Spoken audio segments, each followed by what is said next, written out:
Their revival off spiritual energy has persisted for a century, with humanity struggling to survive within the confineness of walled cities.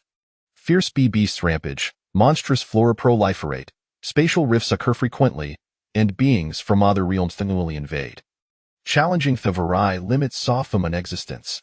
Fong Han inadvertently traverses to this realm, awakening an extraordinary ability of infinite synthesis. Within these infinite synthesis chamber, any item can be born, transforming waste into treasure, and the mundane into the extraordinary.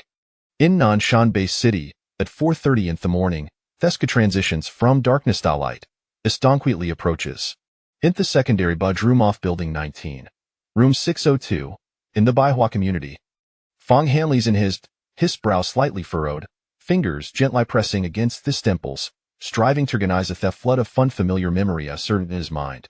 After a moment, a bittersweet smile gracious lips. 9 consecutive days and nights of overtime, a brief moment of rest, and I to do crossing over, and moreover, Havery turned to Missionary of High School. Yet, these world seems rather extraordinary.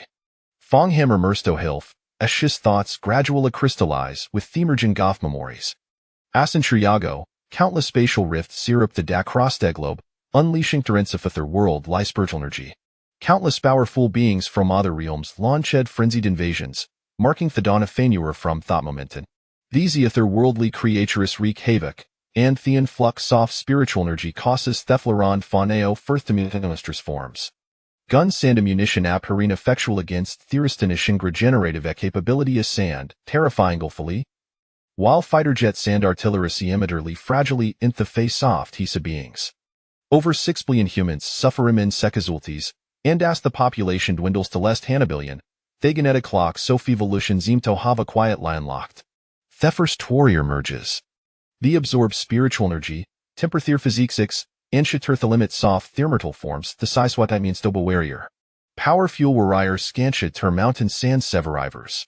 This category of warriors rises sto save humanity from peril, erect and fortified city is surrounded by the warring whilst to withstand the onslaught of ferocious beasts, monstrous plants, and otherworldly entities. After a century of development and expansion, the basis city system has taken shape, allowing humanity to finally find its footing amidst their ruins, grasping a glimmer of hope for survival. Fong Han takes a deep breath, reflecting on these information. His art fled with shock and gravity. Thought he faced sophomore and friends remain unchanged. These world das become perilous lie dangerous. His mother still squeezes with Hyman the sister in his dilapidated house. The heavy burden of family responsibility is weighing heavily upon his shoulders. Fong Han clenched his fist slightly, vowing silently must become a warrior. Once he becomes a warrior, he will receive monthly subsidies to improve their living conditions. More importantly, on Libby becoming a wary or can he survive in this treacherous new world. Yet, to become a warrior, one must first gain admission to a warrior academy. Fong Han recalls his Shamarum teacher, Old Hu, reminding the class before the holiday. Today is May 31 St, the last day off vacation tomorrow. Upon returning to school, there will be an ethanol monthly examination. And the college entrance examination Nismeral Uika way. On Lighthosu who set physical strength 3 Chesney tone and qualify as official first sequence warrior, Skangan and Trine Warrior Academy. Currently, Fong Han's physical strength stands in of 150 pounds, leaving a significant gap. He must devise a way to enhance his strength. Fong Han lies entheved, his expression gravious agents to contemplate his strategy. Suddenly, a new unusual sound resonates in his mind. Simultaneously, a turtle circular wheel spins into view before him. This dark golden wheel is intricately engraved with complex and dark epiderms, exuding an air of mystery. What captivates Fong Han is the golden square in the center and that white squares in the outer, circular map of a wheel. What is this? Gazing at this suddenly materialized enigmatic object, Fong Han traces infinite synthesis chamber? Wait, could this be me golden finger for crossing over? Fong Han's brighten, a wavy ophellation surging within him. That arc golden synthesis wheel begins to spin. Beneath the 3 squares, words appear under the white squares' pending synthesis chamber. And beneath the central dazzling golden squares, synthesis chamber. Tulan off prompt sol superbelow will. Tip 1. Place set wu fio u ron items into the pending synthesis chamber to initiate synthesis. Tip 2. As the host sequence level increases, the number of items synth pending synthesis chamber will gradually expand, and the synthesis effects will become increasingly potent. After reading these prompts, Fangheng can hardly contain his journesto experiment. Heads up, scanning his surroundings, ready to find some items stotus the fix off these infinite synthesis chamber. Their arrangement oft has small rooms both strange and familiar slightly yellowed wallpaper. Thesmal desk with window, a wooden chair, a bamboo bookshelf. The size indeed the old house where Fangheng lived with his mother and sister during senior year of high school.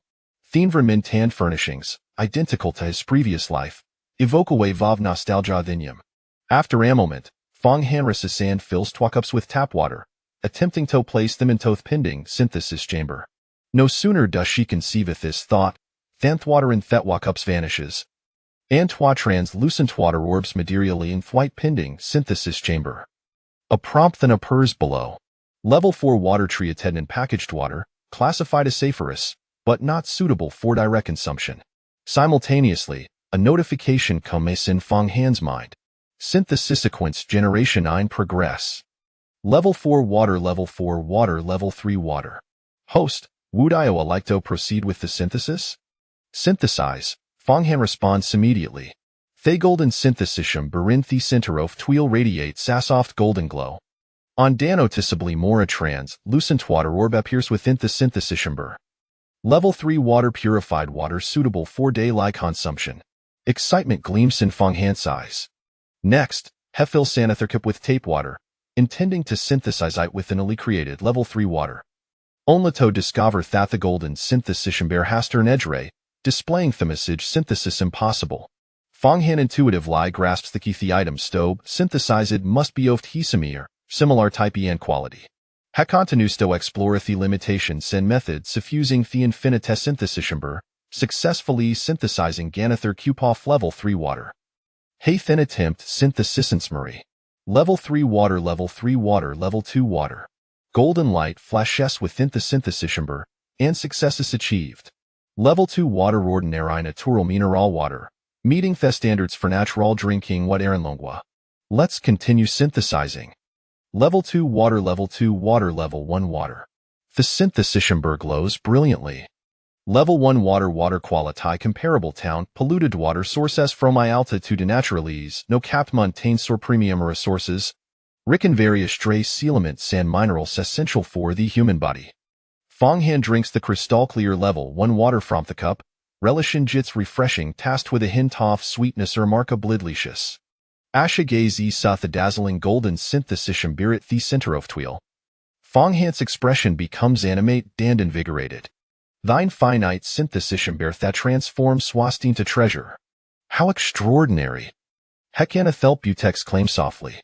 With this synthesis chamber, all cultivation resources can be synthesized to the highest quality. Gaining admission to the martial arts academy will no longer be challenged. The path of martial arts cultivation will be smooth sailing. Fangheng's gaze grows increasingly bright. Suddenly, he remembers the Thestel has 4-body tempering pill initial.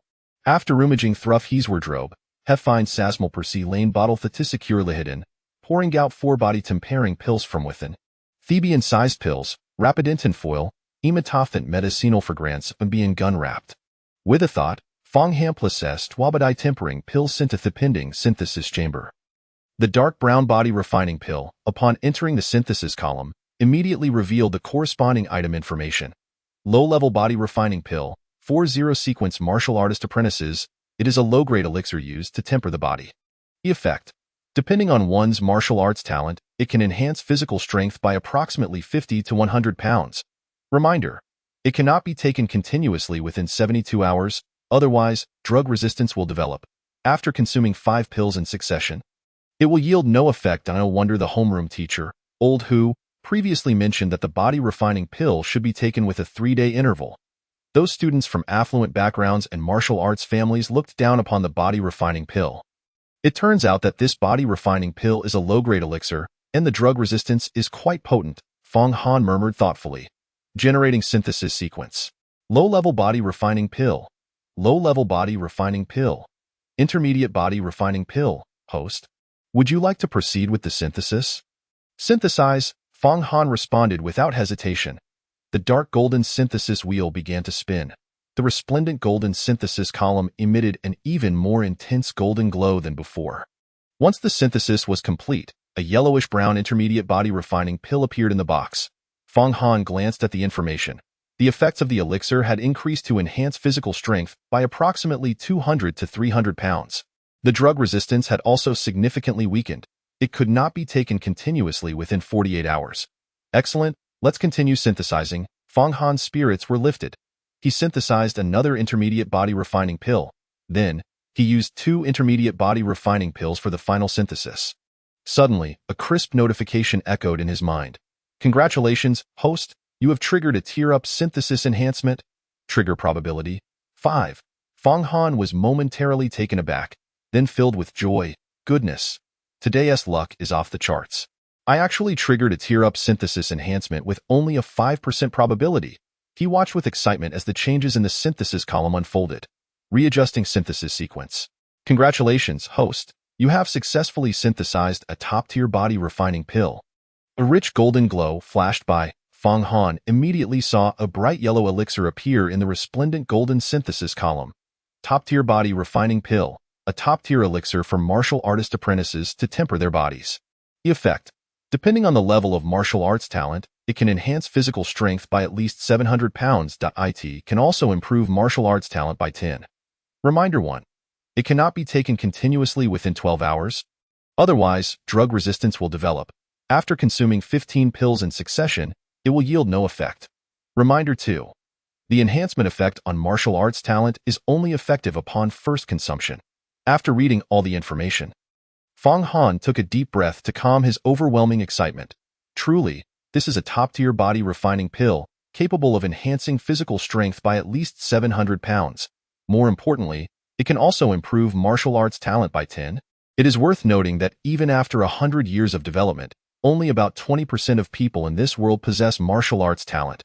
Among them, those with poor qualifications account for 80%. Fong Han is one of them. Most critically, his spiritual energy absorption rate is only 30%.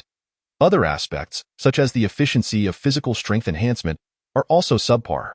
The overall evaluation of his martial arts talent is merely weak tier.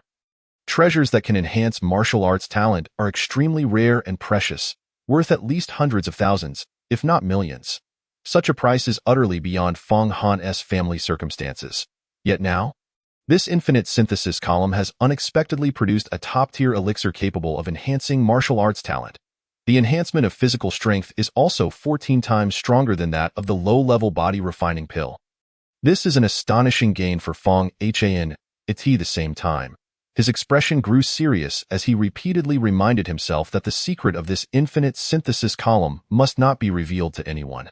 It must be firmly kept within his heart.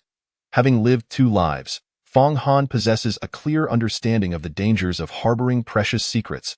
He steadied his exhilarated heart, and with a thought, the size of a broad bean, the bright yellow top-tier elixir appeared in his hand. Upon seeing the actual item, Fong Han noticed many extraordinary features of this top-tier body refining pill. The small elixir glimmered as if it were a piece of top-grade warm jade, radiating a subtle, lustrous glow. Moreover, a rich and fragrant herbal aroma wafted through the air. Fong Han inhaled the aroma and immediately felt invigorated. His physical strength of 750 pounds seemed to increase by about 10 pounds merely from the scent. This miraculous effect made Fong Han quite eager. Without hesitation, he swallowed the top-tier elixir. It felt like a warm current flowing down his throat and spreading throughout his body, reaching every limb and bone. His skeleton crackled with sound as his physical strength was rapidly fortified. This sensation was akin to enjoying a luxurious sauna on a frigid day, complemented by a massage, refreshing. As Fong Han reveled in this experience, the potent effects of the elixir seemed to contain abundant spiritual energy, which directly dissolved and exploded within his body. The warm sensation transformed abruptly into a searing heat akin to boiling water and lava. Cough! Fong Han stifled a groan and slightly hunched over. He felt as if his entire body was about to burst. His skin flushed a deep crimson and felt incredibly hot. He resembled a lobster that had been boiled.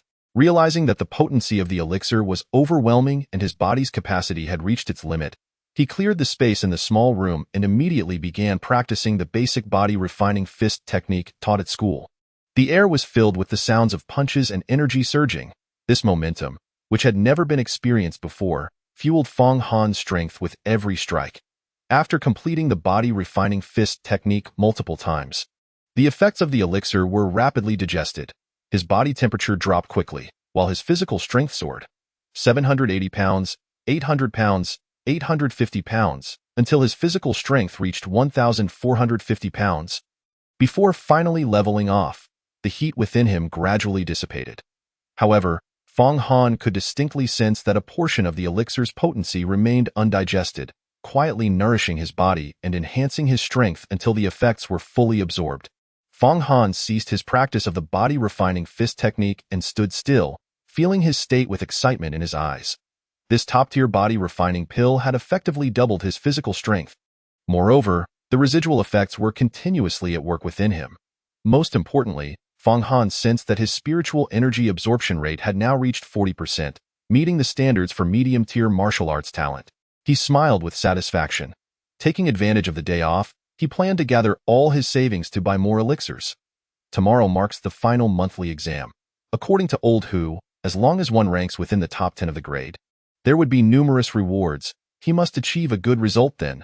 Fong Han secretly plotted. At that moment, a sour odor invaded his nostrils. He looked down and was startled to find himself drenched in sweat. His pores and skin were coated with a layer of grimy, sticky liquid formed from sweat and bodily impurities. It was quite uncomfortable. Fong Han immediately took a cold shower. After washing up, he felt refreshed and invigorated. Looking into the mirror, he saw a youthful visage identical to his previous life, and he smiled confidently. Standing at 1.80 meters, his muscular physique resembled that of a cheetah, clearly defined and robust. In his resolute gaze, there was a maturity not typical for his age, and a hint of formidable brilliance. At first glance, Fong Han emanated an extraordinary aura of calmness and confidence, yet with an imposing presence. With a slight smile, Fong Han changed into a casual outfit and stepped outside. Chapter 3. A sudden change in District 6. This old apartment in Baihua community measures only over 60 square meters. Just like in his previous life, it was purchased by Fong Han's father, Fong Weigua, while he was still alive. The entire apartment has a layout of 2 bedrooms and 1 living room, where the living room also serves as the dining area. As Fong Han opened the door, he saw that breakfast had already been prepared on the dining table. His mother, Kai Shuyun, was shouldering a bag and preparing to head out. He paused, gazing at his mother's busy figure and the few strands of white hair at her temples. Feeling a mix of emotions wash over him, causing his heart to ache slightly. After graduating in his previous life, he had been so preoccupied with work that he rarely returned home, by the time he had the means to improve his mother's life. It was already too late. In this moment, Fong Han felt for the first time that perhaps crossing over to this world was not so bad after all. Kai Shuyun noticed Fong Han stepping out and casually said, "Xiao Han, after you finish eating with Xiao Qiao, don't forget to tidy up the dishes. Got it, Mom?" Fong Han promptly replied. Kai Shuyun smiled gently and left. Cough, cough, cough. Fong Han heard his mother's coughing sound faintly coming from the corridor outside. He furrowed his brows slightly. His mother had been coughing for quite some time now, which stirred a hint of worry in his eyes. The door behind him creaked open. "Brother!" A tender and melodious female voice called out.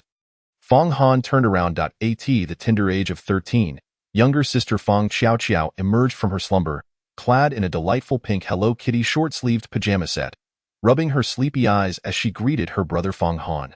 "Brother, why are you up so early on your day off?" Fong Xiaoqiao was the daughter of their father's comrade-in-arms, having grown up side by side with Fong Han.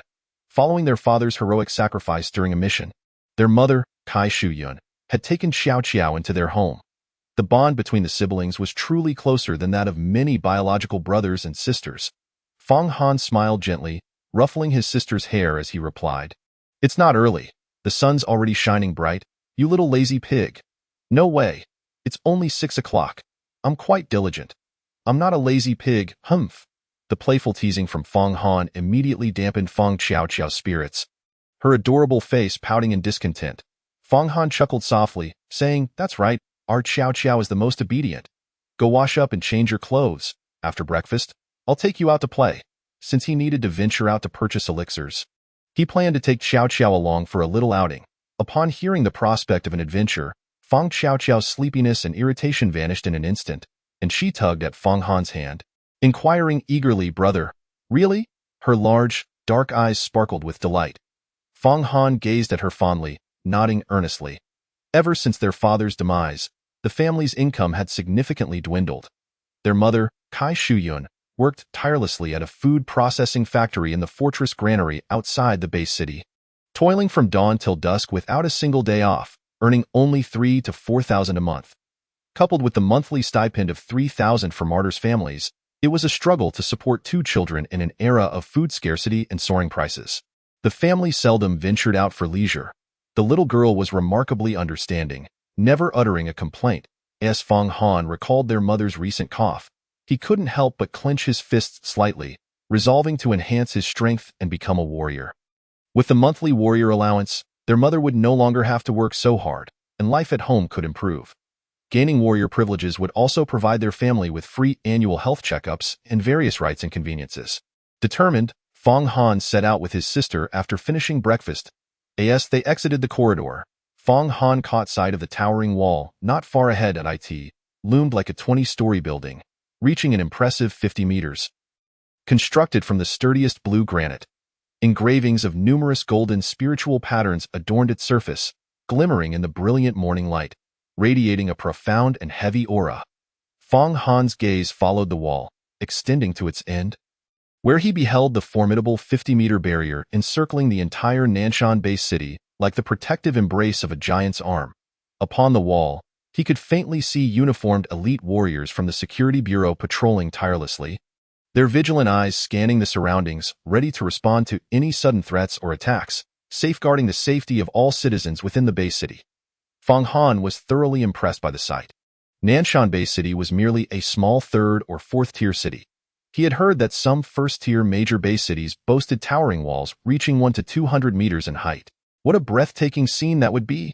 Lost in thought, Fang Han was suddenly jolted back to reality by his sister's voice. "Brother, let's hurry," Fang Chow Chow urged, bouncing ahead with a cheerful laugh that rang like silver bells. Fang Han smiled gently as they exited the apartment complex and made their way toward the community entrance. Passing by the fitness equipment area, Fang Han was taken aback to see two elderly men with graying hair lifting a heavy barbell adorned with several weight plates. The weight was no less than 400 pounds. Apparently unsatisfied with the load, one of the elderly men effortlessly hoisted the barbell with one hand, spinning it in a flourish. The other elder, clearly unwilling to be outdone, began performing a challenging tossing and catching routine. However, after a couple of throws, one miscalculation caused a loud crash as the barbell fell to the ground, shattering the hard stone pavement beneath it with several cracks. Fang Han couldn't help but gasp in astonishment. In his previous life, the world record for men's Olympic weightlifting was 446 pounds for the snatch and 530 pounds for the clean and jerk. Yet here, two elderly men could accomplish such feats effortlessly, and this was merely the level of low-tier apprentice warriors. Exiting the community, Fang Han and his sister headed toward the inner district of the base city. Baihua Community was located in District 10, right next to the outer wall. Districts 1 through 5 comprised the inner area. Fang Han attended Nanshan No. 3 Middle School, situated in District 3, conveniently near a well-known elixir shop with fair prices. He navigated his way toward the school with familiarity. Along the way, he bought his sister a pack of rainbow candies and some plum cakes. The little girl delightedly munched on the sweet black sesame cakes, her face smeared with sugary remnants. As they ventured further into the inner district, Fang Han noticed an increasing number of warrior apprentices among the crowd. However, those with physical strength exceeding 1,000 pounds were scarce, while even fewer advanced apprentices surpassed 1,500 pounds, and he had yet to encounter any true warriors capable of lifting a ton. After traversing several streets, they passed the entrance of a small farmer's market in District 6 when suddenly, a piercing and chilling scream erupted from within the market. Chapter 4. Beast Transformation. Almost simultaneously with the scream, the harsh alarm of the security radar blared. Fang Han immediately halted, his senses heightened as he turned to the market, shielding his sister Fang Chow Chow behind him. A portion of the panicked crowd surged toward them in a frenzied escape. Fong Han's gaze cut through the mass of people, peering into the small market. Amidst the chaos, at a grain and oil stall, a cacophony of anguished roars erupted. Two burly men, seemingly around 30 years old, suddenly hunched over and began to howl from their lower backs. Inexplicably, long tails approximately 1.5 meters in length sprouted, thrashing through the air, sending those unfortunate enough to be struck flying, bones shattered. The stalls they hit splintered and collapsed. As the crowd screamed and scattered, the two men continued their rampage, howling and wreaking havoc in the market. Amidst the cacophony of destruction, Fong Han beheld the men's clothes stretching and tearing under the pressure of their suddenly bulging muscles. Their once ordinary eyes turned a menacing shade of crimson, revealing a feral and bloodthirsty nature. The bizarre screeches echoed as the men's expressions morphed into something savage. Whiskers sprouted from their lips, and they bared their teeth in a savage grin. Their canines elongated menacingly, and they unleashed growls that resembled no human sound, striking fear into the already panicked crowd. With a sickening crunch, their nails shattered, sharp claws erupting from their fingertips, piercing the flesh of several unfortunate souls who failed to escape in time, leaving them bleeding on the ground. As the two men continued to transform, their fingers elongated into razor-sharp claws. Just as their claws emerged, they wickedly seized two young men in their 20s nearby. The youths turned pale with terror, pleading for mercy, but the monstrous men remained unmoved, tightening their grip, revealing burgeoning bruises and streaming blood. This was the beast transform. Fong Han's pupils dilated slightly, his expression tense and grave. Beast transformation occurs when humans are infected by highly contagious and savage beasts or demon creatures from the wild, leading to genetic mutations that manifest animalistic traits, resulting in a complete loss of rationality, turning them into mindless killing machines. In an instant, all information regarding beast transformations flooded Fong Han's mind. The unsettling fact that the two men's animalistic traits were distinctly rodent-like filled him with dread. As of now, he had never heard of any rodent beast capable of inducing such transformations in humans. Could it be that a new, highly contagious mutated rodent beast had emerged? This terrifying thought flickered through Fong Han's mind. Run. Those two, they've grown tails. They're transforming into beasts. Quick, escape. The terrified crowd stumbled and scrambled past Fong Han and Fong Xiaoqiao in a chaotic frenzy. Startled by the sudden turn of events, Fong Xiaoqiao clutched Fong Han's shirt tightly, her small hand gripping his right hand. Fong Han, while pushing through the throng, ensured his sister remained safely behind him. The two beastly men, agitated by the blaring alarm and the tumultuous shouts, became increasingly frenzied. One bald beast man shattered the skull of the young man in his grasp with a single swipe of his claw. The sound was akin to a watermelon bursting apart, sending a spray of red and white matter flying. The air was instantly thick with an overwhelming stench of blood. The panicking crowd seemed to freeze in place. As if the world had hit pause, enveloped in a suffocating silence, Fong Han hurriedly covered his sister's eyes. Squeak, squeak, roar. The bald, beastly man bellowed as he hurled the headless corpse from his grasp. The lifeless body, dripping with crimson blood, soared through the air. With a resounding thud, it landed not far from Fong Han's feet, splattering fresh blood onto the nearby onlookers. One by one, they stood frozen in terror, their bodies trembling uncontrollably. A few droplets of that vivid blood also splashed onto Fong Han's face, trickling down his cheek and mingling with his lips. A metallic, rusty sweetness filled his senses. This was the scent of blood and death. Fong Han's eyes widened momentarily, as if his stomach had turned violently. He clenched his fists, narrowing his gaze. Raising his hand, he wiped the blood from his face. Fong Han did not shy away. He forced himself to adapt. He understood all too well that to survive in this brutal world, such scenes were inevitable. As he beheld the horrific spectacle, a profound realization washed over him. In this world, if one is weak, then when danger strikes, the only outcome is death. Fong Han's gaze sharpened, like a sword honed to a fine edge, growing increasingly keen. Squeak, squeak, roar. Another beastly man, adorned with tattoos, howled menacingly, bringing his fangs close to the neck of a young man. With a swift motion, he sank his teeth in. The artery burst, and sanguine blood gushed forth, splattering the tattooed beastman entirely. The thick, viscous blood only fueled his savage excitement, compelling him to feast with an insatiable appetite. The young man's cries were muffled by the torrent of blood, his pallid face losing its vitality in an instant. The horrifying sounds of flesh being torn echoed in the ears of the onlookers. Resembling the whispers of death itself, run! Escape quickly! The once bustling crowd, now pale-faced, continued to flee in sheer terror towards the street. The bald beastman scanned the surroundings with his blood-red eyes. With a powerful leap, he charged forward, heading straight for Fong Han. Brother, I'm scared. Fong Xiaoqiao clutched Fong Han's hand and the hem of his clothing, her voice trembling. Her adorable face, framed by large, dark eyes, reflected sheer terror as she gazed at the advancing bald beastman. Fong Han stepped forward, positioning himself protectively in front of his sister, blocking her view of the grisly scene. He fixed his gaze on the beastman while softly assuring her, "Don't worry, brother will protect you." As he observed the beastman's movements, Fong Han calculated his strength, his eyes sharp as a blade. He quickly discerned that while this beastman was swift, his strength was relatively moderate, approximately weighing around 1,300 pounds. Squeak, squeak, roar. Seemingly hearing Fong Xiaoqiao's tender voice, the bald beastman turned his gaze upon them. His bloodthirsty eyes locked onto the siblings, nostrils flaring as if sniffing for something, his expression growing increasingly ferocious and greedy. Flesh. Sweet, delectable flesh, squeak, squeak, roar. Fong Han listened intently to the beastman's words and growls, filled with astonishment. How could this beastman still possess a semblance of intelligence? A gust of wind rushed past, snapping Fong Han from his thoughts. He watched as the bald beastman charged at him with the speed of an arrow, stepping forward. With the force of a sword unsheathed, he unleashed an overwhelming and formidable aura. "You seek death," Fong Han exclaimed coldly, striking with fierce intent. Chapter 5.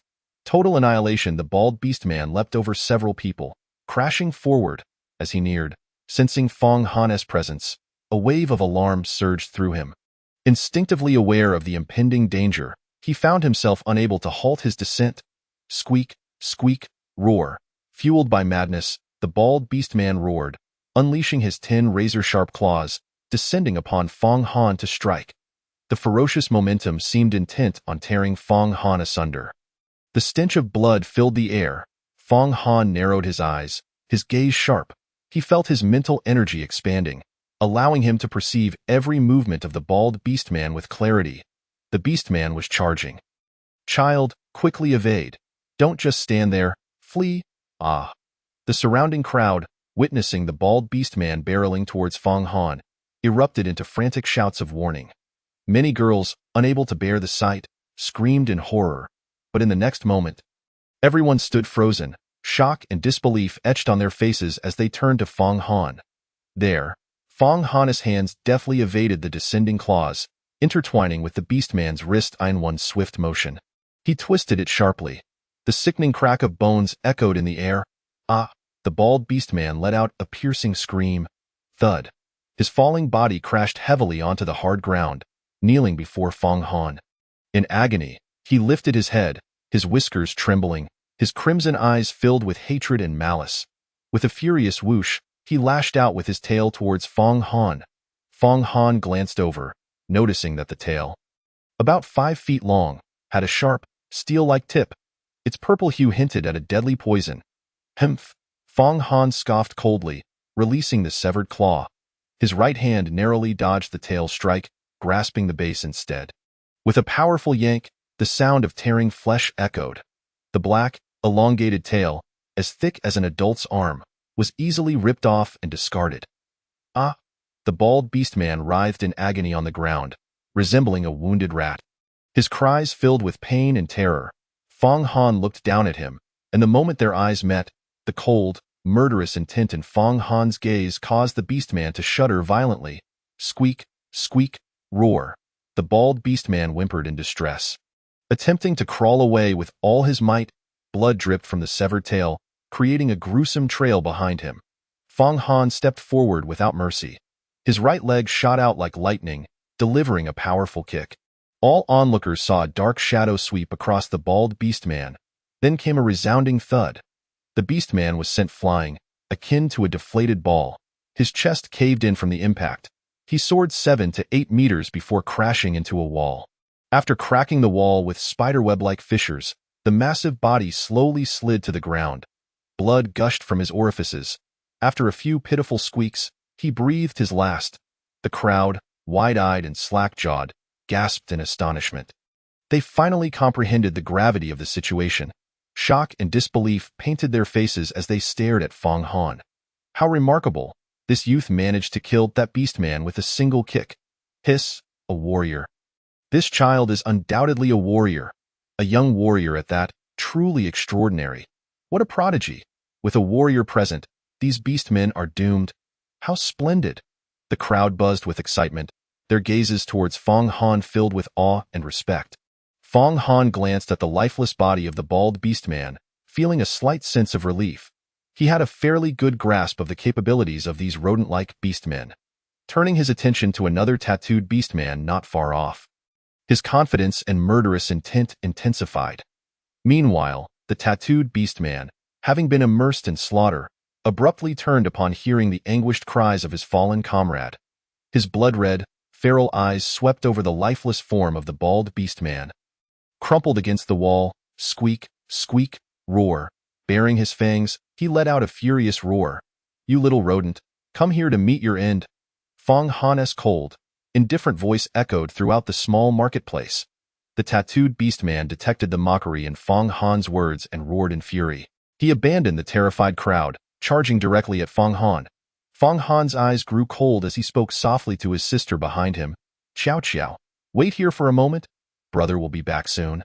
With that, Fong Han stomped the ground and shot forth with tremendous speed. "Brother, be careful." Fong Qiao Qiao's anxious voice called out from behind. Fong Han swiftly engaged in battle with the tattooed beast-man in that instant. Every panicked individual halted, holding their breath, their expressions tense as they focused intently on Fong Han. Squeak, squeak, roar. The tattooed beast-man howled, his claws slashing through the air. Fong Han's eyes narrowed as he anticipated the attack. Crouching low to avoid it, he unleashed a powerful punch at the beast-man's chest. The latter squeaked in surprise, transforming his claws into a fist, blocking while retaliating with a heavy strike of his own. Bang! A resounding collision echoed, devoid of any embellishments.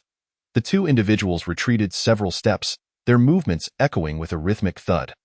Fong Han's gaze turned slightly cold as he discerned that the strength of the tattooed beast-like man surpassed that of the bald man by a notable margin, reaching an impressive weight of 1,500 pounds.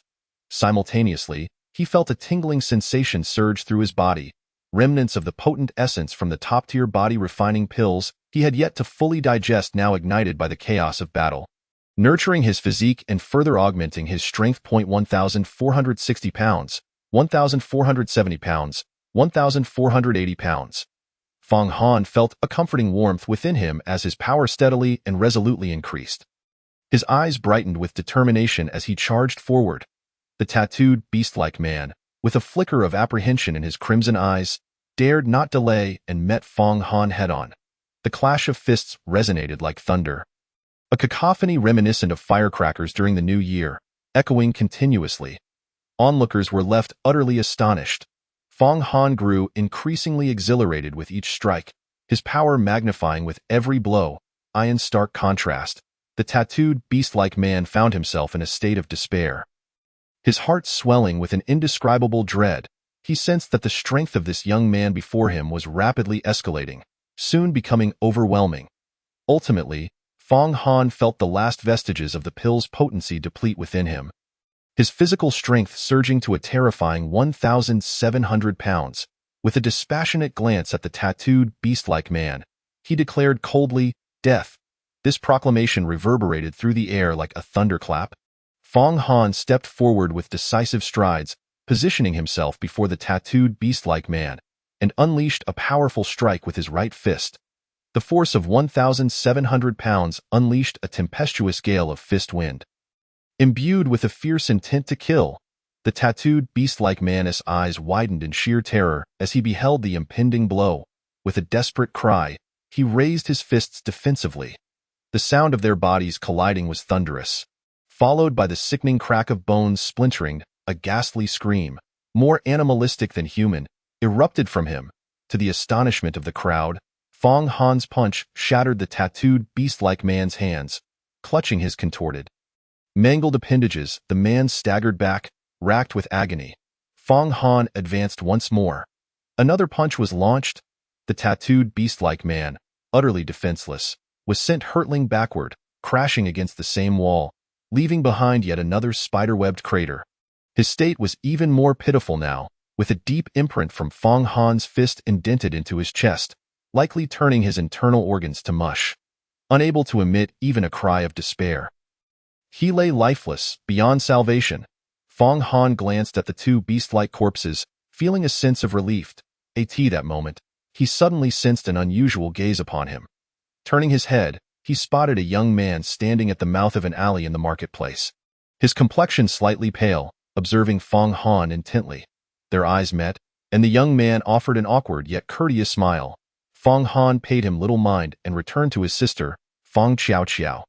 The pale-faced young man cast one last deep glance at Fong Han before vanishing into the alley. Seeing the battle conclude, Fong Xiaoqiao hurriedly approached Fong Han, her face etched with concern. "Brother, are you all right?" she asked, grasping his hand and scrutinizing him anxiously for any signs of injury. Fong Han smiled and gently ruffled her hair, reassuring her, "Don't worry. They can't harm me."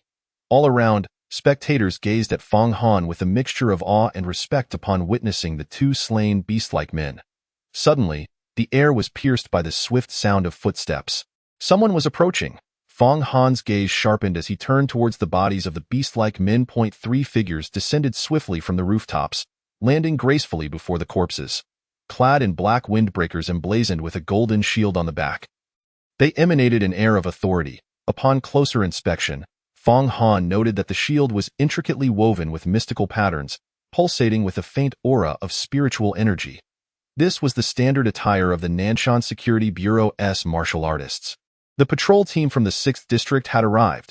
The captain of the Security Bureau was here. The crowd erupted into a chorus of shouts upon sighting the trio. Fong Han scrutinized the members of the Security Bureau, one middle-aged man and 2 young individuals.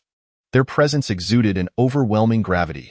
Merely standing there, they instilled a profound sense of pressure in Fong Han, particularly the middle-aged man, whose inscrutable demeanor suggested he was a formidable practitioner of a high rank. Fong Han mused silently, pondering the depths of the man's strength. In the distance, the sound of hurried footsteps grew louder as a squad of 20 armed soldiers rushed in, swiftly establishing a perimeter around the corpses. They meticulously examined the traces of the battle, dispersing the crowd and gathering accounts of the incident. The sequence of events unfolded methodically. Soon, 2 soldiers approached Fong Han. After inquiring amidst the onlookers, they learned that Fong Han had dispatched the 2 beast-like men. Addressing him with respect and courtesy, "Hello, student. We may need to take up some of your time. We require a brief statement and documentation regarding the situation here. Your actions in eliminating the 2 beast-like men averted potential casualties and further escalation. The Bureau will also provide a reward." "Reward, you say? That sounds promising. I could use it to purchase more pills and cultivation resources."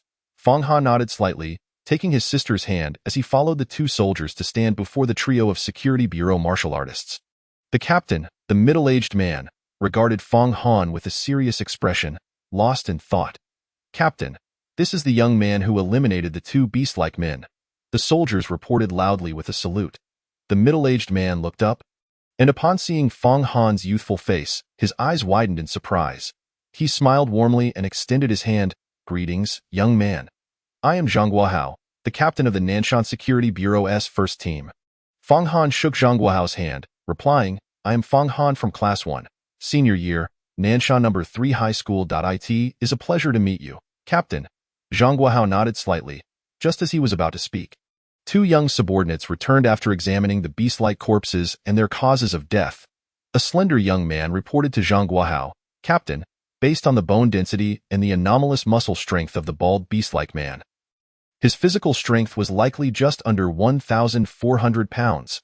The fatal blow was delivered to the heart, shattering it with a single strike. Furthermore, the battle did not exceed 3 exchanges. It was executed with remarkable efficiency." After listening to his subordinate's report, Zhang Guohao's gaze towards Fang Han brimmed with increased astonishment. Another young woman, strikingly beautiful, chimed in, "Captain." The other tattooed beast-like man exhibited slightly greater strength. The power unleashed from his muscles and bones was approximately 1,500 pounds. There were numerous traces of combat, indicating multiple exchanges. The final lethal strike also targeted the heart, leaving a distinct imprint from a heavy punch. Likely obliterating his internal organs, Zhang Guohao nodded appreciatively, smiling as he introduced Fang Han to his subordinates. "This is Fang Han. He is the one who vanquished the two beast-like men. Ha ha ha. It seems that heroes emerge from youth. To defeat two foes with such decisiveness is quite impressive. He is certainly a promising talent." The calamity that could have resulted in significant casualties was deftly resolved by Fang Han, who had also revealed such a remarkable talent. This pleased Zhang Guohao immensely, and his gaze towards Fang Han was tinged with admiration. Zhang Guohao's two subordinates, having caught wind of their captain's appreciation for Fang Han, approached him amiably for a brief chat. The slender young man introduced himself as Cui Shan, while the beautiful young woman was Bai Lin. After exchanging pleasantries, Zhang Guohao inquired, "Fang Han, what is your current physical strength?" Fang Han replied candidly, 1,700 pounds. 1,700 pounds. What? Only 1,700 pounds? Bai Lin exclaimed, unable to contain her surprise. Cui Shan, equally astonished, queried, "Fang Han, you have yet to become a martial artist?" Fang Han nodded, somewhat perplexed by their reactions. Zhang Guohao's expression shifted to one of even greater astonishment. "You have not yet become a martial artist, yet you were able to defeat two beast-like men. Remarkable." Fang Han was unfazed, responding nonchalantly, "Those two beast-like men were swift. But I could see through their movements. To kill is hardly a matter of great significance." What seems entirely natural to Fang Han has indeed left Zhang Guohao and his companions in a state of astonishment. Bai Lin widened her beautiful eyes and gazed at Fang Han, exclaiming in sheer surprise, "What do you mean by acting swiftly? These beastified individuals, possessing such muscular strength, particularly exhibit the agility characteristic of Rodentia. Their speed is undoubtedly comparable to that of a formal martial artist of the first sequence. By common standards, it would require at least a first sequence martial artist to successfully eliminate two such formidable beastified beings."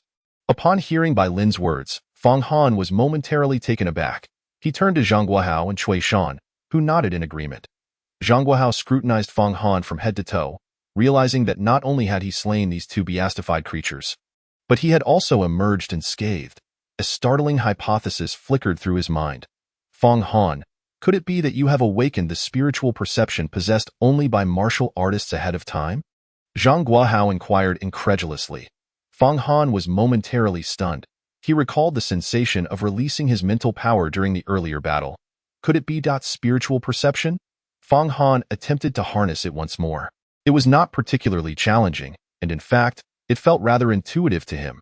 He immediately surmised that the fusion of his two souls after his transmigration had caused a surge in his mental power, thus allowing him to awaken the spiritual perception typically reserved for formal martial artists of the first sequence.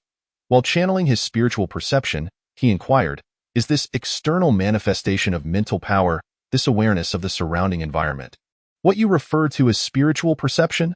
Bai Lin clearly sensed the intense waves of mental energy emanating from Fang Han. Her exquisitely beautiful face was filled with astonishment, her gaze fixed upon him as she gasped in awe.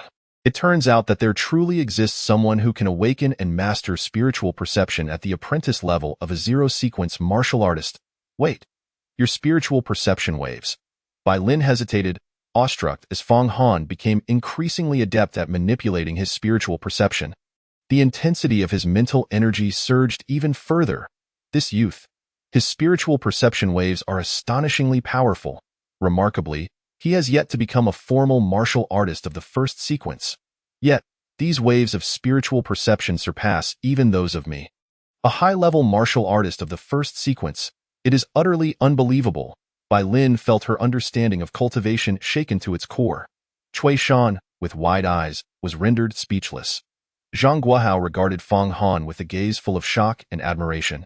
To possess such formidable spiritual perception before even becoming a martial artist, with a physical prowess of 1,700 gene, he could swiftly dispatch two beastified beings. Some newly graduated high-level martial artists of the first sequence still hesitate in actual combat. In comparison to this youth, the disparity is truly monumental. What a remarkable talent! Zhang Guohao silently approved in his heart. Feng Qiaoqiao stood beside Feng Han, sensing the admiration and astonishment the three members of the Security Bureau held for her brother's performance. The little girl, beaming with pride, exclaimed, "You should have seen it. My brother was incredible. He took care of those two bad guys in no time." As she spoke, Feng Qiaoqiao animatedly gestured. Feng Han, listening to the little girl's self-praise, could only smile helplessly. Gently ruffling her hair, he pulled her close to him, halting her exuberant antics. The three of them exchanged amused glances at Feng Qiaoqiao's adorable and innocent visage. He glanced back at the ongoing progress and turned to Feng Han, saying, "Once the brothers at the Bureau finish their work, let us return together to file an incident report. Slaying beastified beings and assisting in resolving security issues within the base city earns a reward. After we complete the report, I'll have the accounting department transfer the funds directly to your account." Feng Han nodded, unhurried. Suddenly, an urgent sound of footsteps approached. "Captain."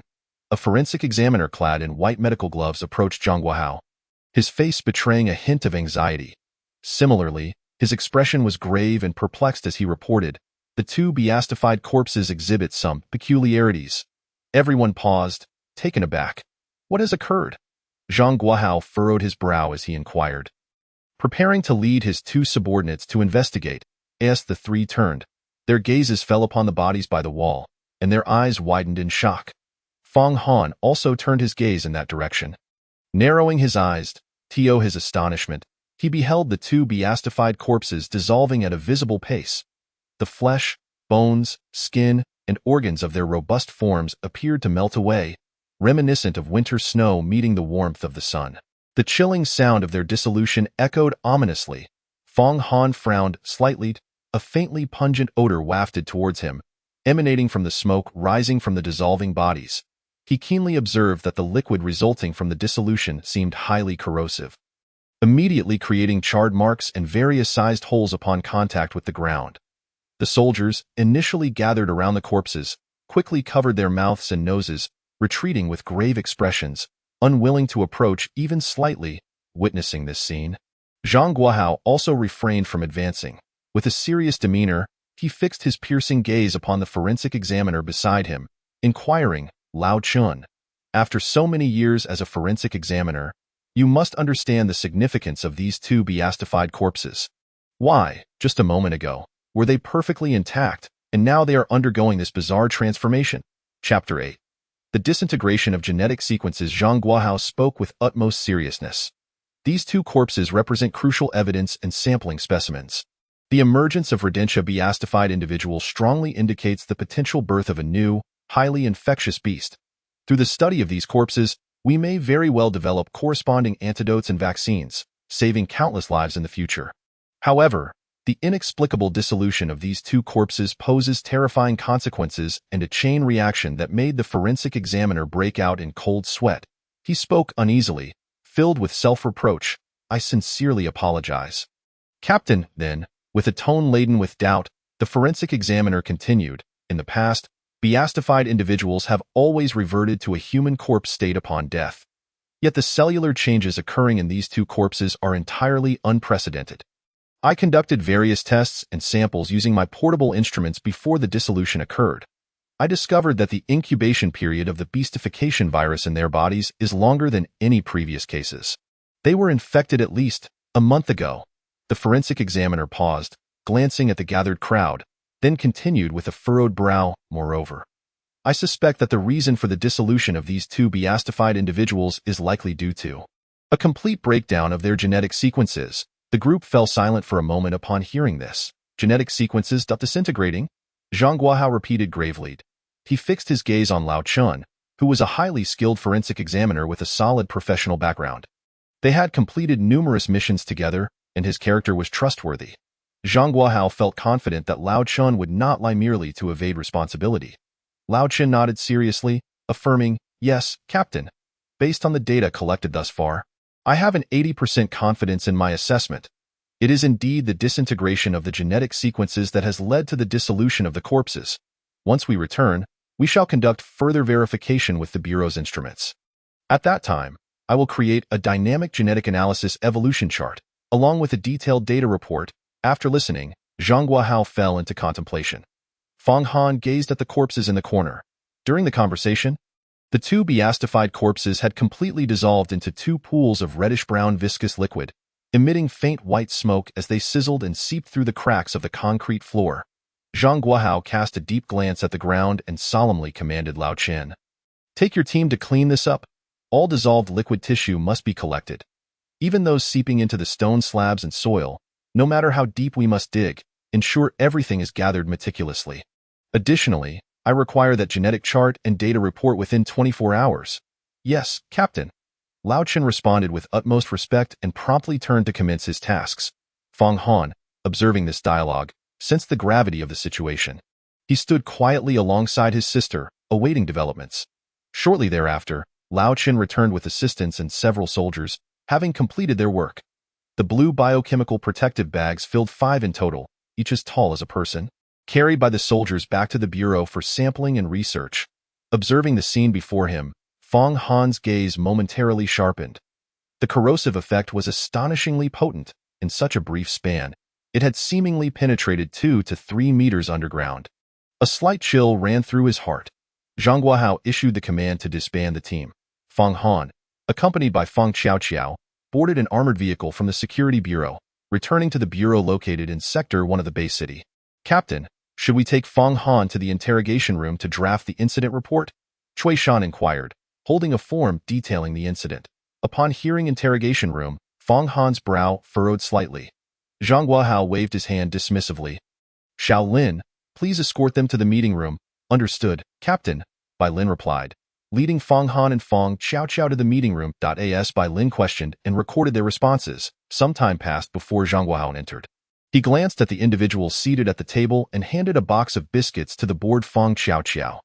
The delightful thanks from the little girl caused Zhang Guohao's face to break into a smile, wrinkles forming at the corners of his eyes.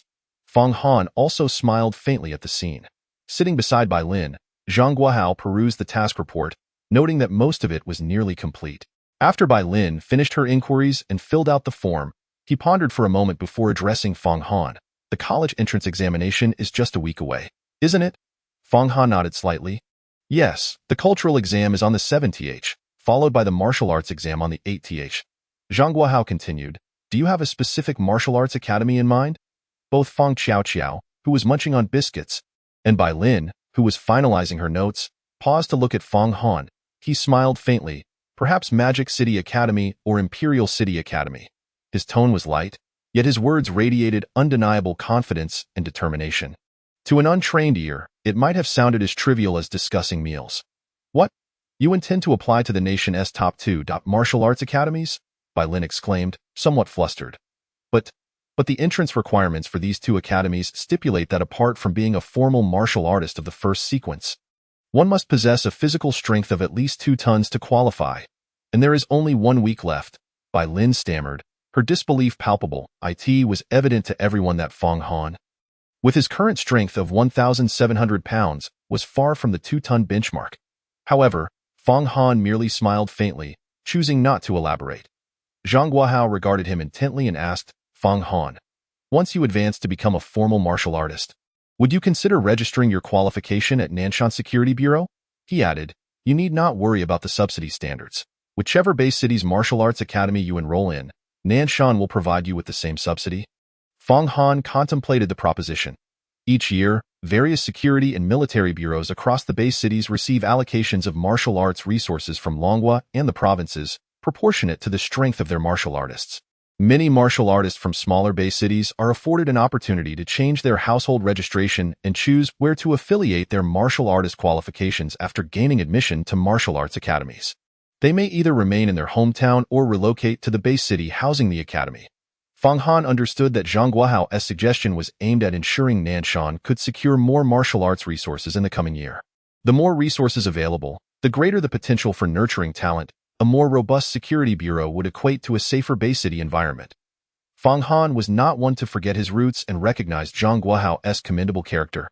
After a moment's reflection, he replied cautiously, "I understand, Captain Zhang, I will prioritize Nanshan Security Bureau. He did not make an absolute commitment, yet Zhang Guohao appeared quite pleased. After a brief further discussion, the substantial bonus of 30,000 yuan was credited to Feng Han, at which point he and Feng Qiao departed the security bureau. Once they were outside, Bai Lin turned to Zhang Guohao, her expression tinged with curiosity. Captain, do you truly believe Feng Han can gain admission to Magic City Academy or Imperial City Academy? Zhang Guohao did not respond immediately, instead countering with a question. Xiao Lin, what is your impression of this young man? Bai Lin reflected on her brief interactions with Feng Han, a look of astonishment flickering in her beautiful eyes as she exclaimed. He is an exceptionally talented youth. His potential is immense. Both his character and strength are commendable. Even I find myself instinctively fearful when facing two ferocious beast humans. My strength would falter.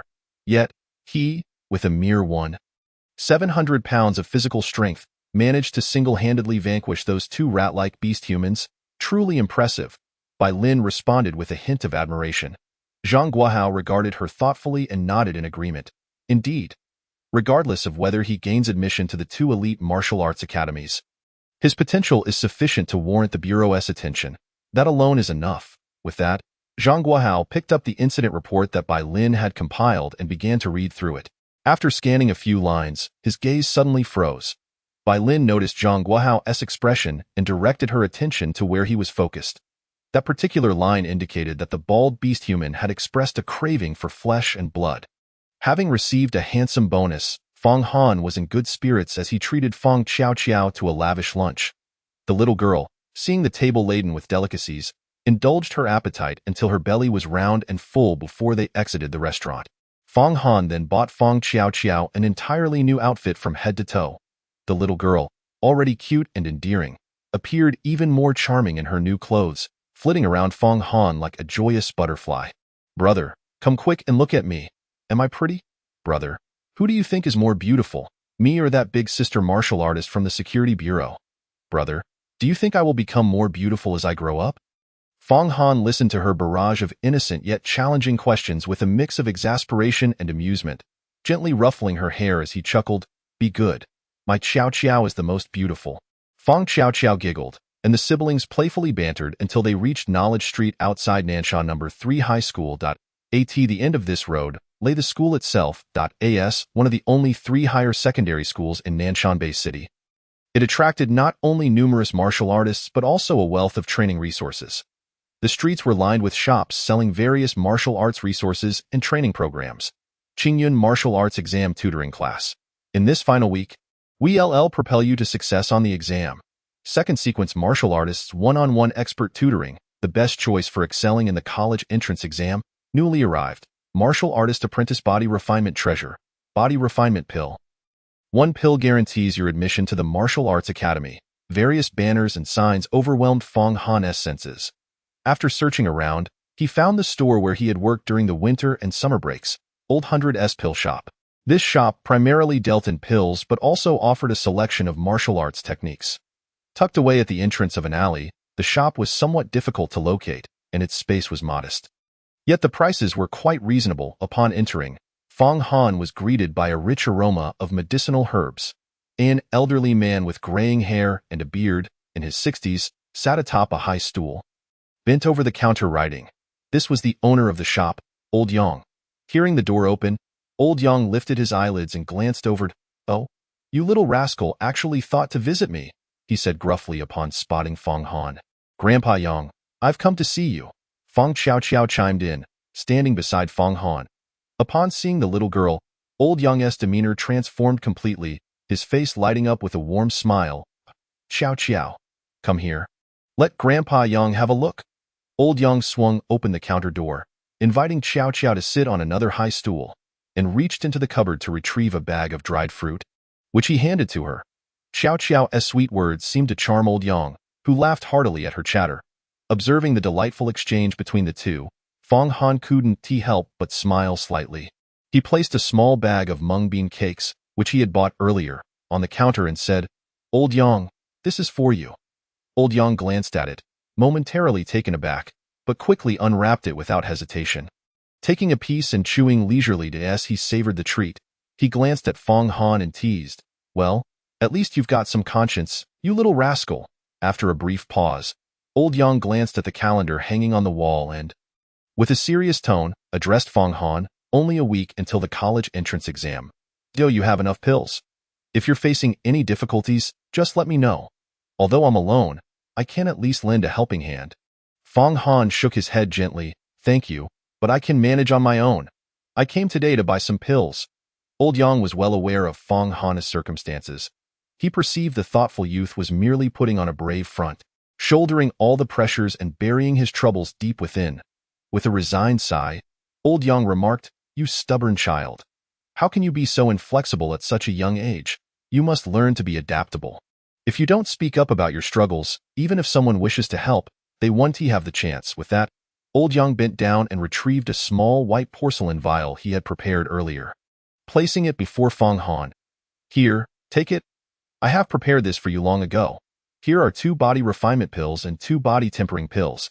Just like the body refinement pills, the body tempering pills must also be taken with a 3-day interval. These newly developed pills possess enhanced efficacy compared to the body refinement pills. There's only a week left. Let us make the final push, even if you don't perform well in the martial arts examination and fail to gain admission into the martial arts academy. Aim to enroll in a decent vocational school. Having a skill will make it easier to make a living in the future. Fong Han gazed at the small white porcelain vial, feeling a surge of emotion. Old Yang, who had no children or family, had genuinely come to regard Fong Han and Fong Xiao as his own grandchildren. He had always offered considerable care, and now, as the college entrance exams approached, he bestowed upon them 4 precious pills. After a moment's hesitation, Fong Han chose not to feign modesty and directly accepted the vial. He then earnestly addressed Old Yang, saying, Thank you, Grandpa Yang. I will always remember your kindness over the years. Upon hearing Fong Han's words, Old Yang stroked his goat beard and nodded subtly, while chuckling, Oh, no, you mischievous lad. Don't get all sentimental. That title of Grandpa sends shivers down my spine. Just call me Old Yang. It sounds much more pleasing to my ears. Fong Xiao obediently approached Old Yang from behind, giving him a shoulder massage. Thank you for the pills, Grandpa Yang. Let me massage your shoulders, wishing you longevity and eternal health. Hee. Old Yang's eyes crinkled into slits from joy. Our Xiao is the best. Fong Han left his sister playing there and ventured inside to select more pills. The shop was lined with display shelves, the central 5 rows dedicated to pill racks, while the leftmost column against the wall housed the martial arts techniques. As Fong Han perused the shelves, he suddenly halted before the martial arts section. Chapter 10. Combining Techniques, Strength Soars. Fong Han noticed several foundational body refinement martial arts manuals from various provinces on the shelves.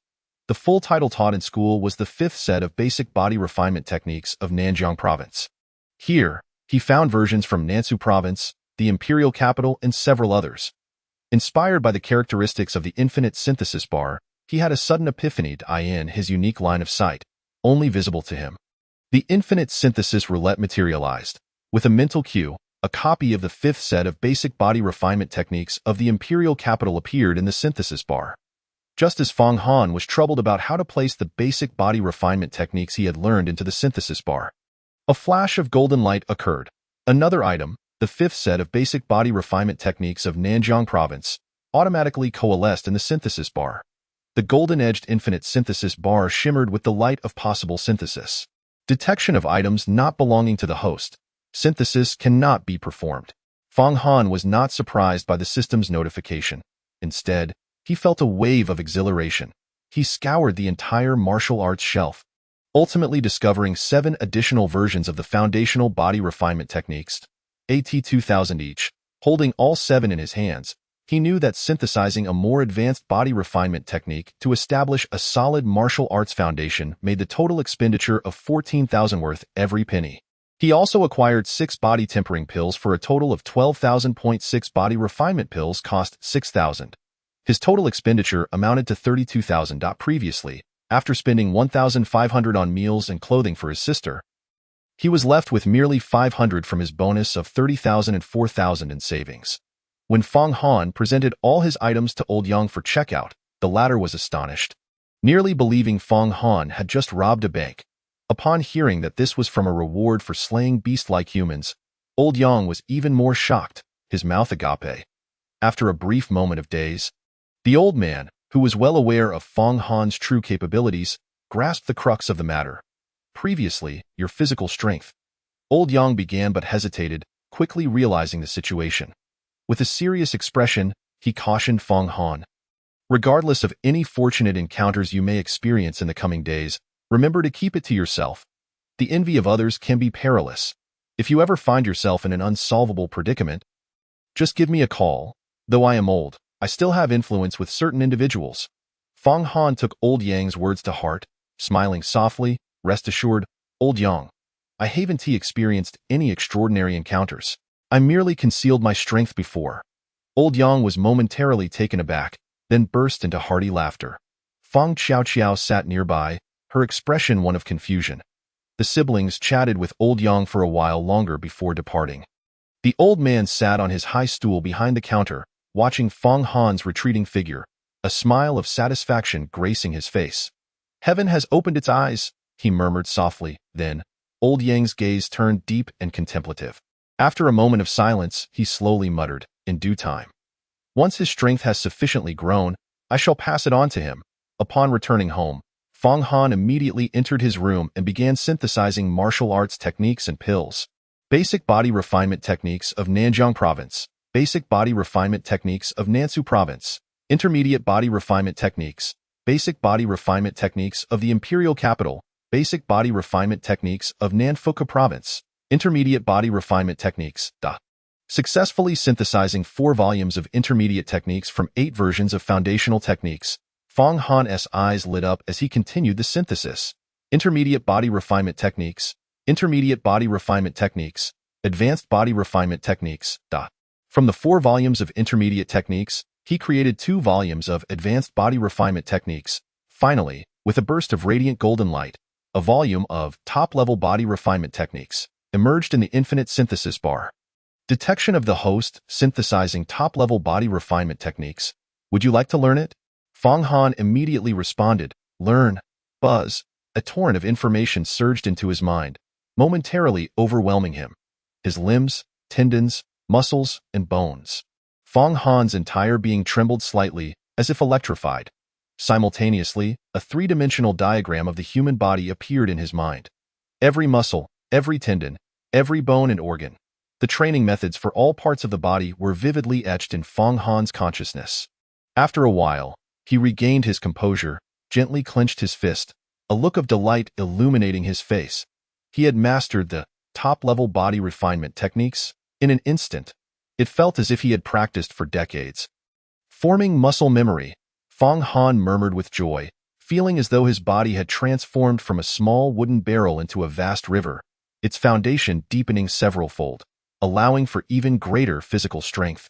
This profound enhancement would undoubtedly have far-reaching benefits for his future path in martial arts. Fong Han then took out the purchased pills and began synthesizing. After 3 rounds of synthesis, 8 body refinement pills successfully combined to form a single top-level body refinement pill. Upon ingestion, his physical strength surged by 700 pounds, reaching a total of 2,400 pounds. Such immense power exceeded the threshold for ascending to the first-tier official martial artist, which is 1 ton, according to the current conversion rate. 1 ton equals 2,000 pounds, however. Fong Han sensed that no spiritual energy had yet manifested within him.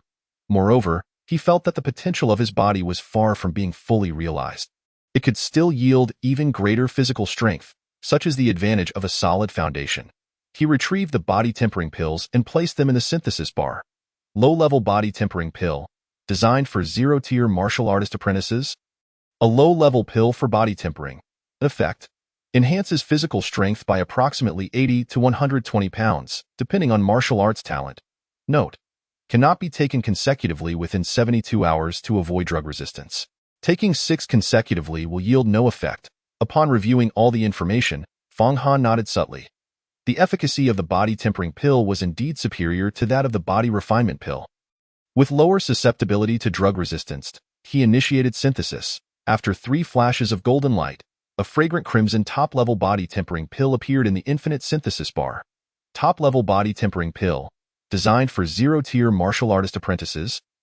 A top-tier pill for body tempering, Depending on martial arts talent, it enhances physical strength by at least 800 pounds. It can also increase martial arts talent by 20. Note 1. Cannot be taken consecutively within 12 hours to avoid drug resistance. Taking 16 consecutively will yield no effect. Note 2. The enhancement effect on martial arts talent is only effective upon first consumption. Having absorbed all the information, Fong Han could hardly contain his joy and excitement. This top-level body tempering pill not only provided a more potent strength boost, but also augmented martial arts talent. A 20% increase in talent alone made this small crimson's pill a coveted treasure, sought after by countless individuals. Even at a pill auction, such a remarkable item would fetch nearly 10 million. And that's if it were available at all. With his eyes gleaming, Fong Han stared at the top-level body tempering pill and, without hesitation, swallowed it whole. Chapter 11. Talent Enhancement. Incredible strength. As soon as the top-level body tempering pill entered his mouth, Fong Han felt an overwhelming surge of spiritual energy and medicinal power erupt within him. At that moment, it felt as though every pore in his body had opened wide. The ethereal energy present in the external air resonated harmoniously with the medicinal potency of the internal spiritual essence. Hastening the refinement of the body, a rich fragrance of medicinal herbs began to permeate the air, emanating from the pores of Fong Han, a testament to the elixir's presence. The supreme body-refining elixir swiftly augmented Fong Han's physical strength to an astonishing 3,200 gene. Simultaneously, an immense wave of medicinal power erupted, igniting the residual potency of the body-refining elixir that had yet to be fully assimilated. His entire body was enveloped with azure and purple veins, pulsating like writhing earthworms, while his muscles swelled, resembling inflated balloons, bulging forth dramatically. Fong Han's gaze became resolute and profound as he suppressed the myriad agonies surging within him, immediately commencing his practice of the supreme body-refining fist technique. Each movement and technique sent forth gusts of energy that roared through the room, yet not a single item was disturbed or shattered. Mastery of the supreme body-refining fist technique not only fortified Fong Han's foundation significantly, but also allowed him to exert unparalleled control over his body and strength. The sound of the wind from his punches echoed within the modest confines of the room. The thundering impacts of his heavy strikes occasionally detonated the air, creating a cacophony of explosive sounds. After 2 hours, drenched in sweat, Fong Han finally digested all the medicinal power, his physical strength reaching a staggering 3,500 gene. Such immense power rendered him comparable to certain first-tier low-level formal martial artists. Moreover, Fong Han distinctly sensed that his body had not yet reached its limit, with ample room for further enhancement. Crucially, his martial arts talent had ascended to 60%, signifying that he could absorb and refine 60% of the spiritual energy during the process of body refinement.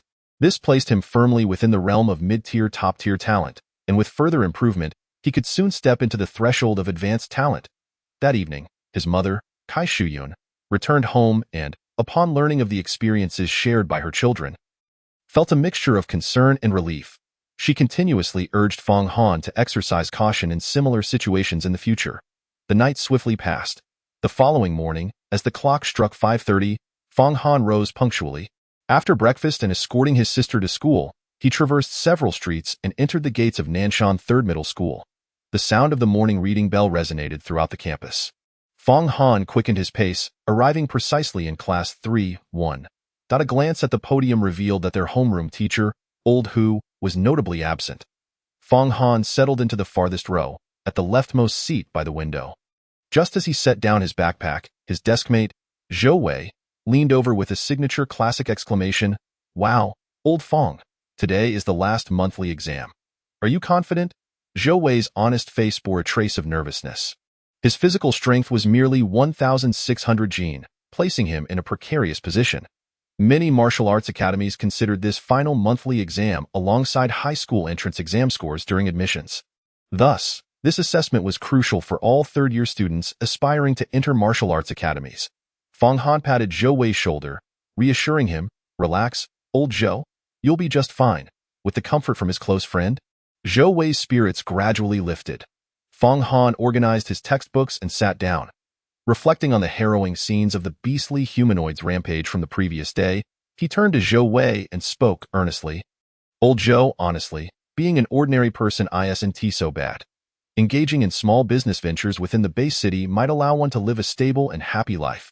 Zhou Wei glanced at Feng Han, sensing the gravity of his words, and a bittersweet smile crossed his face.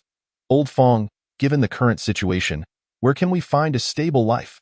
He replied, my cousin, in his 50s with 3 children, faces immense financial strain. Even with monthly subsidies, it's insufficient. He has signed up to venture outside the city to cultivate the land. Still within the protective confines of the electric fence, during last weekend's break, I heard that just days after he left, he encountered a first-tier beast that slipped through a gap in the electric fence, ending in a gruesome fate. By the time they found him, his body had already begun to decay. Old Feng, we must become martial artists. In this era, if one does not become a martial artist, they are akin to ants. Zhou Wei clenched his fist, his voice tinged with determination. Feng Han placed a comforting hand on his friend's shoulder. At that moment, Yang Fan, seated in front of them, turned around to join the conversation. Old Zhou, what Old Feng says holds merit. While martial artists are indeed formidable, every mission they undertake carries significant risks.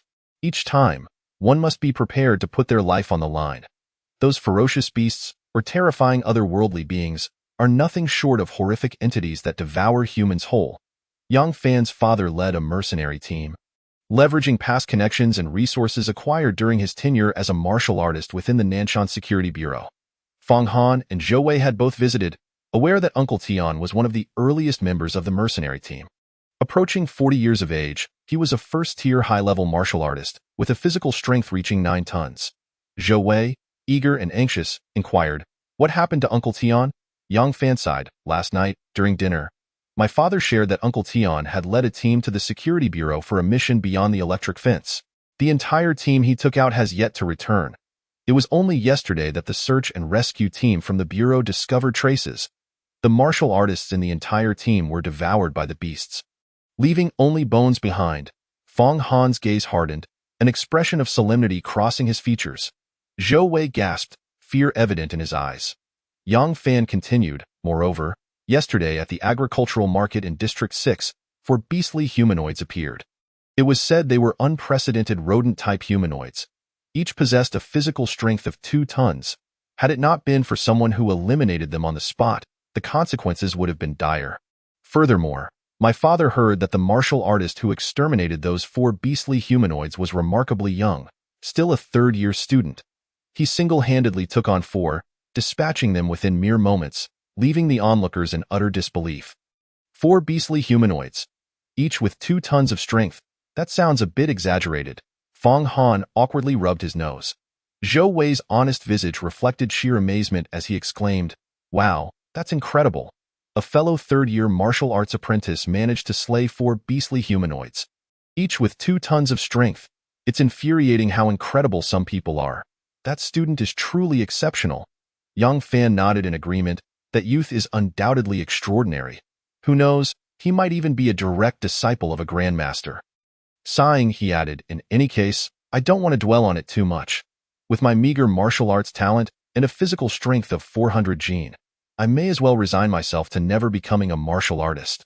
My father has already arranged everything. After graduation, I'm to study accounting. Once I complete my studies, I'll manage the finances of the mercenary team, spending my life within the confines of the Bay City. Perhaps I'll find a partner, marry, and have children early, fulfilling the call for every household to bear at least 4 children for the development of our dragon country. Ha! Zhou Wei fell silent. Among the 3, Yang Fan came from the most affluent background, while Feng Han and Zhou Wei shared a similar socio-economic status. Yang Fan patted Zhou Wei's shoulder. Old Zhou, why don't you try taking the cleansing elixir distributed by the school? If you can't break through that 400 gene barrier, I'll ask my father for some funds to buy you an elixir to assist you. Subsequently, Yang Fan turned to Feng Han, suggesting, Old Feng, if you find yourself without any prospects in the future, consider joining me in studying accounting. My father is planning to open another supermarket, and since we're all acquaintances, I could arrange a position for you. Zhou Wei, whose disposition was naturally open-hearted, gazed at Yang Fan with gratitude, his eyes glistening. Feng Han, aware that he did not require such assistance, nonetheless expressed his gratitude for his friend's kindness. Just then, a group of figures approached the 3, striding confidently toward them. Chapter 12. A promising future awaits as Fong Han and his friends engaged in conversation. Four individuals approached from the direction of the classroom's back door. Fong Han, come with us. One of them declared imperiously as they closed the distance. Fong Han furrowed his brow and turned to face them. The speaker was a tall, lanky youth with a horse-like face, his hair dyed an audacious orange. Dressed in a high-end custom school uniform adorned with intricate spiritual patterns, hands confidently tucked into his pockets, he regarded Fong Han with an air of arrogance, his demeanor dripping with condescension. Wei Chao? A descendant of the Wei family, a martial arts clan of some repute within the Nanshan-based city. Wei Chao had always struggled academically, viewed as an outcast within his family.in school. He was frequently reprimanded by teachers, serving as a quintessential example of a student gone astray. Yet, upon reaching the age of 18 and during the martial arts talent awakening ceremony, Wei Chao unveiled a high-level talent, with a spiritual energy absorption rate reaching 70%. Wei Chao immediately experienced a sensation akin to a humble chicken soaring to the branches and transforming into a phoenix. The Wei family's regard for him ascended at a rocket-like pace. The family's status had undergone a dramatic transformation. Resources poured in ceaselessly, coupled with the robust foundation he had built since childhood. Wei Chao's physical strength successfully reached 1 ton, promoting him to a formal warrior of the first tier. His ranking in the school's monthly assessments also surged significantly in terms of martial examination results. He undoubtedly ranked among the top 3 in Class 1. Gaining admission to the Martial Arts Academy was essentially a foregone conclusion. The rapid elevation of his status and power rendered Wei Chao's demeanor increasingly arrogant and overbearing. In stark contrast to Wei Chao's situation stood Fong Han. His academic scores were nearly all perfect, consistently placing first in cultural examinations. During the first and second years of high school, if Wei Chao was the negative example, Fong Han was the epitome of excellence. Wei Chao harbored deep resentment towards this. After the awakening ceremony, he felt a surge of vindication. Consequently, he took to lingering in front of Fong Han, devising various schemes to reclaim his former standing. The previous Fong Han had always adopted a conciliatory demeanor. But now, he merely cast a fleeting glance, devoid of any inclination to move, utterly disregarding Wei Chao's words. Witnessing Fong Han's attitude, Wei Chao's expression darkened instantly. The 3 lackeys beside him promptly stepped forward to support him. Fong Han, are you deaf? Brother Chao is speaking to you, you little brat, and you act like you didn't hear. Fong Han, Brother Chao is calling you, didn't you hear? Come over here. Are you just going to sit there waiting for the new year? Fong Han narrowed his eyes slightly, his icy gaze sweeping over the 3 clamorous lackeys. They suddenly felt an involuntary chill race through them, their expressions freezing in silence. Behind him, the robust Zhou Wei stepped forward. Facing Wei Chao's group with an angry countenance, his honest and straightforward visage, once settled, emanated an oppressive sense of a good-natured person on the verge of exploding. He intoned sternly, Wei Chao, do you have some unspeakable matter that cannot be said here? Why must you drag old Fong along with you? Who do you think you are? Others may fear you, but I, Zhou Wei, do not. So what if you're from a martial arts family? If you have the guts, let us settle this in a duel. As Zhou Wei spoke, he rolled up his school uniform sleeves. His powerful muscles bulged, veins protruding, as his aura surged with a palpable fighting spirit. Yang Fan also rose to stand beside Fong Han. Casting a cold glance at Wei Chao and intoning icily, Wei Chao, when a small man rises, he should not be arrogant, lest he unwittingly provoke someone he cannot afford to offend, leading to dire consequences.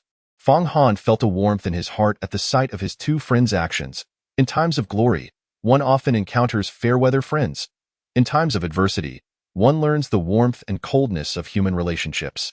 Opposite him, Wei Chao observed Zhou Wei and Yang Fan stepping forward with no surprise.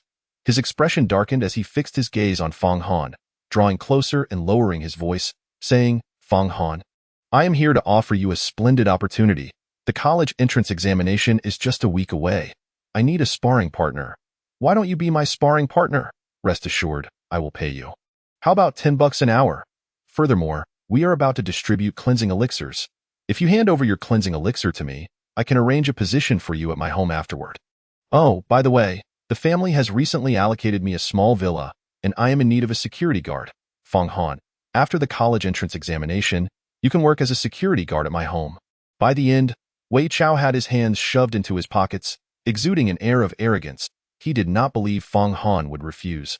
After all, he had already secured 2 cleansing elixirs through this method. 2 unfortunate souls, fated not to be admitted to the martial arts academy, had agreed to hand over their elixirs after the distribution point, 1 cleansing elixir in exchange for a stable job in the Bay City. For students destined not to enter the martial arts academy, this deal was indeed a decent way out, of course. This relied on Wei Chao keeping his word. For Wei Chao, acquiring a few precious cleansing elixirs without effort would significantly advance his martial arts foundation. This was immensely beneficial for his future martial arts training. The commotion gradually attracted the attention of other classmates in the class. Some began to gather around. Wei Chao glanced at the crowd that was slowly converging. The 2 unfortunate souls, after all, were unknown to anyone, so whatever work they had agreed to could go to hell. As for Fong Han, arranging him as his family's security guard, ensuring he could watch the entrance every day, would also be a gratifying arrangement. With this thought, a smug smile crept onto Wei Chao's face. The 3 lackeys beside him began to earnestly persuade Fong Han. Fong Han, look how much Brother Chao cares for you. With your physical strength of over 700 pounds, there's no need to stress over the college entrance examination. Just be Brother Chao's sparring partner and earn some extra cash to help your family. Using the cleansing elixir on you is a waste. It would be better for Brother Chao, and you could secure a stable job as a guard, watching over Brother Chao's place, walking the dogs. How stable would that be? Yes, Fong Han, others envy you for this. There is a gap between people. Helping Brother Chao, who is destined to become a powerful martial artist, is also your honor. Fong Han gazed coldly at the faces of this group, his expression growing increasingly frigid and profound.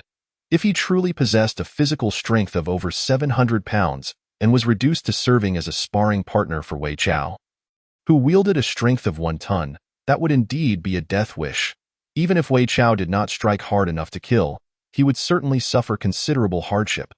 Furthermore, the price of $10 an hour was laughably low. Even a cheap sparring partner would demand more. Subsequently, nursing a severely injured body would render his chances at the college entrance examination even bleaker. As for the cleansing elixir, it was a precious medicinal item not found on the market. Like many other valuable elixirs and martial resources, it could only be produced and sold in limited quantities by certain state-owned enterprises in the Dragon Nation. It had the ability to refine the body, solidify martial foundations, and enhance potential. For many ambitious martial artists, it was an object of great desire. Each student could only acquire one during their final year of high school.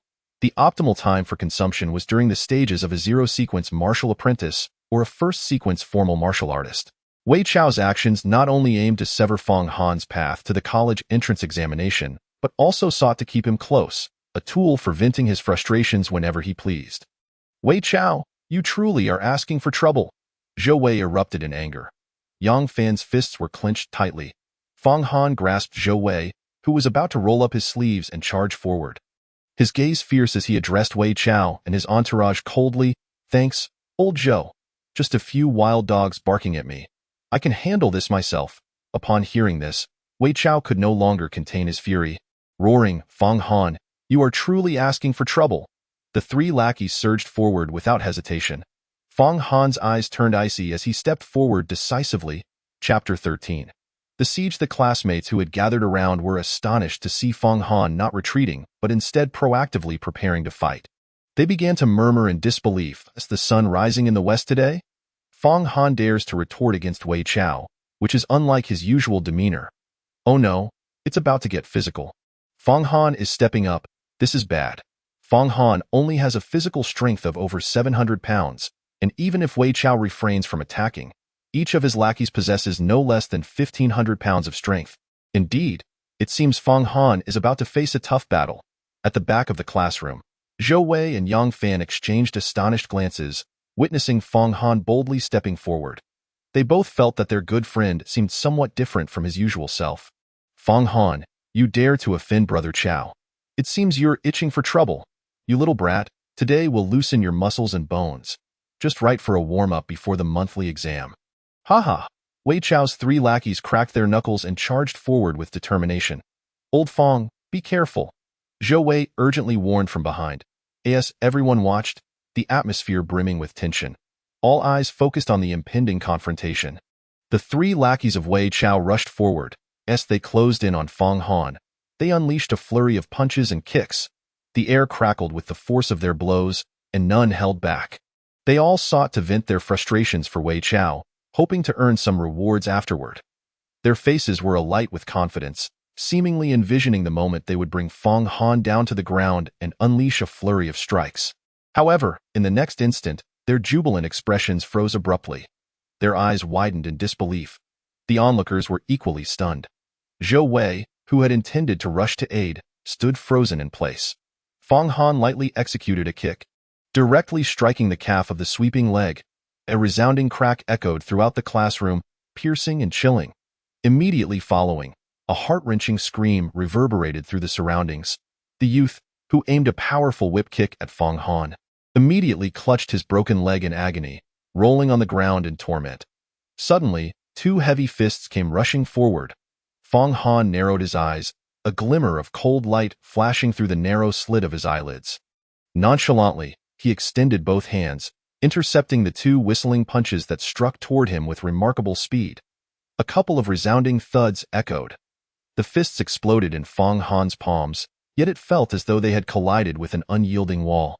Unable to penetrate further, following that, Fong Han slightly tightened his grip. The triumphant smiles on the faces of the two opponents had frozen the moment their companion fell. At this moment, they felt an overwhelming force surging through their fists. An irresistible pressure. Their faces instantly turned pale, and their eyes filled with profound terror. How is this possible? One of them gazed at Fong Han, incredulity spilling from his lips. He felt as though his fist was gripped by iron pincers, ready to be twisted and crushed by this terrifying power at any moment. Another subordinate of Wei Chao, overwhelmed by pain, broke into a cold sweat, collapsing to his knees with a thud. His face drained of color. He stared at Fong Han with a trembling mouth, utterly disbelieving. "You doubt your strength? How can this be?" Fong Han paid no heed to the astonishment in their eyes. With a swift twist of his hands, he directly snapped the wrists of these two subordinates of Wei Chao. Then, like the wind, he executed a kick as swift as an arrow. With two resounding thuds, he struck their chests. The two were sent flying like deflated balls, soaring 4 to 5 meters before crashing down at Wei Chao's feet, crying out in pain. In that moment, the entire classroom fell into a profound silence. Everyone stared in stunned disbelief at the unfolding scene. The atmosphere, quiet for merely an instant, erupted like boiling water. And why heavens, what have I just witnessed? Is the sun today truly rising from the west?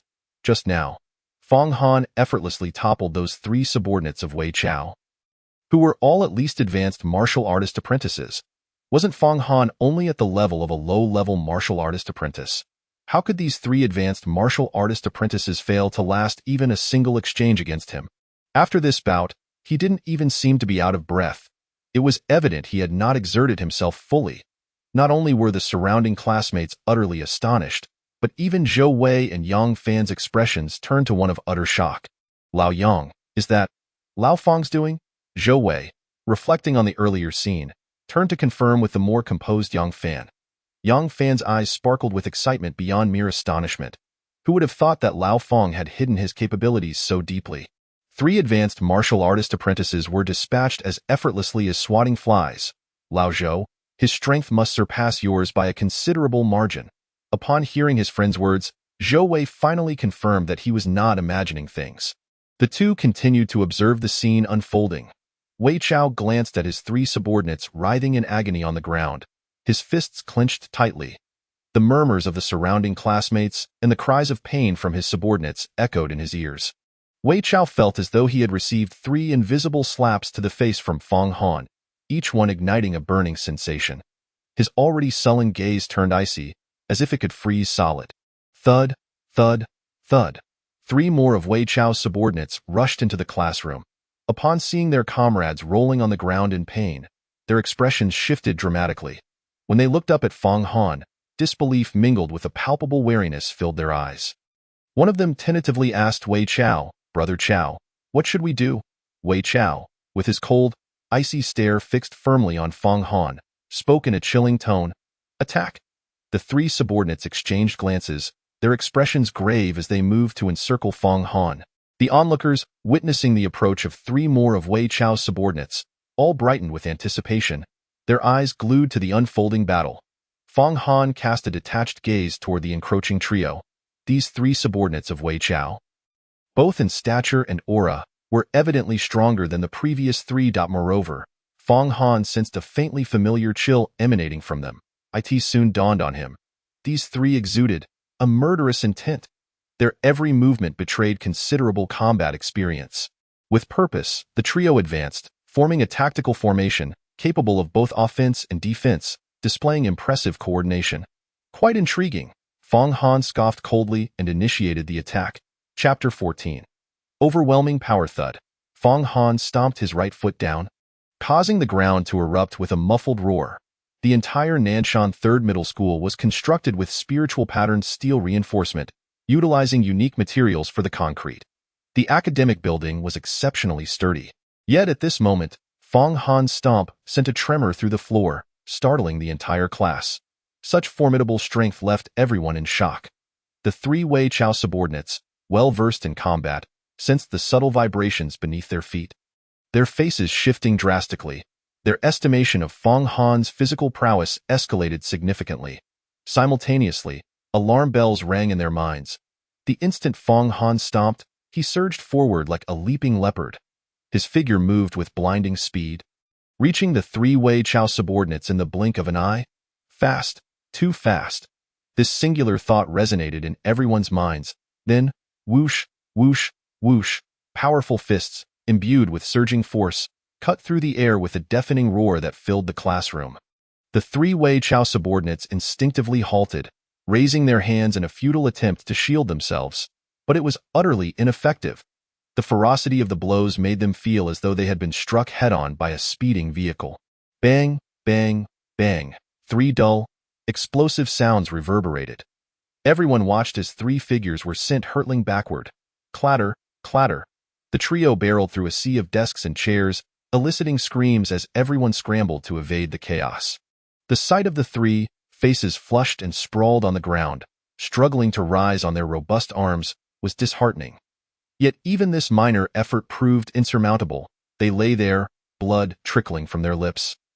Unable to rise or even move, Fong Han unleashed another blow, sending the 3 flying once more. An absolute domination. This was a complete and utter display of strength. All the spectators were left in profound shock. Such incredible physical power.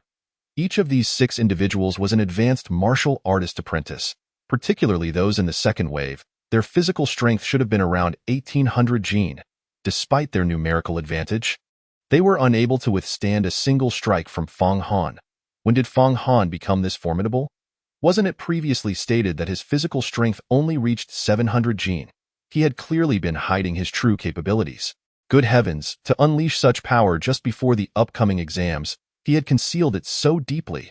Among the astonished and chattering crowd, a strikingly beautiful girl stood at the back, the class monitor of Class 1, Meng Xiaoxian.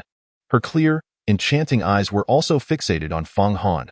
The results of his consecutive battles elicited a profound astonishment in her gaze. Behind Fong Han, Zhou Wei and Yang Fan gasped at the decisive and overwhelming combat. Hiss! These 3 were even stronger than the last trio, yet they couldn't withstand a single strike from Lao Fong. Zhou Wei exclaimed in shock, his eyes vacant. They didn't even lay a finger on Lao Fong's clothes before collapsing. Yang Fan's eyes sparkled with amazement, mirroring the sentiment of disbelief akin to discovering that an ordinary friend was, in fact, a hidden powerhouse. Fong Han stood amidst the chaos, surveying the 6 moaning subordinates of Wei Chao sprawled on the ground, and remarked coolly, easily dispatched. He then turned his gaze toward Wei Chao, whose face was contorted with rage and whose eyes were as dark as a storm cloud, and spoke in a calm tone. Wei Chao, weren't you looking for a sparring partner? Here's your chance. Come at me. Fong Han beckoned toward Wei Chao with a taunting gesture. This provocative action instantly flushed Wei Chao's face with fury. Very well, very well. Wei Chao glared at Fong Han, his anger boiling over, even laughing in rage. You've got guts, Fong Han. I wondered why you suddenly leaped up. It turns out you've been hiding your strength, waiting for the perfect moment to pull a fast one on me. he snorted coldly, abruptly shifting his tone. If you're so confident, why would I not oblige you? A cold smirk spread across his lips. However, this isn't any fun if it's just a straightforward fight.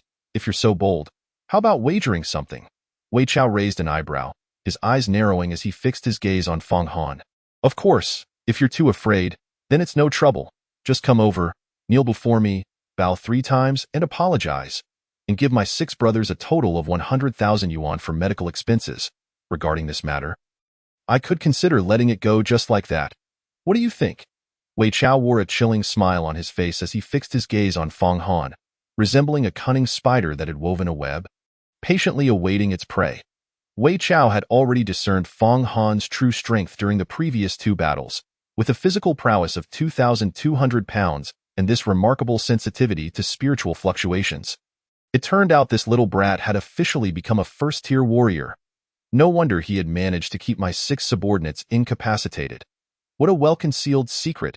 However, just a few days ago, my strength had surged to nearly 3,000 pounds. You still wish to challenge me? Dare you lay a hand on my subordinates? Humph. If you dare to gamble, I will ensure you are left unable to rise. Wei Chao thought maliciously to himself. Having lived 2 lives, Feng Han was naturally unfazed by Wei Chao's petty provocation. He chuckled lightly and remarked, Wei Chao, with that pitiful excuse for a brain of yours, do not embarrass yourself in my presence. Have you not bothered to check your own academic scores? Is it truly worthwhile to flaunt your incompetence before me? Speak up. What do you wish to wager? Upon hearing Feng Han's words, Wei Chao's already flushed face turned an even deeper shade of crimson. His furious eyes seemingly ready to unleash flames, he took a deep breath, reminding himself that small grievances should not jeopardize grand ambitions. He intended not only to win the bet, but also to bring Feng Han to his knees. At the same time, Wei Chao mentally replaced the original stakes with something far more valuable, aiming to win something that Feng Han could not afford to lose. From the inner pocket of his tailored school uniform, Wei Chao produced a white porcelain vial and coldly declared to Feng Han, Here are 8 blood exchange pills.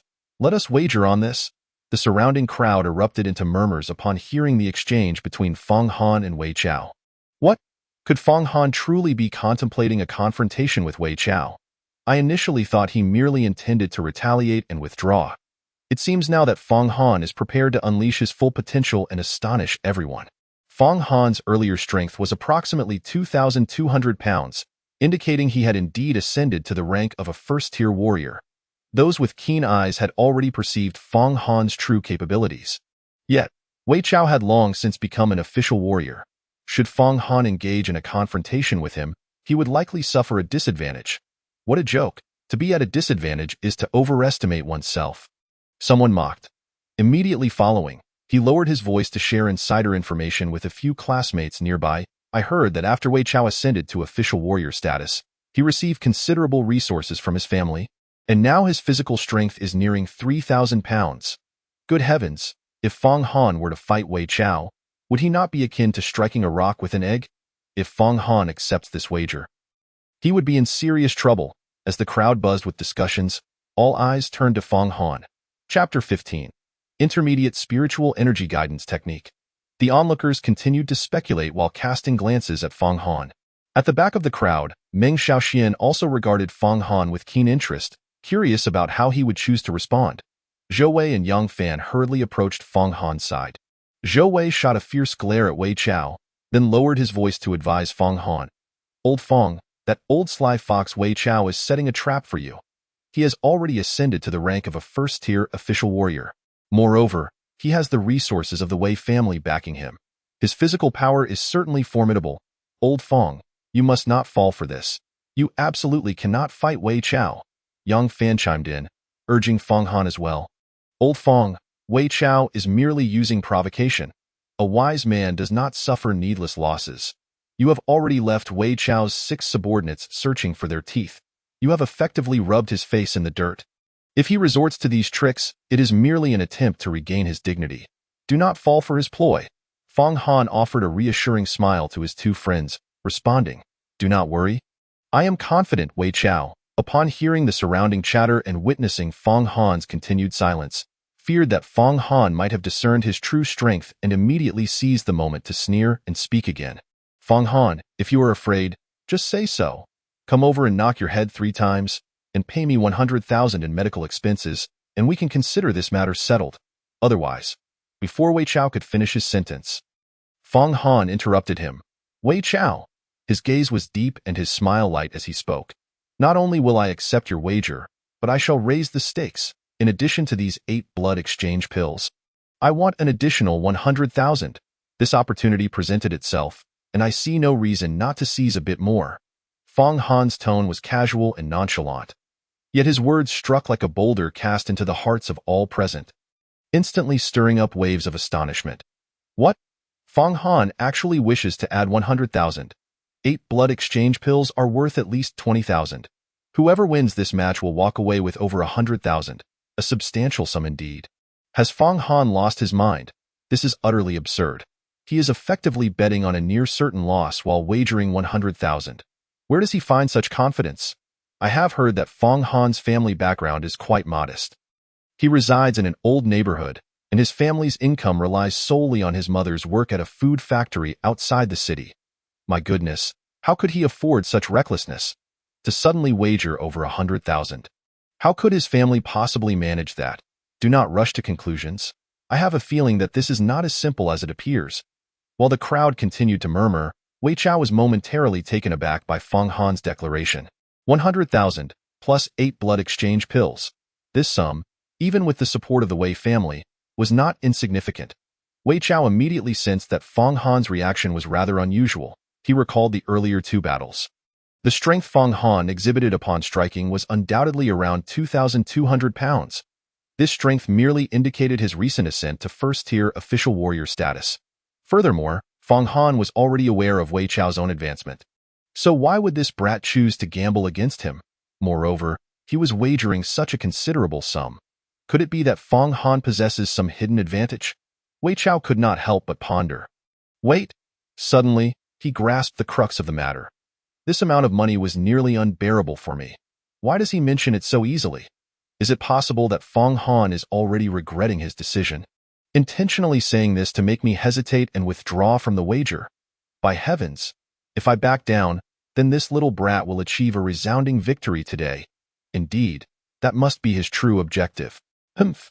This Fong Han, scoring perfect marks in academics, is indeed shrewd and full of schemes. Fortunately, I realized this in time.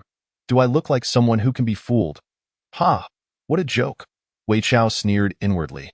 Then, he recalled the precious item his family had bestowed upon him, his eyes glinting as he spoke. Is an additional 100,000 sufficient? He chuckled. Fong Han, your ambitions are rather limited. I shall add 1 copy of the intermediate spiritual energy guidance technique. As he spoke, Wei Chao produced a pale purple memory crystal, roughly the size of a baby's fist. This intermediate spiritual energy guidance technique was a recent resource granted to him by the Wei family, intended to assist Wei Chao in making a final push for the college entrance examination. IT was a technique through which the spiritual energy within a warrior's body could coalesce into a more refined and potent form, enhancing their physical power and combat capabilities. This was an exceptionally valuable martial resource. This single copy of the intermediate spiritual energy guidance technique was worth at least 200,000. Wei Chao held the memory crystal and the porcelain vial. A smug smile plastered on his face as he regarded Fong Han. Fong Han, with 8 blood exchange pills, 1 copy of the intermediate spiritual energy guidance technique, and an additional 100,000. Do you dare to accept? The crowd was left utterly stunned upon hearing Wei Chao's words. This seemingly trivial skirmish had escalated into a wager worth over 300,000. For everyone present, this was an unprecedented occurrence. They all turned their gazes towards Fong Han, curious to see how he would respond. Fong Han's eyes sparkled as he regarded the 2 items in Wei Chao's hands. This boy is quite the prodigal, delivering an opportunity right to my doorstep. Fong Han smiled and readily affirmed. I accept. Hearing this, Wei Chao's face immediately contorted with disdain and ridicule. Accept? Fong Han? Please do clarify the situation. You cannot simply declare your acceptance. What do you intend to stake? Do you truly believe you can match the value of these martial resources worth over 300,000 with mere words? What a farce! Fong Han's eyes narrowed slightly, his gaze turning icy. "I will back old Fong," Yang Fan declared, standing beside Fong Han. Zhou Wei gritted his teeth and stepped forward as well. "Count me in too." Yang Fan fixed his gaze on Wei Chao, speaking with venom. "Wei Chao, what do you have to be so smug about? Old Fong may be short on cash, but I have it. We accept." Following this, Yang Fan turned to Fong Han and Zhou Wei, saying, "Old Zhou, considering your family circumstances, you should refrain from getting involved. Old Fong, if you lose, I'll cover this money for you. Let's consider it a lesson learned." Sigh. He exhaled deeply. Fong Han patted the shoulders of his two friends. "Don't worry, I won't engage in anything I'm uncertain about." Wei Chao, seeing Yang Fan step forward, smirked with satisfaction. He was aware that Yang Fan's father was the leader of a mercenary squad. Thus he could indeed take on this wager. With someone to take over, Wei Chao felt reassured. He gazed at Fong Han and his companions, a sense of pride swelling within him. "All right, Yang Fan, I trust you." Fong Han, let us begin. Chapter 16. Clash of Fists. Fong Han, let us commence, Wei Chao proclaimed, brimming with confidence as he positioned himself in the center of the arena. The 6 subordinates finally regained their composure. Laboriously rising from the ground to gather behind Wei Chao, they fixated their gaze on Fong Han, cheering him on. "Chao Gu, take him down. Chao Gu is magnificent. Win this bet and we'll sell everything to support you. Go, Chao Gu." With Chao Gu personally stepping in, "Fong Han, your end is near." The onlooking students, witnessing the astounding stakes now established, were all fixated on the unfolding battle. At the back of the crowd, the class monitor, Meng Xiaoxian, watched with a mix of confusion and curiosity, her gaze fixated on Fong Han. Fong Han approached Wei Chao, casually beckoning with his hand.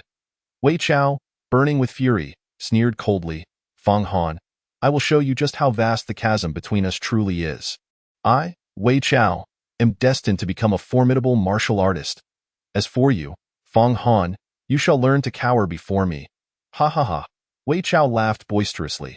With a thud, he propelled himself forward, unleashing nearly 3,000 pounds of physical power. The force was formidable. The moment his foot struck the ground, the sturdy floor trembled slightly. Wei Chao's somewhat lean and tall frame shot forth like a dart, and as he neared Fong Han, he unleashed a fierce right punch. A grayish-white glow of spiritual energy erupted from his fist. The violent force of his punch and the brutal energy created a whistling sound that reverberated through the air. Such an intensity elicited gasps from the spectators. Zhou Wei and Yang Fan clenched their fists, sweating nervously for Fong Han. As the punch approached, the wind generated by it caused Fong Han to squint. A cold glimmer radiated from his eyes. "Wei Chao, you do love to chatter." Fong Han bellowed. In an instant, he transformed from utter stillness to explosive motion, akin to a fierce leopard leaping to hunt. All 3,500 pounds of his immense strength surged forth. The air before his fist roared with a powerful wind. Fong Han neither retreated nor made any evasive maneuvers. His eyes blazed with intensity as he delivered a straightforward punch. Colliding head-on with Wei Chao's blow, the onlookers were astonished by the sheer ferocity of Fong Han's punch. Under the collective gaze of the crowd, the two fists met with a thunderous crash. Bang! A deep, resounding thud echoed through the classroom. Crack, crack. The tiles beneath their feet shattered under the overwhelming force of their clash. Their fists locked in a moment of stalemate, and suddenly, Wei Chao's expression transformed in disbelief. "This is impossible." Everyone held their breath. They watched as the grayish-white glow of Wei Chao's spiritual energy flickered twice like a short-circuited bulb before extinguishing. Following that, an even more violent force erupted from Fong Han's fist. Over a ton, 3,500 pounds of raw power, transmitted through his fist and arm, directly impacting Wei Chao's entire body. In that fleeting moment, a figure was seen soaring backward. With a thud, he crashed against the wall beside the classroom's back door. Crack, crack. The wall's plaster shattered and fell to the ground along with that figure. All of this transpired too swiftly for many to comprehend. When the crowd turned their attention to the corner, they realized that the figure hurled through the air was none other than Wei Chao. Faces turned pale in shock, disbelief rippling through the crowd. They struggled to fathom that this initial confrontation, devoid of any embellishment, ended with Wei Chao being sent flying. As the crowd shifted their gaze back to the center, Fong Han stood calmly, exuding an air of nonchalance. As if it were all perfectly natural, some quick-to-react finally grasped the situation. How did this possible? Fong Han's physical strength is greater than Wei Chao's. What on earth is happening? Everyone was overwhelmed with astonishment. Questions swirling in their minds. Wei Chao's 6 subordinates, upon witnessing their leader being sent flying, rushed to his side in a daze. Chao Gu, are you all right? They questioned anxiously. Wei Chao suppressed the tremors and pain in his right fist. Stifling the anger surging within him, he stood up, angrily pushing aside the encroaching subordinates. Impossible. Absolutely impossible. Wei Chao glared fiercely at Fong Han, the grayish-white glow of spiritual energy enveloping him, a heavy, oppressive aura radiated from him. He unleashed all his strength, releasing his spiritual senses. His eyes glinted like those of a wounded wolf as they bore down on Fong Han. His words dripped with fury, seemingly forced through clenched teeth.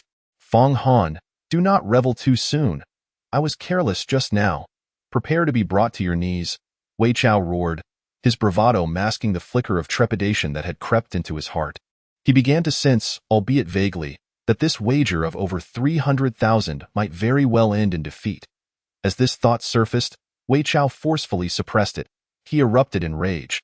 The grayish-white glow of spiritual energy on his fist blazed brightly. The wind from his punch howled ominously. Fong Han fixed his gaze upon him, eyeing his spiritual perception. He felt as though this incoming punch was not merely a strike, but a colossal stone bearing down upon him. This is a first-star spiritual martial technique. With the enhancement of a formal martial artist's spiritual energy, such techniques could unleash a power that surpassed one's physical capabilities. The crowd gasped in astonishment at this display. A first-star martial technique. What formidable and fierce power. Fong Han is finished. Old Fong, be careful, Zhou Wei warned urgently. Yang Fan was equally distressed. Fong Han's narrowed eyes remained fixed on this spiritual martial technique. A cold glint igniting within, he clenched his fists tightly, summoning all his physical strength and the faint spiritual energy coursing through his limbs. The sole offensive martial technique taught in school, the zero-star technique, Mighty Bull Fist, was unleashed. The first form of Mighty Bull Fist, Mighty Bull Horns. Fong Han infused his fists with power. His fists, imbued with raw strength, charged forth like the sharp horns of a bull galloping across the plains. Delivering a ferocious blow, whoosh, under such might, the air emitted a low, mournful wail. The onlookers held their breath, witnessing Fong Han render the seemingly ordinary Mighty Bull Fist into an awe-inspiring force. Chapter 17. Victory whoosh, at the back of the classroom. A tempest of force surged. Under the breathless gaze of all, the arena erupted with a resounding bang. Fong Han and Wei Chao's heavy fists collided with tremendous impact. Crack, crack. The tiles beneath them instantly shattered under the powerful backlash. The violent clash of spiritual energy and brute force created a deafening boom. Everyone gasped once more as another figure, akin to a ball, was sent flying. With a thunderous crash, he slammed against the previous wall. This time, not only did the plaster fragment and fall, but the robust wall, constructed of reinforced concrete, also erupted with countless fine cracks. Spiderweb-like fissures marred the wall, surrounding the wretched figure as the crowd focused intently. They realized the figure sent flying was still Wei Chao. The plaster rained down as Wei Chao slid down, his grayish-white glow of spiritual energy vanishing. The agony caused him to convulse uncontrollably. His hands, which had clashed with Fong Han's, twisted grotesquely from the impact. At that moment, the crowd stared in disbelief. The atmosphere fell silent. Fong Han withdrew his fist, standing resolutely. This final blow was delivered due to his physical strength surpassing Wei Chao by over 500 pounds, thus crushing him. Even with the use of a martial technique, the vast disparity in strength could not be bridged. Fong Han regarded Wei Chao's pitiful state, calmly stating, "I have won." This declaration instantly jolted the crowd. Wei Chao's 6 subordinates looked at Fong Han with expressions of incredulous fear. Meanwhile, the surrounding students, momentarily stunned, erupted into astonished chatter. What is happening? Fong Han has actually defeated Wei Chao. This is simply unbelievable. That was a first-star martial technique Wei Chao used. Utilizing martial techniques and coupled with Wei Chao's explosive physical strength of nearly 3,000 pounds, it is astonishing that he remains unable to match Feng Han. How is this possible? Everyone was utterly astounded. At this moment, someone gazed at Feng Han, suddenly realizing something, their eyes widening to the extreme as they exclaimed, "Holy cow, Feng Han is still a Zero Series martial apprentice. It is truly unbelievable to defeat a formal martial artist while being an apprentice from a different series." The physical strength Feng Han just unleashed must have reached 3,500 pounds. Goodness. This nearly 2-ton physical strength, and yet he hasn't even ascended to become a formal martial artist? Then how profound must Feng Han's martial foundation be? As the crowd buzzed with astonishment, Zhou Wei and Yang Fan approached Feng Han, their faces alight with excitement. "Holy cow, old Feng, you truly did it. You actually defeated Wei Chao." "Ha ha ha, that punch just now was absolutely exhilarating," Zhou Wei exclaimed, throwing an arm around Feng Han's shoulder, brimming with enthusiasm. Yang Fan gazed at Feng Han with an excitement akin to that of meeting an old friend for the first time. With a hint of agitation, he remarked, "Old Feng, your strength is remarkably concealed. It is simply astonishing." Zhou Wei nodded vigorously in agreement. "I told you I was confident," Feng Han replied with a faint smile, offering no further explanation. At the back of the onlooking crowd, Meng Xiaoxian glanced at the crumpled Wei Chao in the corner and then at the unscathed Feng Han. A faint shimmer of wonder flickered in her clear, enchanting eyes. Cough, cough, cough. Several muffled, painful coughs broke the silence. The crowd gradually quieted, turning their attention toward the source of the sound. Wei Chao, with his head bowed low, struggled to lift it, his dim eyes filled with an expression of disbelief. "No, it can't be. I won't lose. Why is this happening? Cough, cough, cough. I can't possibly lose," Wei Chao murmured, his eyes wide with disbelief. "Feng Han, you." He painfully clutched his agonizing hands, his back pressed against the wall, striving to stand. His 6 subordinates hurriedly positioned themselves beside him, offering support. Wei Chao, swaying unsteadily, fixed a fierce gaze upon Feng Han. Suddenly, he erupted in a fit of hysteria. "Cheating! Feng Han, did you consume some kind of elixir? You absolutely cheated. It's impossible. You're just a martial apprentice. How could you defeat me?" Wei Chao's voice rose to a furious crescendo. "You scoundrel, deceitful scoundrel." Feng Han coldly interrupted Wei Chao. "What's the matter? Too afraid to admit your loss? Ha, what a joke, Wei Chao. You were the one who proposed the gamble, and now you dare to deny it?" The glint in Feng Han's eyes was frosty. His muscles tensed, his aura surging. He resembled a poised predator, radiating an imminent threat to strike once more. Wei Chao and his 6 subordinates gazed at the subtly prepared Feng Han, their hearts sinking in fear. They instinctively took a step back, pressing against the cold wall. They swallowed hard, struggling to suppress their rising terror.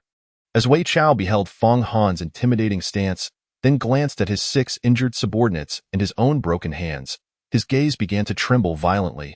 "Yes, it was I who chose to gamble. I brought this upon myself, truly self-inflicted misery." Wei Chao's heart sank into despair. It felt as though all his strength had been drained away, and he slumped to the ground in defeat. I will give it to you. Third, help me hand over the items to Feng Han." Wei Chao spoke with great difficulty. Yes. A slender subordinate promptly retrieved a white porcelain vial and a crystal of memory. Tossing them to Feng Han, Wei Chao watched the 2 items fly through the air, feeling as though his heart were bleeding. Feng Han accepted the 8 blood exchange pills and the intermediate spiritual guidance technique crystal. He then took out his phone, waving the payment code. Wei Chao gritted his teeth and continued, "Third, scan my phone and give it all to him." Wei Chao growled softly. Ding dong, a notification chimed on Feng Han's phone. The account had received 100,000 yuan. He smiled contentedly. Upon hearing the notification, Wei Chao felt as though a piece of his heart had been sliced away. "It's over. Everything is over," Wei Chao murmured in anguish. He sensed that years of effort had been squandered in an instant.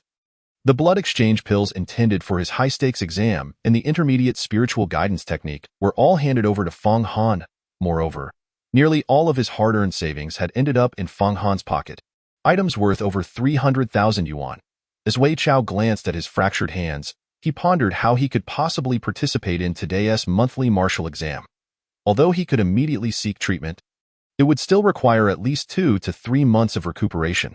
With the high-stakes exam looming just a week away, how could he partake?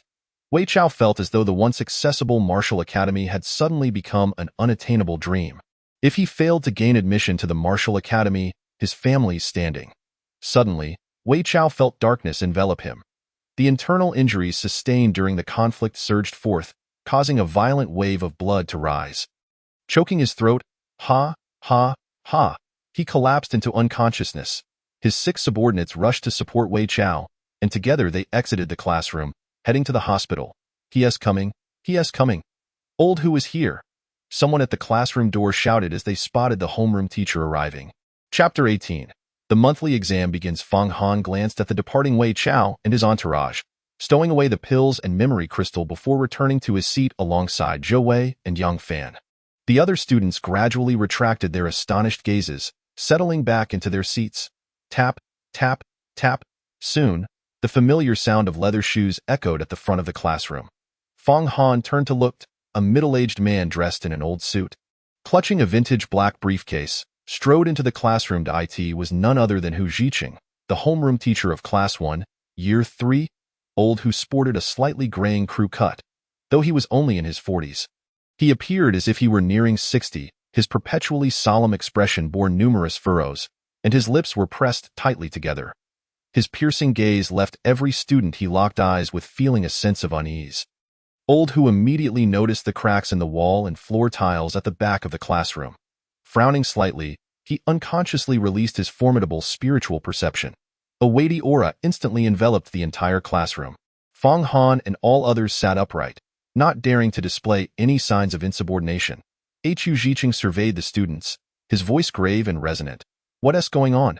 Did you all decide to demolish the classroom just because I missed morning study? Who did this? Step forward. Fang Han stood up, preparing to explain. Suddenly, the graceful figure sitting in the front row stepped forward first, declaring, Teacher Hu, it was Wei Chao who brought people to bully Fang Han during morning study. Her melodious voice rang clear, yet the impact felt as heavy as a boulder crashing into the tranquil lake of the classroom, stirring ripples of surprise among the students. All eyes turned to Meng Xiaoxian, who had stood up to defend Fang Han. They exchanged glances between the class monitor and the equally astonished Fang Han, and the curiosity ignited in their gazes flared to life. Fang Han was equally puzzled, unsure why Meng Xiaoxian chose to speak up for him. Although she had treated him with neutrality, there had been no special consideration. Their relationship was not particularly close. Why the sudden display of kindness? With Meng Xiaoxuan's aid, Old Hu was now aware of Fang Han's earlier ordeal. Fang Han recounted the events in detail, and Old Hu did not pursue the matter further. Instead, he was pleasantly surprised by Fang Han's sudden display of strength. Following this, Hu Zhiqing proceeded to announce the details of today's monthly exam. Everyone is aware of the significance of this monthly exam, so I want to reiterate it. What I wish to convey is that the overall difficulty of this month's exam has significantly increased. The cultural exam in the morning will feature approximately 1/3 more questions. In the afternoon, during the martial exam, the school has invited the captain of the Security Bureau to participate in the assessment and scoring. At that time, there will be arrangements for practical combat against wild beasts, even demon beasts, to evaluate your abilities. I hope everyone will be in peak condition. As Hu Zhiqing's words resonated, the classroom erupted into a cacophony of discussion. Zhou Wei leaned closer to Fang Han, whispering, Holy cow, old Fang. This month's exam actually involves combat against fierce beasts. This difficulty is quite daunting. Fang Han, however, felt no trepidation. Rather, he was somewhat eager. Hearing his friend's words, he smiled and said, Old Zhou, this type of martial exam is actually your strength. As long as you muster the courage to unleash your full potential, your performance might even surpass everyone else's. Zhou Wei's eyes gleamed with excitement as he listened, and he glanced at the classmates who were beginning to show signs of worry and anxiety, nodding vigorously, Exactly. Indeed, that is the case. With a sweeping glance across the classroom, Hu Zhiqing nodded slightly upon noticing Fang Han's calm demeanor. He then raised a hand to quell the murmurs among the students and continued. Although the difficulty of this month's examination has increased, the corresponding rewards will be equally generous. The allocation of monthly elixirs based on examination rankings for this final month will be doubled. Those who place in the top 20 of their grade will receive additional substantial rewards. Spirit guidance techniques, martial skills, elixirs, weapons, and armored, all will be available. The higher the rank, the more abundant the rewards. Furthermore, the day after tomorrow, our Nanshan-based city will host a joint training session with 3 high schools. Only students with outstanding results in this month's examination will be eligible to participate. There will be even more generous rewards at that time. I hope everyone seizes this opportunity, performs excellently in the upcoming examination, and strives for everyone to qualify for the training session, making solid preparations for the final push towards the college entrance examination. Yes, teacher. The entire class responded in unison. Fang Han's gaze was intense. Brimming with anticipation, in the front row, Meng Xiaoxuan's beautiful eyes sparkled with excitement. As expected, the joint training session would indeed take place the day after tomorrow. Hu Zhiqing called out to Meng Xiaoxian, instructing her to distribute the cultural examination papers. When she reached Fang Han, she paused for a moment and softly said, "Fang Han, please wait for me a bit after the cultural exam. I need to discuss something with you." Fang Han was momentarily taken aback, thought for a moment, and nodded in acknowledgement. Beside him, Zhou Wei overheard Meng Xiaoxuan's words, elbowed Fang Han, and teased, "Wow, old Fang, that's impressive. Since when did you become so close to our class beauty?" Fang Han chuckled helplessly, dismissing his friend's curious gaze as he focused on the exam questions before him. The morning passed swiftly, and Fang Han completed the exam about an hour early. After a brief review, he stood up to submit his paper. Old Hu glanced at Fang Han's submission and nodded in satisfaction. Seeing Fang Han hand in his paper, Meng Xiaoxian quickly got up to follow suit. The sight of the two leaving the classroom immediately drew the attention of their classmates. Fang Han could distinctly feel the intense gazes directed at him. He paused briefly and turned to glance at Meng Xiaoxian, who was following him out of the classroom. In her ordinary school uniform, she exuded an air of pure elegance and charm that was hard to overlook. Her figure was captivating, and even the loose-fitting uniform could not conceal her alluring silhouette. Though her name was Xiaoxian, her assets were undeniably substantial. She hurried to catch up, and the mesmerizing curve of her figure left Fang Han momentarily dizzy. "Fang Han, what are you looking at?" Meng Xiaoxian exclaimed. A hint of embarrassment in her voice as she stood before him. It must be said that girls are quite sensitive to certain gazes.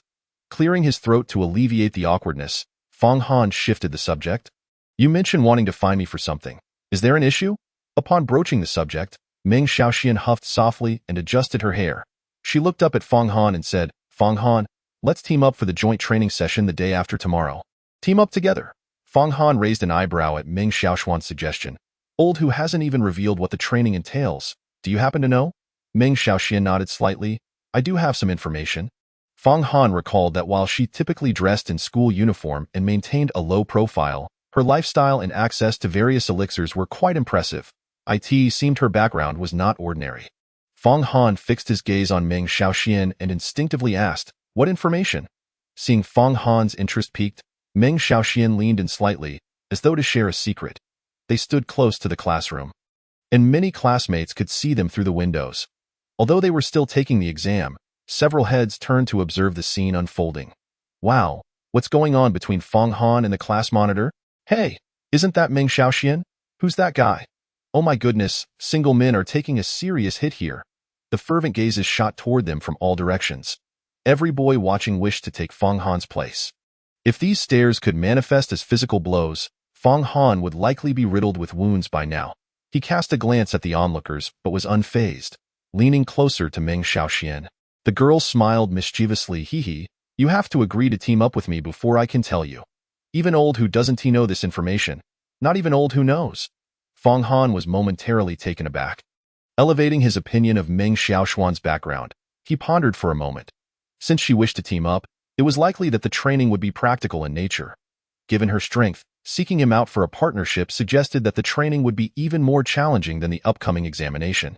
Old Hu mentioned that the joint training session would involve 3 schools, implying that the rewards would be substantial as well. With the examination still ongoing, there was no rush regarding the training session. Furthermore, once he received the rewards for the examination, his strength would likely improve significantly with the limitless synthesis panel. It might not be necessary to form a team after all. Having made his decision, Fong Han glanced at the time on his phone. I have something to attend to at noon. Since you're not willing to share now, let us discuss teaming up after the examination. With that, he turned and walked away. Behind him, Meng Xiaoxian stood momentarily stunned, watching Fong Han depart, discussing it after the exam. What does this mean? Is he rejecting me? Normally admired for her beauty and captivating presence as the acknowledged school beauty, Meng Xiaoxian, despite her low-key demeanor and approachable personality, was accustomed to being pursued. The notion of being treated so coldly was foreign to her. Having met with rejection from Fong Han, Meng Xiaoxian huffed softly in mild irritation. In a fit of pique, she considered teaming up with someone else. After contemplating for a while, several faces crossed her mind. However, the thought of those who would cling to her at the slightest sign of kindness made her feel quite uncomfortable. After a moment of reflection, Meng Xiaoxian reluctantly decided to leave alone. This scene left the students who had been observing in utter astonishment, their eyes wide with disbelief. Fong Han exited the classroom, quickly grabbing a simple lunch at the cafeteria before heading to the training room in the gymnasium. During this final phase of preparation for the college entrance examination, the training rooms were made freely accessible to all third-year students. The room resembled a quiet meditation chamber.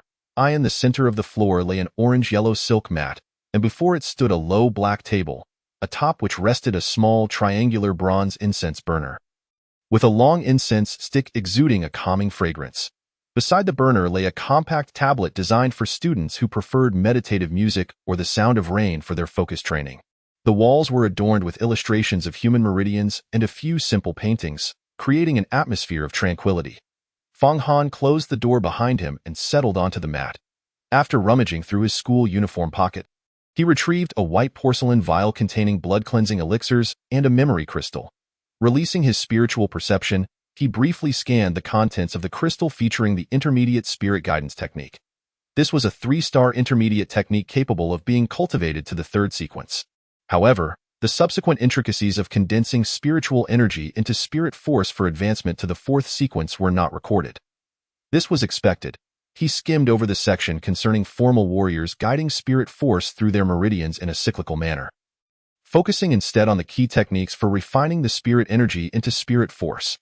This was the essential gateway for an apprentice warrior of the 0 sequence to transition into a formal warrior of the 1st sequence. Once he comprehended the nuances thoroughly, Fong Han put away the memory crystal. He then opened the white porcelain vial and poured out 8 blood-cleansing elixirs, beginning the synthesis process. Low-level blood-cleansing elixir. A low-level elixir for warriors with physical strength exceeding 1 ton. Used to refine the body and purify vital blood. Effect: enhances physical strength by approximately 100 to 140 pounds, depending on martial talent. Note: cannot be taken continuously within 72 hours. Or drug resistance will occur. Consuming 6 consecutively will yield no further effects. After reviewing the information on the blood-cleansing elixir, Fong Han nodded slightly. The effects of this low-level elixir surpassed those of body-tempering and body-refining elixirs. This indicated that upon synthesizing the top-level blood-cleansing elixir, the effects would be even more remarkable. Fong Han's eyes sparkled with anticipation as he quickly began to place the elixirs into the synthesis panel using his spiritual perception. The synthesis sequence generated continuously, and golden light flashed as the synthesis progressed. Low-level blood-cleansing elixir. Low-level blood-cleansing elixir. Intermediate blood-cleansing elixir. Intermediate blood-cleansing elixir. Intermediate blood-cleansing elixir. Advanced blood-cleansing elixir. Finally, as the gentle and rich golden light of synthesis blossomed before him, a fragrance so potent that it was almost intoxicating filled the entire meditation room. Congratulations, host, for synthesizing the top-level blood-cleansing elixir. Top-tier blood exchange pill. A supreme elixir designed for warriors with a physique strength exceeding 1 ton, utilized for the refinement of the body. Depending on the martial arts talent, it can enhance physical strength by at least 850 pounds. It can also elevate a warrior's martial arts talent by 20. Tip 1. Continuous consumption within 12 hours is not allowed, as it may lead to drug resistance. After consuming 16 pills consecutively, there will be no effect whatsoever. Tip 2. The enhancement effect on martial arts talent is only effective upon the first ingestion. Fong Han felt a surge of joy in his heart. With a flicker of his spiritual awareness, he retrieved the vivid red pill from the synthesis bar and swallowed it whole. Chapter 20. The Beast Cage in the Armored Truck. The top-tier blood exchange pill. the size of a fava bean and entirely crimson, dissolved immediately upon entering his mouth. The powerful medicinal energy swiftly melded into Fong Han's body. Thump, thump, thump, like the dull sound of a large drum being struck. Reverberations echoed within him. It was the sound of Fong Han's robust heart, trembling violently. His face flushed red from the sudden rush of blood. Fong Han felt his entire body's blood boiling, surging violently through his veins. Each blood vessel began to tingle sharply, the sensation quickly escalating into a tearing pain. Ultimately, Fong Han felt all the blood vessels and meridians in his body convulsing and spasming. He clenched his teeth. Beads of sweat the size of soybeans oozing from his forehead and cascading down. His clothes became drenched with the cold sweat pouring from him. Fong Han dared not linger, immediately rising to his feet. Enduring the excruciating pain, and began practicing the top-tier body-forging fist repeatedly. As he executed the fist techniques, the medicinal power was rapidly digested and absorbed. The steady and powerful fist techniques unfolded in the quiet room, generating gusts of wind that stirred the hanging calligraphy and anatomical charts on the walls, causing them to rustle. Once, twice, thrice. An hour later, Fong Han executed the final move of the body-forging fist with impeccable form. The fierce and violent force of his punch, infused with formidable energy, compressed the air in front of his fist. A low, mournful whistle erupted forth. A faint red mist, laced with blood, erupted from Fong Han's mouth. The small, quiet room was immediately enveloped in a subtle scent of blood. Fong Han stood still after retracting his fist. His school uniform was stained with impurities seeping from his pores, presenting a rather disheveled appearance. However, his eyes sparkled like radiant stars, filled with remarkable vitality. Fong Han felt a tremendous surge of power within him, invigorating his spirit. His physical strength had increased by 900 pounds, reaching a total of 4,400 pounds, over 2 tons of physical strength, a level already commensurate with that of a first-tier low-level warrior. Nevertheless, Fong Han was acutely aware that he had not yet reached his limit. He could continue to solidify his foundation and enhance his strength further.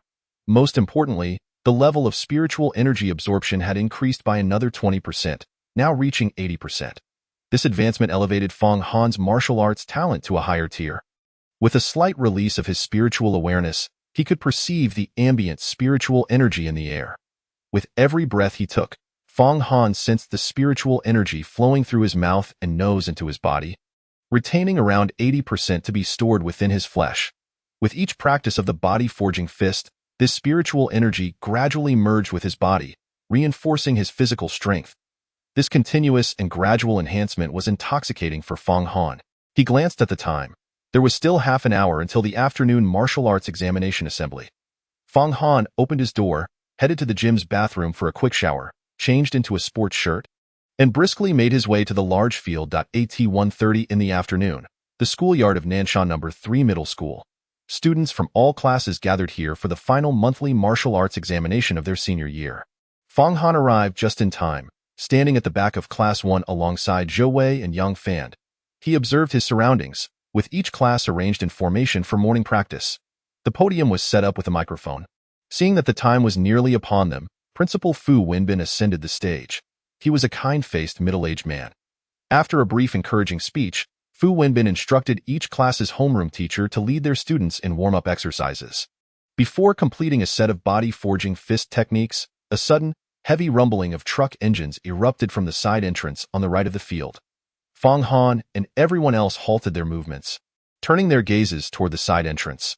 Armored trucks, adorned with golden shield insignias, rolled in and parked beside the podium. A line of fully armed soldiers from the Nanshan Security Bureau disembarked and formed ranks. The solemn expressions and atmosphere immediately stirred the students into a buzz of discussion. It was the Security Bureau's armored trucks, along with soldiers in full gear. Hiss, those guns are loaded. Fong Han and his companions fixed their eyes on the unfolding situation. As soldiers disembarked and assembled, Zhou Wei gazed in astonishment and exclaimed, "Whoa, Lao Fong, Lao Yang, such a grand display. With so many armed soldiers, are we truly going to engage in combat with ferocious beasts? Isn't this a bit excessive for a monthly martial arts exam?" Fong Han released his spiritual awareness, slightly raising an eyebrow as he spoke. Those armored trucks must be carrying ferocious beasts or monstrous creatures. I sense a multitude of violent, bloodthirsty, beastly auras. Zhou Wei and Yang Fan immediately turned their gaze toward the rear compartments of the armored trucks, their eyes reflecting caution and fear, in the large field. Some students who had advanced to formal warriors also sensed the beastly aura emanating from the truck compartments, their expressions turning serious as they furrowed their brows. A profound silence quickly enveloped the area. A heavy, tense atmosphere soon filled the entire space. Click, on the lead armored truck, a sturdy-faced middle-aged warrior from the security bureau opened the door and stepped down, followed by a man and a woman. His young subordinates. Fang Han's gaze momentarily paused. These three were none other than the team leader of the Nanshan Security Bureau, Zhang Guohao, along with his first team members, Cui Shan and Bai Lin. Fang Han observed Zhang Guohao exchanging pleasantries with Fu Wenbin, who nodded enthusiastically. Subsequently, Fu Wenbin announced the commencement of the martial arts examination. With a single command from Zhang Guohao, an armored truck was turned around and parked in front of each class's line. The heavy military green rear compartment faced the students. Fang Han's attention sharpened as he looked on. Armed soldiers, their expressions solemn, retrieved keys to unlock the double doors of the truck compartment. As the locks were disengaged, golden spiritual patterns flared to life, radiating from the locks and extending throughout the entire compartment. It seemed that some spiritual inscription had also been activated. The sounds of locks clicking open soon filled the air. Creak, creak. The doors swung open. Roars of ferocious beasts erupted forth the moment the doors were opened. Simultaneously, the dark interiors of the trucks exuded a strong, pungent odor. Waves of violent, bloodthirsty killing intent seemed to materialize. Flooding outwards, the overwhelming stench hit the students, prompting startled gasps and causing them to instinctively step back. Ferocious beasts. There are ferocious beasts inside the truck. This month's martial arts examination is truly going to involve fighting ferocious beasts. Amidst the astonished cries of the students, the stern-faced soldiers from the security bureau entered the compartments, pulling out various cages for beasts and placing them on the field. Chapter 21. Cautionary Level Monstrous Beasts. Roar, roar, roar. Uneasy and savage beastly roars echoed persistently. The stench filled the air, permeating the entire playground of Nanshan No. 3 Middle School. Hundreds of spirit-patterned beast cages of varying sizes were brought out and positioned in front of the podium.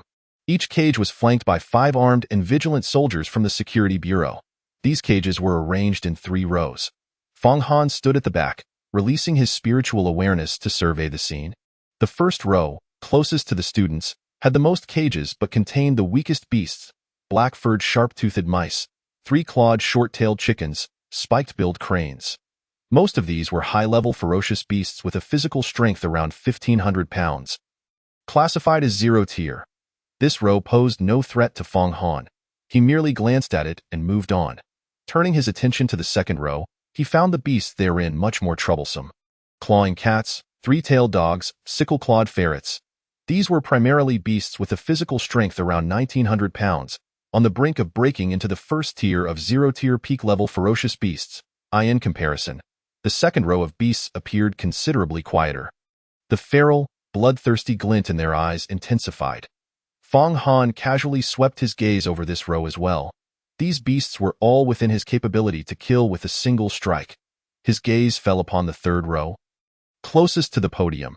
This row contained only 10 cages, yet the savage aura emanating from them was more intense than the combined ferocity of the previous 2 rows.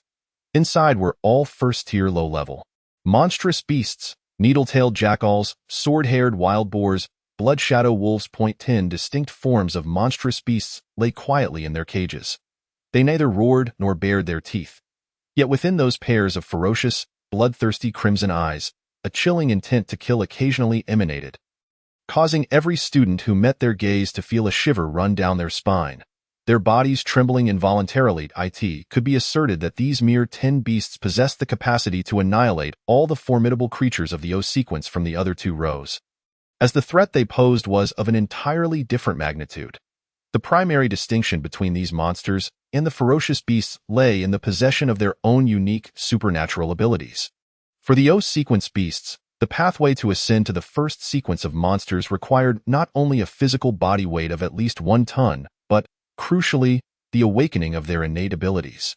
Once this awakening was successfully achieved, their threat level would surpass that of the ferocious beasts by several fold.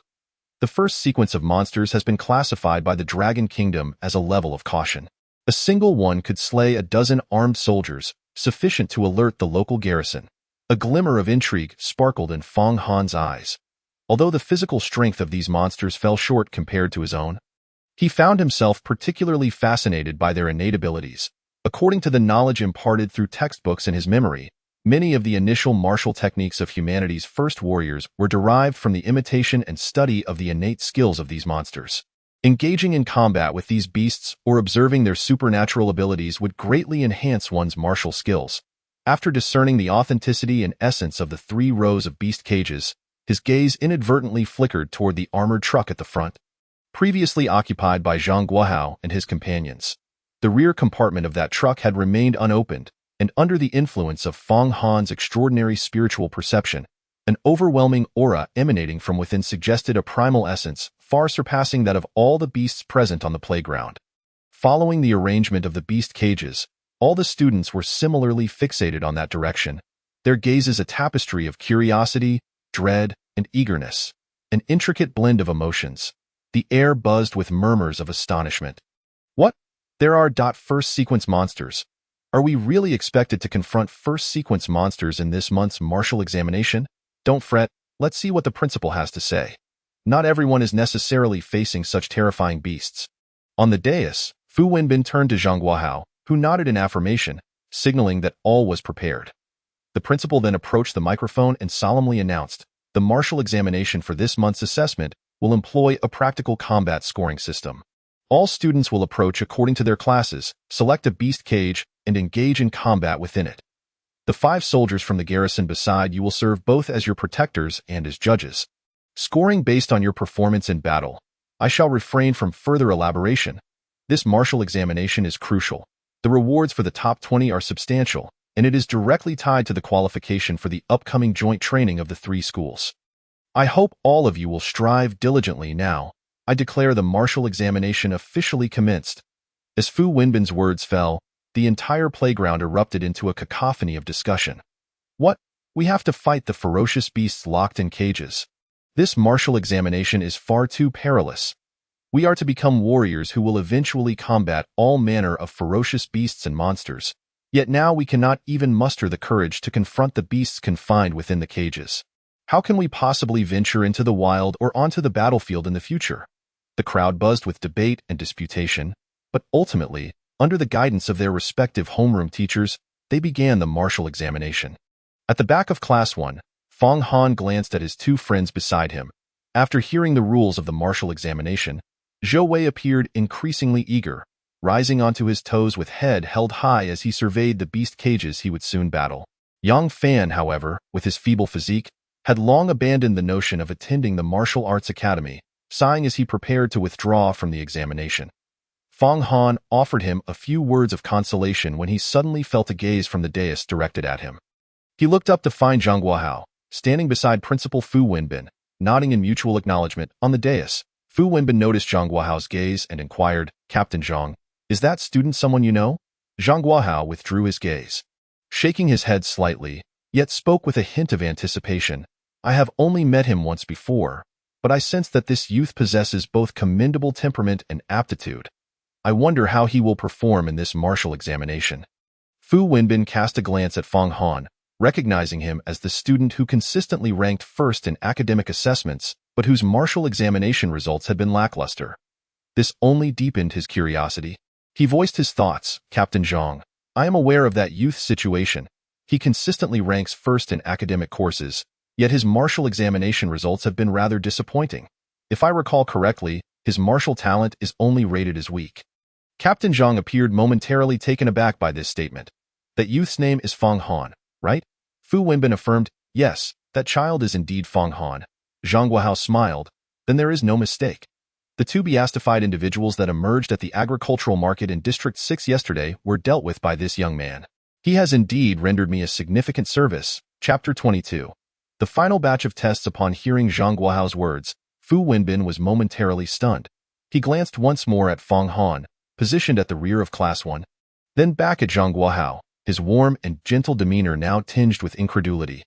Captain Zhang, are you implying that this student resolved the incident at the agricultural market in District 6 yesterday? Zhang Guohao nodded earnestly. Behind him, Cui Shan added, Principal Fu, not only did Feng Han neutralize the two beastified individuals, but he also dispatched them with remarkable efficiency, within just a few moves. In terms of physical prowess and combat experience, he stands out among his peers. Zhang Guohao nodded in agreement. Two beastified individuals, defeated in a single blow, a standout among peers. As Cui Shan's words sank in, Fu Wenbin's eyes widened in astonishment, leaving him momentarily speechless. Bai Lin brushed her hair behind her ear, casting a glance at Feng Han in the distance, and continued, That young man has even awakened his spiritual perception ahead of time. The intensity of his spiritual waves during the apprentice stage surpasses that of my own as a first-sequence advanced warrior. His talents in terms of mental acuity are likely astonishing. Spiritual perception awakened early? The spiritual waves of an apprentice exceeding those of a first-sequence advanced warrior. What is happening? Fu Wenbin's mind was overwhelmed with shock from this influx of information. Soon after, his expression transformed into one of delight. Contemplating the upcoming joint training of the three schools, he found himself murmuring with joy, Wonderful. I never expected Feng Han to deliver such a remarkable surprise before the college entrance examination. The prospects for the joint training of the three schools have become significantly brighter. Fu Wenbin clenched his fist slightly, reflecting on past year's circumstances, feeling an increasing urge for this year to achieve a breakthrough. Zhang Guohao was aware of the situation at Nanshan No. 3 High School. Among the three public high schools in the Nanshan Bay City, No. 3 had consistently ranked at the bottom in terms of student quality and overall strength year after year. Fu Wenbin, being quite pragmatic, often found himself constrained by factors such as student recruitment and the allocation of martial resources, unable to fully realize his ambitions. Zhang Guohao offered a few words of comfort. Principal Fu, the changes and efforts made by No. 3 in recent years have not gone unnoticed by the director. The proportion of graduates from the Martial Arts Academy returning to develop Nanshan is the highest among the three schools. This year, No. 3 is bound to achieve a commendable result. Then I shall take Captain Zhang's words as a good omen. Ha ha, Fu Wenbin's spirits lifted. Zhang Guohao glanced at the first batch of students already entering the beast cages and remarked, Let us observe this year's promising talents in No. 3. I hope Principal Fu is also prepared for the necessary mindset. The safety and development of Nanshan Bay City require more talents. Indeed, we must keep a close watch on that young man. Feng Han, Fu Wenbin nodded solemnly. The group turned their attention to the beast cages below. The increasingly thunderous roars of the beasts echoed around them, drawing the attention of Feng Han and all present to the first batch of students beginning their assessments. The homeroom teachers exchanged glances, each silently vying for supremacy, akin to the competition among the various high schools in Nanshan. The performance of the students in their respective classes during the monthly assessments and college entrance examinations directly influenced the allocation of future student recruitment, performance bonuses, and martial resource distribution. Among them, the rivalry between Class 1 and Class 2 was the fiercest. Historically, Class 2 had consistently outperformed Class 1, but today Hu Jiqing recalled the surprise Feng Han had unexpectedly provided him earlier that morning. And a smile crept onto his face as he met the arrogant gaze of Class 2's homeroom teacher, Old Chin. This time, the outcome was far from certain. Suddenly, the entire playground erupted into a cacophony of excitement. Lo and behold, Tang Yifei from Class 2 boldly challenged the 10 fearsome beasts of the first sequence in the third row. Impressive. Old Tang truly lives up to his reputation as the genius who ranked first in the martial arts examination. While others typically began their challenges from the first row, Tang Yifei went straight for those terrifying beasts, displaying an audacity that was simply astonishing. The crowd buzzed with chatter. Old Chun from Class 2 cast a provocative glance towards Hu Jiqing. Hu Jiqing scoffed softly. The old fox remains as cunning as ever. Himph. Attempting to intimidate me right from the start? Let us see who has the last laugh. Murmuring a few words, Hu Jiqing turned to Meng Xiaoxian. Xiaoxian, do not rush. Let us observe the outcome of Tang Yifei, that show-off. Before you make your move, only proceed when you are certain. Understood, Teacher Hu, Meng Xiaoxian replied. Yet a competitive glint sparkled in her beautiful eyes. At the back of the line, Feng Han glanced over at Tang Yifei. He was a tall youth, well-proportioned and powerful, with eyes sharp as a hawk's. exuding a sense of purpose and determination. Fang Han's spiritual perception allowed him to gauge Tang Yifei's strength accurately, a low-level warrior of the first sequence. Tang Yifei had chosen to confront a sword-haired wild boar. According to Fang Han's spiritual sensing, this beast ranked among the stronger ones of the 10, boasting a physique of approximately 3,000 pounds. Its innate skills, however, remained a mystery. Although Tang Yifei entered the beast cage early, he handled the situation with notable caution. Under the watchful eyes of the crowd, he dodged the sword-like thrusts of the beast for about 5 minutes before seizing the opportunity to counterattack once the wild boar was weakened. Fang Han's gaze flickered slightly as he discerned that Tang Yifei possessed nearly 3,500 pounds of physical strength. After delivering a series of powerful blows, Tang Yifei finally succeeded in slaying the sword-haired wild boar. The final score was out of 100, determined by the combined ratings of 5 soldiers from the Security Bureau. Tang Yifei's ultimate score, 95 points. When the soldier announcing the results called out the score, all the students, particularly those from Class 2, gasped in astonishment. Incredible! He actually scored 95 points. Impressive. Old Tang has truly slain that sword-haired wild boar. He is formidable. It seems Old Tang is poised to claim first place in this month's examination once again. Amidst the discussions, Old Chun, the homeroom teacher of Class 2, wore an increasingly smug expression. While Hu Jiqing's demeanor became more serious, he realized that Tang Yifei's strength had advanced yet again. Students from various classes who ranked within the top 10 could no longer contain themselves and began to step forward. Time swiftly passed, and most students had completed their assessments. After a fierce bout of combat and testing, everyone emerged with a bit more maturity and strength. Numerous ferocious beasts had been slain from the hundreds contained within their cages. Yet in the third row, only 3 beasts had been defeated. During this time, several students exhibited a tendency to overestimate their abilities, but fortunately, the soldiers from the Security Bureau were present to safeguard them. In critical moments, Zhang Guohao and others also stepped in to prevent any casualties. Meng Xiaoxian had also finished her assessment, having slain a needle-tailed wolf whose strength was comparable to that of the sword-haired wild boar. The soldiers awarded her a composite score of 95 points as well. This high score drew gasps of surprise from the crowd and cheers from Class 1. Zhou Wei unleashed his potential and took down a particularly formidable beast from the first row. Leaving him quite satisfied, the line of students waiting to be tested gradually thinned. The last group of students prepared to take the stage. Fang Han unexpectedly found himself among the final batch from Class 1. Chapter 23.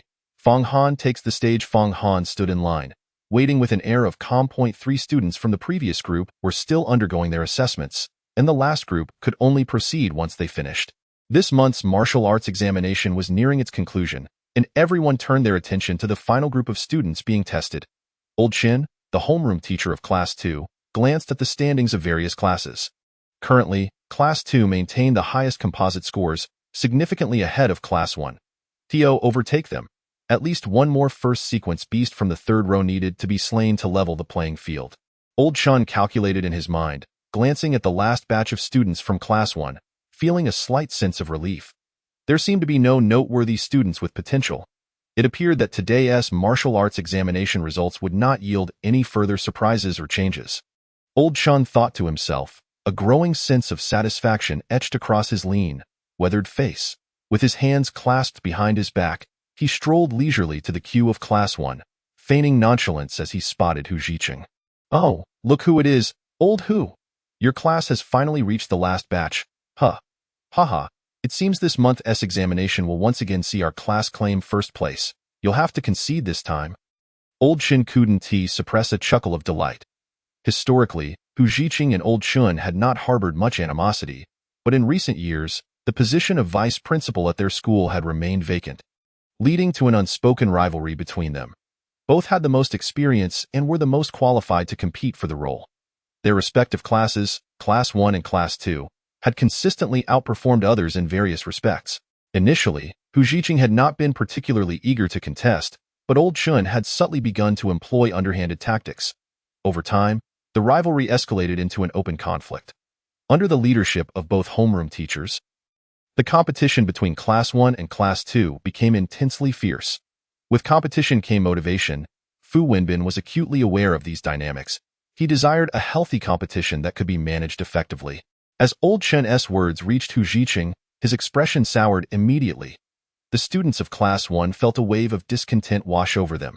Meanwhile, the students of Class 2, confident in their victory, reveled in their triumph. It's settled.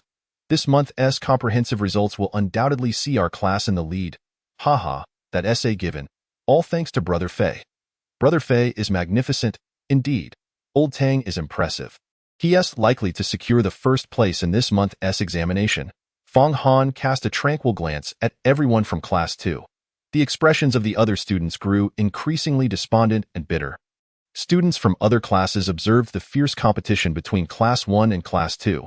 Engaging in their own discussions, it appeared that Class 2 would once again claim first place in this final round of examinations.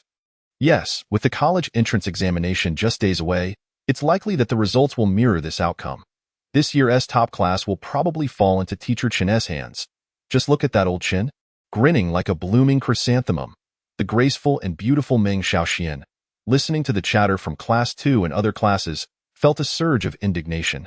Determined, she approached Teacher Hu with a resolute gaze. Teacher Hu, I'd like to challenge again. All eyes from Class 1 turned towards her. Hu Zhiqing shook his head gently. That's enough, Xiaoxian. Class rankings aren't everything. Second place is still commendable. The college entrance examination is imminent. Your personal well-being is of utmost importance. If you sustain an injury, even if you manage to regain your pride, it would be of little consequence and could jeopardize your future. Let us leave it at that for this month's examination. Hu Zhiqing noticed that the girl had already given her all and did not wish for her to take any further risks. The hopeful gazes of her classmates dimmed in response.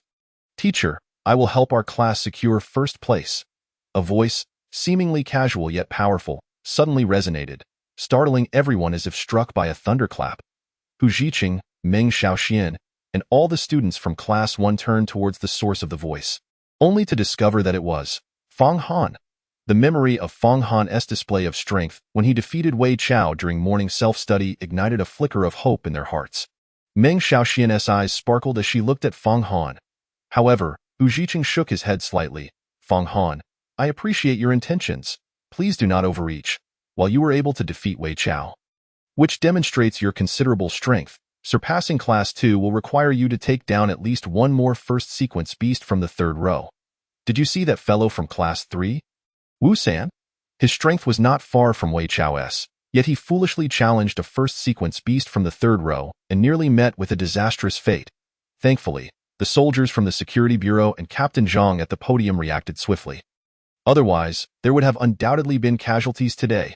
Hu Zhiqing's words dimmed the light in the eyes of all the students in Class 1. Indeed, although Fang Han had managed to defeat Wei Chao, Wu San from Class 3 had nearly perished at the claws of a beast. In truth, facing a first sequence beast from the third row with his current strength would likely prove too daunting. As these thoughts circulated, many began to lose hope. Hu Zhiqing patted Fang Han's shoulder, offering encouragement. Do your best. Your journey is still long ahead. The college entrance examination is approaching. Do not take any unnecessary risks. Zhou Wei and Yang Fan also urged Fang Han, not wishing for their good friend to take such chances. Fang Han smiled faintly, choosing not to elaborate further. Next batch, prepare. The soldiers from the Security Bureau, tasked with maintaining order, shouted loudly. The final batch of students from each class approached to select the beast cages they wished to challenge. Fang Han, being relatively tall, stood at the back. By the time it was his turn for the assessment, only a few students remained in the arena. Among Class 1, the best performance from the last batch of students was merely slaying a ferocious beast from the second row. Class 2 had taken the lead, and the situation appeared to have become a foregone conclusion. Student, it's your turn now. Go ahead. The soldier from the Security Bureau said to Fang Han in a deep voice, with a slight lift of his brows. Fang Han stepped forward, making his way directly toward the third row. Soon, more and more students and teachers noticed his actions. Hu Zhiqing sighed, watching Fang Han's retreating figure with a hint of concern. The eyes of all his classmates from Class 1 sparkled with a glimmer of hope once again. Meng Xiaoxian gazed at Fang Han's calm and composed silhouette, murmuring softly, "This guy doesn't seem to be someone who seeks to show off. Could it be that he truly has confidence?" A trace of anticipation gradually emerged in her shimmering eyes. On the playground, The other classes erupted in astonishment upon seeing Fong Han's actions. What is happening? Isn't that Fong Han from Class 1? Am I seeing things? Why is he heading toward the beasts in the third row?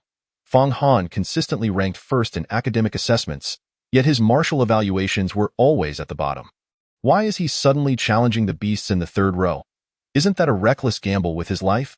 Indeed, this is not the time for bravado. The teachers and students from other classes were perplexed by Fong Han's actions. Old Chun from Class 2 sneered as he saw Fong Han approaching the beasts in the third row, mockingly addressing Hu Zhiqing.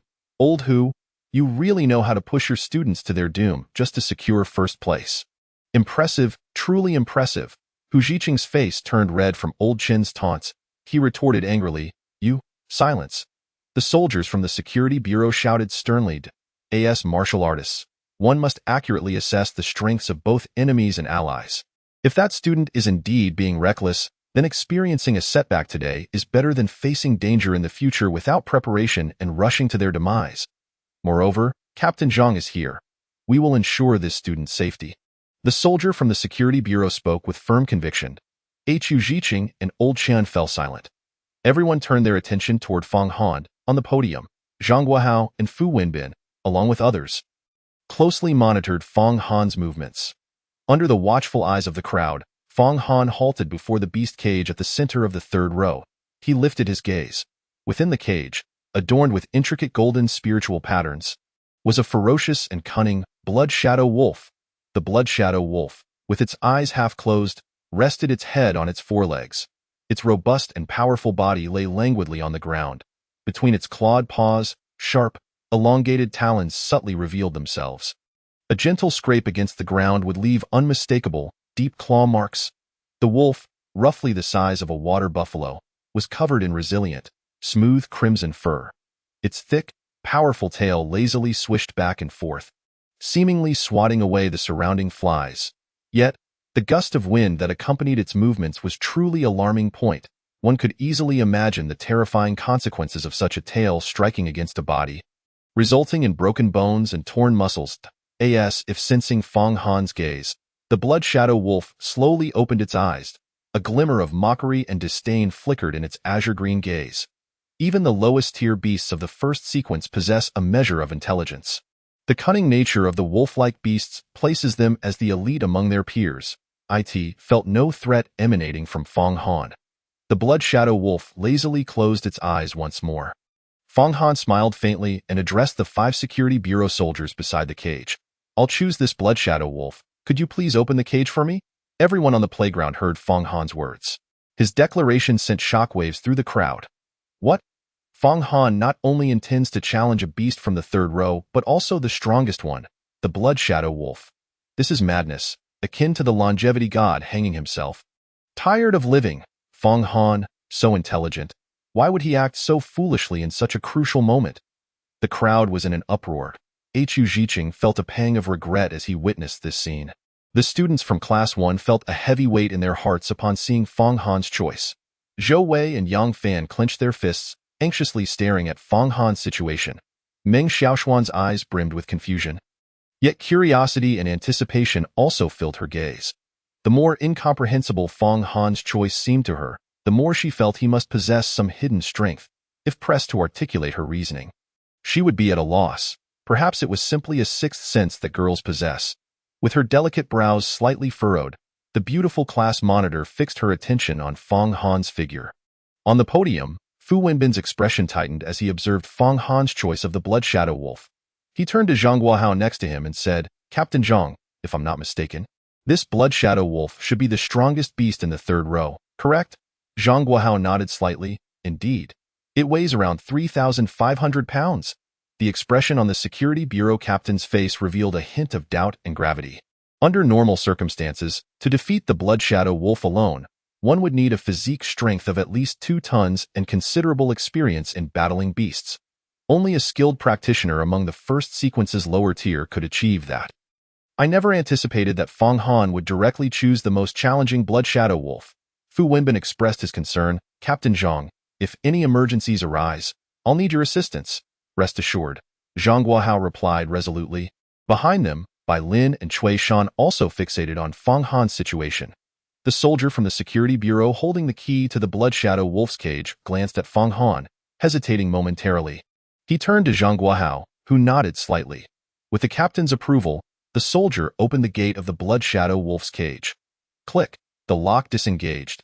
The lock in the spirit-patterned cage suddenly burst forth with radiant golden light.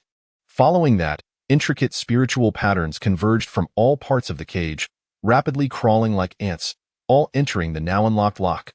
Once all the patterns were retracted, the golden light on the lock gradually faded away. Creak! Under the gaze of the multitude, the cage door swung open.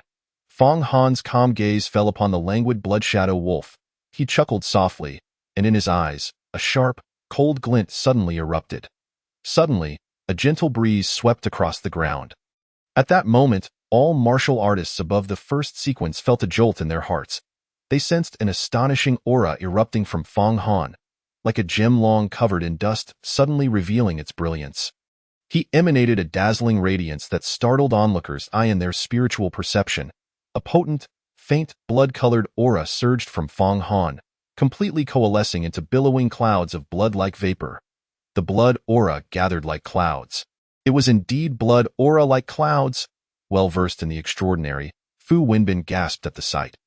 Zhang Guohao, whose face typically bore a serious demeanor, now displayed a hint of joy. Wait, the blood clouds are changing again. Bai Lin, who was closely observing Fang Han, exclaimed eagerly, her eyes sparkling with anticipation. The blood-red furnace appeared as a mere specter, its form shrouded in ambiguity. One could discern only its triangular shape, while the intricate patterns above remained indistinct. However, the dense aura of blood emanating from the entire furnace profoundly resonated within the souls of all present. The overwhelming force and the intense, corporeal essence were vividly reflected in the eyes of every onlooker, crashing upon their hearts like a tidal wave. At that moment, even Zhang Guohao could not suppress his astonishment, whispering in awe, "The Blood Qi Furnace. It is the Blood Qi Furnace. This Fang Han has indeed established such a formidable foundation in martial arts. Even at the zero-sequence martial apprentice level, he has managed to refine his physical foundation into a Blood Qi Furnace. This young man is truly remarkable." Behind him, Cui Shan and Bai Lin nodded in agreement. On the playground, Hu Zhiqing, Old Chun, and the various class instructors were all taken aback by Fang Han's state, a martial foundation of the Blood Qi Furnace level. "How splendid, truly splendid," Hu Zhiqing exclaimed in uncontainable delight. The students of Class 1 were utterly bewildered, one of them hastily asking, "Teacher Hu, what is the Blood Qi Furnace?" This question inadvertently voiced the thoughts of all present. Students from other classes also leaned in to listen. Before Old Hu could respond, Meng Xiaoxian, with her sparkling eyes, had already taken it upon herself to explain. The martial foundation of a warrior is categorized into several levels, from low to high. The lowest is the Blood Qi clouds, ranging from 1 blood cloud to 9. Above the Blood Qi clouds is the Blood Qi Furnace. The more robust the martial foundation, the stronger the warrior's combat prowess and potential. I have never heard of anyone refining a Blood Qi Furnace foundation at the martial apprentice level before. It is truly unbelievable. As Meng Xiaoxian concluded, her astonishment was palpable. Xiaoxian is correct, Hu Zhiqing affirmed with approval. He then gazed toward Fang Han, continuing, "In my 30-plus years of teaching at Nanshan No. 3 Middle School, I have only encountered one martial apprentice who managed to condense a Blood Qi as cloud's foundation. At that time, that student possessed a 9-blood cloud foundation and was promoted to a formal warrior." Old Hu's expression brightened slightly. "Now, Fang Han's martial foundation is even more impressive. This young man is indeed extraordinary. He does not merely make a sound. He creates a sensation." Laughter erupted from Hu Zhiqing's words, filling Class 1 with excitement and joy. "Could it be?" Meng Xiaoxian suddenly gasped, her words trailing off. All eyes turned to her. The girl stared at Fang Han's figure, her face a mask of astonishment. Could it be that Fang Han has been concealing his strength to temper his martial foundation all along, only revealing it after achieving results? Upon hearing Meng Xiaoxuan's speculation, the gazes directed at Fang Han shifted, tinged with newfound respect. How many could endure solitude, tirelessly honing their martial foundation day after day? Who could withstand the constant disdain and ridicule from those around them, all for the sake of one day achieving rebirth and transformation? The outcome that Feng Han revealed at this moment left everyone in shock, while Meng Xiaoshuan's words evoked thoughts of the immense effort Feng Han had invested behind the scenes. The students of Class 1 regarded Feng Han with an added layer of admiration. Old Shan from Class 2 cast a gloomy glance at Feng Han's sudden eruption of strength. The anticipatory excitement radiating from Class 1 irked him greatly, and in a sardonic tone, he remarked, "Even with a blood chi furnace martial foundation, this boy is merely a martial apprentice. He may possess greater strength, but it cannot fend off the innate skills of beasts." Tang Yifei, positioned at the forefront of Class 2, who had initially felt confident about securing the top score in the upcoming monthly exam, was now dismayed by the emergence of Feng Han as an unexpected rival. His expression darkened as he echoed Old Chin's sentiment, "Class 1, don't celebrate too soon, lest your hopes soar only to be dashed later." A scoff escaped Tang Yifei's lips. Other students from Class 2 chimed in to support him. Class 1, however, refused to back down, resulting in a spirited exchange of banter. "Look, Feng Han is about to enter the beast pen," someone suddenly shouted. Both sides halted their quarrel and turned their attention to the arena. At that moment, all eyes were fixated on Feng Han. The faintly blood-colored ethereal furnace enveloped him, releasing an intense aura. His tall and robust silhouette stood upright like a resilient pine, facing the ferocious blood shadow wolf. In that instant, observers felt Feng Han's presence swell, as if he had suddenly grown in stature, stirring a profound sense of reverence within their hearts. All the soldiers of the Security Bureau also turned their gazes toward Feng Han. He slightly clenched his fist, his eyes emanating a chilling brilliance, an aura of murderous intent. With a step forward, he entered the beast pen. The blood shadow wolf had been on high alert the moment Feng Han unleashed the blood chi furnace. Now, as it saw Feng Han step into the enclosure, the first-tier beast sprang to its feet. Its azure-green eyes were filled with intense vigilance and wariness, and it let out a resounding roar as a warning. The blood-red fur on its massive form bristled like a rising tide, exuding a vibrant, ominous glow, poised to unleash a staggering attack at any moment. Feng Han regarded the blood shadow wolf's movements with indifference, undeterred. As he entered the beast pen, he exuded an air of casual ease, as if strolling through his own backyard, evoking a sense of tranquility and leisure.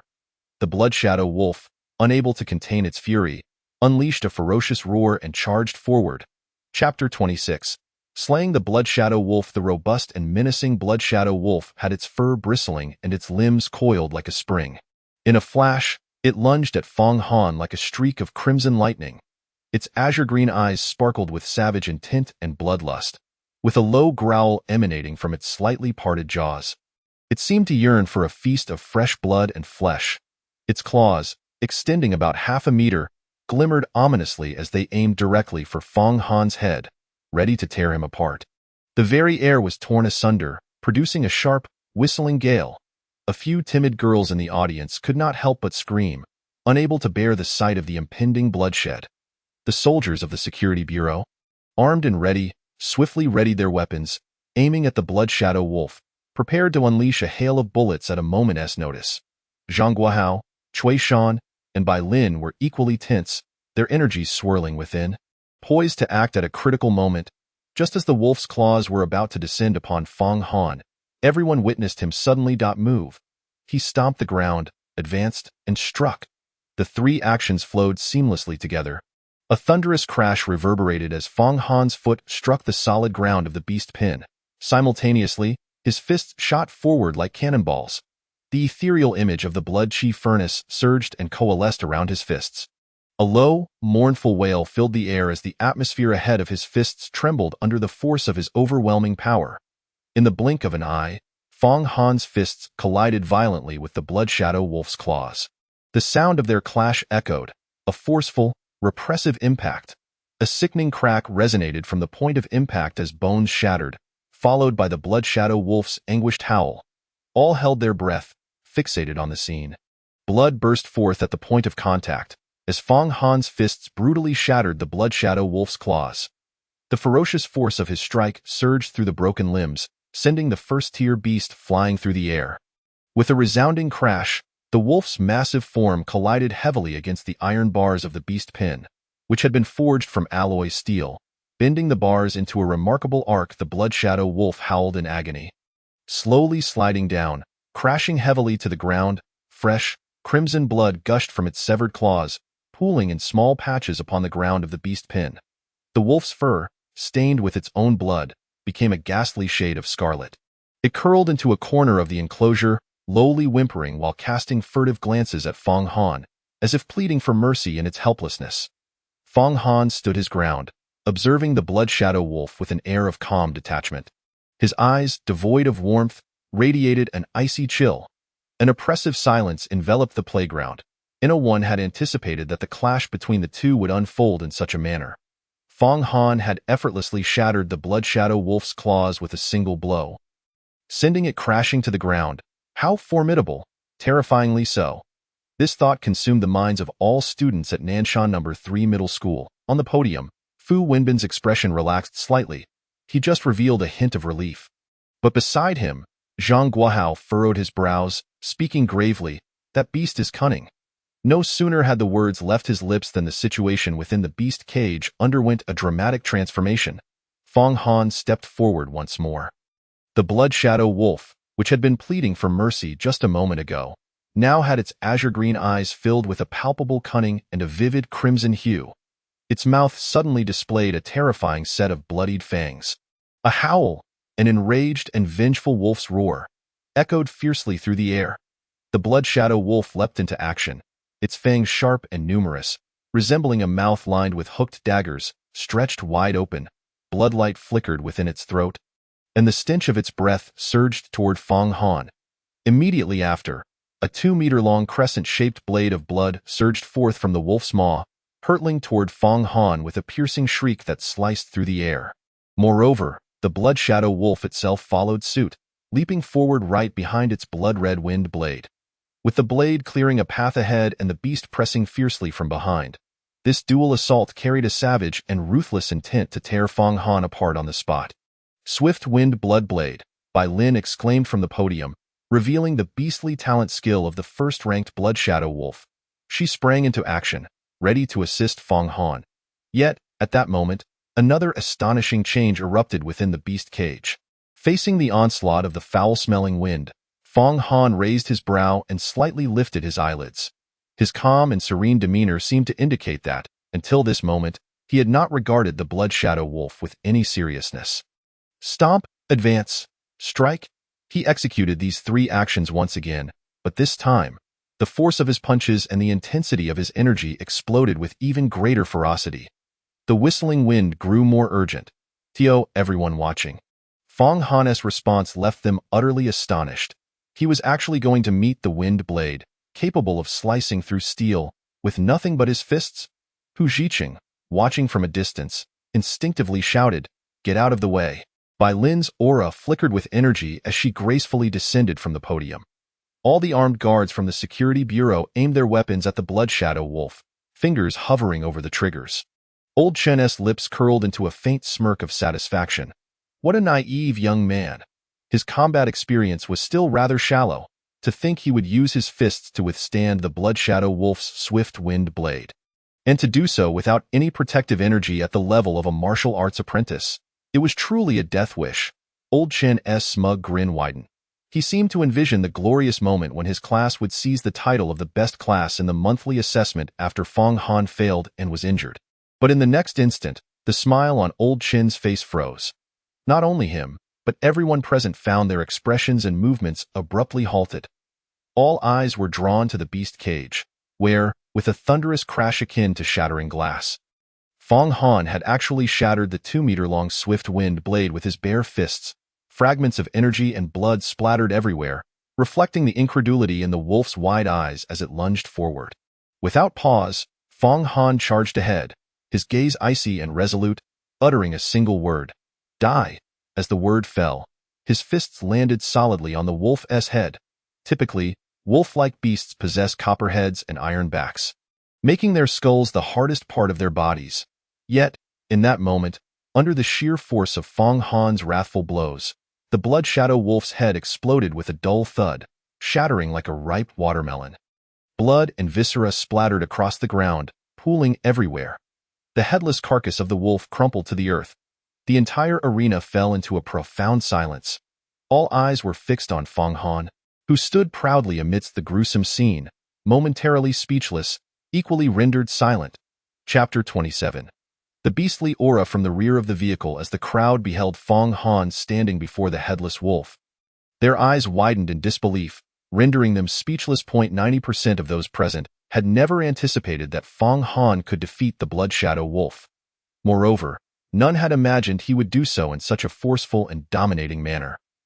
Dispatchin, are there other demon beasts imprisoned within? Feng Han pointed towards the armored truck on the right side of the podium. Bai Lin was momentarily taken aback and turned her gaze in the direction Feng Han indicated. Upon realizing it was the very armored truck she had arrived in, her expression shifted dramatically.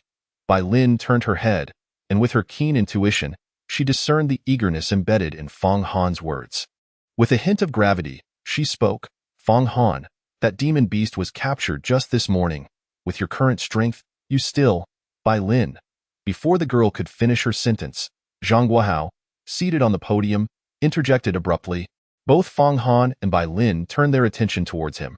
Zhang Guohao gazed intently at Feng Han and remarked with a tone laden with significance, "Feng Han, I have always felt that you have yet to unleash your full potential. The Blood Shadow Wolf from the third row was vanquished with almost no resistance by your 2 punches. I am curious to know the true extent of your current strength. To be able to condense a robust foundation akin to a blood chi furnace. Just how much physical power do you possess? The first-tier low-level demon beast in that rear compartment possesses nearly 2 tons of physical strength. Are you bold enough to give it a try? 2 tons? Almost 4,000 pounds, coupled with the innate abilities of the demon beast. Such a first-tier low-level demon beast is more than capable of contending with a formal warrior possessing 4,500 pounds of physical strength. I currently have 4,400 pounds of physical prowess, making this demon beast the perfect honing stone to further refine my foundational strength." Feng Han continually calculated in his mind, resolutely making up his mind. Feeling a surge of confidence, a glint sparked in his eyes as he succinctly replied, "All right." Chapter 28. Nearly 2 tons of beastly strength, all right. Feng Han promptly agreed. He then turned to Fu Wenbin and declared, "Principal, I wish to challenge once more." Fu Wenbin, taken aback by how swiftly events had unfolded, stammered as he looked towards Zhang Guohao, saying, "Captain Zhang, this." Zhang Guohao patted Fu Wenbin on the shoulder. "Principal Fu, to become tempered steel, one must undergo trials. Feng Han is not only a talent from your Nanshan No. 3 high school but also a valuable asset to our Nanshan-based city.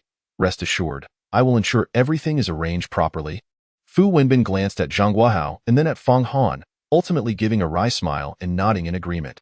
With Feng Han himself consenting, he saw no reason to refuse.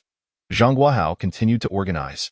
Instructing, "Xiao Chui, take the key and assist Bai Lin in bringing out the beast cage from the truck. Let Feng Han have a go." Once the beast cage was properly set up, they were to stand guard beside it, ready to provide protection at any moment. "Yes, Captain." Chui Shan immediately saluted and responded respectfully, turning to make the necessary arrangements, with Bai Lin following suit. All the armed soldiers from the Security Bureau also sprang into action. The other students, aside from Feng Han, had completed their tests and proceeded to move the remaining beast cages back into the armored truck, clearing a vast area. Subsequently, soldiers, alongside Chui Shan and Bai Lin, maneuvered the armored truck from the right side of the podium to the center of the venue. Bai Lin and Chui Shan positioned themselves at either side of the truck's rear compartment, awaiting Zhang Guohao's command. Feng Han stood about 10 meters away from the rear of the truck, biding his time. Surrounding him, armed soldiers formed a wide circle, enclosing Feng Han and the armored truck at the center. As the students observed the martial arts examination apparently concluding, the sudden commotion sparked waves of confusion and speculation among them. Seeing the arrangements were in place, Fu Wenbin stepped forward and briefly explained the situation through the microphone. As soon as he finished, a wave of astonishment and uproar swept through the crowd. "Did I hear correctly? The principal just said that Feng Han wants to challenge again, and it's a stronger first-tier demon beast this time. Given the circumstances, it must be true. Didn't the principal mention that this demon beast possesses nearly 2 tons of beastly strength? My goodness, 2 tons of beastly strength? Can Feng Han really handle it? It's not that simple. In the same tier and lower levels, demon beasts inherently possess greater combat strength than we do. Moreover, Fang Han is still at the level of a martial arts apprentice. Unable to utilize spiritual power techniques, which significantly diminishes his combat effectiveness, I find it exceedingly difficult. I also feel he is likely to fail. From the principal's words, this demon beast is even stronger than the Blood Shadow Wolf. Amidst the murmurs of the crowd, Old Chun from Class 2 wore a grim expression once more. He had initially believed that Fang Han seizing the first position in the monthly exam would deter further competition. With the honor of having the best class in the monthly exam secured, he thought it an acceptable outcome. Yet now, with this unexpected turn of events, Fang Han was set to challenge an even more formidable demon beast. This sudden development caused a drumming anxiety in Old Chun's chest. Just moments prior, he had felt pride and satisfaction as Fang Han faced off against the Blood Shadow Wolf. But now, with the prospect of another challenge looming, he felt an unsettling premonition arise within him. His gaze remained fixed on the unfolding situation, his heart growing increasingly uneasy. Behind Old Chun, Tang Yifei's expression was equally somber. Fang Han's overwhelming defeat of the Blood Shadow Wolf not only secured him the top spot for the monthly exam but also overshadowed Tang Yifei's previous glory. This left Tang Yifei, a figure often celebrated and at the center of attention, feeling notably vexed. Fang Han's rise had already made him uncomfortable. It was all the more intolerable that this ascent was paved at his expense. At this moment, as he gazed at Fang Han, his eyes brimmed with intense envy and displeasure. Within Class 1, as Hu Zhiqing and the others reveled in Fang Han's victory over the Blood Shadow Wolf, they were suddenly taken aback by the announcement of yet another challenge. The expressions of Zhou Wei, Yang Fan, and their classmates shifted to one of deep concern. Meng Xiaoxian gazed at Fang Han, her beautiful eyes reflecting a myriad of emotions. Could it be that vanquishing the Blood Shadow Wolf was not your limit? The girl murmured softly, sensing an enigmatic aura shrouding Fang Han that eluded her understanding. Each time she believed she had glimpsed his true strength, she would only discover that what had been revealed was merely the tip of the iceberg. This elusive and unfathomable sensation intensified her anticipation and curiosity towards Fang Han. On the podium, Zhang Guohao, seeing that the armored truck and its protective measures were in place and Fu Wenbin had completed his announcements, promptly nodded at Bai Lin and Cui Shan. Bai Lin retrieved the key from her uniform pocket and inserted it into the lock of the rear compartment door. After channeling her spiritual power, the entire array of runes within the truck retracted. The seals and locks of the compartment were then released. Bai Lin stepped back as Cui Shan moved forward to pull open the double doors of the compartment. All eyes were glued in suspense. From the pitch-black interior of the truck, a fierce roar, laced with a pungent scent of blood, erupted. As everyone's eyes widened in shock, the air was filled with the thick, iron-like aroma of blood wafting from the open rear compartment. Simultaneously, a ferocious and terrifying beastly aura surged forth, far surpassing that of the demon beasts encountered earlier. This presence was imbued with a domineering and savage bloodlust. Such thoughts raced through everyone's minds. There was undoubtedly a formidable demon beast within. The crowd collectively came to their senses, involuntarily swallowing hard, their gazes towards Fang Han now filled with a complex mix of concern, curiosity, and even schadenfreude. Cui Shan, accompanied by several soldiers from the security bureau, entered the compartment to retrieve the beast cage. The cage, draped in black cloth, was larger than any demon beast they had encountered before.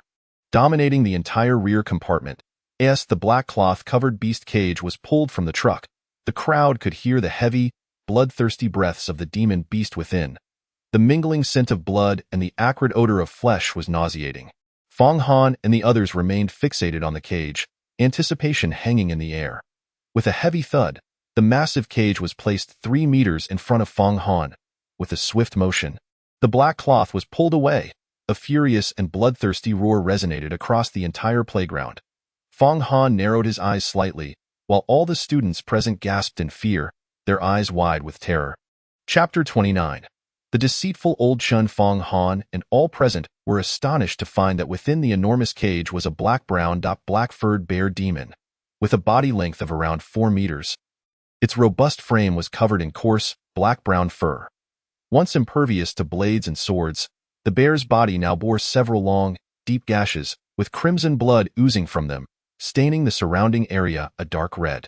Despite appearing grievously injured and in a state of disarray, Fong Han keenly observed that these gruesome wounds were gradually healing and staunching. The bear demon's powerful claws and limbs were bound by 4 spiritual rune chains, restraining it at the center of the cage. As the black-furred bear demon struggled to move, it became increasingly agitated and feral. Upon the broad, rounded head of the bear, within its blood-red eyes, there resided an overwhelming essence of greed and bloodlust.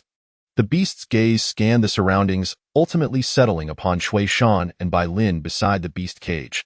Seemingly recognizing the two, the sanguine glimmer of bloodthirst and frenzied rage within its eyes intensified with fervor.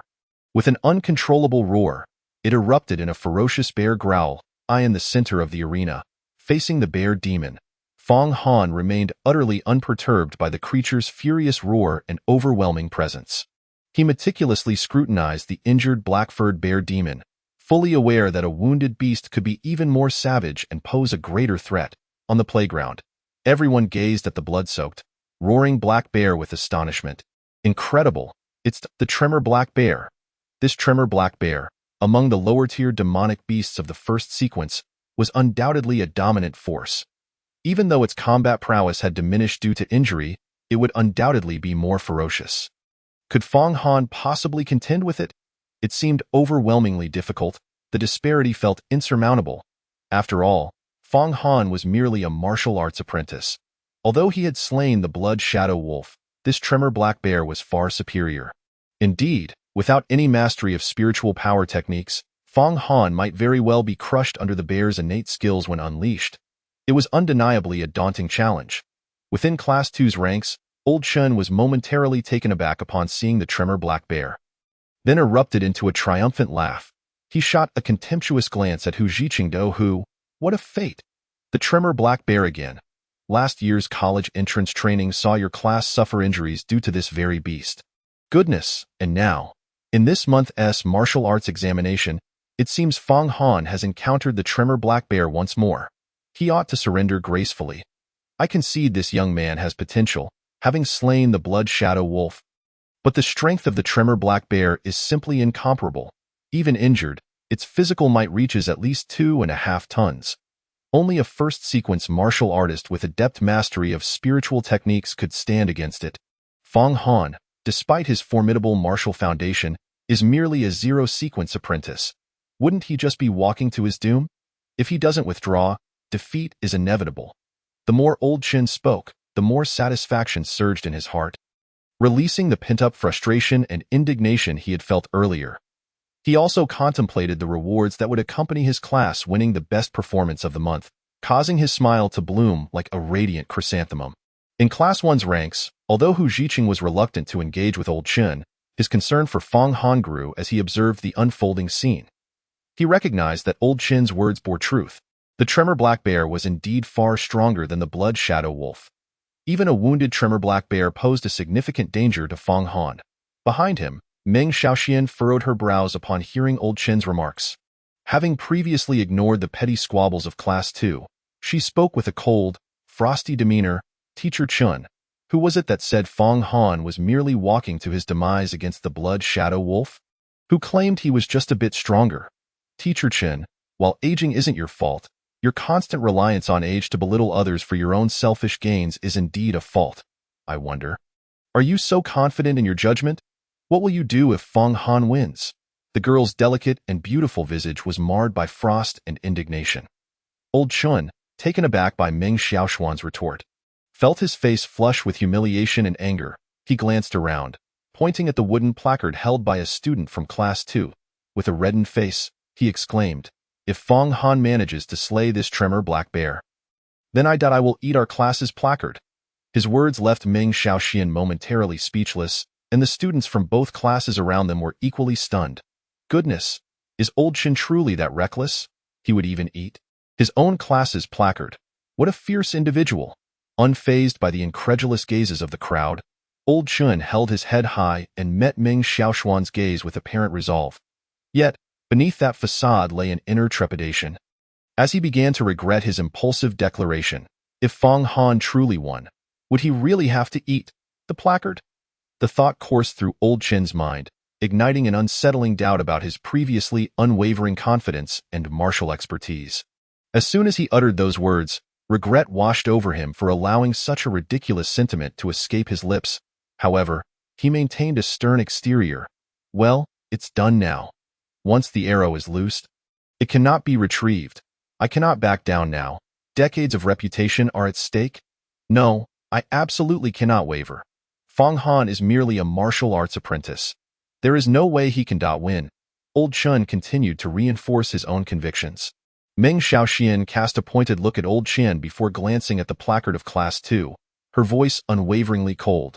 Teacher Chun, don't speak so definitively. I fear you may find it difficult to save face later. And eating your class's placard? You've brought your tricks even to school. When Fong Han emerges victorious, I wonder where you will hide that old face of yours. Old Chun's aggressive demeanor and biting remarks ignited a flicker of anger on Hu Zhiqing's otherwise solemn face. He turned to face Old Chen, speaking in a low voice, Teacher Chen, if Fong Han wins, I will personally ensure you eat your class's placard. Evading Hu Zhiqing's gaze, Old Chen felt an unsettling unease creeping in. Nevertheless, he persisted in maintaining his composure. Hu, you're going too far. I am not targeting anyone. I have great faith in Fong Han's potential. I simply do not wish for him to meet his demise. The circumstances of battling a demonic beast are ever-changing. While the authorities from the Security Bureau are present, any unforeseen incident would ultimately be a loss for the school. I hold Fong Han in high regard and hope our Nanshan No. 3 High School can cultivate more talents like him. With the tri-school joint training coming up, I am also considering you. Hu, wishing for Fong Han to bring honor to our institution. Old Chen's grandiloquent words garnered nothing but a cold snort from Hu Zhiqing. In the arena, as preparations were finalized, Cui Shan looked towards the podium, where Zhang Guohao gave a slight nod. Immediately, Cui Shan produced the key to the beast cage and unlocked it. With a click, the spiritual pattern lock was disengaged. Not only were the spiritual formations on the beast cage retracted, but the chains binding the Tremor Black Bear's limbs were also released with a melodious chime. With a clatter, 4 long black chains fell to the ground. The freed Tremor Black Bear's eyes gleamed with a savage and ruthless cold light. With a roar, the demon bear opened its massive maw. Unleashing a ferocious and thunderous growl, the rich stench of blood mingled with the scent of carnage permeated the air. Fong Han narrowed his eyes slightly, a chilling glint flickering within, under the watchful gaze of all. He boldly stepped into the beast cage. As a gentle breeze brushed his face, the air swirled around him. The faint, blood-colored furnace of vitality surged forth once more, the overwhelming aura, a fusion of blood energy and physical might. Incited the Tremor Black Bear into a frenzied roar. Its eyes, filled with a brutal crimson, remained fixed upon Fong Han. Without uttering a word, the demon bear charged forward. The ground shook with the weight of its massive body, reverberating with a heavy thud. Fong Han braced himself against the oncoming gale, his gaze locked on the advancing black bear. As the savage demon bear closed in, it raised its thick paw, preparing to deliver a crushing blow. From between its massive claws, sharp claws, at least 30 centimeters long, shot forth, glinting with a menacing gleam. The paw, larger than a fan, radiated a faint yellowish demonic power. As it sliced through the air, the pressure created a whistling sound. This strike, if it were to land, would not only shatter bones but also eviscerate with its razor-sharp claws. Fong Han unleashed his spiritual awareness, clearly perceiving the momentum of the bear's impending strike. To everyone's astonishment, he boldly surged forward to meet it head-on. The blood energy furnace within him suddenly merged with his being, his muscles tensing like iron rods as he struck out with his right palm against the enormous bear paw. Witnessing this scene, Cui Shan and Bai Lin instinctively stepped forward, their spiritual power radiating as they prepared for intervention. All the warriors of the Security Bureau raised their firearms in unison. On the podium, Zhang Guohao and Fu Wenbin gazed intently, their eyes filled with profound contemplation, fixed on the battle unfolding within the beast cage. On the playground, every onlooker, captivated by Fong Han's silhouette, felt a heavy weight settle in their hearts as they witnessed his response. In the next instant, disbelief widened their eyes. Suddenly, a thunderous explosion erupted from the clash between man and beast. A roar, laced with pain and fury, followed suit. Everyone beheld as Fong Han's palms collided fiercely with the earth-shaking black bear, causing the latter to stumble back 3 or 4 steps. This utterly absurd scene left all spectators with their eyes wide open in astonishment. It's impossible. Old Chin's shock rendered his voice sharper. Various gasps and exclamations erupted from the crowd. Holy cow! Fong Han's strength is even greater than that of the earth-shaking black bear. Am I dreaming? Is this real? It was truly terrifying. On the podium, Zhang Guohao's eyes lit up at this spectacle. Closest to the beast cage, Cui Shan and Bai Lin, along with all the Security Bureau warriors, felt the intensity even more acutely. The gust of wind and the sound of their collision reverberated in their ears, allowing them to sense the terrifying power emanating from Fong Han, capable of suppressing the earth-shaking black bear. As everyone remained utterly astonished, their focus shifted even more toward the battle within the beast cage. They all witnessed Fong Han, having gained the upper hand after his first strike, surge forward once again. His fists rained down like cannonballs, relentlessly pounding forth. The compressed air emitted a low whistle. The earth-shaking black bear did not yield. Retaliating fiercely, the dull thuds of flesh colliding echoed repeatedly within the cage. The clash of immense forces stirred up gusts of wind. The colossal beast cage shook violently. With each strike, the earth-shaking black bear grew increasingly alarmed. The more they fought, the more it realized that this seemingly weak human possessed strength surpassing its own. The bear's massive paws, capable of shattering stone, wielded nearly 2 tons of raw power. Yet, at this moment, the earth-shaking black bear felt no semblance of safety. It could not suppress the diminutive human before it. Roars of rage, savagery, and bloodlust erupted from the bear's gaping maw. The battle between man and beast intensified. The earthy yellow glow of demonic power radiated increasingly from the bear's massive paws. Accompanied by a deafening roar, the bear's paw swelled even larger, the faint yellow glimmer of demonic energy coalescing into a hazy, colossal handprint. From left to right, it came crashing down toward Fong Han's head. All spectators' pupils dilated as they beheld the giant handprint conjured by the earth-shaking black bear. It was evidently a strike imbued with the beast's innate skills, containing immense power capable of shattering stone, leaving everyone in a state of dread. Fong Han felt the howling wind of the incoming strike grow sharper, stinging his face. He immediately recognized that this blow was far from ordinary. Steadying his mind, Fong Han's form resembled a bowstring pulled taut, slightly bent. Closer, even closer, finally 0.10 centimeters. In that moment, Fong Han perceived every subtle change in the bear's paw. The bulging muscles rippled. Veins protruded like long, sinuous snakes. Streams of demonic energy coalesced from the 4-meter-tall beast. The faint yellow handprint appeared insubstantial, yet the overwhelming power and energy it contained made Fong Han's scalp tingle with apprehension. In the nick of time, Fong Han crouched and darted aside. Whoosh! Fong Han watched as the earthy yellow wind and shadow swept past him. He narrowly avoided the ferocious handprint. Boom! The handprint struck the iron bars on the right side of the cage with a resounding crash. In the ensuing chaos, everyone was horrified to discover that the iron bars had been blown apart, creating a massive breach. Meanwhile, having evaded the earth-shaking black bear's innate skill, Fong Han had no time to dwell on the cage's condition. Seizing the opportunity, he propelled himself off the ground. His powerful and robust frame surged forward like an arrow released from a bow, closing in on the towering, earth-shaking black bear's chest. The sharp glint of determination flared in Fong Han's narrowed eyes. In one swift motion, his right leg lashed out, delivering a side kick. Chapter 31. The surge of fist power with a forceful strike. Fong Han's kick cleaved through the air like a shadow tearing the fabric of reality. It crashed into the exposed chest of the earth-shaking black bear.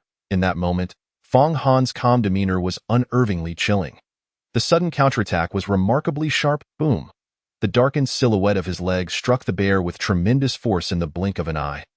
Cui Shan and Bai Lin, positioned nearby, were astounded to hear the sickening crack of breaking bones. In an instant, everyone was left in shock as the 4-meter-tall beast was sent sprawling backward by Fong Han's powerful kick. Crash! The bear's massive body collided heavily with the iron bars of the cage, shattering them as if they were mere paper, rolling away like a deflated ball for 3 or 4 meters before finally coming to a halt. A profound silence enveloped the entire playground as all gazed in stunned disbelief at Fong Han. They could scarcely fathom that his physical prowess had reached such staggering heights. This spectacle shattered their collective understanding. They could hardly imagine that a zero-sequence martial arts apprentice possessed such terrifying combat capabilities. The ability to overpower a demon bear with 2 tons of strength and even shatter the iron bars of the beast cage.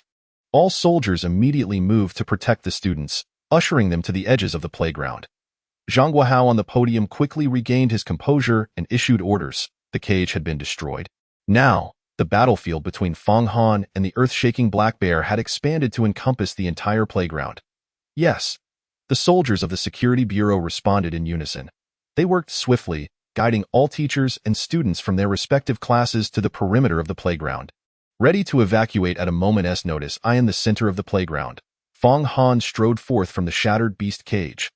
The astonished expressions of Cui Shan and Bai Lin lingered nearby, always on guard for any unforeseen developments.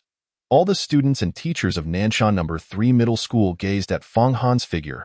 His repeated defiance of their expectations ignited an overwhelming curiosity within their hearts. Just how strong is Fang Han? Roar! The furious, vengeful roar of the bear jolted everyone from their reverie. All eyes turned toward the center of the playground. Fang Han's indifferent gaze fell upon the earth-shaking black bear, which struggled to rise.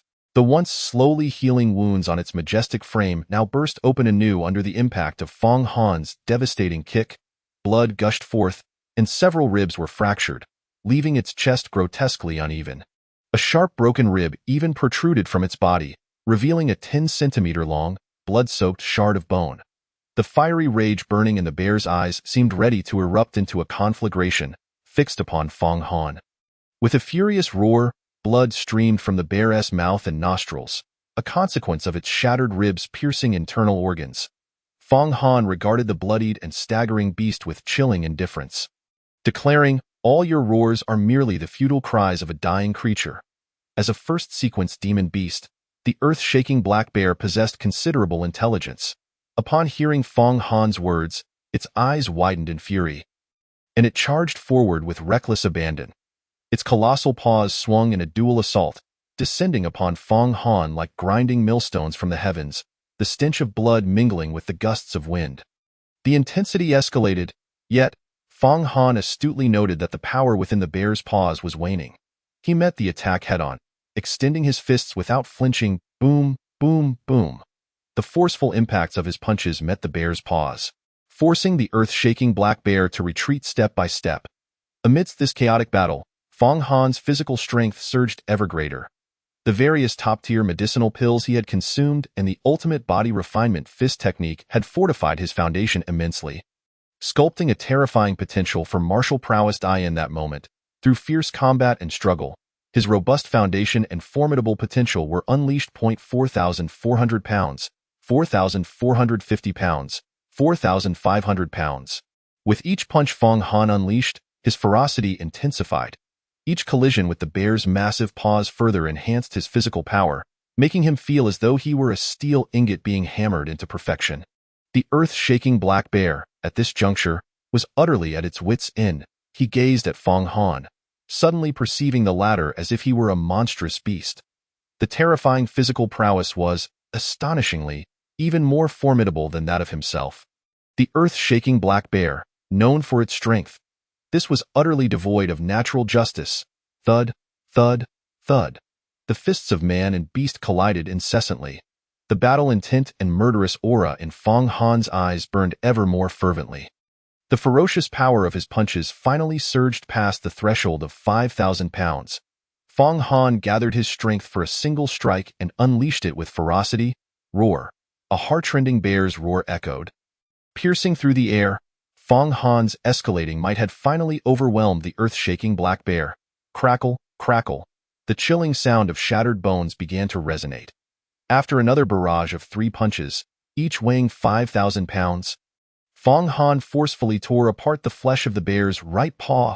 Vivid crimson blood splattered everywhere.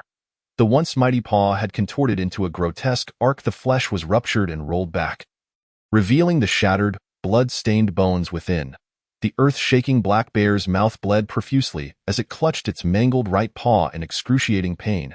Retreating step by step, in its eyes, a flicker of dread and fear began to take hold. This brutal, visceral clash captivated the attention of all present. What astonished them even more was Fong Han's increasingly dominating suppression of the bear, leaving the creature with no room for resistance. Roar, roar, roar, amidst the furious bear's cries. A hint of desolation and torment gradually emerged. Clutching its shattered paw, the earth-shaking black bear sensed the impending arrival of death. The flow of its vibrant blood increased, a consequence of the severe internal injuries sustained during the relentless confrontation with Fong Han. On the podium, Fu Wenbin clenched his fists slightly, his expression one of astonishment. He observed Fong Han firmly suppressing the earth-shaking black bear, and could not help but express his exhilaration. It seems this monstrous bear is no match for Fong Han. Zhang Guohao nodded slightly, a rare smile gracing his otherwise stoic face. Who would have thought that this young man's physical power would reach an astounding 5,000 pounds? Zhang Guohao's eyes mirrored the same astonishment. Suddenly, a tempestuous wind swept through the playground. Zhang Guohao's expression shifted dramatically. He sensed an unusual energy within this strange gust.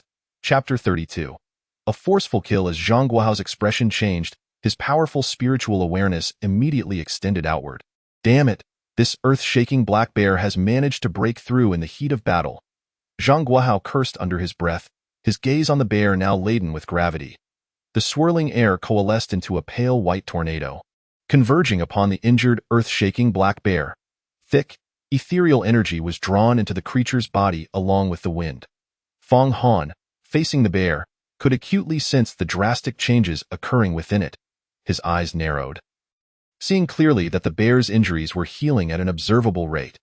The earthy yellow aura of demonic power surrounding its robust form became increasingly pronounced. The once pitiful roars transformed back into vicious and malevolent growls. Laced with the excitement of an imminent breakthrough, Fong Han furrowed his brow slightly. His formidable spiritual awareness detected the rapidly intensifying beastly aura emanating from the earth-shaking black bear. The creature's physical strength, previously at 2 tons, began to surge upward. 4,100 pounds, 4,200 pounds, 4,300 pounds. No. He absolutely could not allow this demon bear to succeed in its breakthrough. Fong Han thought resolutely. Clenching his fists, his gaze sharpened.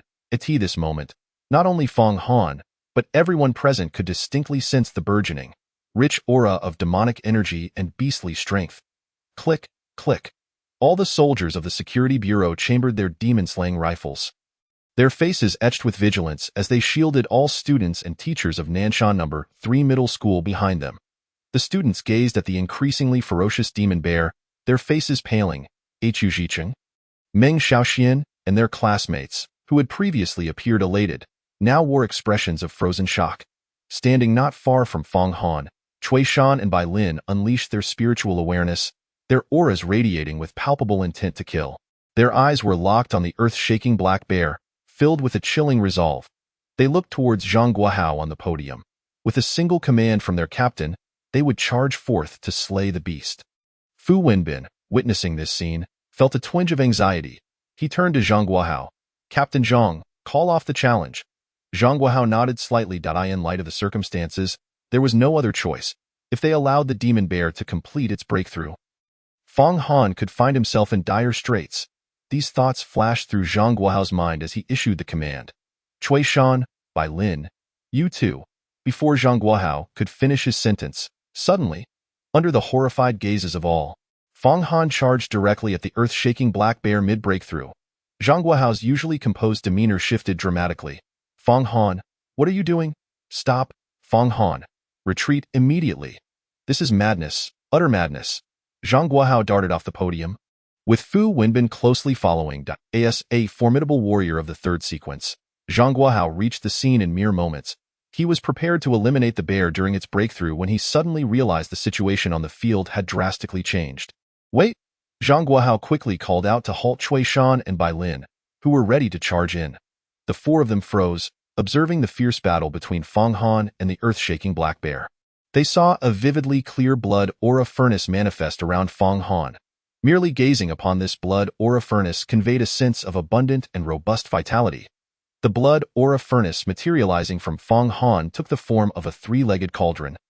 Standing at his height, initially faint and indistinct, it now bore intricate engravings that, while not entirely discernible, exuded an enchanting and unique beauty. Before anyone could scrutinize further, Fong Han had already surged toward the earth-shaking black bear. The faint, blood-red aura furnace enveloped his form, crashing through the winds of spiritual energy as he advanced. Fong Han exhaled forcefully, confronting the demon bear, and unleashed a crushing punch. Woo! The surrounding winds of spiritual energy, caught in the tempest of Fong Han's 5,000-pound punch, emitted a low, mournful wail.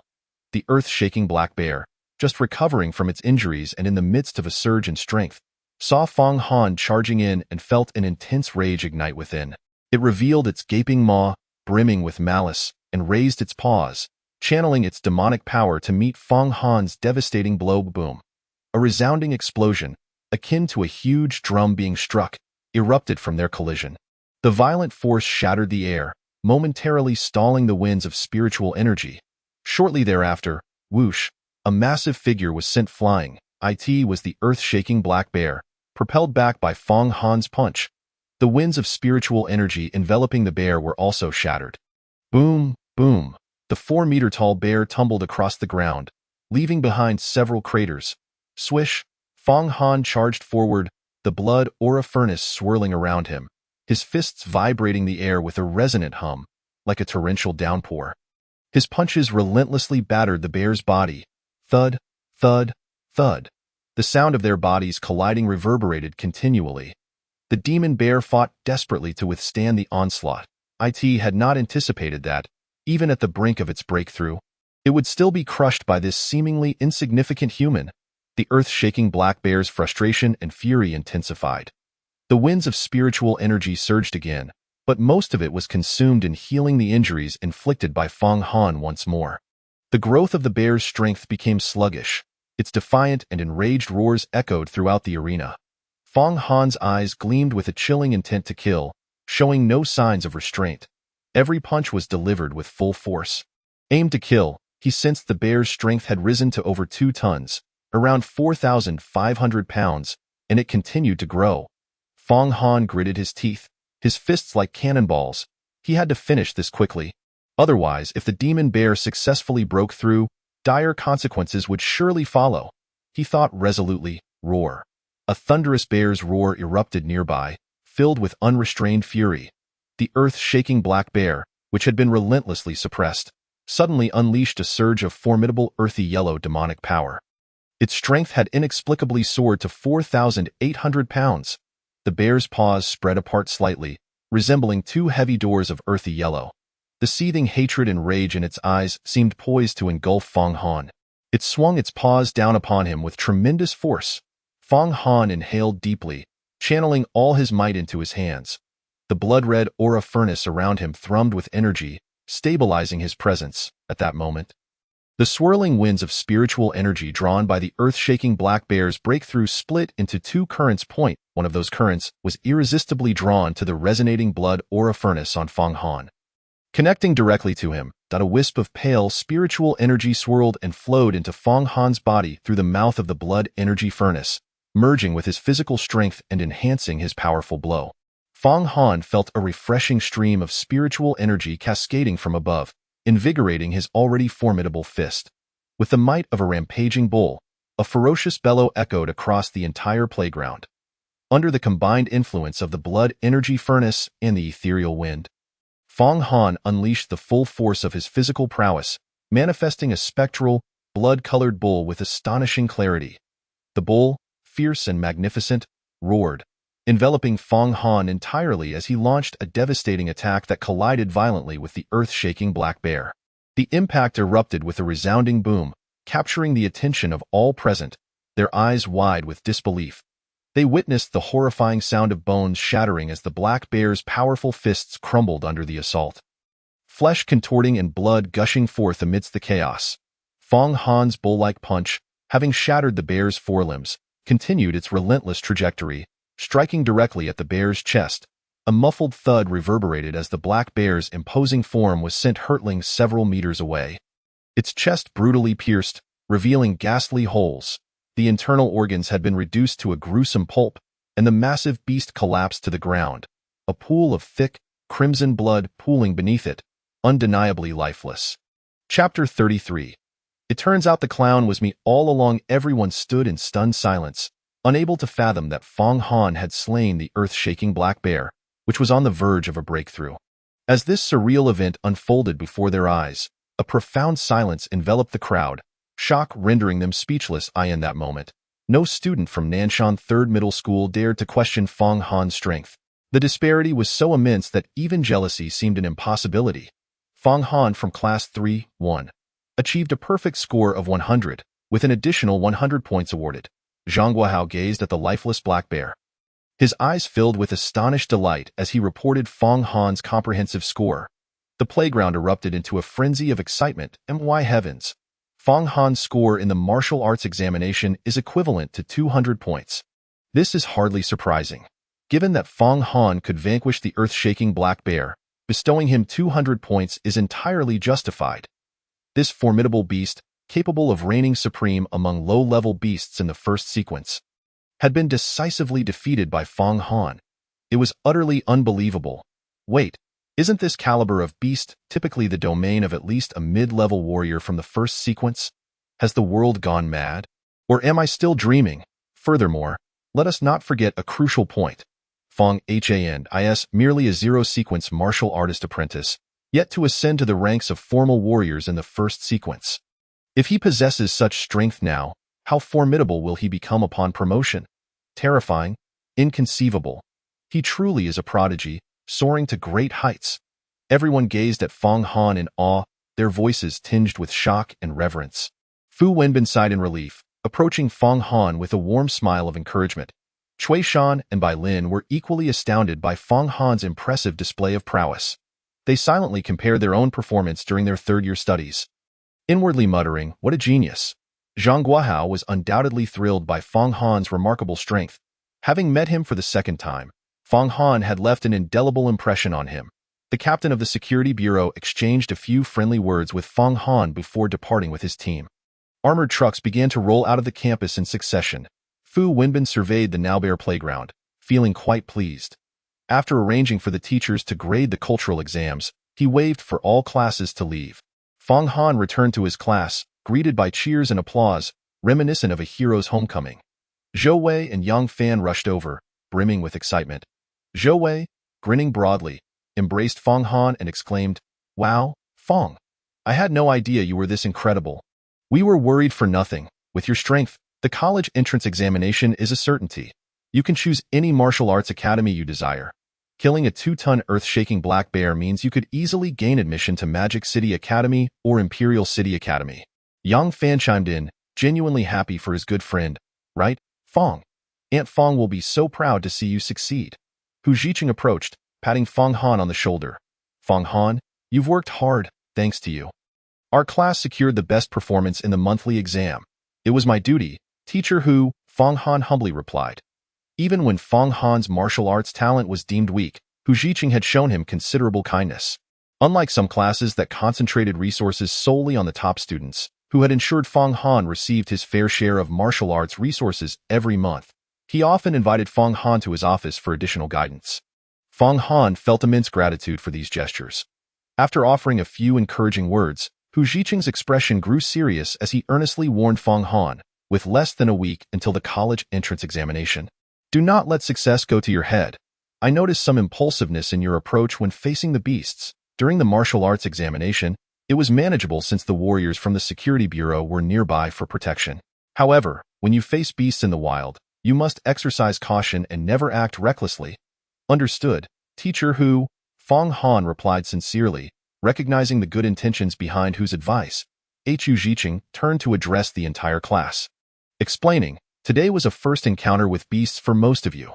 I hope those aspiring to become martial artists and engage in combat with beasts remember every detail from the Beast Compendium, including their weaknesses. Beasts of the first or second sequence generally exhibit mutated physiques and enhanced innate skills. Their habits and weaknesses are relatively clear and identifiable. However, as we progress to higher sequences, we will encounter increasingly bizarre and formidable beasts.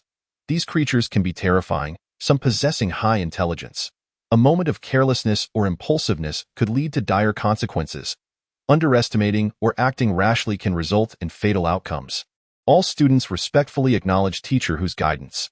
Fong Han also recalled the higher sequence beasts and their characteristics from the compendium, reminding himself to remain vigilant. As the crowd dispersed from the playground, Class 2 began to leave. Suddenly, Hu Zhiqing called out to halt the figure attempting to slip away amidst the chaos. "Teacher Chen, don't rush off. I'm looking forward to your performance." The expression on old Chen's face darkened as if it were dripping with ink. And the students of Class 2 froze, hearing the promise he had made earlier. Zhou Wei, standing nearby, looked disdainfully at old Chen from Class 2 and whispered to Fong Han, "Old Fong, those little brats from Class 2 were mocking you during your martial arts exam. They're a bunch of envious miscreants, especially that brat Tang Yifei and old Chen, that old coot." Meng Xiaoxian leaned closer to Fong Han, saying, "Fong, just now, Teacher Chun said that if you defeated the earth-shaking black bear, you would publicly eat the Class 2 rank card in front of us." Upon hearing this, Fong Han immediately understood the situation and turned his gaze towards Class 2 with a relaxed smile. Within Class 2, old Chen's face darkened ominously. All the students were aware of his earlier promise, their expressions reflecting their dismay. Old Chen looked earnestly at Hu Zhiqing, pleading, "Old Hu, we've known each other for so many years. Let's not make things so tense among colleagues." Hu Zhiqing responded with a stern expression, "Old Chen, you're wasting your breath. You know my principles." Then, turning to Fong Han, he added, "However, this time, it was Fong Han who earned our class the honor of best performance in the monthly exam. If he doesn't mind, I might let you off the hook, old Chen." All eyes in both classes turned towards Fong Han. In the depths of Lao Chen's gaze, a glimmer of hope flickered. Fong Han offered a slight smile and inquired, "Teacher Chen, who was it that proposed this matter?" Lao Chen returned a bitter smile, confessing, "It was I. Truly, I have lifted a stone only to crush my own foot. Everything was perfectly fine. Why did I have to utter such words and provoke Fong Han? This inscrutable youth?" In that moment, Lao Chen's heart brimmed with regret. Fong Han's smile grew increasingly frosty. And who was it that claimed, should I triumph over the earth-shaking black bear, that I would consume the class banner? Lao Chen's voice, steeped in remorse, seemed to be forced through gritted teeth. "It was also I. It seems the fool was none other than myself." At this moment, Lao Chen felt as though his insides were twisting with regret. Fong Han chuckled derisively, a hint of mockery dancing upon his lips. "Then by all means, please proceed, Teacher Chun."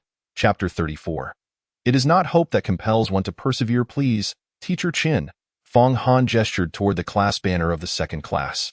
Aware of his inevitable fate, Lao Chen gritted his teeth and lowered his head, trudging toward his class banner.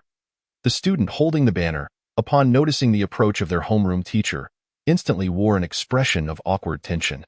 "Teacher Chen, I doubt this," he stammered, unsure whether to hand over the banner or offer some words of comfort to his teacher. Lao Chen's countenance darkened, his face flushed with the pent-up fury that had turned it an unhealthy hue. In a sudden motion, he snatched the banner from the student's hands, then, to the astonishment of all present, he bit down forcefully, chewing with great fervor. Fong Han observed quietly, an amused expression gracing his features, while the students from Class 1 erupted into uproarious laughter. "Ha ha ha! Teacher Chun is incredible. Teacher Chen truly stands by his word. An exemplary figure at Nanshan number 3. Indeed, Teacher Chun has sacrificed his own health to alleviate the pre-exam anxiety of his students. What an outstanding teacher, embodying the virtues of education. He is truly a paragon in the teaching profession. Perhaps we should prepare a box of Ma Ding Lin for him. Or maybe some effective laxatives would be more fitting. Yes, I believe after consuming his class's banner, Teacher Chun will require such thoughtful medication. Magnificent. Truly, you outdo yourself. Ha ha." Amidst the frenzy of laughter, the expressions of Tang Yifei and a few others from the second class turned grim. Meanwhile, others struggled to avert their gazes, desperately suppressing their amusement. The commotion attracted the attention of students from other classes, who curiously turned to witness the spectacle. Upon seeing the usually stern and acerbic Lao Chen publicly devouring his class's banner, the entire playground erupted in astonishment. What on earth is happening? Why is Teacher Chun from Class 2 eating his own class banner? Is this moral decay or a distortion of humanity? Ha ha ha, forgive my unseemly laughter. This is the #1 news of the year. Ha ha ha, it's simply too hilarious. Such a bold character. Nay, this surpasses mere boldness. He is undeniably a true rogue. Allow me to witness this. Oh my goodness. This is beyond incredible. Lao Chen absorbed the cacophony of laughter and chatter around him, his temples throbbing with indignation. He felt as if his reputation at Nanshan No. 3 had been utterly obliterated. In a fit of extreme regret and anger, he bit down hard on the banner in his hand. The sound of a clear and resonant crack echoed through the air, abruptly silencing the scene. In the midst of Fong Han's and everyone else's astonished expressions, two of Lao Chen's teeth flew from his mouth, landing on the ground. Ha ha ha! The crowd could no longer contain themselves, erupting into a chorus of laughter.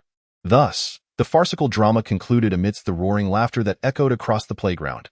Fong Han and the students from Class 1, led by Hu Zhiqing, returned to their classroom early. Afterward, Fong Han learned that Lao Chun had gone directly to the hospital's gastroenterology department after his meal. However, being a first-tier advanced martial artist, although he experienced some indigestion after consuming the entire banner, he faced no life-threatening danger. After a brief treatment, he was discharged. Yet, his dignity and authority at Nanshan No. 3 had been irrevocably tarnished. Furthermore, Lao Chen acquired a widely circulated nickname, Toothless Chun. Meanwhile, upon returning to Class 1, Fong Han and his peers attended 2 review sessions, and the comprehensive results of the monthly examination were finally compiled and reviewed. Attention students, can you hear me? This is Fu Wenbin. All teachers, please cease your activities as I present a summary of our school's monthly examination results. The voice of the principal resonated through the school broadcast, and everyone could discern the excitement and elation in his tone. Silence fell over all classes. Fu Wenbin cleared his throat and began to announce, I will now reveal the names and scores of the top 20 students in the school. Subsequent rankings will be communicated by each class's homeroom teacher. I also encourage the students mentioned, as well as all others, to exert themselves in this final week leading up to the college entrance examination. Fu Wenbin paused, and the students and teachers in every class perked up their ears. He solemnly announced, the top score in this month's comprehensive examination, Fong Han, cultural exam, full score of 100. Martial exam, full score of 100, plus an additional 100 bonus points, total score, 300. Upon hearing Fong Han's results, Nanshan No. 3 erupted in excitement. 300. This is a dual full score. Plus bonus points. Incredible, terrifying. This achievement is truly remarkable. In Class 1, the students who had anticipated the results regarded Fong Han with awe and admiration. Fong Han, however, remained unfazed, knowing that with his infinite synthesis ability, achieving such a score was only natural. At that moment, the broadcast continued with Fu Wenbin's voice. Students, please settle down. I understand that everyone is astonished and thrilled by Fong Han's results. I must take a moment to emphasize the significance of his achievement. This score undoubtedly sets a new record since the establishment of Nanshan No. 3. There has been no precedent, and I believe it will be quite challenging to surpass in the future, of course. I hope as you marvel at Fong Han's exceptional performance, you also consider the hard work he has put in. In every examination, Fong Han has consistently scored full marks or come very close to it, securing the top position in the school. Even when his martial exam scores were less than ideal, he never gave up nor lacked effort. Thus, I hope that through Fong Han's example, we can impart a vital lesson to all students at Nanshan No. 3. It is not hope that compels one to persevere. Rather, it is perseverance that cultivates hope. Let us all strive together at Nanshan No. 3. In that moment, a flame ignited within the hearts of all students at Nanshan No. 3. The atmosphere of diligent study and martial practice surged, becoming increasingly vibrant. It was indeed from this cohort onward that the overall academic performance of Nanshan No. 3 underwent a transformative change throughout the Nanshan-Bay city. Sometimes, individuals merely lack the opportunity for change and improvement. At this juncture, Fong Han undoubtedly became the catalyst for transformation among all the students at Nanshan No. 3. He emerged as an idol in their hearts, a symbol of aspiration and motivation. Chapter 35. The one-star killing technique. After Fu Wenbin concluded the announcement of the top 20 students' names and comprehensive scores, the broadcast came to an end. Subsequently, an assistant to the principal arrived, delivering documents detailing the subsequent monthly examination rankings and the arrangements for the tri-school training scheduled for the day after tomorrow to Hu Zhiqing. In Class 1, Fang Han turned his gaze toward Hu Jiqing at the podium. Hu Jiqing briefly reviewed the documents provided by the principal's assistant, a smile of satisfaction gracing his face. He surveyed the room before addressing the students. First and foremost, let us congratulate Fang Han for achieving the top score in this month's examination. Applause erupted in Class 1, a resounding and enthusiastic ovation. The students gazed at Fang Han with a mix of admiration and reverence. Fang Han sat calmly at his desk, graciously accepting their applause and attention. Hu Jiqing also took a moment to commend several other students who had performed well or shown significant improvement in their scores. He then glanced at the documents in his hand and began to announce, "Now, I have a few announcements to make. First, students participating in the tri-school training the day after tomorrow will have tomorrow off. Please make all necessary preparations at home." The students participating in the training session included Old, who read out 10 names from the roster. Class 1 has 53 students, out of which 10 are eligible to attend the training session the day after tomorrow. These 10 are primarily the ones who have a promising chance of being admitted to the Martial Arts Academy. It goes without saying that Fang Han would definitely be going. Zhou Wei also performed commendably in this month's examination. Securing one of the spots, as Old, who announced the names for the training session, Fang Han's thoughts began to wander. His physical strength had already reached an impressive 5,000 pounds, yet he felt he had not yet reached his physical limit. There was still room for further growth. Tomorrow's rest day would need to be utilized to devise a way to earn some money to purchase some medicinal pills. Fang Han pondered silently, gradually setting his sights on the outskirts of the city. Perhaps he could venture into the warning zone beyond the electric fence to slay some beasts for profit. The more he considered it, the more feasible it seemed. His recent experience facing beasts during the martial examination had granted him some combat experience and confidence. Furthermore, the warning zone was regularly cleared of dangerous creatures by the martial artists from the Security Bureau. So there wouldn't be any formidable beasts present. As long as he could eliminate a few ferocious or lower-tier beasts, he could process them and return with a handsome profit. Fang Han began calculating in his mind. After Old, who finished announcing the names of the 10 students for the training session, the other classmates cast envious glances at those who had the opportunity to enter the Martial Arts Academy. Gaining admission and successfully graduating would herald a future of immense promise. A formal martial artist of the first tier could expect a salary and allowances starting at no less than 300,000 a year. The perks of housing privileges, medical benefits, and numerous other advantages were beyond counting. In the marriage market, martial artists were highly sought after. For martial artists, matters such as cars, houses, and appearance took a back seat. The students, acutely aware of their situation, recognized the widening gap between themselves and these 10 promising individuals. As the college entrance examination approached, this disparity would only grow more pronounced, ultimately leading to 2 entirely different paths in life. With 2 lifetimes of experience, Fang Han perceived this with clarity, intensifying his urgency and desire for greater strength. After Old, who finished announcing the training roster, he began to address the next matter. The second announcement: each student may collect 2 body refinement pills for this final month. For Fang Han, that amounts to 8. Additionally, there will be 1 cleansing pill per person. For Fang Han, that totals 3. I hope everyone can make good use of these additional resources provided by the school and make a final push. Fang Han nodded quietly. Having 2 to 3 times the resources compared to others, coupled with the additional rewards from the monthly exam, was sufficient to demonstrate the significance of achieving first place. The expressions on the faces of all the classmates reflected their astonishment. These 2 body refinement pills and 1 cleansing pill would certainly elevate everyone's strength to a new level. During the college entrance examination, their martial exam results would also improve. Moreover, it would enable some students, who were on the brink, to finally cross the threshold into the Martial Arts Academy. Zhou Wei was one such individual. His honest face radiated excitement. This is fantastic. With these body refinement pills and cleansing pills, I will be far more confident in the college entrance exam. Fang Han glanced at his earnest, bulky desk mate and, recalling his earlier thoughts and plans, spoke up. Old Zhou, I plan to head to the warning zone outside the city tomorrow. Are you coming along? Zhou Wei was momentarily taken aback by Fang Han's statement, then exclaimed in surprise, Old Fang, you mean, you want to hunt beasts? Fang Han nodded slightly. The determination and sharpness in his gaze caused Zhou Wei to shudder slightly. He immediately realized that his resolute friend was not jesting. The honest giant lowered his head, contemplated for a moment, then clenched his fists and nodded earnestly. All right, Old Fang, I'll go with you.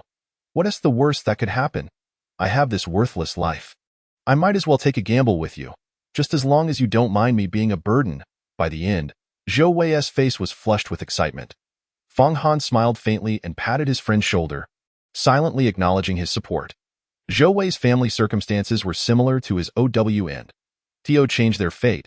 They could only rely on excelling in the college entrance exam to gain admission to the martial arts academy and become martial artists. If Zhou Wei were to falter now, Fang Han would lose interest in helping him. But now, with his steadfast ally believing in him, and being of decent character and willing to take a risk, Fang Han felt it was worthwhile to lend a hand. A strong man has 3 helpers in future battles. Having a reliable brother to trust with his back would allow him to face more perilous situations. On the podium, Old Hu began to announce the next matter, and the 2 friends ceased their discussion. Hu Jiqing took a sip of water and continued. The last matter. The training session between the 3 schools the day after tomorrow will be more challenging than today's monthly examination. According to information from the principal, if we secure the top position among the 3 schools, it would mean being the best among all graduating seniors in Suyang City. Old Hu paused, building anticipation among the crowd. Then looked at Fang Han. Reward of a high-level spirit guidance technique, a 1-star killing secret technique, along with some rare medicinal pills will be granted. Additionally, students ranking in the top 50 among the 3 schools will also receive training rewards. The distribution of resources this year is more generous than in previous years, and I hope everyone will strive hard. Let us achieve a good ranking. Yes, teacher. Fang Han and all the classmates replied in unison. Old Hu's words were clearly directed at Fang Han, hoping he would strive for the top position among the 3 schools. This news sparked envy and astonishment among the students, leading to a flurry of discussion. What? They're actually rewarding a killing secret technique. Is it true that they will offer a technique even more precious than martial skills? Indeed, if Old Hu says so, it must be quite credible. A 1-star killing technique and the high-level spirit guidance technique. Wow, the rewards for the top position in the 3-school training session are truly extraordinary. Mastering the killing technique would undoubtedly increase combat power significantly, allowing one to sweep through peers. But it's not that simple. You have to secure the top position to obtain it, which means being number 1 in all of Suyang City. Yes, we probably don't stand a chance. But Fang Han might have an opportunity. Fang Han is already capable of slaying beasts across tiers. If he learns this killing technique, wouldn't he become even stronger? Absolutely. If Fang Han could advance to the 1st tier and learn this technique, he would not only dominate his peers but could very well be invincible within the same tier. Terrifying. As the crowd discussed, they occasionally glanced at Fang Han. It must be said that Fang Han was indeed intrigued. He licked his lips, his eyes glimmering with intensity. The top position among the 3 schools was something he must secure. He would not accept anything less. Chapter 36. Monthly Exam Rewards. 3 friends on the podium. Hu Jiqing noticed the spark of interest in Fang Han's eyes and knew he was intrigued. The enthusiasm of the others was also stirred. He nodded in satisfaction. The school bell rang, signaling the end of classes. Class monitor, come up and distribute the body refinement pills and cleansing pills. Fang Han, follow me to collect the monthly exam rewards, Hu Jiqing announced. Fang Han approached the podium alongside Old Hu. After the female class monitor, Meng Xiaoxian distributed 8 body refinement pills and 3 cleansing pills to Fang Han. She gave him a lingering glance. Fang Han paid it no mind, brushed past her, and followed Old Hu to the office. Upon entering the classroom office, the teachers greeted Fang Han with warm attitudes. With full marks in both academic and martial subjects, he was undoubtedly a coveted student in the eyes of every teacher. Beside Hu Jiqing's desk, the principal's assistant was already waiting.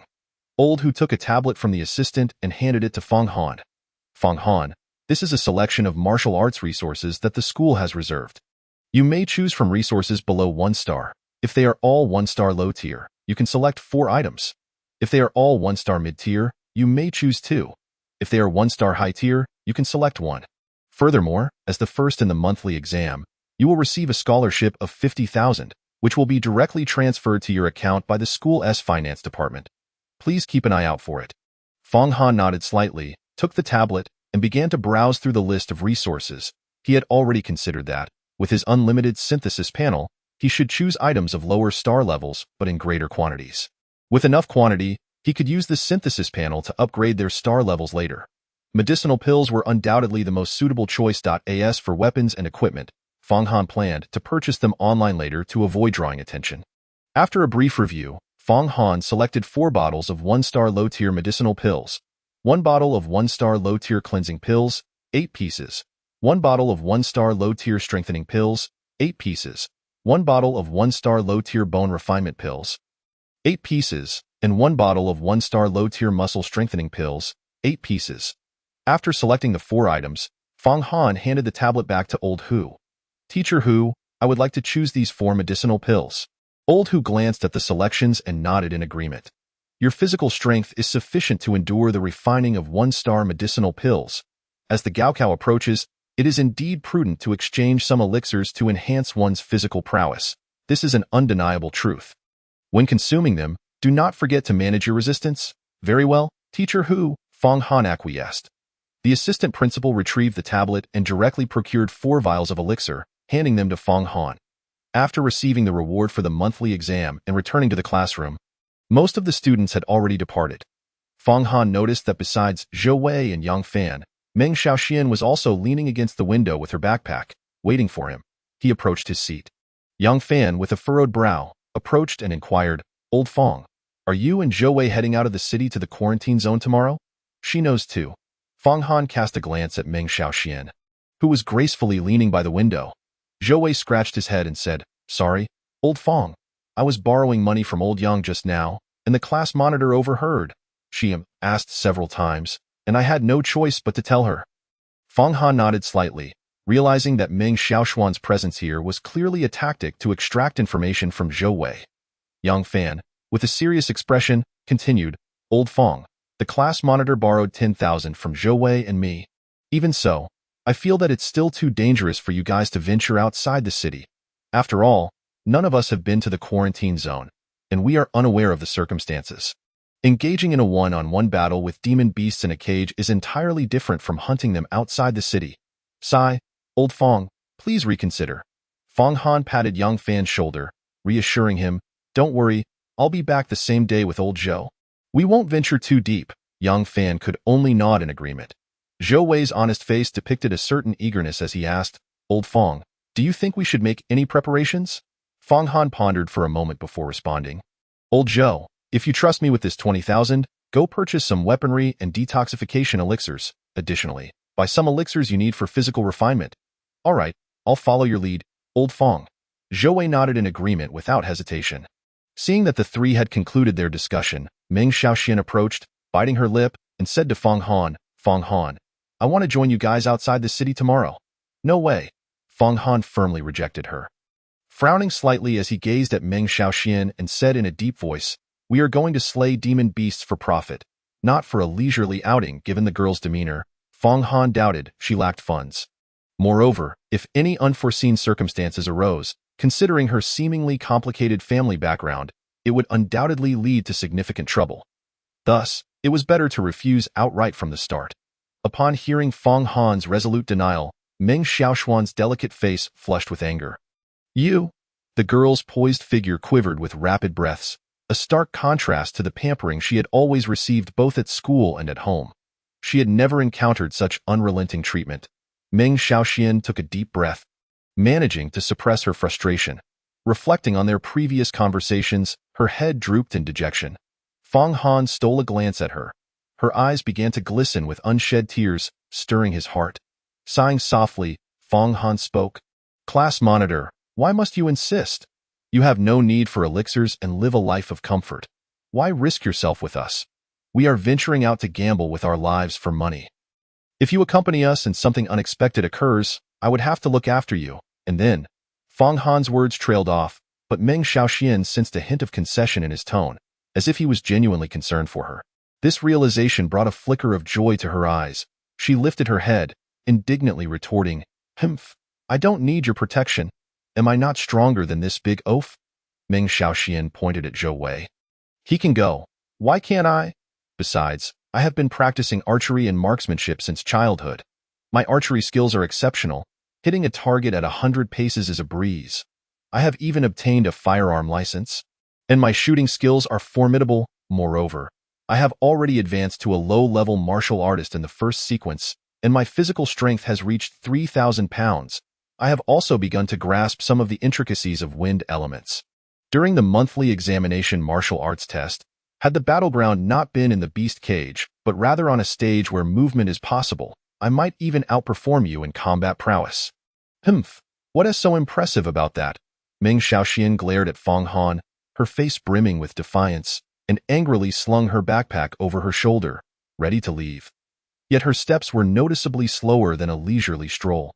Zhou Wei, who had remained quiet throughout, could only scratch his head at the unexpected verbal barrage directed at him, silently observing the two. Upon hearing the girl's words, Fang Han felt a twinge of surprise.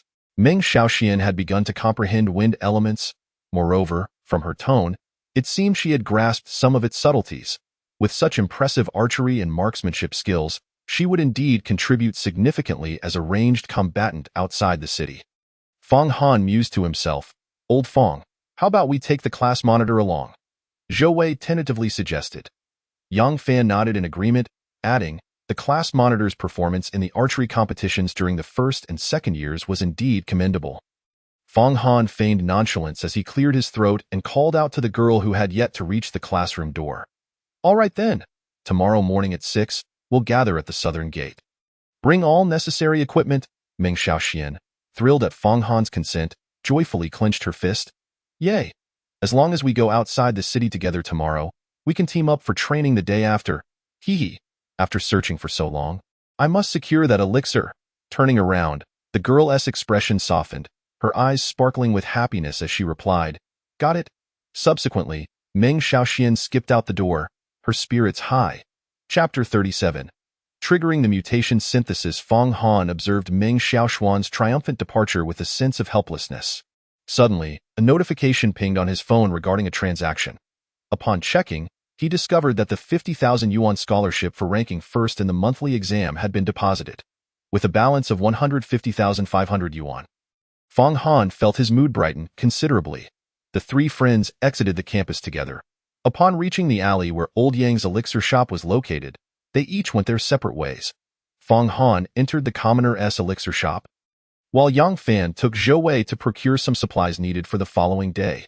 During his previous visit to purchase the various versions of the basic body refinement fist technique, Fang Han had noted that Old Yang also had several other foundational techniques available. This time, with a substantial sum in hand, Fang Han swept up 3 foundational techniques, 7 versions of the basic sword technique, 7 versions of the basic archery technique, and 7 versions of the basic body technique. In total, he acquired 21 foundational techniques, each priced at 2,000 yuan, spending a total of 42,000 yuan. Old Yang watched with some confusion but refrained from questioning Fang Han's actions. The reason Fang Han chose to make his purchases here was to avoid arousing suspicion or envy. When it came to buying weapons and equipment, there was less concern. It was common for martial artists to keep several spare weapons at home. While Old Yang was busy packing the techniques, Fang Han discreetly ordered 8 low-level forged straight swords, 8 low-level ironwood longbows, 1,600 precision iron arrows, 8 sets of low-level combat gear, 8 outdoor tactical backpacks, and various supplies such as field rations, detoxification elixirs, and mosquito repellent spray online. This expenditure amounted to nearly 88,000 yuan, leaving him with just over 20,000 in his account. After a moment of contemplation, Fang Han transferred 20,000 yuan to his mother's account and briefly informed her of his achievement in ranking first in the monthly exam and receiving the scholarship. After finalizing all expenses, he glanced at his account, which now held only 600 or 700 yuan, and couldn't help but chuckle bitterly. He marveled at how quickly money could come and go before gathering all the techniques and bidding farewell to Old Yang as he exited. While picking up his younger sister, Fang Han also bought a portion of almond walnut pastry and her favorite crispy roast duck as a treat for dinner. As Fang Xiao happily munched on the pastry, she joyfully recounted the amusing incidents from school that day while holding Fang Han's hand. That evening, their mother, Kai Shuyun, had to work overtime again. Fang Han prepared dinner, and just as the siblings finished their meal, the delivery arrived at their doorstep. In this era, due to the abundance of wild demon beasts and otherworldly creatures, it had become exceedingly perilous. Each base city operated its own local network. The weapons and equipment Fang Han ordered online were sourced from shops within the Nanshan base city. Within an hour, Everything was delivered to their home in 4 large boxes requiring ID verification. When the courier arrived to collect the signature, he checked Fong Han's identification. Lacking a martial artist certificate, Fong Han presented his student ID from Nanshan No. 3 High School. Upon realizing Fong Han was a senior about to graduate, the courier was taken aback. Teo purchased such a vast array of equipment for martial artists' outdoor combat clearly indicated a promising future in the martial arts academy. With this thought, a trace of envy and nostalgia flickered in the courier's eyes. With deft precision, Fong Han identified his identity and successfully unlocked the ID locks of 4 large chests before departing. He transported the items back to his modest room and immediately commenced a fervent synthesis. His eyes glimmered with excitement as he began placing the low-grade refined iron arrows into the synthesis slot. He sought to verify whether 8 low-tier refined iron arrows could be synthesized into top-tier quality, and if so, whether they could be further enhanced. The enigmatic and resplendent golden synthesis will manifested at Fong Han's beckoning. One by one, the low-grade refined iron arrows coalesced amidst radiant bursts of golden light, swiftly ascending to a superior quality. Before long, 2 top-tier refined iron arrows came into existence. Top-tier triangular armor-piercing arrow, crafted from refined steel. This triangular arrowhead is exceptionally sharp. Effect: increases the armor-piercing effect of arrows by 5. Evaluation: 0-star top-tier. As Fong Han beheld the description of this top-tier triangular armor-piercing arrow, he grasped its glistening and menacing tip. Feeling an involuntary approval swell within him, he proceeded to place the 2 top-tier triangular armor-piercing arrows into the synthesis slot once more. However, he soon noticed the synthesis bar had turned an inoperative gray. 2 lines of prompts appeared. Prompt: the existing materials of the 2 items have both reached top-tier quality. New materials must be provided to pursue a higher quality synthesis. Upon reading these prompts, Fong Han gained a deeper understanding of the synthesis bar's function. 2 low-grade refined iron arrows of the same material had a quality synthesis CAP. Teo, elevate the top-tier triangular armor-piercing arrow further. It was imperative to possess new, more potent materials for synthesis into a 1-star arrow. Fong Han committed this characteristic of the synthesis bar to memory, casting a glance at the over 1,000 refined iron arrows still awaiting synthesis in the large chest, and couldn't help but let out a wry smile. It was prudent to synthesize other equipment first. He opened another large chest. After several rounds of synthesis, 8 low-grade tempered straight swords transformed into a top-tier myriad tempered straight sword. Top-tier myriad tempered straight sword. A straight sword forged from refined steel through countless tempering processes, its sharpness is unparalleled. Effect: the straight sword, having reached the pinnacle of quality through myriad tempering, possesses a tin-tearing and armor-piercing effect. Evaluation: 0-star top-tier. Fong Han examined the description, admiring the top-tier myriad tempered straight sword in his hand. It was entirely black, save for a glimmering edge that radiated a chilling light. The blade's design closely resembled that of a Tang sword, albeit wider and heavier, approximately half a palm's width, weighing in at 800 pounds. For Fong Han, with a physical strength of 5,000 pounds, it felt slightly light, yet its swiftness and motion was enhanced. Coupled with the formidable tearing and armor-piercing capabilities, this weapon was undoubtedly a powerful asset in Fong Han's hands. He sheathed the sword and began synthesizing outdoor combat backpacks. 8 military green outdoor combat backpacks. Each half a person's height and entirely military green, boasted substantial internal storage capacity along with numerous highly practical external pockets. Fong Han initiated a continuous synthesis of the 8 backpacks. Waves of golden light flickered. As he approached the final synthesis, Fong Han's gaze suddenly sharpened. The golden radiance in the synthesis bar surged intensely, and a system prompt resonated in his mind. Congratulations, host. You have triggered a mutation synthesis enhancement. Trigger probability, 0.5. Oh, there is indeed a mutation enhancement? And the trigger probability is merely 0.5, Fong Han murmured in astonishment and anticipation. Chapter 38. Frenzied Synthesis. Upon hearing the mutation enhancement prompt, Fong Han's spirits soared. He eagerly fixed his gaze upon the synthesis bar. A black backpack, seemingly unremarkable, emerged from the golden light. With a mere thought, it materialized in his hands, its size reduced by more than half compared to the previous outdoor combat backpacks. Only slightly larger than Fong Han's own backpack. He glanced at the system introduction prompt. Top-tier combat backpack. A backpack that has reached the pinnacle quality of its material, having undergone mutation synthesis resulting in a significant leap to a higher star rating. Now possessing even more formidable characteristics, the Fect contains 3 cubic meters of dimensional storage space. Evaluation: 1-star top-tier.it now offered an additional 3 cubic meters of storage space, and its quality had surged from 0-star top tier to 1-star top tier. Truly, the mutation enhancement proved to be immensely powerful. Fong Han beamed with delight as he examined the inconspicuous black backpack, growing increasingly fond of it. He experimented with storing and retrieving items, finding the process akin to normal usage. Except that upon opening the backpack, he could see miniature spatial items. Once retrieved, they returned to their normal size. Furthermore, regardless of how heavy the items placed within, the backpack remained remarkably lightweight.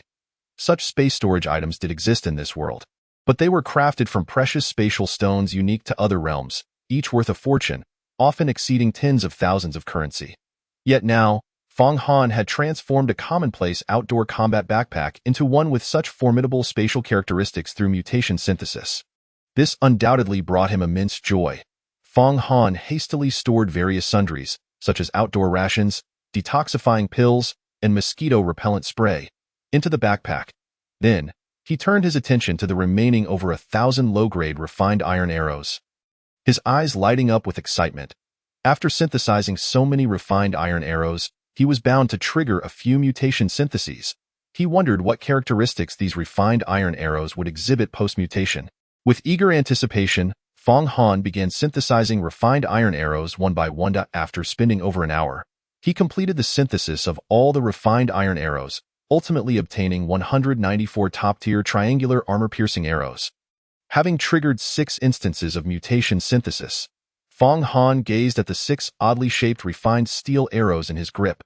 3 of the arrows bore crimson magical runes on their tips, glowing with a fiery red light while intermittently erupting with bursts of tiny flames. Triangular Flame Arrow, a 0-star top-tier triangular armor-piercing arrow post-mutation synthesis.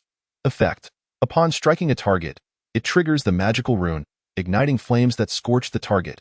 Evaluation: 1-star top tier. These 3 flame arrows, capable of igniting flames, were undoubtedly lethal tools for precise elimination. Additionally, 2 other arrows featured ice blue magical runes on their tips, emanating a chilling aura when held. Fong Han examined the system introduction for these 2 arrows. Triangular Ice Arrow, a 0-star top-tier triangular armor-piercing arrow post-mutation synthesis. Effect: upon striking a target, it triggers the magical rune, causing frost to form on the target surface, inflicting a certain degree of freezing damage while reducing movement and attack speed by 20. Evaluation: 1-star top tier. These ice arrows could serve as a means of crowd control, and Fong Han felt quite satisfied. The final mutated arrow bore dark golden magical runes at its tip, radiating a sharp, piercing brilliance. Triangular Shattering Arrow, a 0-star top-tier triangular armor-piercing arrow post-mutation synthesis. Effect: enhances the arrow's penetrating power by 20. Once the shattering effect is triggered, the metallic magical rune at the tip activates, directly piercing the target and inflicting immense damage. Evaluation: 1-star top tier. Fong Han was particularly thrilled upon reading the description of this triangular shattering arrow. Its enhanced shattering effect surpassed even the armor-piercing capabilities, making it a crucial trump card for delivering decisive blows in critical moments. He carefully stored the 6 mutated arrows in his spatial backpack and proceeded to synthesize other equipment. 8 low-grade ironwood strongbows were synthesized into a top-tier iron frame bow. Top-tier iron frame bow, constructed from exceptionally sturdy ironwood, complemented by a copper frame and iron skin. The bowstring is woven from the tendons of 9 formidable beasts. Effect: requires a tremendous force of 4,000 pounds to fully draw, inherently enhancing arrow speed and power by 10. Evaluation: 0-star top tier. Fong Han weighed the top-tier bow in his hands, noting its robust and somewhat rigid frame along with the taut, powerful bowstring. Drawing it fully required a force of 4,000 pounds. Fong Han gave it a tentative pull. The resilient bowstring bent into a perfect crescent, and upon release, it snapped back with a whoosh, creating a resonant hum that reverberated through the air. Fong Han nodded slightly. This level of force was precisely what he needed. After setting aside the top-tier iron frame bow, Fong Han turned his attention to the 8 combat uniforms in the chest, synthesizing them into a single top-tier warrior combat uniform. Warrior combat uniform, crafted from the leather of top-tier ferocious beasts. This combat attire is tanned to perfection. Effect: provides a 10 resistance to tearing, armor-piercing, and piercing attacks. Evaluation: 0-star top tier. This perfectly fitting black combat uniform, divided into upper and lower sections, resembled a martial arts outfit but fit snugly and comfortably. The middle waist was connected by a flexible belt equipped with sword and dagger clasps. Although the combat uniform lacked magical runes, as a top-tier defensive garment made from ferocious beast leather, it still offered a commendable level of protection. This made Fong Han reflect on the martial artist cloaks worn by Zhang Guohao and his companions in the Security Bureau, which bore golden shield insignias crafted with magical runes, serving a purpose beyond mere aesthetics. They undoubtedly possessed unique protective properties. Fong Han meticulously organized all his equipment before retrieving 21 foundational techniques. He synthesized them into 3 exceptional primary-grade techniques: Supreme Swordsmanship, Supreme Archery, and Supreme Agility. All 3 techniques were rated as 0-star top tier, encompassing various techniques and skills pertaining to swordplay, archery, and agility. While they did not contain particularly profound knowledge, they provided an exhaustive analysis and instruction on these essential components of a warrior's strength. After successfully enhancing and integrating these techniques through the synthesis interface, Fong Han immediately recognized a dramatic transformation in his proficiency with the sword, bow, and agility. This laid a solid foundation for his future studies of star-rated martial arts. The enhancement of his capabilities was evident. In swordsmanship, he became intimately familiar with the 8 fundamental sword techniques: sweeping, hacking, flicking, slicing, grazing, countering, slashing, and thrusting. As if he had wielded a blade for decades. In archery, he mastered skills such as hitting the bullseye from 100 paces and rapid fire. In fact, Fong Han felt he had surpassed Meng Xiaoxian, who had practiced archery since childhood. In expertise. As for agility, he sensed a newfound nimbleness, allowing him to attack and evade with unprecedented fluidity. Now, Fong Han's close combat techniques, ranged attacks, and evasive maneuvers were all fortified to their utmost potential, enriching his entire combat system and significantly enhancing his battle prowess. With a satisfied smile, he finally took out all the reward elixirs from the monthly examination. Chapter 39. Ingesting 5 Supreme Elixirs. Power surges from the inner pocket of his school jacket. Fong Han retrieved 5 white porcelain bottles. He synthesized 8 body refinement pills, 8 strength enhancement pills, 8 bone refinement pills, 8 muscle fortification pills, and 13 marrow cleansing pills into their supreme forms. During this process, he triggered 3 instances of extraordinary synthesis. Upon completion, Fong Han acquired 1 supreme body refinement pill, 1 advanced body refinement pill, 1 supreme strength enhancement pill, 1 supreme bone refinement pill, 1 supreme muscle fortification pill, 2 supreme marrow cleansing pills, 1 advanced marrow cleansing pill, and 1 inferior marrow cleansing pill. After organizing the surplus elixirs, Fong Han began to consume the 5 supreme elixirs. 12 hours had passed, and the resistance to the supreme body refinement pill had diminished, allowing its full effects to manifest. After ingesting 1, Fong Han's physical strength surged to 5,700 pounds. He continued with the Supreme Strength Enhancement Pill. Supreme Strength Enhancement Pill, a premier elixir for first sequence warriors possessing over a ton of strength, designed to integrate the body's muscular power. Effect: enhances physical strength by at least 900 pounds and aids the warrior in consolidating their muscle power, facilitating a swift transition into the realm of unified strength. Warning: continuous use within 12 hours is prohibited to avoid resistance. Consuming more than 16 will yield no further effects. Rating: 1-star top tier. After briefly glancing at the effects of the Supreme Strength Enhancement Pill, Fong Han swallowed it. The sensation upon consumption was unlike any he had experienced before. He felt as though countless ants were gnawing at his muscles. A testament to the elixir's potency as it refined his entire musculature while augmenting his physical strength. This accelerated his progress toward mastering the realm of unified strength. As the elixir's effects unfolded, Fong Han practiced the Supreme Body Refinement Fist within his room. Gradually, he sensed a peculiar sensation emerging from his entire being, a profound mastery over his muscles, allowing for effortless control. His physical strength escalated from 5,700 to 6,600 pounds. Once the effects were completely absorbed, Fong Han stood still, keenly attuned to the changes within him. His muscles had become more evenly distributed and refined, manifesting in a noticeably slimmer physique. Now, Fong Han exemplified the adage slim in clothes, muscular when bare. After a moment's pause, Fong Han's slightly squinted eyes abruptly widened, radiating a fierce brilliance as he unleashed a direct punch with astonishing force. Strangely, this punch was utterly silent, akin to a feather gliding through the air. However, when the punch reached its culmination, a resounding boom echoed as the air before his fist exploded with a deafening crack. The turbulent air surged forth, generating a violent gust and powerful currents. This was the result of his incredible punching power, forcibly compressing and detonating the air itself. Fong Han smiled contentedly. A single supreme strength enhancement pill had initiated the preliminary integration of his muscle power, allowing him to reach a state where lifting felt effortless. This punch, when it traversed the air, made no sound until the moment it unleashed its full might. This represented a deeply profound mastery of power, typically requiring a mid-level warrior of the first sequence to even begin grasping. Now, having achieved a preliminary understanding, Fong Han could apply it to any offensive technique, significantly amplifying his combat capability. After consuming the Supreme Strength Enhancement Pill, Fong Han then poured out the Supreme Bone Refinement Pill and swallowed it whole. Supreme Bone Refinement Pill, a premier elixir for first sequence warriors with over a ton of strength, designed to refine the entire skeletal structure.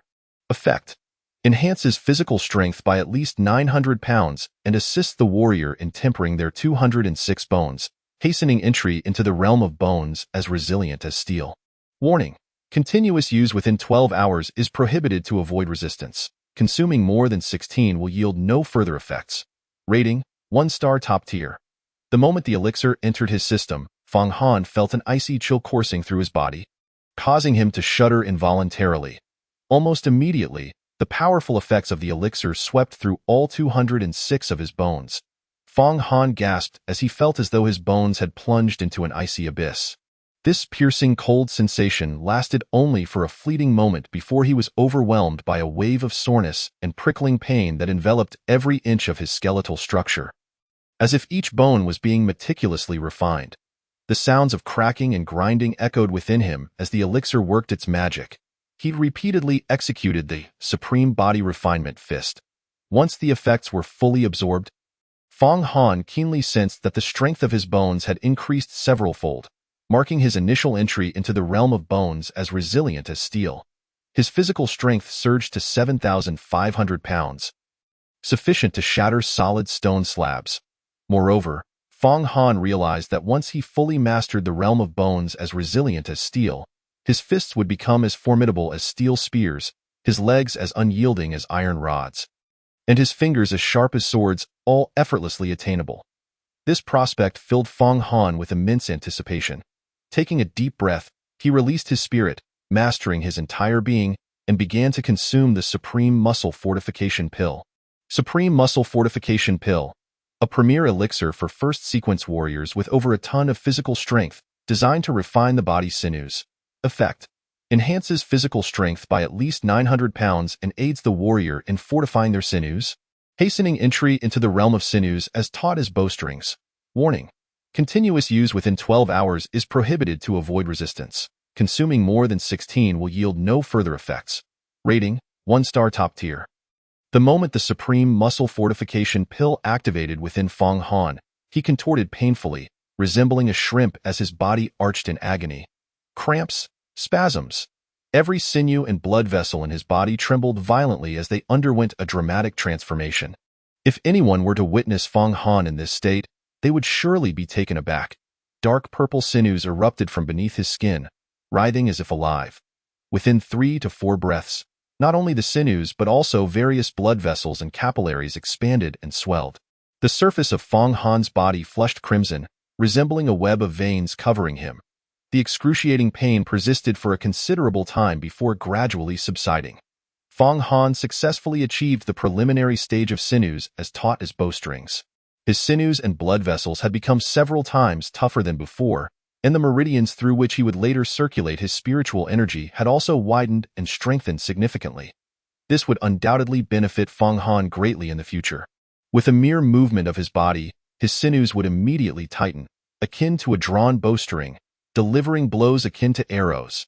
His agility and responsiveness soared to unprecedented heights, and his physical strength ascended to 8,400 pounds, equivalent to a terrifying force exceeding 4 tons. Finally, Fong Han took out the Supreme Marrow Cleansing Pill and swallowed it whole. Supreme Marrow Cleansing Pill, a premier elixir for first-sequence warriors with over a ton of physical strength, designed to refine bone and spinal marrow.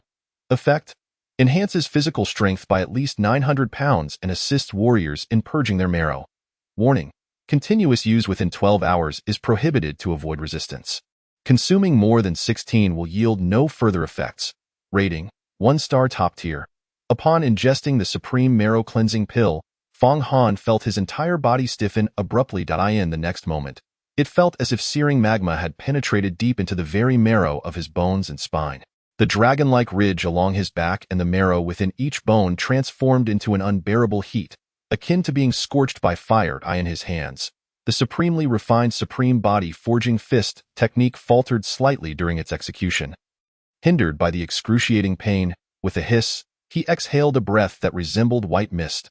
His flushed face, dripping with sweat, bore a gaze as resolute as a branding iron. He continued to strike, relentlessly consuming the surging potency of the medicinal essence. The terrifying heat emanating from the depths of his bones, as if it were piercing his very soul, gradually became bearable, then numb, until ultimately, Fong Han even felt a semblance of comfort as if he were soaking in a hot spring. Through his ever-expanding spiritual awareness, he swiftly discovered that his bone marrow had grown increasingly dense, its hue beginning to intertwine with a faint silvery sheen, reminiscent of mercury. Suddenly, while practicing his punches, Fong Han felt something fall away from his skin. Upon inspection, he was astonished to find that his hair and body hair were rapidly shedding. Entering the realm of marrow refinement, such a phenomenon should not occur.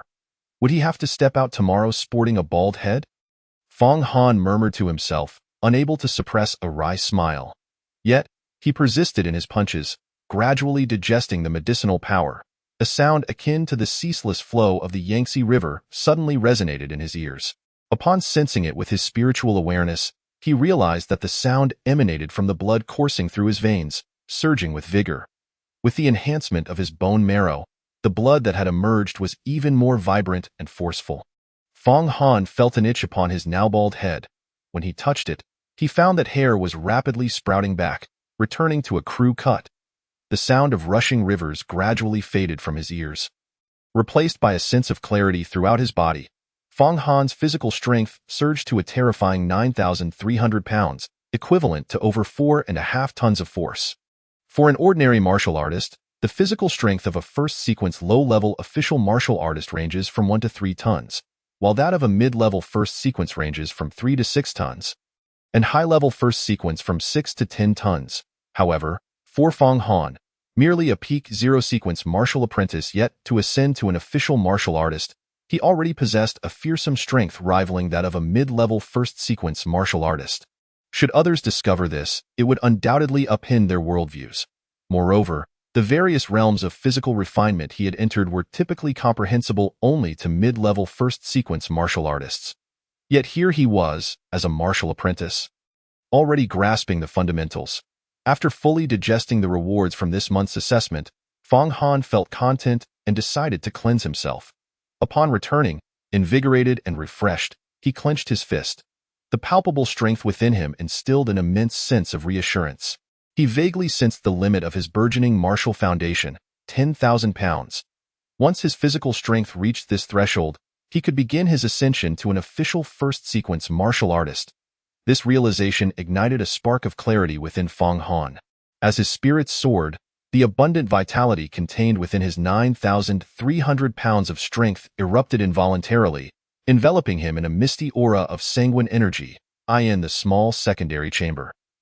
A dense mist of blood energy cocooned him. Various shapes of blood energy furnaces began to manifest. To his astonishment, he had condensed 4 blood energy furnaces. Fong Han murmured with delight.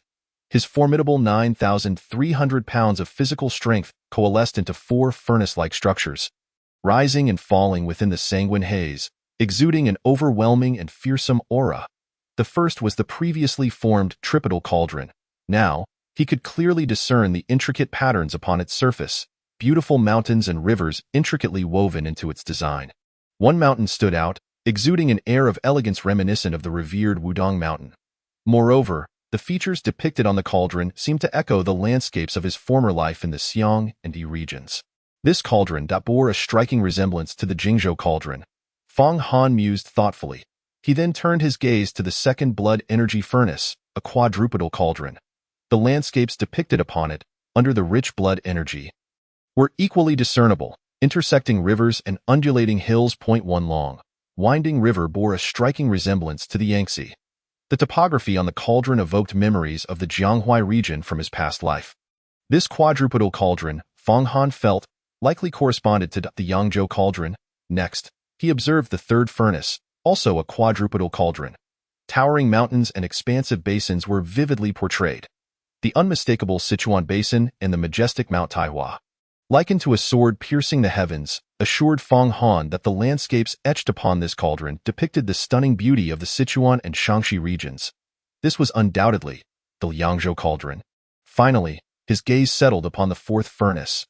This tripodal cauldron showcased the terrains of Huai Bay, Su Bay, and Lu Nand. A majestic peak loomed atop it, embodying the spirit of the 5 sacred mountains. This cauldron was unmistakably the Shuzhou Cauldron. The correspondence of these 4 cauldrons to the 9 cauldrons of the realm stirred excitement and fervor within Fang Han's heart. He understood that the blood energy furnaces formed from one's essence varied in style. Depending on the individual, the more intricate and systemic the design, the more robust one's martial foundation. The 9 cauldrons, representing the 9 provinces, were ancient symbols of state power.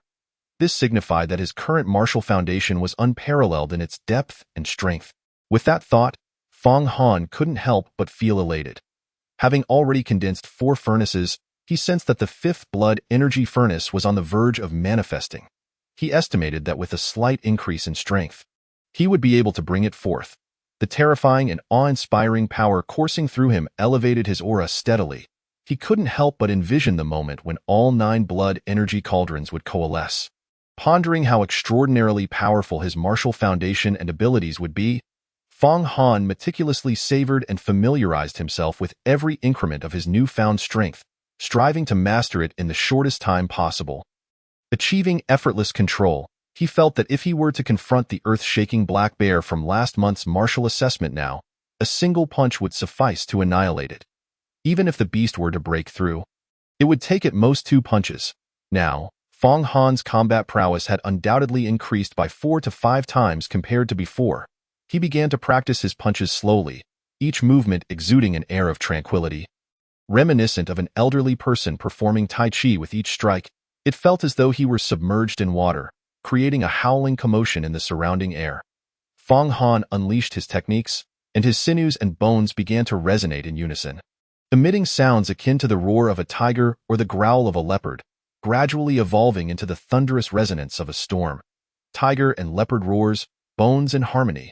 This was the preliminary manifestation of his physical refinement. Hearing these unusual sounds filled Fang Han with joy, yet he remained unfazed, continuing his practice with a calm and relaxed demeanor. After completing 3 rounds, he withdrew his fists and stood still, feeling completely at ease and invigorated. The resonances of the tiger and leopard, the thunderous vibrations, gradually subsided. The wind continued to swirl restlessly around the small room for a considerable while before finally calming.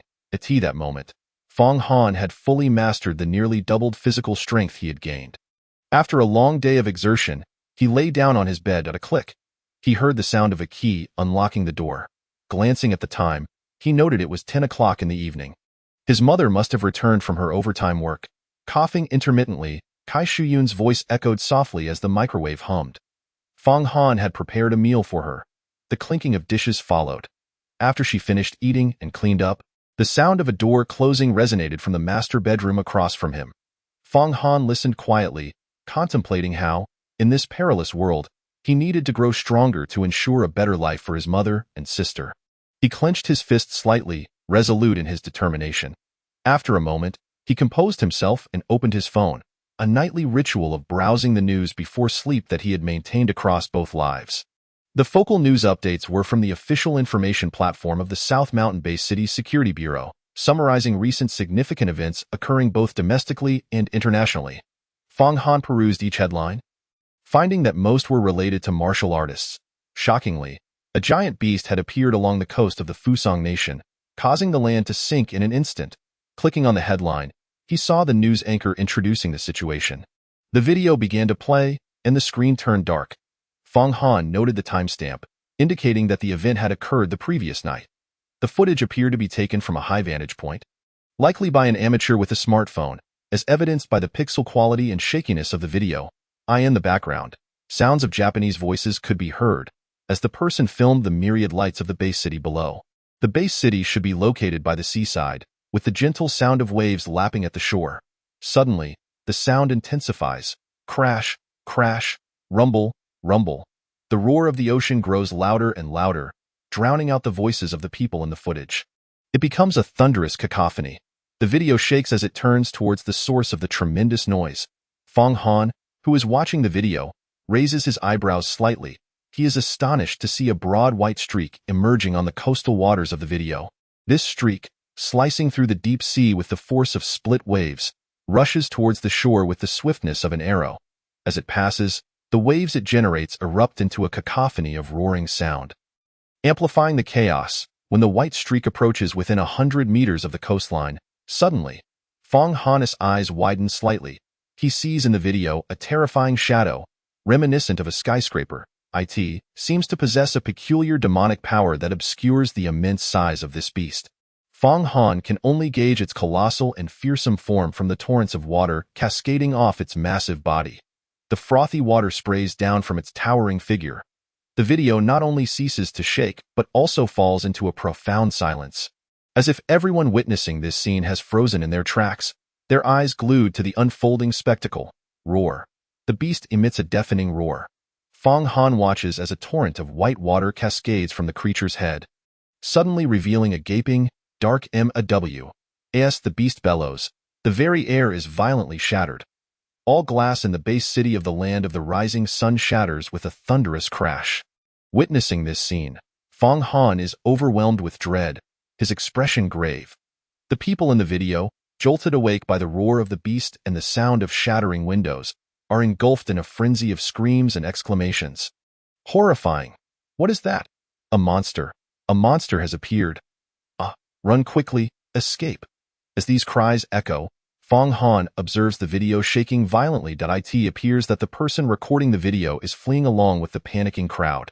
However, this individual evidently possesses an insatiable curiosity, capturing the chaos behind him while escaping.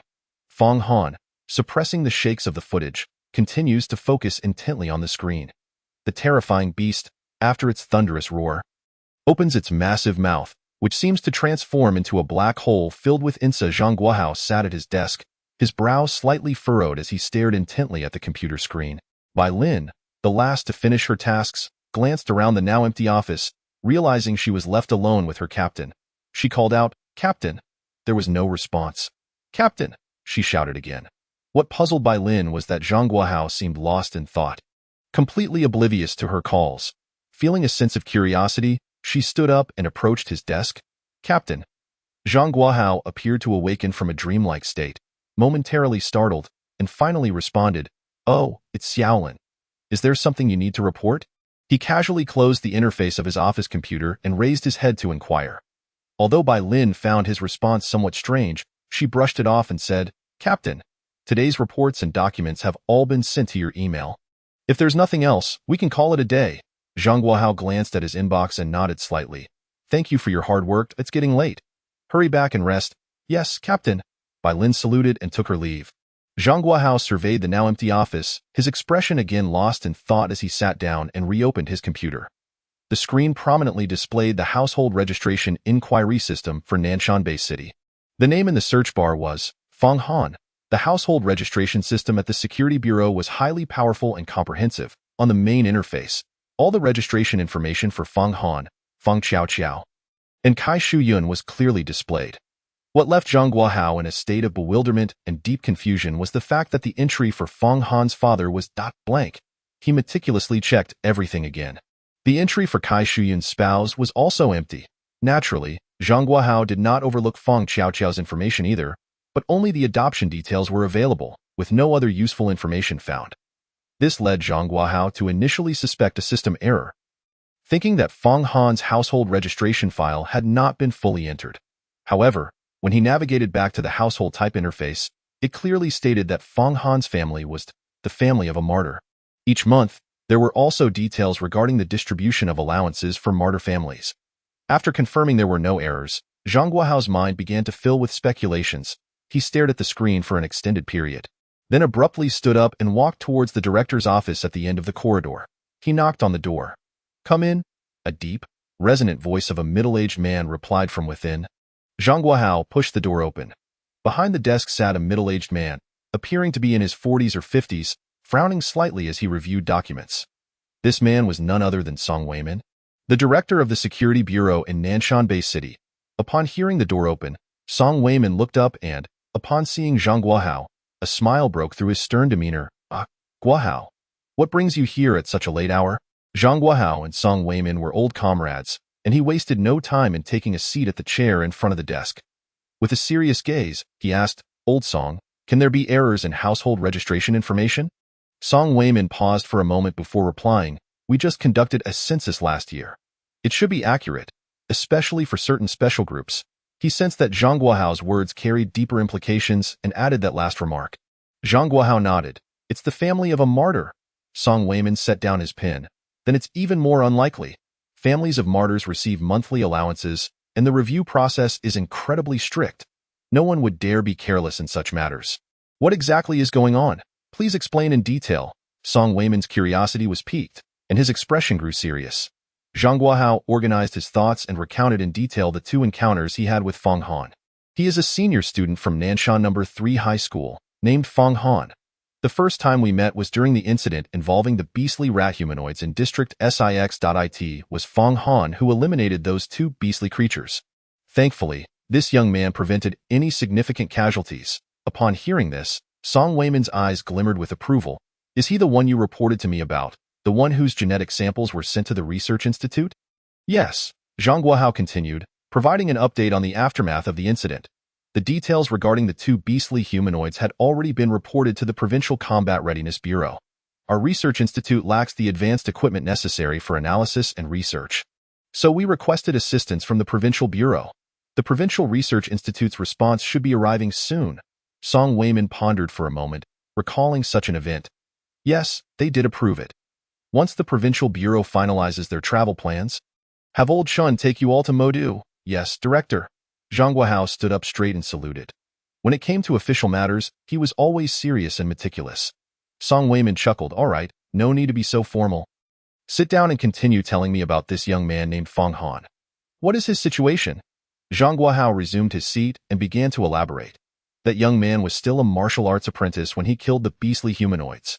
His strength astonished me at that time. However, this afternoon, when I went to Nanshan No. 3 High School to organize the martial arts examination, he surprised me once more. "Oh, how so?" Song Weimin's interest was immediately piqued. He poured a cup of tea for his old comrade. Zhang Guohao took a sip, the slightly bitter yet sweet tea soothing his throat, causing him to squint his eyes in comfort. In this era, where resources were scarce, tea had become a luxury, and only at Song Weimin's place could Zhang Guohao indulge in it. Seeing this, Song Weimin couldn't help but chuckle. "You old rascal, if I didn't know better. I think you came here just to mooch tea. Quickly tell me what happened this afternoon at Nanshan No. 3 High School that has you so concerned about this young man." Recalling the scene from earlier, a look of astonishment and shock crossed Zhang Guohao's face. He slowly began. The final martial arts examination at Nanshan No. 3 this year was quite a decisive one. They had the students engage in one-on-one battles with beastly creatures. This was approved by you, Song Weimin. He nodded slightly, encouraging Zhang Guohao to continue. Indeed, this year, Nanshan No. 3 has produced a few promising students. However, none compare to Feng Han. That young man is still at the peak level of a martial arts apprentice, yet his strength has astonishingly surpassed 2 tons. His solid martial arts foundation has even coalesced into a blood energy furnace. Upon hearing this, even after years of honing his composure as a director, Song Wayman could not suppress the shock on his face. Teo possessed such terrifying blood energy, and the manifestation of a blood energy furnace at the level of a martial arts apprentice was truly astonishing. Song Wayman recalled the few prodigies he had heard of, realizing that individuals with such foundations were exceedingly rare.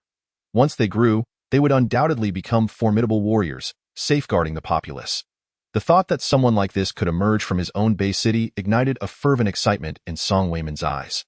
Zhang Guohao glanced at his old comrade and former superior. Smiling knowingly, he continued, Fong Han went up against the low-level blood shadow wolf from the first sequence. That creature, which was supposed to be the finale, couldn't he even withstand 2 punches before being annihilated? The delight in Song Wayman's gaze intensified. Geniuses do exist, however, many only focus on their training, and when it comes to actual combat, their effectiveness diminishes significantly. But Fong Han, with such apparent talent and incredible potential, is capable of maintaining his combat prowess in the heat of battle. This is precisely the kind of talent that every base city, or rather, the entire Dragon Kingdom, truly needs. Struggling to contain his excitement, Song Wayman asked, and then what happened? Zhang Guohao continued, later, Fong Han sensed that in our armored truck, there was still a Zendibai black bear that we had captured during the morning's cleanup. Song Wayman raised an eyebrow. Intrigued, he sensed it. How did that young man manage to do that? Aren't the Security Bureau's armored trucks inscribed with spiritual patterns? Zhang Guohao smacked his forehead. How could I forget? During the beastly humanoid incident, I discovered that this young man had awakened his spiritual awareness. Moreover, his spiritual perception is quite remarkable.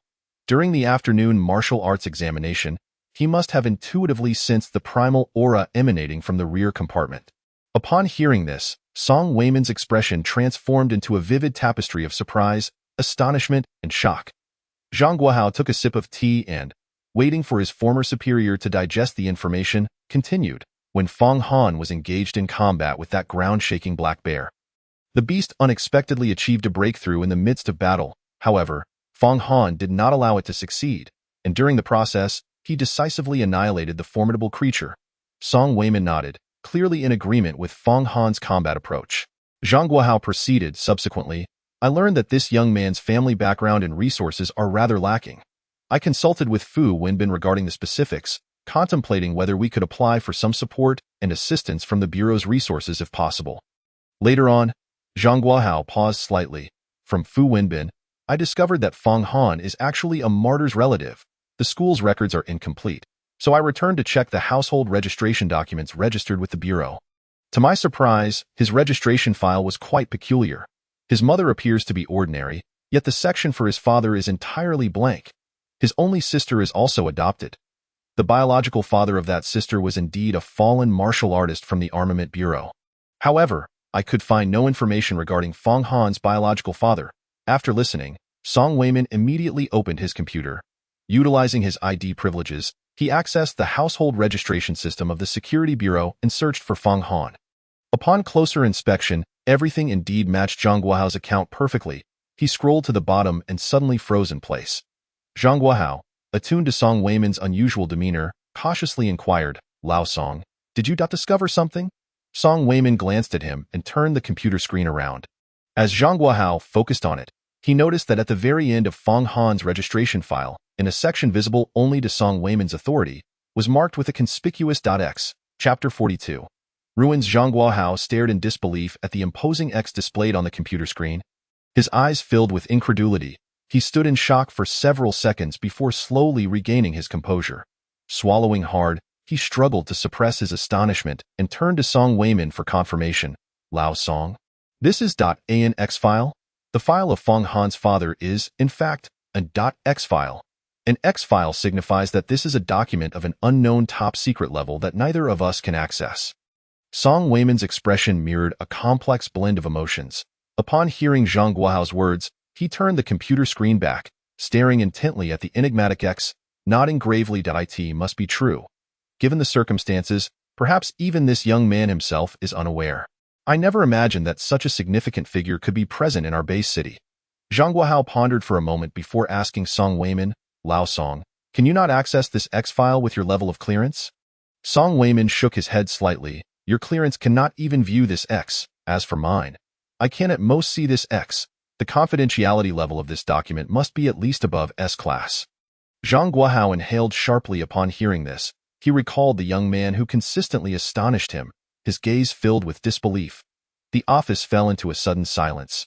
After a brief pause, Song Weimin seemed to recall something and suddenly exclaimed, Guohao, Zhang Guohao snapped back to attention, gathering his thoughts to respond. Song Weimin, gazing intently at his trusted subordinate, solemnly cautioned, this matter is of utmost importance. Apart from you and me, no one else must know. If this information leaks, being the relative of a martyr associated with an X-file, combined with Fang Han's extraordinary martial talent, it could inevitably draw the malicious intent of certain individuals. You have witnessed the methods of those traitors. At this juncture, a glimmer of nostalgia flickered in Song Weimin's eyes, his tone turning decidedly cold and resolute. He reiterated, we must not be careless regarding this matter. Zhang Guohao, his gaze sharpened with seriousness, nodded in agreement. Rest assured, Lao Song. I understand the gravity of the situation and will absolutely keep this under wraps. As memories surged forth, his fists clenched involuntarily. I will ensure that those traitors do not succeed. Subsequently, Zhang Guohao asked, should we utilize the Bureau's resources to support this young man, Fang Han? Song Weimin furrowed his brow slightly, taking a sip of tea. After a moment's contemplation, he replied, not for now. If we activate the Bureau's resources, it would draw too much attention. The day after tomorrow, there will be a joint training session among the 3 schools. Number 1, Number 2, and Number 3. You and I will attend together. If Fang Han achieves a commendable ranking, we can provide support through a reward. I will also submit a talent recommendation to the War Preparedness Bureau in Modu. Given Lin Ju's authority, we might be able to uncover details about this document. Given that S-class martyrs have made significant contributions to Longhua, this level of confidential document is beyond our reach. We should treat him as we normally would. Zhang Guohao nodded, understood. I will make the necessary arrangements. We will go together the day after tomorrow. Song Weimin inclined his head slightly. Zhang Guohao exited the room. Gazing at the X on the computer screen, Song Weimin remained silent for a long while. After a moment, he shut down the file and moved to the window, gazing up at the night sky. The night was cloudless and pitch black, yet countless stars twinkled like resilient sentinels against the chaos and peril of the world. Humanity, though fragile, stood steadfast amidst the earth, enduring with unwavering determination, striving for the almost unattainable hope of a peaceful and prosperous era for a lifetime. The next morning, before 5 o'clock, Fang Han awoke, after freshening up and donning his gear. He was clad in a sleek black combat suit, with a refined straight sword hanging at his waist. He carried a spatial backpack on his back, equipped with a top-tier iron bow and a quiver of 50 arrows secured to the backpack sides. The remaining 3 quivers and all other miscellaneous items were stored within the spatial backpack. Fully armed, Fang Han left a note and quietly stepped outside. He did not inform Fang Qiao or send a message to Kai Shuyun, fearing it would cause them worry. Rising early, he left a note stating he was going to a classmate's home for training. Upon exiting, Fang Han quickly resolved his breakfast at a nearby stall before heading to the southern gate. The imposing city walls of the base city loomed 50 meters high, and as he approached, he felt an overwhelming, dense aura envelop him. Fang Han withdrew his gaze and turned towards the entrance of the city wall. After a brief search, he spotted the robust figure of Zhou Wei. To his surprise, Yang Fan was also present. The two noticed Fang Han as well. Old Fang, over here. Zhou Wei called out, waving enthusiastically. He was also fully equipped today. Clad in a military green combat suit that accentuated his muscular physique, resembling a hardened warrior, a hefty machete hung from his waist, while a military-grade backpack, nearly half his height, rested on his back. Fang Han approached and greeted his 2 friends. Yang Fan, having driven Zhou Wei, also offered to escort Fang Han out of the city. The 3 exchanged a few casual remarks. Suddenly, a deep, throaty roar of an engine echoed from afar. Drawing closer, the trio turned to see a matte black, heavy-duty off-road pickup truck, resembling a massive black beast, approaching and coming to a halt right before Fang Han. The vehicle stood 2 meters tall and stretched 6 meters long, showcasing numerous modifications. Its half-meter-tall tires were equipped with rugged anti-skid chains. The imposing front, reinforced with an excessively thick bumper, exuded an intimidating presence. The four-windowed cabin was secured with iron mesh to safeguard the interior. The truck bed was covered with a metal lid, concealing whatever lay within. As Fong Han and his friends examined the remarkable off-road pickup, the door swung open with a creak. A strikingly beautiful girl stepped out, striding confidently towards them, her smile radiant as she approached Fong Han amidst their astonished gazes. It was none other than Meng Xiaoxian. Fong Han gazed at her, internally marveling at how stunningly beautiful girls can look in anything. The school uniform she wore exuded an air of pure elegance, yet this ensemble unveiled her capable and valiant side. She donned a long black leather coat over a fitted dark blue armor crafted from the scales of an unknown exotic beast, perfectly accentuating her alluring form. The intricate patterns of spiritual runes adorning the arm guards, leg guards, and chest armor clearly indicated to Fong Han that this ensemble was evidently not merely for aesthetic appeal. At her waist, she sported a silver handgun and a short sword sheathed in black. Noticing Fong Han's astonished gaze as he scrutinized her, a glimmer of delight danced in the girl's eyes. In a cheerful mood, she glanced at her watch and playfully smiled at the three of them. "My apologies. I went to retrieve the car and I'm a few minutes late." This smile rendered her already exquisite features even more enchanting. Zhou Wei and Yang Fan were both left wide-eyed. Fong Han waved his hand. "All right, now that everyone is here, let us depart." After bidding farewell to Yang Fan, the three of them climbed into the rugged pickup truck. Zhou Wei took the wheel while Fong Han occupied the passenger seat, and Meng Xiaoxian settled in the back. Upon entering the vehicle, Fong Han noticed a deep blue spiritual longbow and a black spiritual rifle resting in the back seat. The sight of such equipment made him inwardly marvel. This modified pickup truck, along with the gear worn by Meng Xiaoxian, was evidently all of at least one-star caliber spiritual equipment, clearly reflecting the girl's prestigious background and heritage. Regardless of the world, financial prowess undeniably remains a formidable force. Meanwhile, Zhou Wei, robust and muscular, was already exclaiming in awe at the colossal armored pickup. After a brief introduction by Meng Xiaoxian, Fong Han and the others learned that the truck was equipped with a steel sunroof that could be opened for shooting. The windows were reinforced with the latest bulletproof tempered glass, providing significant defense against beastly attacks. In the truck bed, various tools and materials for disassembling, cutting, and storing the corpses of ferocious beasts were neatly arranged. The girl had indeed anticipated every requirement and prepared meticulously. Fong Han couldn't help but nod in approval. With Meng Xiaoxian joining their expedition outside the city, they had undoubtedly gained considerable assistance. After registering at the South Gate checkpoint, the trio successfully exited the city. As the vehicle sped up, the vast fields outside the city, dotted with a few grain silos and fortifications, came into view. His gaze traversed the golden wheat stalks, landing on the number 1 grain silo where his mother worked. Meng Xiaoxian, seated in the back, kept her attention on Fong Han and glanced in that direction. Her beautiful eyes sparkled as she asked, "Fong Han, do you know anyone in the number 1 grain silo?" Fong Han diverted his gaze, shifting the topic. "Let me grab a bag of arrows for you." With that, he retrieved a pouch containing 50 top-tier armor-piercing arrows, 2 flame arrows, and 1 ice arrow from his spatial backpack, handing them to Meng Xiaoxian. Upon witnessing Fong Han change the subject, Meng Xiaoxian let out a soft, displeased hum. Initially indifferent to the arrows, her mood lifted upon seeing the astonishing quality of the armor-piercing arrows. When she beheld the 3 special arrows, her eyes widened in surprise at Fong Han. Her own arrow equipment paled in comparison, and certainly, the 3 unique arrows crafted from the infinite synthesis slots were superior. "Thank you, Fong Han," the girl expressed softly. Fong Han waved his hand dismissively. "You're skilled," with a bow. "We'll rely on your long-range suppression later. These arrows will be beneficial." Meng Xiaoxian smiled brightly. Just as she was about to speak, Zhou Wei, who was driving, interjected, "Which way are we heading?" In the midst of their conversation, they had already passed through the outer electric fence checkpoint. Meng Xiaoxian adjusted her belt, and Fong Han noticed a piece of jade on it glimmer slightly. The jade belt was likely a spatial item.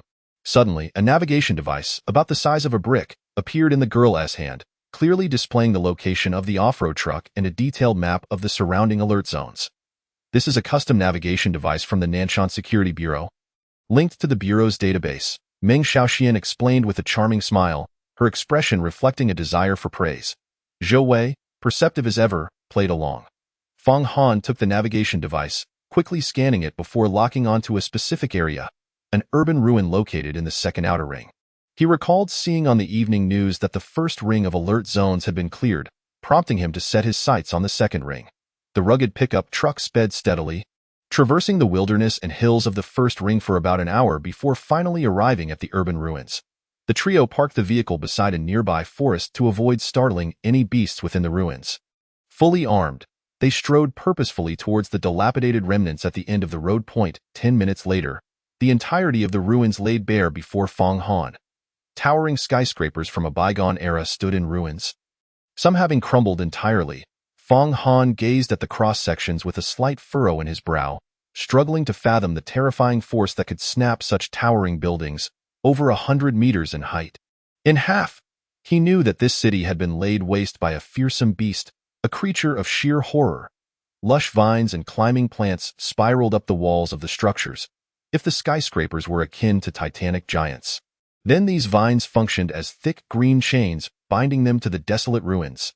Years of enduring the ravages of time had transformed the ground into a wild expanse of knee-high grasses, while bizarre plants emerged from the cracks in the pavement and buildings.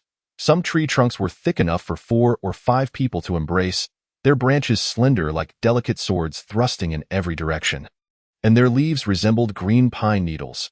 Some trunks twisted into grotesque shapes, and branches extended like massive serpents.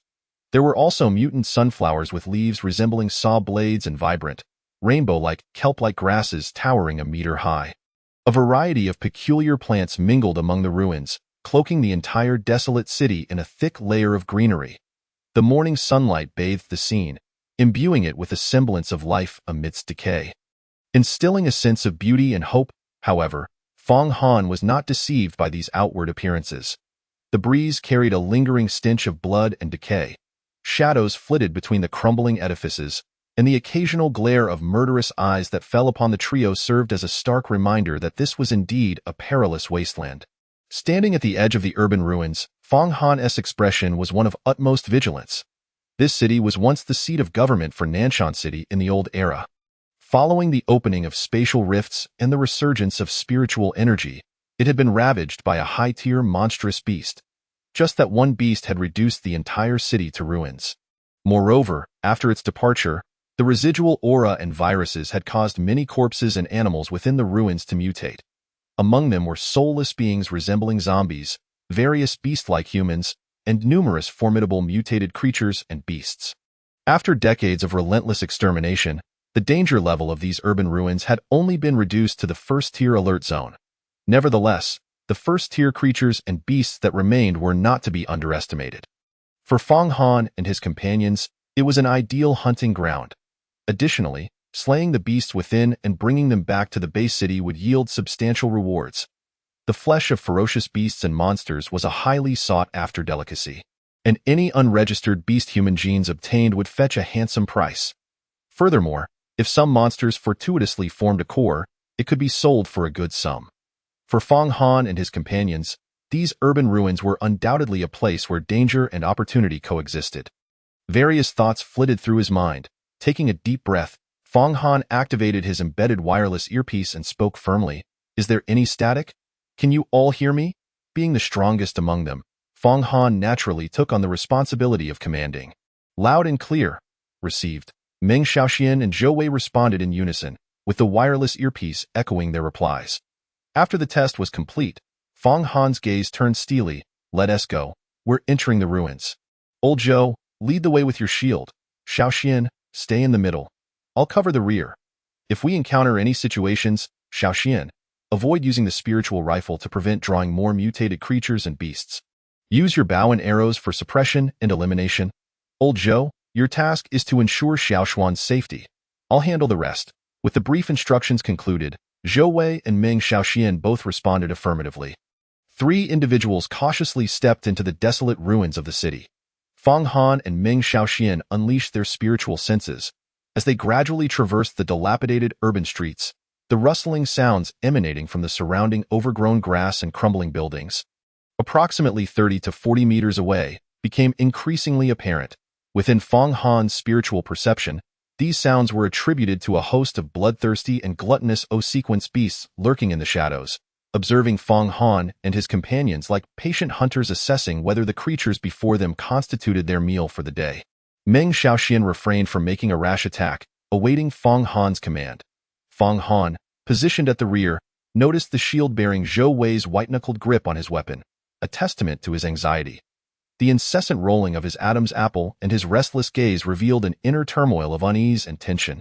Fong Han spoke in a low voice, "Old Zhou, take a deep breath and relax. They are merely O-sequence beasts." Zhou Wei followed his advice, gradually easing his tension. Suddenly, Meng Xiaoshuan's keen eyes spotted something alarming. "Fong Han, there are virus-corrupted corpses." Instantly, the trio's spirits tightened. Fong Han's gaze sharpened as he saw, behind a cluster of scrapped cars on the road ahead, 5 of the virus-corrupted corpses shuffling towards them. Their tattered garments hung like filthy rags, failing to conceal their decaying bodies, which were marred by mottled gray-brown spots and dark red putrid flesh. In some areas, the decay was so severe that their stark white bones were visible. Some had even lost their eyeballs, which dangled on tendons, swaying as they moved. Neither Meng Xiaoxian nor Zhou Wei had ever encountered such a sight before. They had studied it in books and seen it in videos. But the visceral impact of facing it in reality was entirely different, causing their stomachs to churn uneasily. Sensing their distress, Fong Han immediately instructed, "Old Zhou, protect Xiaoxian. I'll handle them." With an almost predatory excitement, the 5 virus-corrupted corpses seemed to have detected the scent of the living. Their lifeless eyes, devoid of luster and vitality, fixated on the trio. Their yellowed and blackened teeth, some reduced to mere gums, clacked together as they advanced towards them at a rapid pace. "All right." Zhou Wei responded to Fong Han's command, suppressing his discomfort, and positioned himself firmly beside Meng Xiaoxian, shield raised. The girl had already knocked her spiritual patterned longbow, taut with a half-drawn arrow, ready for action. Fong Han took a quick step forward, darting out with a grace that belied his speed in a heartbeat. He had reached the 5 virus-corrupted corpses, their claw-like hands, elongated and dark, swiped at him. The fetid stench met him like a wave. Fong Han remained unperturbed, his expression as cold as ice. With a swift motion, he sliced through the 5 corpses like a flash of lightning. Appearing behind them in an instant, he elegantly flicked his blade, shaking off the black blood that clung to it. The obsidian edge of his Yunwen knife remained pristine. Meanwhile, the 5 corpses continued their momentum forward. Unaware of their impending doom in the next moment, to the astonishment of Meng Xiaoxian and Zhou Wei, the 5 virus-corrupted corpses instantaneously crumpled to the ground, their bodies severed, black blood pooled around them, rendering them utterly lifeless. These 5 virus-corrupted corpses could have easily overwhelmed a peak O-sequence warrior apprentice, yet Fong Han dispatched them with a single stroke. His formidable combat prowess immediately reassured Meng Xiaoxian and Zhou Wei. The trio stepped over the repugnant corpses and pressed onward. Fong Han distinctly sensed that, following this encounter, some of the beasts lurking nearby had retreated. However, the remaining, more powerful beasts now regarded them with even greater ferocity. Ahead, a crossroad emerged. The cacophony of roars that erupted from the front and the flanking streets was even more intense than before. Fong Han scanned the scene. A multitude of virus-corrupted corpses were advancing greedily towards them. Accompanied by a horde of O-sequence beastmen, a fierce battle was imminent. Chapter 44. Arrow kill at the intersection. Over 100 virus-corrupted corpses surged forth from the 3 routes, followed closely by more than 50 feline beastmen. These agile, swift-moving aberrations had shed nearly all human traits, their bodies covered in thick fur, crouched low with sharp claws and fangs. Adorned with fluffy ears that twitched occasionally, their acute hearing had detected the presence of Fong Han and his companions, prompting them to swiftly converge for the kill. The feline beastmen leapt and bounded atop the wrecks of abandoned vehicles, showcasing their incredible speed and explosive power. Their emerald eyes, tinged with blood, fixated on the trio. From the dilapidated buildings lining the streets, low growls resonated. Fong Han's gaze swept across the area, revealing the previously hidden beasts emerging like seasoned hunters, subtly blocking the trio's retreat. Fong Han furrowed his brow slightly and commanded, "Old Zhou, Keep an eye on the front and report the distances. Xiaoxian, let us start taking down those beasts behind us. With a resounding thud, Zhou Wei planted his massive tower shield firmly on the ground, resolutely guarding the front while vigilantly watching the approaching corpses and beastmen from the left and right streets. Meng Xiaoxian swiftly drew her bow, launching an arrow with remarkable speed. Meow! A piercing scream echoed before abruptly ceasing. The arrow had cleanly penetrated the skull of a clawed cat. As crimson and white splattered forth, it collapsed lifelessly to the ground. The dying scream of the clawed cat acted as a battle cry, inciting the surrounding beasts to roar and charge towards the trio. Among them were dogs with gaping mouths that split into 4 parts, clawed cats with vicious hooks for paws, and wolves with saber-like fangs protruding from their lips. 15 bloodthirsty and savage beasts surged forward, scaling car rooftops and climbing building walls with lightning speed. Meng Xiaoxuan's spiritual patterned longbow began to shimmer with a deep blue glow as a flurry of arrows shot forth. Fang Han also readied his top-tier iron bow. Knocking an arrow, Meng Xiaoxian stole a glance at him. In her mind, Fang Han's archery skills had never stood out, but in the next instant, she realized how gravely mistaken she was. Fang Han gripped 3 piercing arrows, pulling the bowstring back with breathtaking speed. Almost instantaneously, he released them. The 3 arrows whistled through the air, gleaming with a chilling luminescence, piercing the skulls of 3 rapidly charging beasts. The entire process took scarcely 2 seconds, 1 second to draw and 1 second to fell 3 foes. This simultaneous release, with every shot finding its mark, left Meng Xiaoxian utterly stunned. Her movements momentarily halted. In that moment, she recognized that even with her own archery skills, achieving such precision would be exceedingly difficult. 70 meters, Zhou Wei shouted. The virus-corrupted corpses and beastmen had closed the distance to about 70 meters in the brief span of time. Zhou Wei's call jolted Meng Xiaoxian back to focus as she braced herself against the oncoming beasts. With a swift motion, Fang Han and Meng Xiaoxian quickly dispatched several more beasts. 50 meters. Zhou Wei called out again. Fang Han and Meng Xiaoxuan's hearts tightened. The remaining 6 beasts were now dangerously close. With a ferocious roar, the 6 beasts lunged forward. The fetid stench made Meng Xiaoxuan's breath catch in her throat. Facing the overwhelming reality of life and death, her pupils dilated slightly. As she released another arrow. Her nerves betrayed her, causing it to graze the head of a gaping-mouthed dog, narrowly missing its target. At this distance, there was no time for a second shot.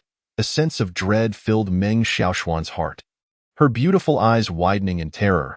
The beast closing and seemed poised to rip her apart at any moment. In that instant, a figure stepped forward to shield her. It was none other than Fang Han.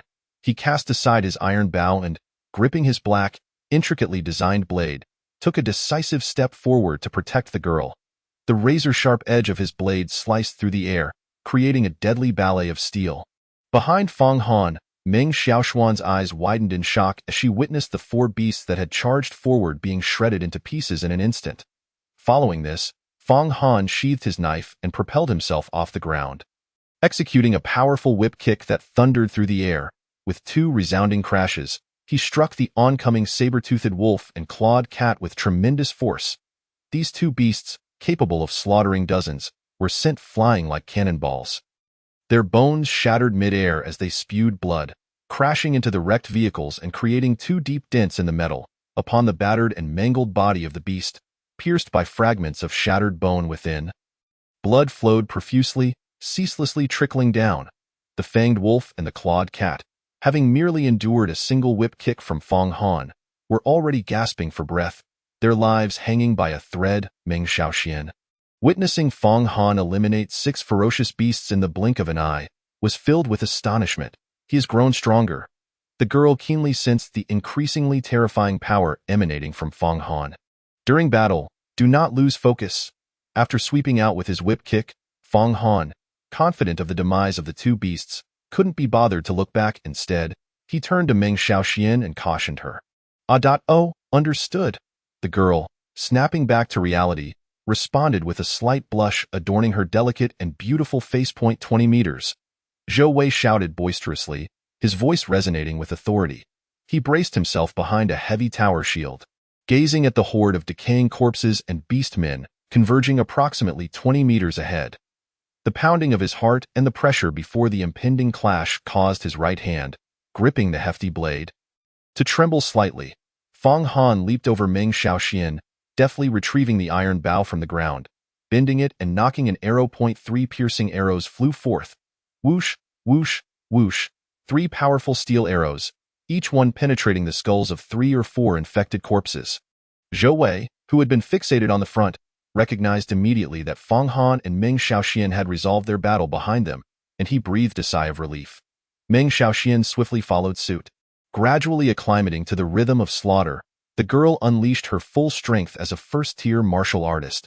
On her dark blue, spirit-patterned longbow, intricate spirit patterns shimmered and glowed, empowering the launched triangular piercing arrows with the essence of wind.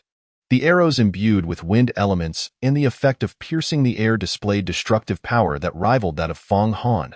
The arrows, glowing with a greenish hue, sliced through the void, each one also piercing through the skulls of 3 or 4 infected corpses. Under the barrage of arrows unleashed by Fang Han and Meng Xiaoxian, these infected corpses and beastmen fell rapidly. Even those few that managed to evade the rain of arrows would be intercepted by Zhou Wei wielding his tower shield and blade, blocking and striking down. Moments later, the modest intersection lay littered with corpses. The thick stench of blood mingled with the foul odor of infected corpses permeated the air, invading the nostrils of the trio. Zhou Wei panted heavily. Although he had slain a dozen infected corpses while standing at the forefront, he felt fatigued yet exhilarated, gradually finding his rhythm in battle. His combat prowess escalated rapidly in the face of danger. The brief baptism of battle was sufficient to mature Zhou Wei swiftly. Meng Xiaoxian had also dispatched numerous infected corpses and beastmen, particularly focusing on the latter. At this moment, her fingers trembled slightly as she drew her bow, her internal spirit power considerably drained. Yet, the intense battle undeniably enhanced her archery skills. From her initial nervousness to her later calm and efficient drawing and shooting, her control over her depleting spirit power and physical strength improved significantly. Her growth was remarkable. Fang Han, who had slain the most among the 3, smiled faintly upon observing their changes. "Let us tidy up the battlefield, and once we're done, we'll retreat." Fang Han spoke in a deep voice, remaining ever vigilant of their surroundings. Meng Xiaoxian and Zhou Wei nodded in agreement. The trio immediately set to work. The fangs of the fanged wolf, the claws of the clawed cat, all valuable parts from the ferocious beasts were severed and stowed away in Meng Xiaoshuan's spatial belt. They also collected the intact piercing arrows. After a brief cleanup of the battlefield, Fang Han led the 2 back to a nearby building to rest. Subsequently, they scoured the street they had just entered. This area could be considered the periphery of the city ruins, populated solely by zero-tier beastmen, infected corpses, and ferocious beasts. Although the numbers were slightly greater, for Fang Han and his companions, it merely required a bit more effort. Through this training in the area, Zhou Wei and Meng Xiaoxian experienced significant growth. Although they did not encounter any valuable beastmen, the fangs and claws from the ferocious beasts yielded approximately 15,000 worth of spoils. After consuming some rations and resting, Fang Han examined the map on the navigation device and continued deeper into the ruins. As the 3 proceeded to the next intersection, suddenly, a thunderous, explosive roar erupted from afar. Echoing like thunderclaps, bang, bang, bang, doors, windows, and the glass of abandoned vehicles by the roadside shattered instantly.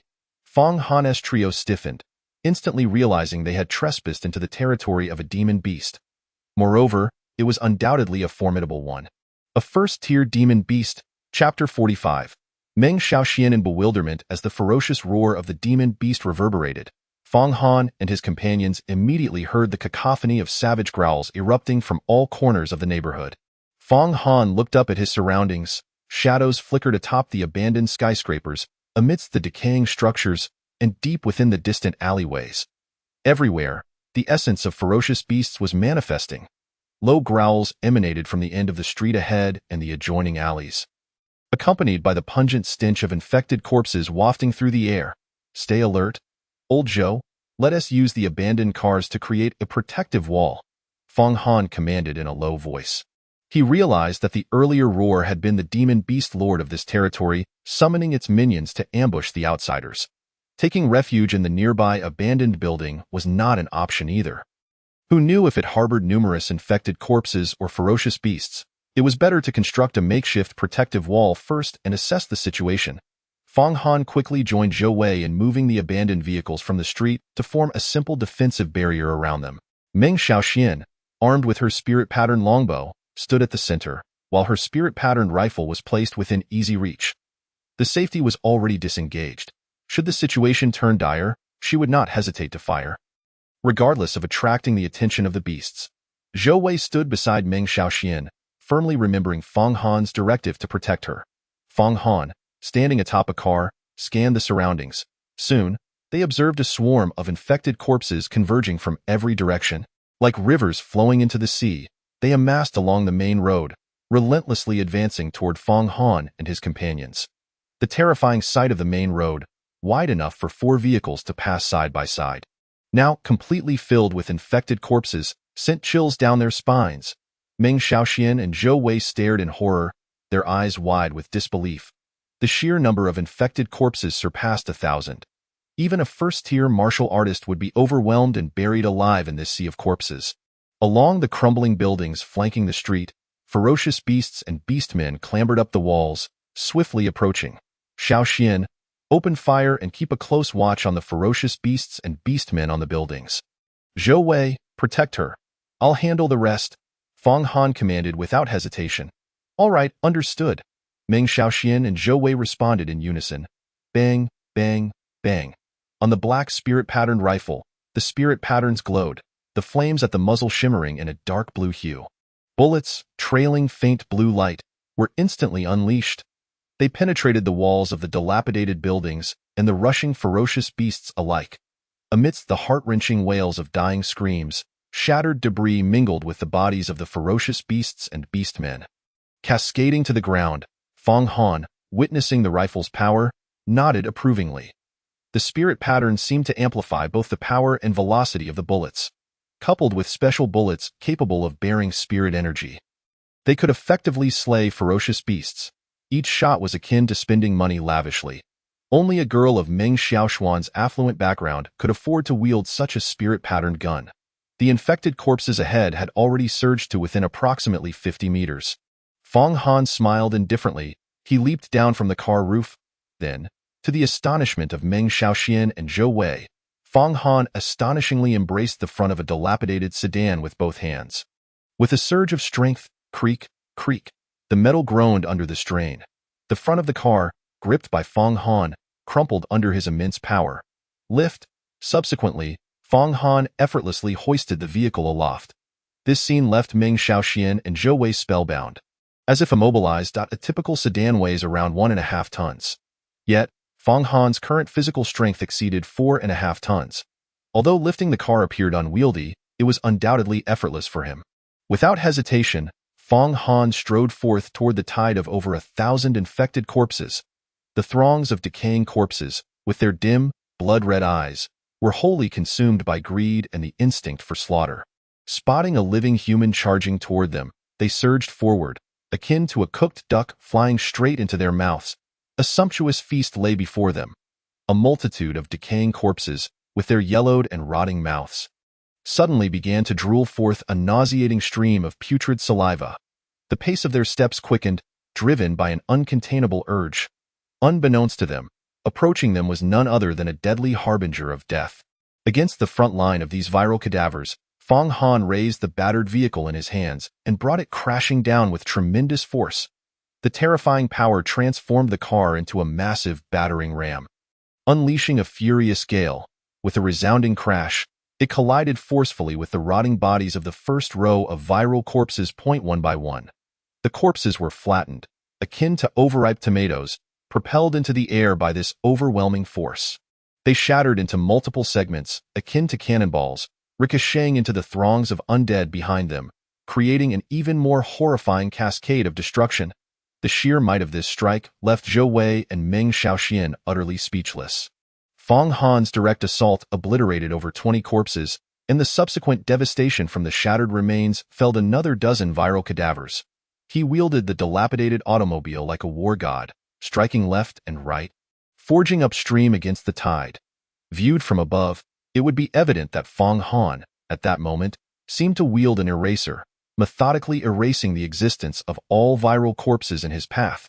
In a mere minute, he had annihilated over 1,000 viral cadavers. With a thunderous sound, Fong Han discarded the vehicle, now smeared with putrid flesh and dark, toxic blood.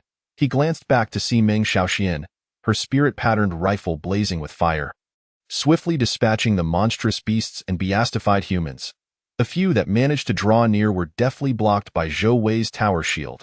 Fong Han immediately turned back, leaping onto the car's roof. His iron bow in hand, and unleashed 3 piercing arrows. With pinpoint accuracy, he impaled 3 razor-clawed weasels against the wall. Just as the trio prepared to capitalize on their momentum, a roar, even more ferocious than before, erupted. The ground trembled under the weighty footsteps resonating ominously. Chapter 46. The rending lizard. As the heavy footfalls echoed, Fong Han and his companions observed all the ferocious beasts and beastified humans retreating towards the end of the street. Simultaneously, a colossal shadow emerged, trudging forward with an immense weight. A thick, ominous purple-black aura billowed forth like smoke. Fong Han furrowed his brow slightly and warned through his earpiece. "Everyone, be cautious. This is a mid-tier beast of the first sequence." Meng Xiaoxuan's spiritual senses detected the surge of demonic energy. She narrowed her brows, raising her spirit-patterned rifle to aim at the area shrouded in the dark aura. Zhou Wei, overwhelmed by the oppressive aura, felt his complexion pale. All the retreating beasts and beastified humans acted like respectful servants, positioning themselves beside the looming shadow of demonic energy. Fong Han strode forward, wielding his blade in one hand. Standing firmly in the center of the street, his gaze turned icy, and he released his aura without restraint. A fierce wind suddenly swept through the area. Meng Xiaoxian and Zhou Wei looked at Fong Han, feeling as though his presence had grown immensely. A potent, astonishing blood energy materialized, manifesting as a crimson mist that surged forth. 1 blood energy furnace. 2 blood energy furnaces. As they beheld 4 blood energy furnaces orbiting around Fong Han like stars encircling the moon.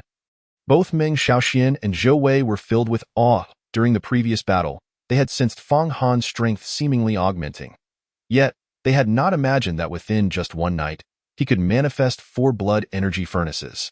The rich blood energy in the 4 surrounding furnaces rendered Fong Han, standing resolutely in the street's center, akin to a demon god returning from the abyss, exuding an extraordinary and formidable presence.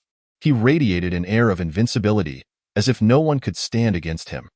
The beast across from him, sensing the overwhelming aura, erupted in a fierce, warning roar. Its colossal, terrifying form stepped forth from the murky purple-black haze. Fong Han and his companions beheld a fearsome rending lizard, measuring approximately 15 meters in length and towering 7 to 8 meters high. Its body was covered in hard, purple-black scales the size of soup bowls.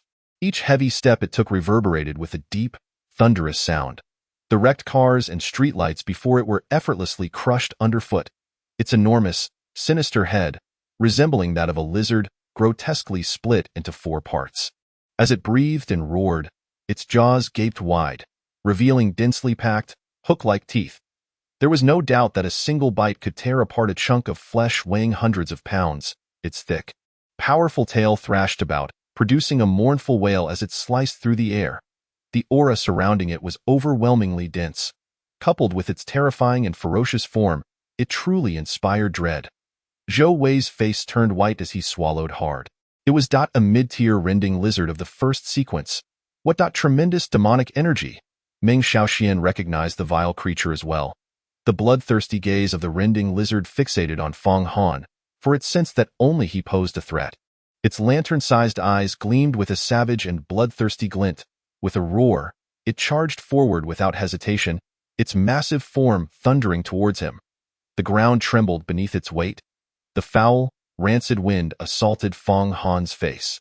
The overwhelming demonic energy enveloped him in an icy, chilling embrace. Fong Han's eyelids flickered slightly at that moment. His eyes shone with the brilliance of divine blades, exuding an overwhelming killing intent. "Kill!" Fong Han bellowed. The potent blood energy surged within him. The 4 mystical furnaces whirled around him. He bent his knees and propelled himself off the ground. With a thunderous boom, the solid concrete beneath him fractured and shattered. In an instant, he launched himself toward the enormous rending lizard, his blood energy swirling around him, trailing a faint crimson glow as he shot forward like a bolt from a crossbow. The charging rending lizard, upon spotting the diminutive human daring to rush towards it, let out an enraged roar. It snapped its four-part jaw open, revealing sharp, serrated teeth glinting ominously, and lunged at Fong Han, intent on devouring him whole. Fong Han's eyes narrowed as he faced the shadow looming above him and the foul stench of its breath. He remained unfazed. Closer, even closer. The razor-sharp teeth were a mere 10 centimeters above his head. Suddenly, Fong Han leapt into the air. With a swish, he soared upward.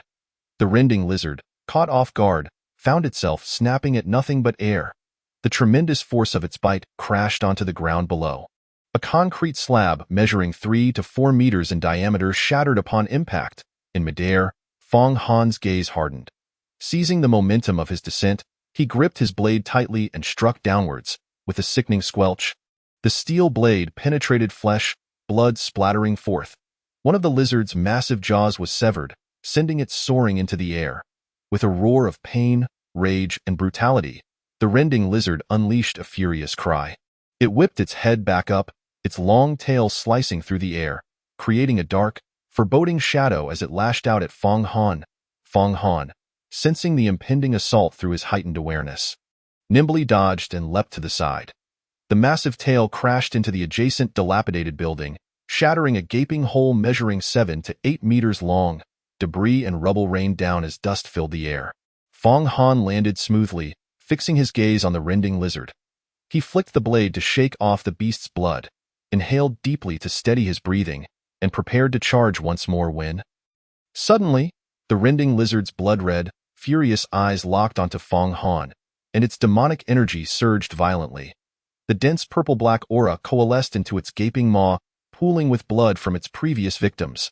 This was the rending lizard's innate demonic skill. With a whoosh, a 2-meter diameter sphere of purple-black demonic energy materialized, spinning rapidly as it hurtled towards Fong Han. Chapter 47. Piercing strike. The purple-black sphere of demonic energy whirled like a cannonball, hurtling towards Fong Han with tremendous speed. As the wind howled around him, Fong Han's eyes narrowed, and he swiftly evaded the incoming projectile. The 2-meter sphere struck the concrete ground, and to everyone's surprise, it emitted no sound of explosion. It was as if it had landed not as a sphere of demonic energy, but as a mere wisp of air. However, Fong Han soon detected an unsettling sound. A hissing, corrosive sound erupted abruptly. A dense, acrid mist of bluish-white smoke began to spread rapidly. Fong Han cast a fleeting glance, and his expression instantly turned grave. After the demon energy sphere landed on the ground, it took merely a second or two to erode the solid concrete surface, creating a corrosive pit nearly 4 meters in diameter. A bead of cold sweat involuntarily trickled down Fong Han's back. While he felt a twinge of trepidation, he dared not underestimate the formidable rift lizard before him, classified as a mid-tier entity of the first sequence. A pungent, acrid scent wafted towards him. Fong Han quickly held his breath, steeling himself against the terrifying beast. Roar. The rift lizard, infuriated by its failure to strike Fong Han with its demon energy sphere, became even more enraged. The brutality and bloodlust in its eyes intensified. Its massive form lunged forward with sudden ferocity. The 2 robust forelimbs, resembling razor-sharp short swords, glinted with a chilling brilliance as they descended mercilessly towards Fong Han. Fong Han's gaze flickered. Instead of retreating, he advanced. His entire being erupted with a surge of vital energy, causing the air around him to resonate with a howling sound akin to 4 roaring furnaces.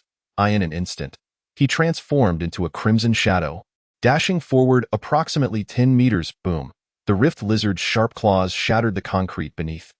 Meanwhile, the agile Fong Han evaded the assault and slipped beneath the soft underbelly of the beast. Seizing the opportunity, Fong Han's eyes narrowed, and he raised the black cloud-patterned, tempered blade high above his head. With a swift thrust, he plunged it into the rift lizard's soft skin. With ruthless precision, he sliced horizontally. Sizzle, a gaping, bloodied wound, spanning 4 to 5 meters, was suddenly torn open. Fong Han, following the trajectory of his strike, swiftly emerged from the rift lizard's abdomen. Roar! A heart-wrenching wail erupted from the creature's massive jaws, a sound of pure agony. Clatter! Fong Han heard the sound of rushing water behind him. He stomped his feet to a halt and turned, sword in hand, his body half-crouched and brimming with vigilance against the rift lizard. He quickly observed that from the creature's abdomen, blood flowed forth like water from a broken faucet, a deep crimson and acrid beast's blood. The furious, vengeful gaze of the beast fixed unrelentingly upon Fong Han. A low, thunderous roar emanated from its maw. All the beastified humans and ferocious creatures that had retreated to its rear, as if commanded, rushed towards Fong Han with wild, bloodshot eyes. Xiao Xian, block them. Fong Han shouted urgently into his wireless headset. His eyes locked onto the injured rift lizard. Meng Xiaoxian immediately raised her spirit-patterned rifle. The deafening crackle of gunfire erupted, fiercely protecting Fong Han from all sides. The bullets, propelled with lethal intent, pierced through the approaching ferocious beasts and beastified humans, turning them into a veritable hive of destruction. However, at this moment, as Fong Han focused on the rift lizard, his brow furrowed deeply. He was alarmed to see the purplish-black demon energy rising from the creature. Converging upon its wounds, the initially severed maw was already healing, steadily regenerating. The elongated wound on its lower abdomen also quickly closed, halting the flow of blood. The chill and murderous intent in Fong Han's eyes intensified. He realized that this mid-tier rift lizard of the first sequence possessed an overwhelming strength, coupled with the numerous beastified humans and ferocious beasts it could command. If the battle dragged on, there would be no escape for him and his companions. A swift resolution was imperative. With resolve, Fong Han tightened his grip on the cloud-patterned blade and charged forward. His movements were blindingly swift. Sizzle! As he gathered momentum, the blade's tip dragged along the ground, producing a dazzling shower of sparks. At that moment, the rift lizard regarded Fong Han with a growing sense of caution and dread. The previous encounters had made it acutely aware that this seemingly insignificant human possessed the power to slay it. As the rift lizard saw Fong Han charging once more, its pupils dilated slightly. It sidestepped, swinging its massive tail with ferocious intent. Whoosh! The air was filled with a low, mournful howl as the heavy shadow of the tail struck. Fong Han did not falter. He met the tail head-on with a powerful slash. Clang! The resounding clash reverberated, vibrating through his eardrums. Not only did Fong Han block the tail's strike, but he also cleaved into it. However, upon contacting the rift lizard's solid tailbone, the blade became lodged, unable to penetrate further. Roar! The rift lizard bellowed, attempting to retract its tail to crush Fong Han beneath it. Yet Fong Han offered no opportunity for such a maneuver. He relinquished the cloud-patterned blade and seized the bloodied stump of the rift lizard's severed tail. Following the direction of the tail's swing, he exerted all his strength, bellowing, up. The roar echoed like thunder, reverberating throughout the street. The fierce battle momentarily halted the advance of the beastified humans and ferocious creatures, who looked towards the rift lizard. Meng Xiaoxian and Zhou Wei also turned their gazes in concern. In the next instant, both sides stared in disbelief, their forms frozen in shock. Fong Han, with his blood surging and the essence of the furnace coursing through him, seized the rift lizard's tail and, with a single, powerful motion, hurled it into a nearby dilapidated shop. Crash! The shop was obliterated under the weight of the colossal beast. Beams splintered. This scene, akin to an ant lifting an elephant and executing a spiral throw, left Meng Xiaoxian and Zhou Wei gasping in astonishment. Their eyes were filled with incredulity as they regarded Fong Han. The disoriented rift lizard, battered and bruised, felt pain radiating from every inch of its body. Seizing the moment, Fong Han rushed in, withdrawing the cloud-patterned blade lodged in the lizard's tail, and climbed onto its head. Sensing the imminent threat of death, the rift lizard descended into a frenzied it rose violently. Careening wildly in all directions, boom, walls crumbled and beams collapsed. Shops and homes shattered as it rampaged like a bulldozer. Its massive head thrashed about, attempting to dislodge Fong Han.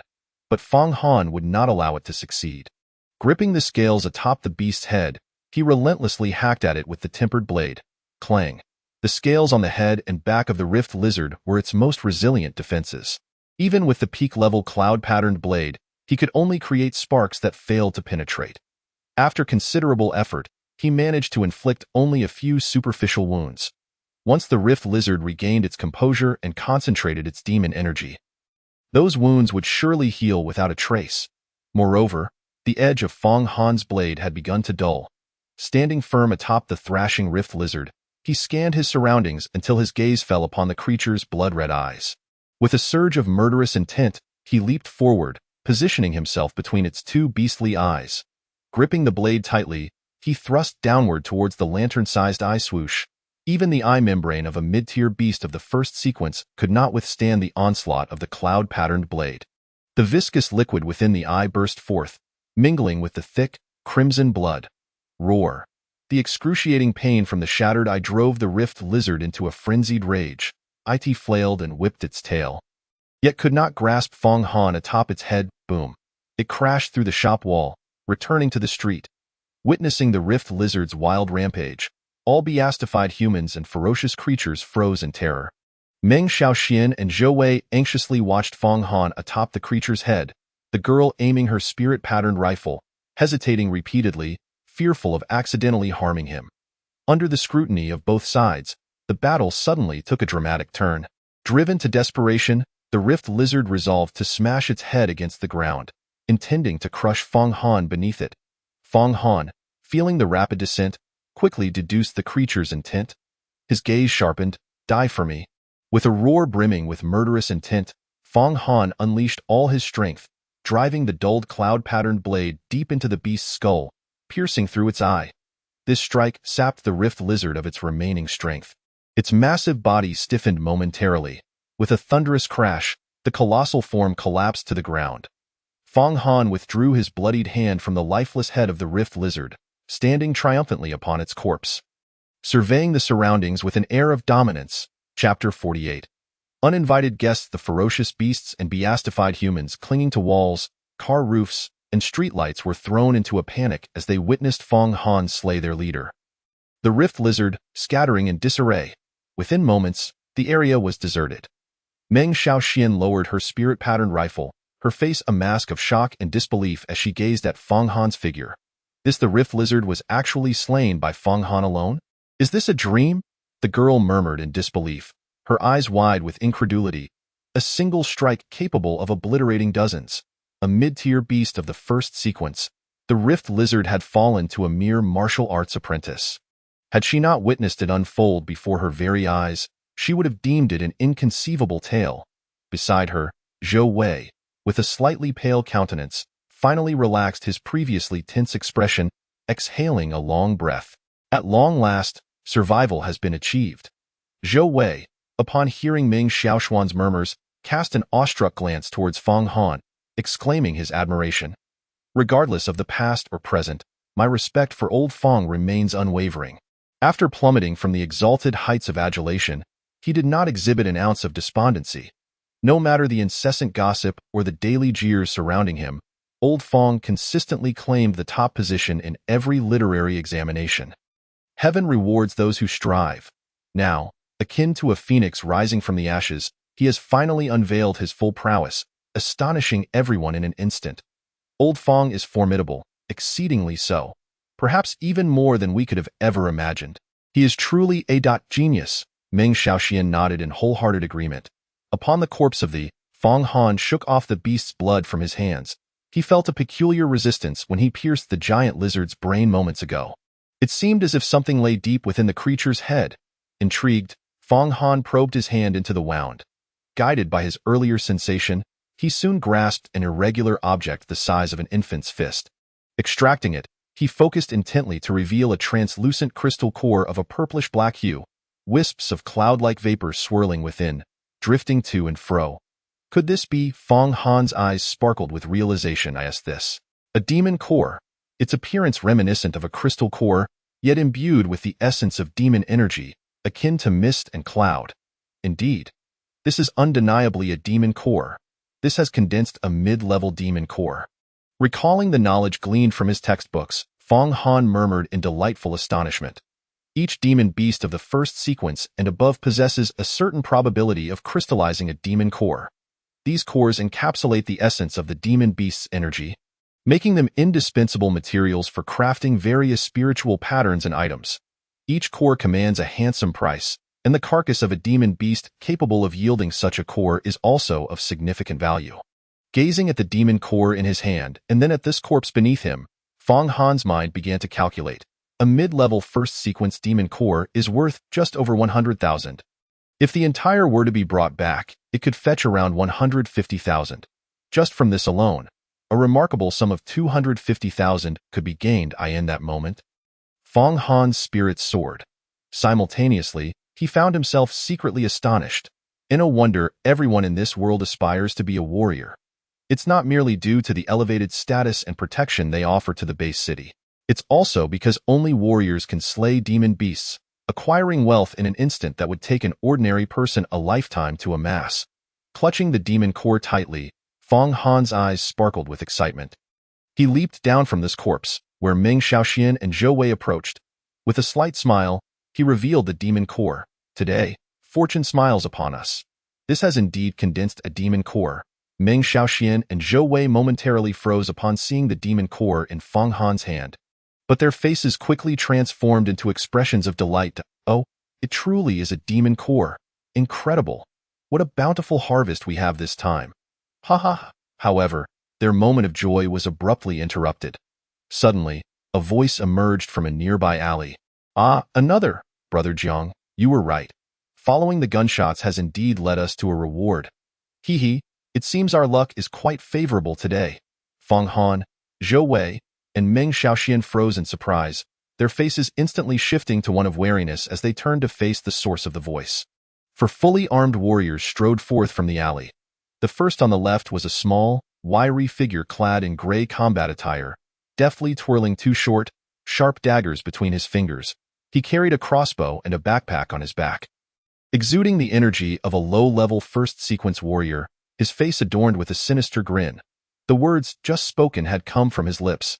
The second individual, known as Brother Jiang, appeared to be the leader among the four. Dressed in black combat gear, he radiated the energy of a mid-level first-sequence warrior, his hands resting arrogantly on the hilts of two long swords as he surveyed Fong Han and his companions with disdain. As his spiritual perception swept over them, assessing their strength, a mocking sneer crept onto his face. The third figure was a young man with a stern expression, wielding a longbow and carrying 3 quivers on his back. Emanating the energy of a low-level first-sequence warrior, his gaze turned greedy upon spotting the spiritual pattern rifle in Meng Xiaoxuan's hands. The final individual, the most robust among them, held a large round shield and a hefty broadsword. His energy nearly at the threshold of mid-level first sequence, radiating without restraint. He regarded Fong Han and his companions with a cold smile, as though they were mere corpses. Fong Han scrutinized the unwelcome visitors.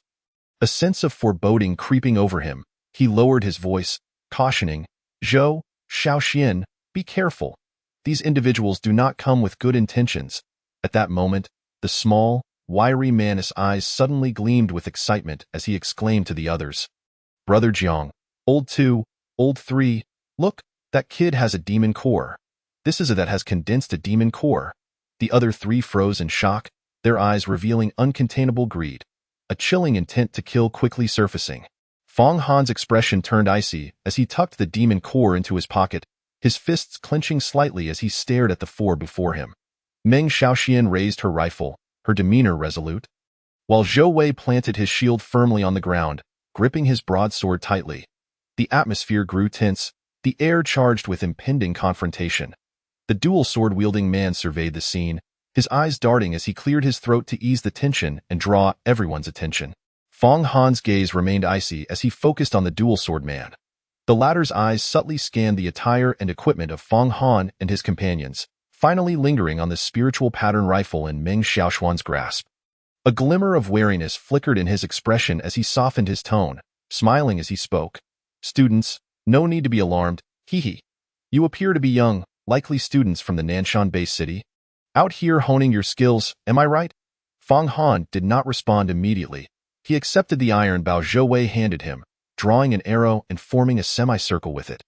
Though the arrowhead pointed towards the ground, He could unleash a swift attack at the slightest hint of treachery from the dual sword man. Let us not get too familiar right from the start. We're not that close. If you have something to say, do so from where you stand, Fang Han coldly retorted, meeting Brother Zhang's gaze with unwavering intensity. Meng Xiaoxian and Zhou Wei remained vigilant, with the former switching her rifle's firing mode to rapid fire. The dual sword man, noting Fang Han's assertiveness, was seething with frustration. You little brat. Enjoy your moment of pride while it lasts. Once I get close enough to snatch that gun, if I don't take you down, I'll change my name. Brother Jiang glanced at the rifle's muzzle aimed at him, forcing a smile onto his face as he attempted to maintain composure. His companions were less restrained, with the wiry man jumping in indignation. You damn! Silence, old four! Brother Jiang sharply interrupted. Fang Han's gaze remained cold as ice, fixed on the small man. Turning back, Brother Jiang donned a congenial smile, attempting to defuse the situation. Hey, my fellow students. Please don't take offense. My brother here tends to be a bit hot-headed. He means no harm. We are members of the Fangtooth mercenary team from Nanshan Bay City. We are merely out here for a routine cleaning task commissioned by the Security Bureau. Hee, we're all on the same side here. We mean well. If you're willing, you can join us. It's always better to have more people for protection. After all, this city's ruins are crawling with those damn demon beasts and beastified humans. Every additional person adds to our strength, right, little brother? Hee. Fang Han listened intently to the dual sword man's words, fully aware of his ulterior motives. A cold smirk crept onto his face as he narrowed his eyes. Contemplating his next move, so that's how it is, Brother Jiang. You should have mentioned it sooner. Indeed, it's wise to travel together for mutual safety. Fang Han stepped forward, seemingly intent on shaking hands with the dual sword man, while discreetly signaling Meng Xiaoxian and Zhou Wei to remain on guard. Seeing Fang Han approach with his bow lowered, the dual sword man's smile widened. You little brat. By this point, the other three had also come to comprehend their leader's intentions. Each of them wore a smile that failed to reach their eyes as they fixated on Fang Han, akin to a group of wolves observing a lamb straying into their midst. As they closed the distance of roughly 5 paces, Brother Jiang, with a smile, extended his hand. First, they would seize this little brat. Then, they would coerce the girl opposite them and the dim-witted giant into relinquishing their spiritual patterned rifles and surrendering. Indeed, that was the plan. It seemed at this time, they would easily devour this substantial bounty. Oh, the girl possesses quite an appealing appearance. Perhaps they could enjoy some amusement afterward. Ha, the dual-bladed man chuckled to himself, the thoughts swirling in his mind causing a smile to blossom on his face like a flower. Unbeknownst to him, Fang Han had approached 2 more steps. Suddenly, a low yet piercing sound cut through the stillness. A sharp sound like metal unsheathing echoing in the air. It was the lean man, unable to restrain himself, who had stealthily drawn his twin daggers.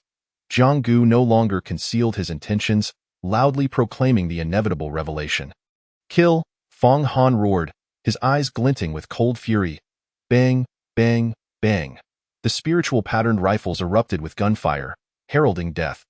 The burly man, wielding a large round shield, rushed forward to absorb the incoming bullets. Clang, clang, clang. The bullets exploded against the sturdy steel shield, producing a cacophony of sharp sounds and dazzling sparks. Jiang Gu, furious, shouted, "Third, fourth, incapacitate that little brat and bring him here." The short, lean man, brandishing a dagger, immediately grinned wickedly and lunged forward. The mere 3 steps separating him from Fang Han were but a mere sprint away.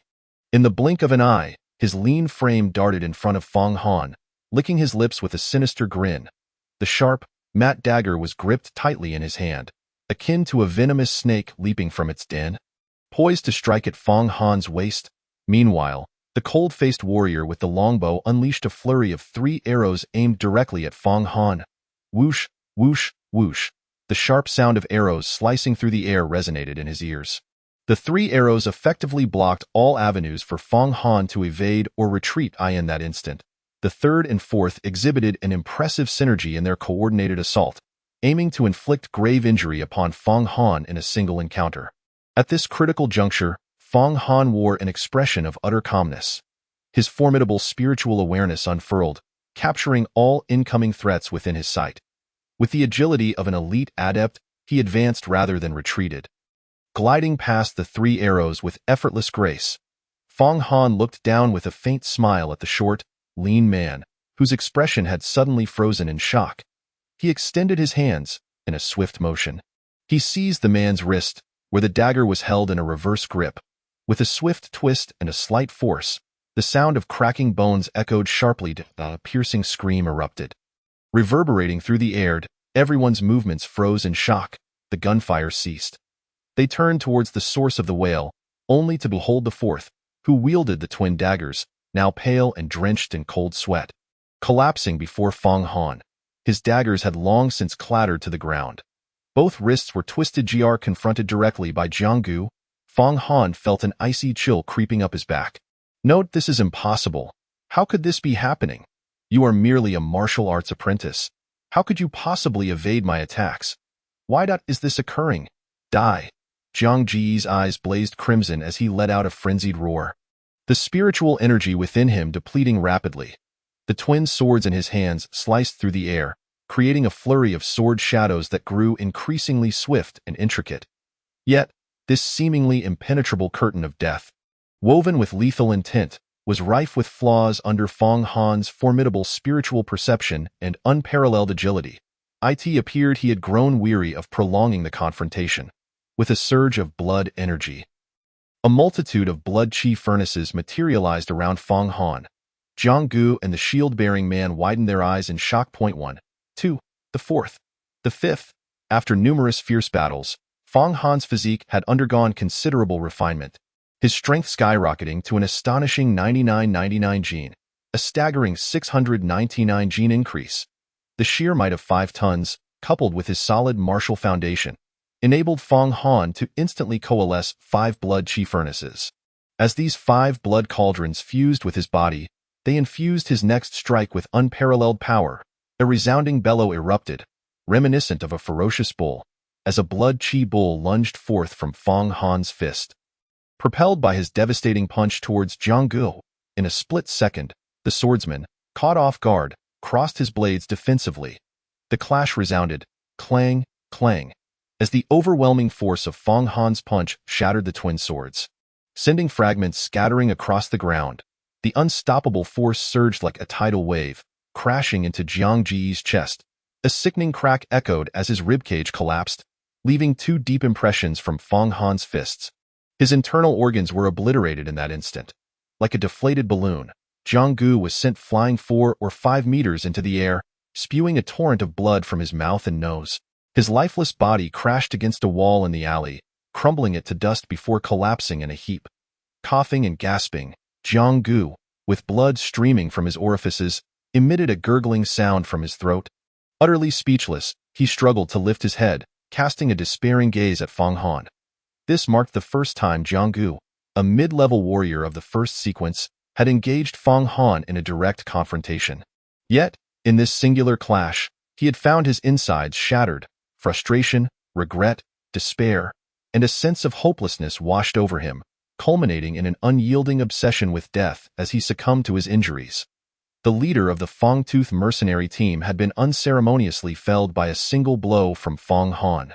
Fong Han withdrew his indifferent gaze, slightly tilting his head to regard the shield-bearing warrior.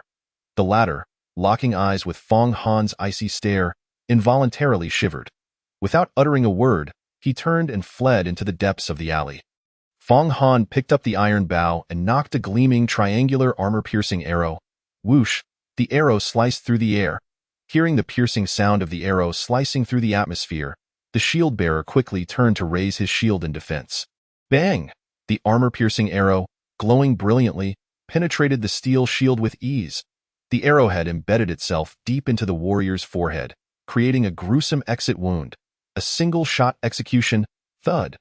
The shield-bearer's vision rapidly dimmed as he was robbed of all his strength, crashing to the ground in a lifeless heap, blood pooling beneath him. Thus, all 4 members of the Fangtooth mercenary team met their demise at the hands of Fong Han alone. Chapter 50. Bountiful Gains. Purchasing ascension items as the battle concluded, Meng Xiaoxian and Zhou Wei hurriedly approached. Fong Han, are you injured? The girl asked with genuine concern. Fong Han shook his head slightly, reassuring her, don't worry, I'm fine. Meng Xiaoshuan's gaze shifted to the four corpses, her beautiful eyes trembling slightly. Zhou Wei's expression also paled as he surveyed the lifeless bodies. Fang Han, possessing a mature disposition, had encountered the beastification incident at the 6th District's agricultural market, and thus viewed the scene with a more detached perspective. Noticing his friend's unease, he paused before speaking. Given the circumstances, had we not eliminated them, we would have been the ones slain. These 4 individuals were not novices. They had likely committed such acts before. Outside the base city, there are no rules, only the law of the jungle, where the weak perish before the strong. You both must be mentally prepared to adapt swiftly. Meng Xiaoxian and Zhou Wei nodded silently in agreement. Zhou Wei took a deep breath to steady his emotions and asked, "Old Fang, what should we do with their bodies?" Fang Han contemplated for a moment. "We should deliver a finishing blow to each of their heads to prevent them from transforming into beastified beings or corpses. Additionally, let us search their belongings. There should be some valuable spoils," Fang Han added. "Understood." Zhou Wei agreed, promptly setting to work. Before long, he returned after cleaning the battlefield and gathering the spoils. The trio quickly assessed their findings. The equipment and possessions from the 4 mercenary warriors amounted to around 200,000. Combined with their previous loot, they could easily divide 480,000 among the 3 of them. Fang Han reviewed their gear. They had expended a considerable amount of arrows and ammunition. This outing had yielded satisfactory results, and there was no need to linger further. He instructed Zhou Wei and Meng Xiaoxian to fetch the vehicle while he remained to guard the corpse of the crack-lipped lizard. With the surrounding streets cleared, Fang Han was unconcerned about potential dangers from dividing their forces. While Zhou Wei and Meng Xiaoxian went to retrieve the car, Fang Han encountered 3 or 4 waves of over 100 ferocious beasts drawn to the blood and flesh of the crack-lipped lizard. As expected, he dispatched them all with ease.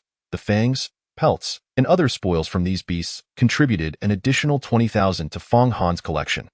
When Meng Xiaoxian and Zhou Wei returned with the vehicle, Fang Han loaded the crack-lipped lizard's body into the truck bed and set off toward the base city. Along the way, with Fang Han's exceptional archery skills providing cover, they navigated through several encounters with beastified beings and ferocious creatures emerging from the hills and forests without incident. They arrived an hour later at the perimeter of the base city's electric fence.at checkpoint 1 in the southern outskirts. The station chief, Hong Zhuang, a low-level officer of the 2nd sequence, was filling out the day's routine duty report. Suddenly, the sound of an overloaded engine and a cacophony of excited chatter reached his ears. Frowning, he set down his pen, opened the slightly ajar door, and stepped outside. "What are you all making such a ruckus for instead of standing guard?" Hong Zhuang's reprimand was abruptly cut short as he beheld the scene before him. Soldiers stationed at the checkpoint had gathered around a clearly modified off-road pickup truck, their faces etched with astonishment and shock. As the soldiers noticed their chief's presence, they quickly straightened up and saluted. "Chief," they called out in unison.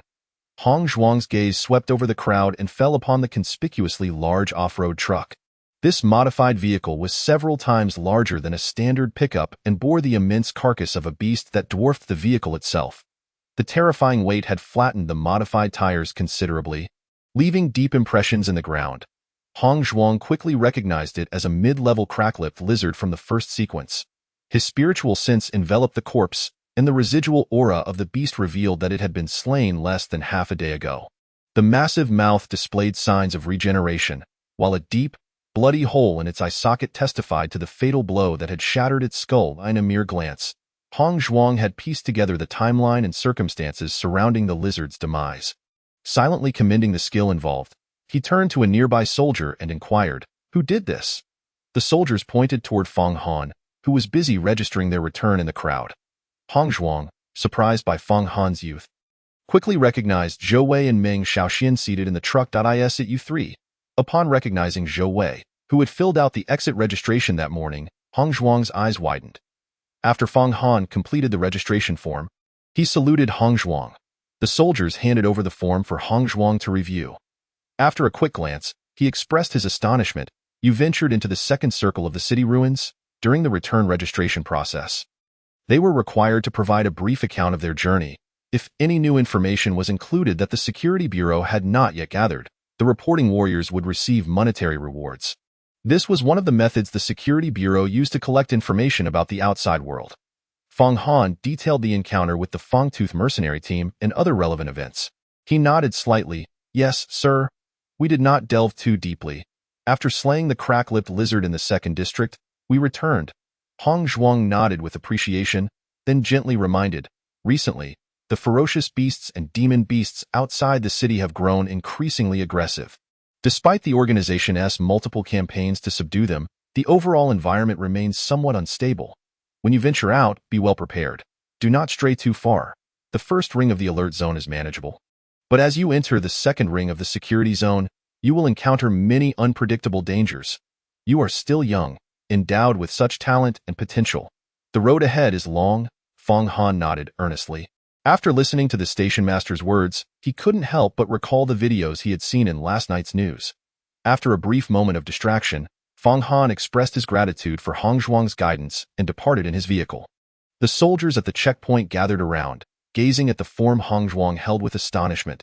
Old Liang, look, I told you these three seem young, but they are actually this year's high school seniors. One exclaimed that today's youth are truly remarkable. They can eliminate a mid-level at the senior year of high school. Hiss, look at the rank sequences of these three young men. There are 2 martial arts apprentices and 1 low-level martial artist from the first sequence. How is this possible? This combination can reach the second ring of the alert zone in the city's ruins and even clear out 2 blocks in A. Just as the soldiers were puzzled by the return information of Fong Han and his companions, Hong Zhuang, watching their departing figures, spoke with a hint of melancholy. The boy who registered the information just now is quite extraordinary. My spiritual sense perceives a terrifying physical power within him. The dense vitality in his blood seems like an imminent volcanic eruption. That boy's foundation in martial arts is certainly impressive. Upon hearing the captain's remark, the others were equally astonished, turning their gazes towards the departing off-road pickup truck, enveloped in swirling dust as it receded into the distance. Around 3 o'clock in the afternoon, Fong Han and his companions finally returned to the Nanshanbei city. Driving the highly conspicuous off-road vehicle, carrying the corpse of they headed straight for the Nanshan Mall in the 3rd district. The mall housed a diverse range of martial arts resource shops, allowing them to swiftly sell all their gains from this expedition. Additionally, Fong Han intended to procure all the necessary items for his promotion to a formal martial artist at Nanshan Mall. After his physical power reached 9999 genes, Fong Han felt he had finally reached a limit that it was time to ascend to a formal martial artist. As the off-road vehicle carrying this corpse entered the mall, the merchants on the first floor dealing in the purchase and sale of 1-star items erupted in excitement. A complete demon beast carcass signified substantial profit. No one would turn down money. Each shop dispatched a representative for negotiations. When Fong Han announced that it was that produced a demon core, the representative's eyes burned with fervor. Ultimately, the carcass, along with the demon core, was acquired by a wealthy shop for 300,000, exceeding Fong Han's estimated price by 50,000, a very decent deal indeed. After liquidating all their spoils, the trio collectively amassed a staggering sum of 550,000, based on their contributions.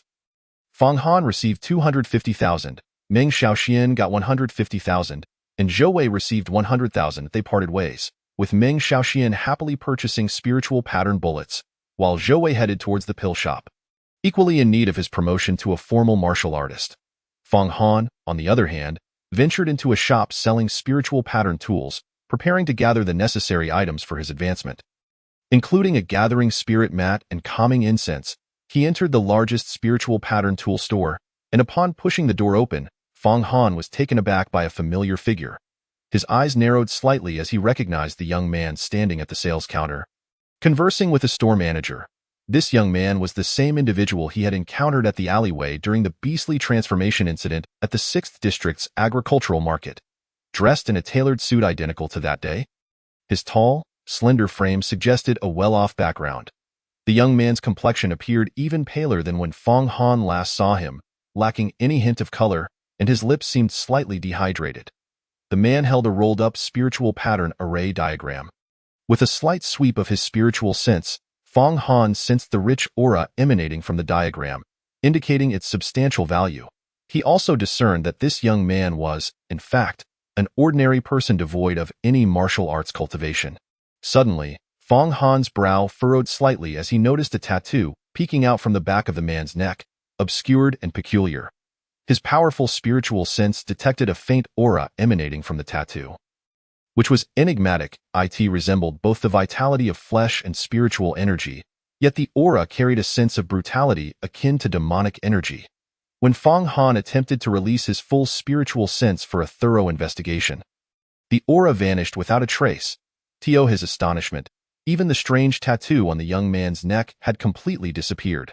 Fong Han's brow furrowed further. He was confident he hadn't misjudged or misperceived anything. Just as he was deep in thought, the opening of the door caught the store manager's attention. The young man, noticing the change in the manager's expression, turned to look.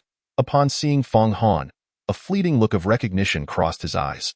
Though his face remained impassive, the young man halted his conversation, bid farewell to the store manager, and made his way towards the exit. As he brushed past Fong Han, the latter slightly stepped aside to clear the doorway.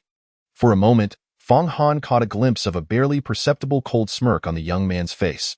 Ding ding ding. The sound of a mobile phone ringing interrupted Fong Han's thoughts. He checked his pocket. It wasn't his phone. It belonged to the young man behind him. The man, glancing at the incoming call on his phone screen, discreetly surveyed his surroundings. Fong Han allowed the automatic door to close slowly, and in the end, he faintly overheard the young man respond into the phone, "Dad, I got it. Hello, sir. How may I assist you today?" A gentle, courteous voice interrupted Fong Han's eavesdropping and contemplation. He looked up to see the store manager, her elegantly made-up face adorned with a professional smile. Fong Han gathered his thoughts and surveyed the various wall-mounted items in the spiritual pattern tool store before speaking. "I am here to purchase some spiritual pattern tools necessary for advancing to a formal martial artist." Upon hearing Fong Han's request, the store manager's fair complexion brightened, her exquisitely lined eyes sparkling with enthusiasm. Years of sales experience allowed her to quickly calculate the commissions and income from Fong Han's anticipated expenditure, and her demeanor transformed into one of utmost warmth and friendliness. Under the manager's guidance, Fong Han perused the store, acquiring all he needed. A version of the intermediate spiritual energy guiding technique from Nanshu province cost 200,000. 8 low-level gathering spirit mats adorned with spiritual pattern array diagrams amounted to 16,000, and 8 low-level calming incenses cost 8,000. Once everything was prepared, the charming manager, after applying discounts, totaled nearly 240,000. The attractive manager watched as Fong Han, without batting an eye, directly scanned the payment code. The captivating glimmer in her eyes seemed magnetically drawn to him. Young, handsome, wealthy, and a martial artist with immense potential. The manager mentally tagged Fong Han with numerous positive attributes, and a mischievous thought began to stir within her. As he prepared to leave, Fong Han politely declined the manager's suggestion to exchange contact information. Dismissing the room number of the Maple Leaf 5-star hotel that she whispered, he exited the store, contemplating the imminent 3-school training camp that would commence the following day. Fong Han decided against returning home for the time being and sought out a rental meditation room near Nanshan Mall. Intending to directly advance to a formal martial artist, the entrance of the Starry Sky training ground, the monitoring room doubled as the reception desk. The middle-aged owner, seeing a customer, eagerly retrieved a tablet computer, rubbing his hands together while eyeing Fong Han as if he were a golden nugget. "Greetings, esteemed martial artist. What kind of meditation room do you require? Our Starry Sky training ground offers everything from low-level 1-star to top-tier 2-star meditation rooms. We can even arrange the internal decorations and various spiritual pattern tools for your training at a moment's notice, of course. If you wish to book a custom room, that's also possible." "No need. I only require a simple 1-star low-level meditation room," Fong Han replied with a slight smile. The owner's enthusiastic demeanor faltered slightly, his attitude cooling considerably as he mechanically assisted Fong Han with the paperwork. After concluding the transaction, Fong Han took the room key and left.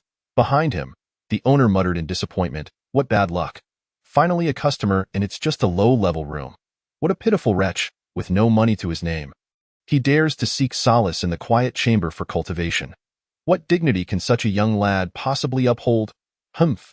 The proprietor, with a swift motion, clanged the transparent barrier shut. Faintly, a few words from Fong Han reached his ears. He paused momentarily before continuing on his way. Upon arriving at the entrance of the quiet chamber, he swiped his card and stepped inside. This low-grade 1-star quiet chamber was roughly the same size as the school's cultivation room. Yet its furnishings were vastly inferior. IT contained merely a dummy for measuring punching power and a dilapidated incense burner tucked away in the corner. The tiles on the floor bore the simplest of spiritual inscription patterns, offering a minuscule, almost negligible effect of spirit gathering. Aside from that, there was nothing else. Naturally, having procured a spirit gathering mat and prepared everything, Fong Han was indifferent to such trivialities. The walls were lined with soundproofing cotton and acoustic panels, while the door was fortified with 3 electronic soundproof locks.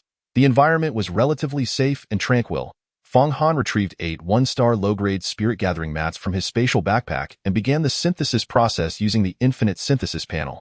A dark golden synthesis wheel materialized at his command. With a flicker of spiritual awareness, 2 one-star low-grade spirit-gathering mats appeared in the white synthesis queue. 1-star low-grade spirit-gathering mat. 1-star low-grade spirit-gathering mat. 1-star mid-grade spirit-gathering mat. As the synthesis sequence rapidly generated, Fong Han promptly initiated the synthesis. Mysterious spiritual inscriptions on the surface of the synthesis wheel radiated golden light. In the resplendent synthesis panel, the 1-star mid-grade spirit-gathering mat emerged amidst the golden glow. 2 1-star mid-grade spirit-gathering mats were then synthesized into a 1-star high-grade spirit-gathering mat. After consuming all 8 low-grade mats, a mat of exquisite silk, soft to the touch, adorned with silver-white mystical spirit-gathering inscriptions and radiating a brilliant yellow hue, appeared before Fong Han. Top-tier spirit-gathering mat. A mat inscribed with a 1-star top-tier spirit-gathering formation. It has reached the material's utmost quality and cannot accommodate a more potent spirit-gathering formation. Effect: attract surrounding ambient spiritual energy, enhancing the concentration of ambient spiritual energy within a 4-meter radius by 20. Quality: 1-star top-tier. Fong Han's spiritual awareness stirred, activating the inscriptions on the mat. Instantly, he felt a peculiar wave of energy emanating from it, spreading throughout the small chamber. The concentration of ambient spiritual energy soared, refreshing his breath and invigorating his senses as if he were ensconced in a deep forest, each inhalation bringing a refreshing clarity. Excellent, Fong Han nodded slightly, his eyes sparkling with delight. He then proceeded to synthesize other items. 8 calming incense sticks were combined to create a 1-star top-tier calming incense. Top-tier calming incense. Crafted from the bark of a 1-star top-tier mutated elm, it undergoes processes of crushing, grinding, mixing, and drying to produce a long incense with calming effects. Effect: inhalation enhances mental focus by 20 and improves cognitive agility by 20. Quality: 1-star top-tier. Fong Han placed the calming incense into the incense burner in the corner and ignited it. Unlike ordinary incense, this 1-star top-tier calming incense emitted a fragrance that was utterly captivating, reminiscent of the sweet scent of blooming osmanthus in spring. Upon inhalation, Fong Han felt his mind clear, sharpening his ability to think. Returning to the spirit-gathering mat, he sat cross-legged. Fong Han continued to synthesize all the other prepared items. Finally, he produced 2 copies of the Intermediate Spiritual Energy Guidance Technique and commenced synthesis. Intermediate Spiritual Energy Guidance Technique. Intermediate Spiritual Energy Guidance Technique. Advanced Spiritual Energy Guidance Technique. As the synthesis sequence appeared, a new system prompt suddenly resounded. Congratulations, host. You have triggered a top-tier synthesis enhancement. Trigger probability: 1. Fong Han's heart leaped with joy, a mere 1% chance of encountering such a top-tier synthesis enhancement. Splendid. This was yet another method of enhancement, including regular synthesis, cross-tier synthesis, and mutated synthesis. This marked the 4th synthesis approach. He wondered what unique enhancement effects it might possess. Fong Han murmured with excitement, his gaze fixed intently on the changes within the golden synthesis panel. Synthesis sequence recalibrating. Intermediate Spiritual Energy Guidance Technique. Intermediate Spiritual Energy Guidance Technique. Top-tier enhancement, 1 trigger probability. Top-tier Spiritual Energy Guidance Technique. Upon hearing the synthesis sequence echo in his mind, Fong Han's delight was palpable. This top-tier enhancement was indeed formidable, capable of leaping 2 tiers, directly upgrading the intermediate quality to top-tier quality. Wonderful. With this top-tier spiritual energy guidance technique and a foundational martial arts strength of 999 gene, upon advancement, his power would undoubtedly soar to an astonishing level, Fong Han whispered in elation.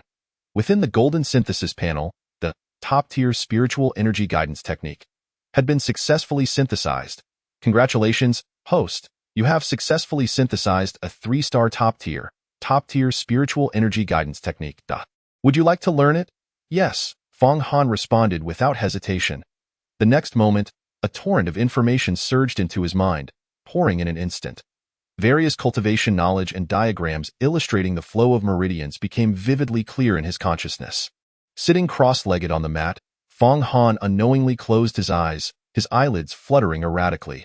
After an indeterminate time, he slowly opened his eyes, a profound and wise glint fleeting across his gaze. He clenched his fist slightly. At this moment, Fong Han brimmed with confidence. With the ultimate martial arts foundation of 9,999 Jin and the most advanced spiritual energy guidance technique, everything was now in place. It was time to ascend. Fong Han took a deep breath, calming his mind. The quiet chamber was suffused with a faint white smoke from the calming incense. Gradually, his thoughts settled into a tranquil state, returning to a serene, undisturbed peak. He released his spiritual awareness, acutely attuned to even the slightest changes within his body. Every ounce of power was under his command. The spiritual awareness began to draw and channel the ambient spiritual energy in the surrounding air. As this spiritual energy was inhaled through his nose and mouth, Fong Han immediately activated the breakthrough method recorded in the top-tier spiritual energy guidance technique. The spiritual energy flowed swiftly along his meridians. On his first run, it felt remarkably smooth, as though he had practiced for decades, exhibiting unparalleled mastery. Waves of ambient spiritual energy obeyed his will, as docile as the most gentle of lambs, as Fong Han's formidable physique began to release bursts of vitality. The crimson vitality intertwined with the pale white ambient spiritual energy coursing through his meridians, merging seamlessly. After completing one cycle through his meridians, the first thread of spiritual power uniquely belonging to Fong Han was successfully birthed. It felt as if the dam had burst, flowing effortlessly. In this moment, Fong Han distinctly sensed that all 60 trillion cells within his body were rejoicing, exulting with excitement. Simultaneously, every cell and bodily tissue exhibited an uncontrollable yearning for this newly birthed, purer energy. As soon as the spiritual power manifested, it permeated through his meridians, spilling into the surrounding cells, bodily tissues, and flesh. Fong Han's physical form rapidly strengthened. The previously insurmountable limit of 9,999 Jin was instantly breached. 10,000 Jin, 10,500 Jin, 11,000 Jin. The vitality and spiritual energy continued to circulate and intertwine within his meridians. Threads of spiritual power were swiftly birthed and subsequently fused with his body, fortifying his physical form. This positive cycle revolved repeatedly within Fong Han. Simultaneously, his entire being seemed to transform into a colossal beast, ravenously devouring the ambient spiritual energy in the air. The small quiet chamber was suddenly engulfed in swirling cyclones. Several cyclones converged, forming larger whirlwinds.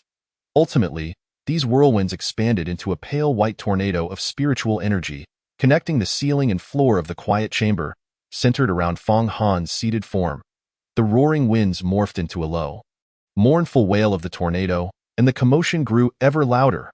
In the monitoring room at the entrance of the quiet chamber, the proprietor, Wang Shun, over 60 years of age, reclined in a rocking chair, leisurely crossing his legs while perusing a colorful novel. His lewd chuckles occasionally echoed within the small room. As he reached an exciting section, old Wang's face flushed with vigor, as if he had been rejuvenated by 20 or 30 years, returning to his youthful days of charm and allure. Just as he became so engrossed that his breathing quickened, his aged visage flushed crimson. A sudden alarm blared. Beep, beep, beep. The spiritual energy leakage alarm in the monitoring room erupted. Wang Shun jolted upright, momentarily startled. However, he forgot he was seated in a rocking chair. Damn, he exclaimed in shock, crashing to the ground along with the chair, landing rather unceremoniously. Ouch, my old back, damn it. I must see which fool dares to wreak havoc on my territory. Old Wang, clutching his aching waist, cursed as he clambered up from the ground, casting his gaze towards the surveillance screen. The scene before him rendered him momentarily frozen, as if struck by a spell. His mouth agape in astonishment, unable to utter a single word. Chapter 52. A drastic change in power dynamics, lifting the light with ease. What is going on? Wang Shun's aged and murky eyes were fixated on the monitor, his lips parting slightly as he murmured in disbelief. The overwhelming surprise surged within him, momentarily eclipsing the pain from his fall. His astonishment. The entirety of the surveillance screen resembled a meteorological map forecasting a typhoon. With a low-level one-star meditation chamber at its center, surrounded by a swirling vortex of pale white energy, rapidly converging and contracting. Initially, these pale white energy readings should have been displayed in a tiered arrangement, categorized by each meditation chamber from low to high star ratings. Now, they were all thrown into disarray by an inexplicable force.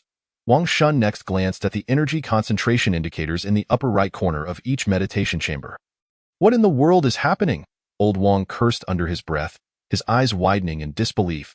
He observed that every bar graph representing energy concentration was plummeting like a flood released from a dam. Wang Shun then focused on the one-star low-level meditation chamber at the center of the pale energy vortex. The energy concentration indicator in its upper right corner had surged to a shocking crimson level. Old Wang surmised that the internal energy concentration sensor within the chamber must have been overwhelmed. Damn it, could it be that some brat has exploited a flaw in the energy regulation system? Infuriated, Old Wang began furiously tapping on the keyboard and control panel.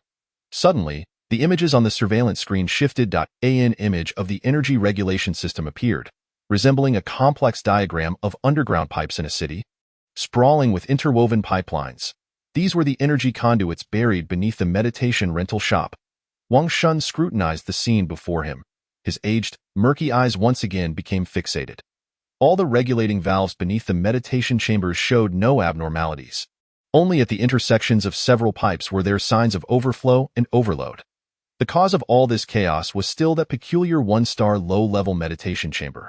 Wang Shun discovered that the energy conduits beneath that chamber seemed to have been equipped with multiple energy extraction pumps, voraciously siphoning energy from the surrounding chambers. The speed and intensity were so fierce that the pipe junctions were overwhelmed. Moreover, the range of energy extraction was rapidly expanding. This was precisely the scene that had been displayed on the monitor earlier. The energy regulation system appeared intact, deepening Wang Shun's confusion regarding the images on the screen. Returning to the surveillance feed, Wang Shun, now wearing flip-flops, inexplicably felt that something was amiss on the screen. Out of the corner of his eye, he inadvertently glanced at the total energy storage displayed on the control panel. This single glance made him leap up in despair. Damn it! The rate of energy depletion. How could it have happened in such a short time? Which little brat brought an ancient beast in here? My energy. No. Wang Shun wailed in anguish. The continuously plummeting total energy displayed on the control panel had already reached the equivalent of half a month's total consumption for the entire establishment. This caused Wang Shun's heart rate and blood pressure to skyrocket. He pulled up the login information for the meditation chamber. Upon seeing Feng Han's details, Wang Shun was momentarily taken aback. He recalled how, after issuing Feng Han's chamber card, he had made some sarcastic remarks about the young man's poverty. Could it be that this brat bore a grudge and was wreaking havoc in my meditation chamber? As this thought crossed his mind, Wang Shun's irritation surged even higher. Without further ado, he seized a flip-flop in hand, flung open the door, and stormed out. However, as soon as he stepped outside, he was taken aback. In the corridor, the doors of all the meditation chambers were flung open. The narrow passageway, barely wide enough for two people to walk side by side, was filled with angry and bewildered warriors. What? Your meditation chambers also have no energy? Exactly. I specifically booked a 2-star top-level chamber to stabilize my recently broken-through realm, and now look. The energy in a 2-star top-level chamber might not even be as potent as the energy in my toilet. What a joke. A swindler. Absolutely a swindler. The Nanshan Review app even claimed that this meditation chamber offered great value for money, but it seems it was all bot reviews. Let us go find him. Refund, Arnim. We must make this owner pay back. The crowd was incensed. The warriors' anger ignited, and they clamored for Wang Shun to refund their money. Seeing this scene, the arrogance Wang Shun had displayed upon exiting vanished without a trace. He quietly set down his flip-flops, bent his back, lowered his posture, and stealthily prepared to return to the safety of the monitoring room. Suddenly, that is the owner, grab him. A loud shout rang out from behind. Indeed, it's him. Quick, catch him. Don't let this swindler escape. The furious shouts came in succession. Realizing escape was impossible, Wang Shun turned around, wearing an expression of grievance as he faced the approaching crowd, raising his hands in surrender. Esteemed warriors, I assure you, it is not that old Wang is being unscrupulous. It is truly, there is a reason behind this. The crowd pressed in, demanding an explanation. What reason could there be? Look at all these people. Has every single meditation chamber suddenly malfunctioned? Yes, Boss Wang, you must give us an explanation today. Otherwise, we will have no choice but to demand a refund. Listening to their demands, Wang Shun felt a profound sense of helplessness. If he admitted that there was a problem with his meditation chambers and issued refunds to so many, the reputation of his starry meditation hall on the Nanshan Review app would be tarnished. How would he ever attract business again? The more he thought about it, the more anxious he became. His anger was further fueled by thoughts of Feng Han, the original instigator of it all. Wang Shun hastily began to explain to the crowd, "Esteemed warriors, please allow this old man to speak. It is not my intention to cut off the energy supply to your chambers. There is a foul brat scheming behind the scenes. I don't even know when I offended him." As he spoke, old Wang faltered slightly, but meeting the crowd's scrutinizing gazes, he straightened his neck, striving to raise his voice once more to deflect their suspicions. "I do not know why that brat seeks to take revenge on me. He booked a one-star low-level chamber, and I have no idea what he is doing in there, but he is draining all the energy from my starry meditation hall. Old man, I stand to lose at least half a month's worth of business today." Wang Shun cried out in desperation, wishing he could sprout 8 mouths to help explain his predicament. The gathered warriors, upon hearing his words, temporarily quelled their anger, each casting skeptical glances towards Wang Shun, contemplating the truth of his claims. Observing their piercing stares, old Wang swiftly produced a portable display device from his belongings. "Esteemed warriors, take a look at this.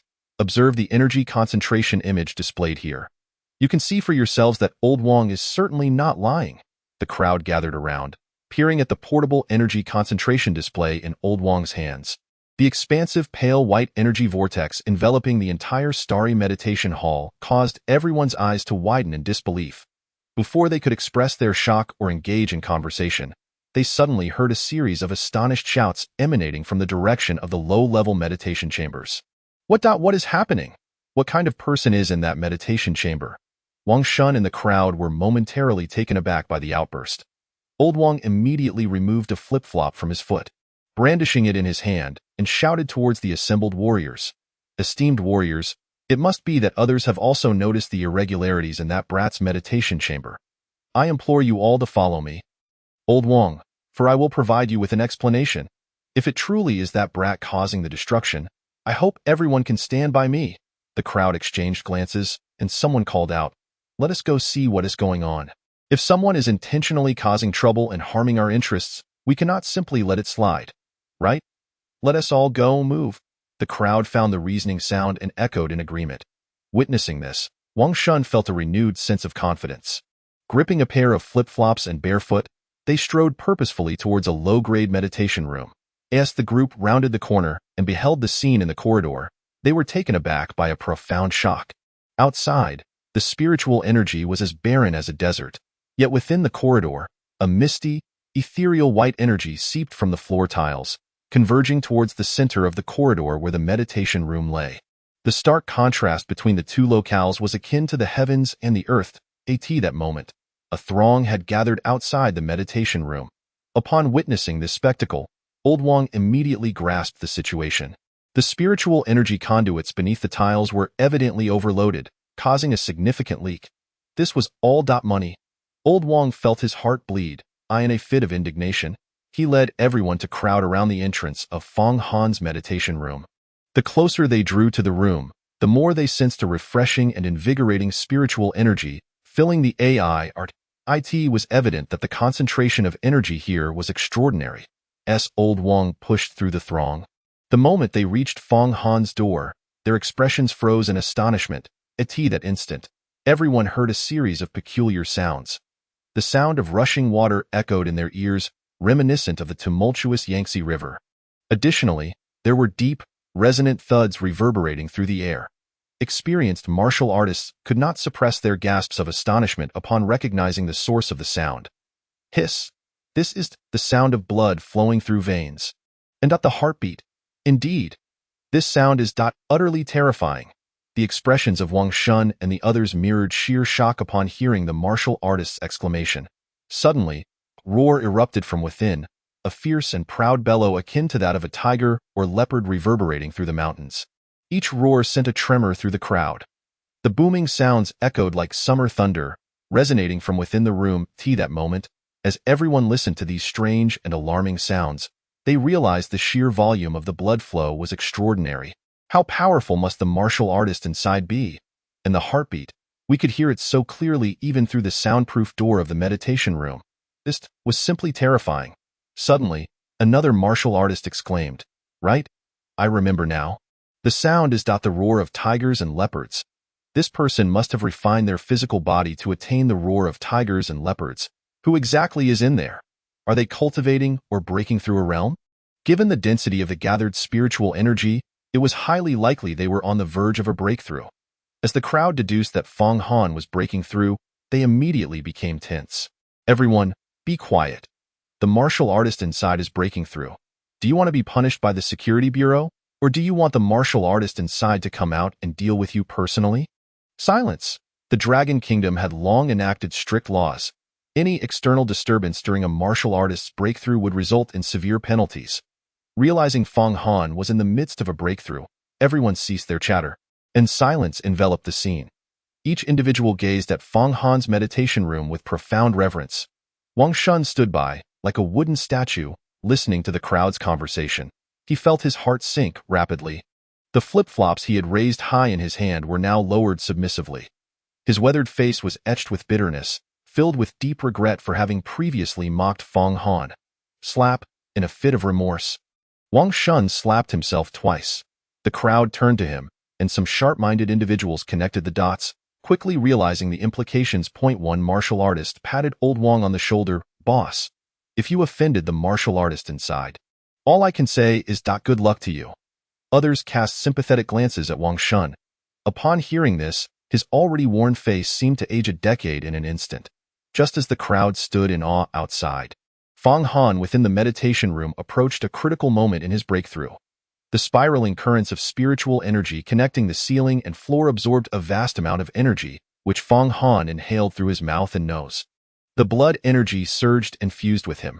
Streams of pure spiritual power rapidly expanded and converged, flowing through his meridians like mighty rivers. Following the breakthrough method outlined in the Supreme Spiritual Energy Guidance Technique, he cycled through 81 rotations. Fang Han's spiritual perception stirred, and all the highly refined spiritual energy streams converged towards the 3-inch area below his navel, his lower dantian. Boom. It was as if the heavens were splitting open, a thunderous sound reverberating in his ears. The deafening roar echoed incessantly, leaving him slightly dizzy. Fang Han quickly focused his mind, calming his spirit. Through his spiritual perception, he clearly saw that his lower dantian was successfully opened. Pure energy rose, impurities descended. The scene was akin to the creation of the world, rapidly unfolding within his newly opened lower dantian. The barrier of his dantian quickly solidified, becoming remarkably sturdy. The entire space of the lower dantian was also quite expansive. Recalling the descriptions in the Supreme Spiritual Energy Guidance Technique, Fang Han realized that his lower dantian was at least 10 times larger than that of an ordinary martial artist of the same rank. The foundation of his strength and potential in martial arts was evident. Once everything stabilized, the influx of spiritual energy began to coalesce into a misty form, perhaps due to Fang Han's potent blood energy. The spiritual energy he refined appeared blood red. When the blood-red mist occupied about 1/3 of his lower dantian, it finally subsided. This indicated that upon his breakthrough, Fang Han had reached a level where he could seamlessly enter the ranks of intermediate-level martial artists in the first sequence. He felt a slight itch on his skin. Fang Han opened his eyes and was astonished to find that his skin had shed a thick layer, akin to a snake molting. Rising to his feet, he cleaned off the dead skin that had sloughed away. The newly formed skin was smooth, tender, and remarkably fair. More importantly, it was more resilient than the toughest hide. Not only his skin, but his flesh and internal organs had also undergone tremendous enhancement. With a look of delight, Fong Han sensed that following the baptism and refinement of a vast amount of spiritual energy, his physical realm had improved by a leveled, intermediate-level refining marrow was like mercury. Intermediate-level forging bones was like steel. Intermediate-level stretching tendons was like a bowstring. Intermediate-level harmonizing strength, all achieved simultaneously. The effortless mastery of lifting weights transformed into an innate understanding. Even the lightest object felt as if it weighed 1,000 pounds. Thanks to Fong Han's control over spiritual energy and strength, basic applications like plucking leaves to harm were now within his reach. He gently clenched his fist. 15,000 pounds. To his astonishment, his strength had increased by a full 5,000 pounds. Excellent, truly excellent, Fong Han murmured, his face brimming with joy.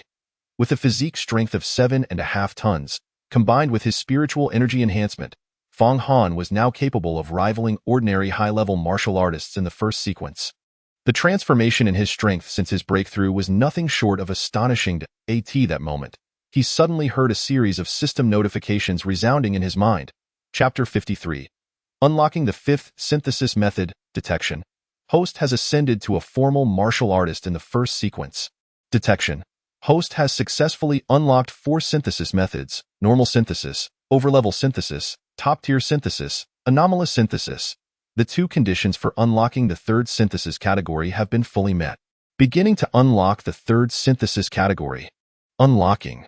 As Fong Han listened to the string of system notifications, joy radiated from his expression. I'm about to unlock the third synthesis category. The effects of the first 2 synthesis categories were already so powerful. I wonder what effects this newly unlocked synthesis category will reveal, Fong Han murmured with excitement, his eyes fixed intently on the dark golden synthesis wheel visible only to him. His gaze was filled with anticipation. The surface of the wheel shimmered with intricate, profound spiritual patterns that radiated brilliant golden light. As the synthesis wheel spun rapidly, it emitted a grinding sound akin to interlocking gears. After 7 or 8 seconds, the entire dark golden wheel suddenly vibrated and emitted a resonant hum. A dazzling golden ripple surged forth from the synthesis wheel, swiftly expanding like ripples in water. This layer, rich with the intricacies and mysteries of the world's arcane rules, rippled through all matter, swiftly radiating in all directions. Outside Fong Han's tranquil chamber, all the standing warriors suddenly trembled. They could neither see nor sense the arcane ripples passing through them, nor were they aware of the aura emanating from within Fong Han's sanctuary. They could only feel their hearts racing violently, a profound fear blossoming within them, directed towards Fong Han inside the room. This sensation was inexplicable, with no discernible source. Yet, at that moment, all the warriors felt an inherent reverence for the presence within the tranquil chamber. As if it were a matter of course, this terrifying feeling pierced through the flesh of each warrior outside, unraveling their souls and planting a seed of awe for Fong Han deep within. In an instant, this thought and feeling took root and began to sprout. The posture of those standing outside Fong Han's door transformed into one of greater respect and trepidation. The ripples of the arcane emanating from the composite wheel were imperceptible to ordinary individuals. Furthermore, the fluctuations of the aura were continuously diminishing. After spreading outward, even the warriors of the first sequence could no longer perceive it. Within the South Mountain garrison in the Bay City, all the warriors of the third sequence and above also froze momentarily. They sensed this inexplicable wave of energy. The doors of various captains' offices swung open as they exchanged glances filled with astonishment. The aura was profoundly obscure, and its source remained unknown. The captains, with grave expressions, promptly made their way to the director's office. Inside the director's office, Song Wayman sat at his desk, his complexion similarly altered in his moment of distraction. The steel pen in his fingers left a dark blot on the document. Yet, he paid no heed to this trivial matter. He deeply felt the profound and intricate mysteries concealed within the fluctuations of this aura. He was utterly bewildered. Knock, knock, knock. A series of urgent knocks echoed. Coming back to his senses, Song Wayman pondered briefly before realizing that the wave of energy had indeed affected the captains in the bureau. Come in. All the captains entered the office, saluting in unison. Zhang Guohao, leading the group, furrowed his brow and inquired, Director, what was that wave of energy just now? Song Wayman nodded slightly. Yes, I sensed it as well. Instantly, the captains relaxed a fraction, their expressions still serious as they looked at Song Weiman. Zhang Guohao, with a solemn demeanor, asked, "Director Song, can you discern the origin of this energy?" Song Weiman stood and gazed out the window. After a moment of silence, he shook his head slightly. "No, I cannot grasp any leads." A hush fell over the captains. Song Weiman turned to face them, speaking in a grave tone. "There have been numerous unusual occurrences lately. I have a foreboding feeling. In these turbulent times, let us all remain vigilant and attentive." "Yes, Director." Zhang Guohao and the other captains immediately stood at attention and responded solemnly. The arcane ripples emanating from the composite wheel continued to spread further, their energy fluctuations becoming increasingly elusive. Outside South Mountain Bay City, in a darkened place approximately 100 miles from the electric fence, a figure cloaked in a deep black robe emanated an aura more profound than the darkness itself. He was meticulously forming intricate hand seals. Each seal, materializing like dark crystal, floated into the air. If one were to observe closely, they would be astonished to find that the seals, like droplets merging into a vast ocean, gently stirred the air around them before permeating this space. As each hand seal emerged and dissipated, the surrounding atmosphere began to destabilize. The scenery occasionally warped and wrinkled, with bizarre shadows appearing, depicting scenes entirely foreign to this dark space. These phenomena flickered in and out of existence. Just as the enigmatic figure was engrossed in his intricate hand seals, suddenly, he trembled, his movements freezing for an instant. The dreadful power within his grasp lost control in a heartbeat. Whoosh, crackle, hiss, various sounds, some muted, others shrill or jarring, erupted from his frozen palms. A strand of black energy, the width of a hair, inadvertently surged from between his fingers, drifting to the ground like willow fluff, with a thunderous boom. The solid ground erupted, creating a chasm 5 meters long and over half a meter deep. The figure, startled by the explosion, lowered his gaze to the uncontrolled energy in his hands. With a swift motion, he gathered it, as if kneading dough, compressing the explosive force into a ball the size of a ping-pong. Then, he brought his palms together. A sound akin to shattering a small water balloon resonated. Instantly, the terrifying energy dissipated like a gentle breeze. After disposing of this minor nuisance, the figure lightly pushed off the ground. Boom. The solid earth beneath him, approximately 5 meters in diameter, fractured under immense pressure. Swish! The cloaked figure transformed into a shadow of darkness, soaring into the sky. Boom! The summit of a towering mountain, hundreds of meters high, shattered upon his arrival. This mysterious figure had been hidden deep within the mountain. After breaking through the rock, he ascended into the air, standing as if on solid ground, his formidable senses sweeping the surroundings. After thoroughly scanning the area several times without finding anything, an awkward, hoarse voice emerged from the enigmatic figure's lips. "Just now, that wave of energy should be an arcane fluctuation. Yet, I couldn't even capture its direction or source." Though the voice was intermittent and occasionally unclear, a trace of astonishment was evident. Following a moment of silence, he sensed again, his tone now imbued with profound surprise and bewilderment. "This arcane fluctuation contains, indeed, the laws. This is the wave of law energy. Who could it be?" The mysterious figure's mind was engulfed in confusion. Soon, he noticed that the profound arcane fluctuation had vanished without a trace. Despite unleashing all his senses, he could not grasp this energy. For a moment, his heart was filled not only with astonishment, but also with deep uncertainty. After lingering in the air for a moment longer, he ultimately resigned and returned to the depths of the mountain. While many outside were unsettled and astonished due to Fong Han, within the tranquil chamber, Fong Han's face radiated with immense joy. On the dark golden composite wheel, to the right of the 2 white synthesis slots, a square synthesis slot glowing with dark iron light materialized. This 3rd synthesis slot encircled the golden synthesis slot at the center of the wheel. Fong Han then observed the outer ring of the wheel, noting that a significant portion still remained vacant. His heart raced with excitement at the thought. Could these blank areas generate new synthesis slots with each unlocked condition? As he contemplated this, Fong Han felt an exhilarating heat coursing through him. "Congratulations, host. The 3rd synthesis slot has been successfully unlocked." "Congratulations, host. The spirit synthesis has been successfully unlocked." "Congratulations, host. The dark iron vision has been awakened." The continuous stream of system notifications jolted Fong Han back to reality. As he gazed at the 3 pieces of system information, his eyes gleamed brighter. Incredible! 3 rewards all at once. What might their effects be? Fong Han murmured softly, his gaze shifting to the lines of small text beneath the dark iron square.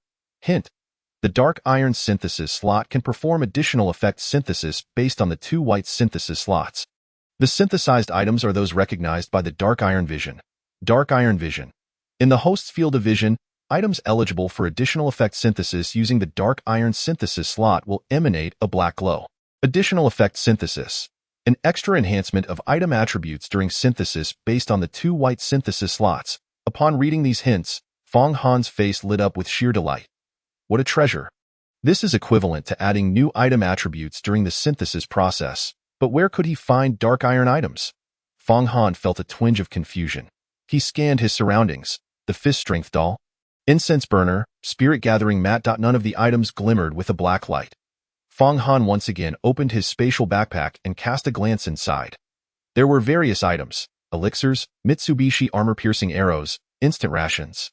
A multitude of miscellaneous objects. Yet, there was one thing missing. Wait. As he scanned the contents, a flicker of despondency crossed Fong Han's face as he prepared to zip up the backpack. Suddenly, he noticed a faint glimmer of black light that flashed before his eyes. Fong Han quickly peered back into the spatial backpack, focusing intently. The black iron object emitting a dark glow turned out to be a sharp claw, a hooked claw, stained with dark red blood, belonged to a clawed cat. It had somehow been forgotten by Fong Han and had settled at the bottom of the backpack. Unsold, he decided to take out the claw first. Fong Han rummaged through the entire backpack but found no other black iron items. Only then did he resign himself to the situation. With a flicker of intuition, he placed the claw of the clawed cat into the black iron synthesis slot, in the other 2 white synthesis slots. He placed 2 detoxification pills. The synthesis slots immediately turned gray, indicating that synthesis was impossible. At that moment, a line of system prompts slowly materialized beneath the black iron synthesis slot. Black iron item, 0-star top-tier claw of the clawed cat. Synthesis effect. Can perform spiritual synthesis on weapon-type items, enhancing their sharpness by 3. Note: a black iron item can only perform 1 spiritual synthesis on a weapon. Evaluation: 0-star top-tier. So, this claw can enhance weapons through spiritual synthesis. Fong Han's eyes lit up as he read the information. He promptly retrieved 2 0-star advanced Mitsubishi armor-piercing arrows and placed them in the white synthesis slots. 0-star advanced Mitsubishi armor-piercing arrow, 0-star advanced Mitsubishi armor-piercing arrow, 0-star top-tier claw of the clawed cat, 0-star top-tier Mitsubishi armor-piercing arrow. The golden synthesis slot shimmered brilliantly. Top-tier Mitsubishi armor-piercing arrow. An arrowhead crafted from fine steel, exceedingly sharp. Effect: increases the armor-piercing effect of arrows by 8. Evaluation: 0-star top-tier. Excellent. The armor-piercing effect has increased by 3 percentage points.